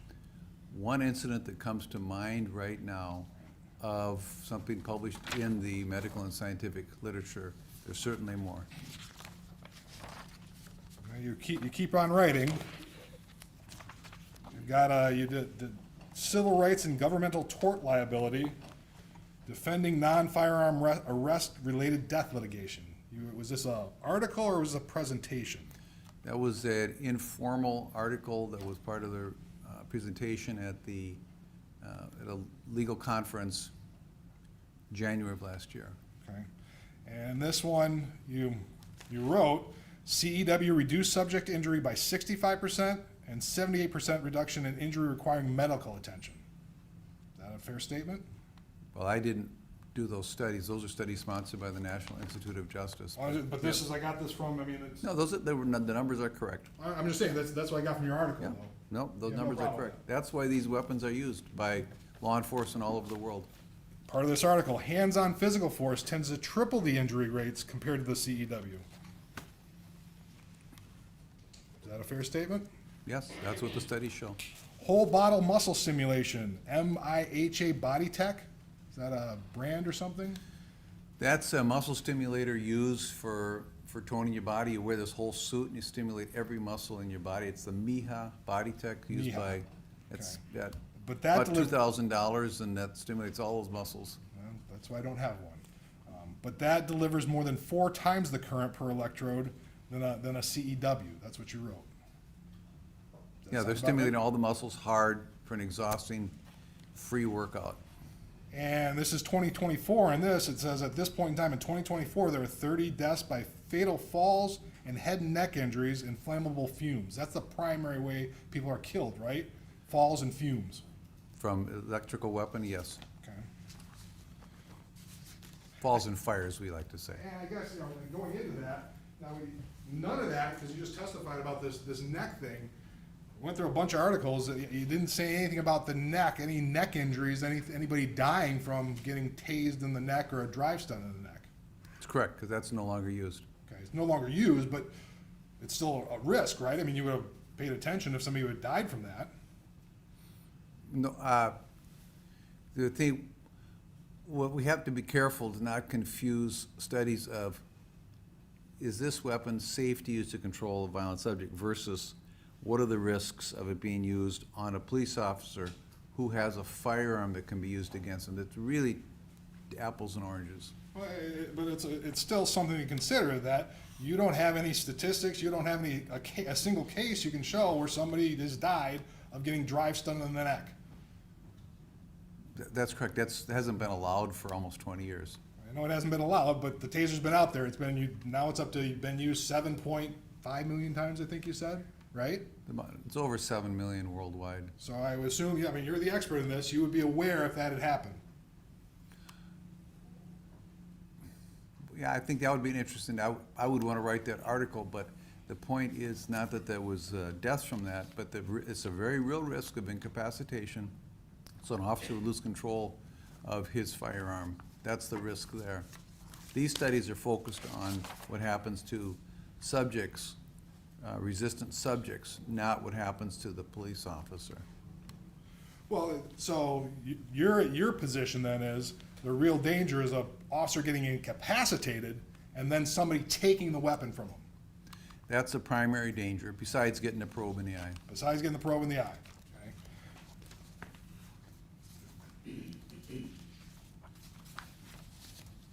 So then we kind of come to the big study, if you will. Mr. Dodge mentioned it early. You have a study, 2021, police shootings after electrical weapon seizure, homicide or suicide by cop. That was your title. Yes. And in that study, not a single officer was killed. That's correct. Okay? I think you said there were 53 individuals who disarmed an officer of their taser. Well, it's not clear if they were completely disarmed him, but they were trying, either succeeded or were attempting to gain control of Okay. the electrical weapon, and the officer then shot them. So I'll stand corrected again. Authors report 131 incidents of subject attempting to or gaining control of an officer's electrical weapon from 2004 to 2020. 53 results in a shooting. That's correct. And all 53 that resulted in a shooting results in the person trying to disarm the officer, not the officer being killed. And that's why it's taught that way. Sure. Because if the officer did not shoot that individual, they could have died. So that's what that study really shows, is that the training of you can transition to your firearm if this violent suspect takes control of the electric weapon, it works. So it's saving officer lives. So even out of those 53 that were shot, only 14 were actually shocked, right? That actually got a stun, right? That where the officer received a shock or Correct. just threatened, yes. Okay. 18, nothing happened. They were disarmed with a taser and nothing happened. The wasn't pointed, didn't get tased, right? I'm going to take your word for it, yes. You want to take a look at the, I mean, you can get the article, but that's, I mean, I wrote it, I'm responsible for it. Okay. But I'm not sure what the question is. well, so in more cases than not, when an officer's taser was taken from him, nothing happened. Well, they got shot, Well, after, but they didn't, the officer didn't get tased, right? and that's why they have the training. If someone takes your electrical weapon, you've got to avoid the risk. You What- transition to firearm. What training are you talking about? Well, I'm not going to go into specific, I don't know what the specific training is in Grand Rapids, but in general, that is the understanding across the country, that is an acceptable transition. So you're in generally accepted police practices that somebody can take when somebody takes a taser, they can get shot? No matter the circumstances? I don't hold myself out as an expert on police practices, certainly. But in our research for this paper, we surveyed all of the master instructors across the United States, and that is the impression I got. I don't recall putting statistics to it, and it's clearly demonstrated by what ended up happening here. Police officer used the firearm for defense and ended the situation, so they never did get shot. But you don't go into the facts and circumstances of each case. We did, actually. We went into some detail of those 53 shootings. So in the 53 shootings, what were the circumstances? Like, there's more that goes into just taking an officer's taser, right? Well, it's been 5 years since I wrote the paper, and it was 53 cases. I can't remember the details of every one as I sit here today. But all you can remember is the impression that that was the policy, if you will, is just somebody takes your taser, they can be shot. It's my impression that is standard practice, that's accepted practice. Okay. That's my opinion. That's From your working opinion. from studying this issue. But you don't hold yourself out as a police expert, though, correct? I didn't, and we did not survey what their practices were in their agency. We just know how it ended up. So All we'll right. leave it at that. Thank you. Nothing further.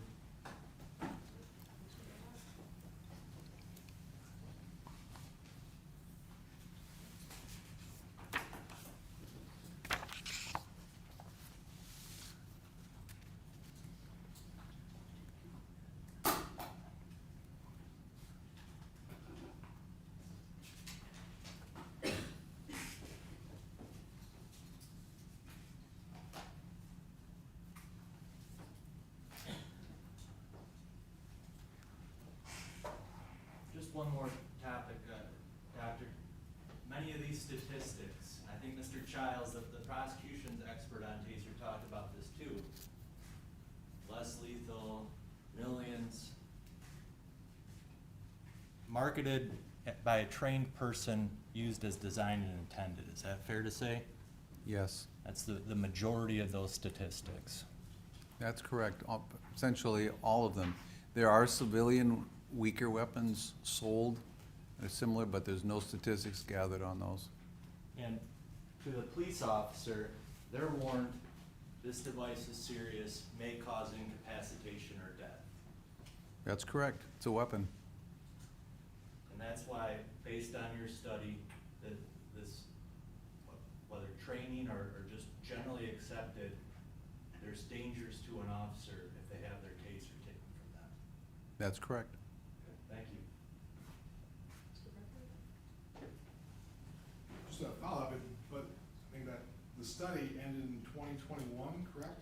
Well, we published in 2021, we stopped collecting data in 2020. Are you aware of, since then, now we're now in 2025, are you aware that still never been a police officer killed after being disarmed with a taser? Well, yes, and that speaks to the effectiveness of the policy. You keep talking about a policy, you don't know anything about a police policy. Your impression of a police policy is not a policy, right? Okay, I guess what I can say, that's a fair point. Okay, Well, so we- that's your impression. But You're the, not- yeah, You gotta that's, stop. You don't know anything about police policies or practices. So all you know is, no officer has ever been killed in the history of the taser after being disarmed with a taser, correct? and I don't mean to be flippant about this, but a good analogy that, Then, don't need an analogy, just need a yes or a no answer. Your Honor, could the witness try to answer one of these questions? I asked a simple question. It was a yes or a no answer. He doesn't get to give, he wants to be flippant. Real easy answer. well, it's not that flippant, but it's an analogy that's commonly used to describe this. I think he answered the question, because I think you asked it again. But, I mean, I think it was a yes or no question, and it doesn't call for an analogy. I'm afraid of how far the analogy will go. So, I will overrule the objection. But you think I've asked and answered it, so I'll stop. Yeah, I do think that he answered it, and then he added more, and then you asked it again. Okay. So, which is kind of argumentative too, sir. Can I just ask him one more question? What would you like to say on that point? Sure, no. Well, you could say, how do you know that you really need a parachute jumping out of an airplane? Because no one's jumped out of an airplane without a parachute, and we don't know if they would have died without the parachute. I mean, that's the kind of question you're asking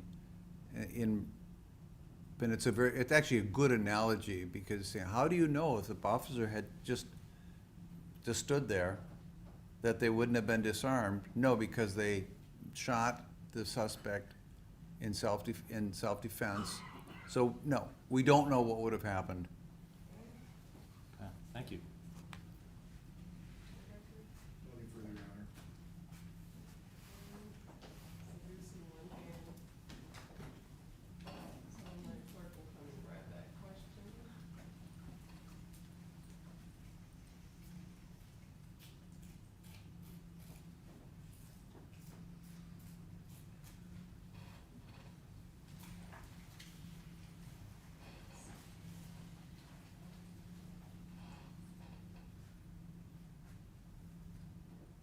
If you can approach, please.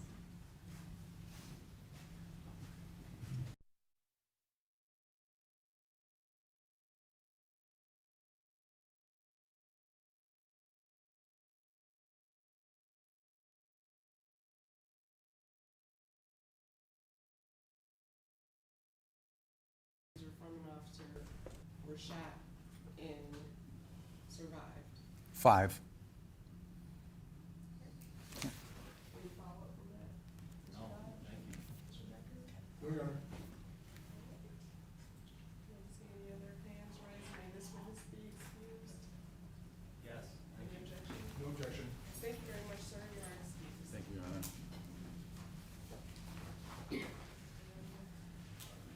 Now 4:30, I don't believe that's enough time to call another witness and get through it in the next 15 minutes. So what we'll do is we'll do a little bit early today. So I forgot to say at the last break,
want to get scheduled, get an idea, so. Okay, all right, so we'll be in recess until tomorrow.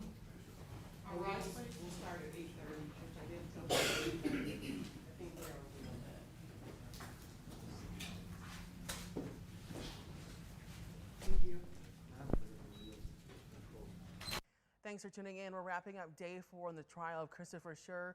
At the beginning of this day, we continue to see testimony from witnesses within GRPD talking about policies surrounding around things like use of force and taser use. We also got to hear from a witness from the defense speaking about the exhaustion Schurr may have felt during this situation. Now our coverage doesn't stop here. You can see more of our breakdown during our evening shows and on Evening Plus. Tune in.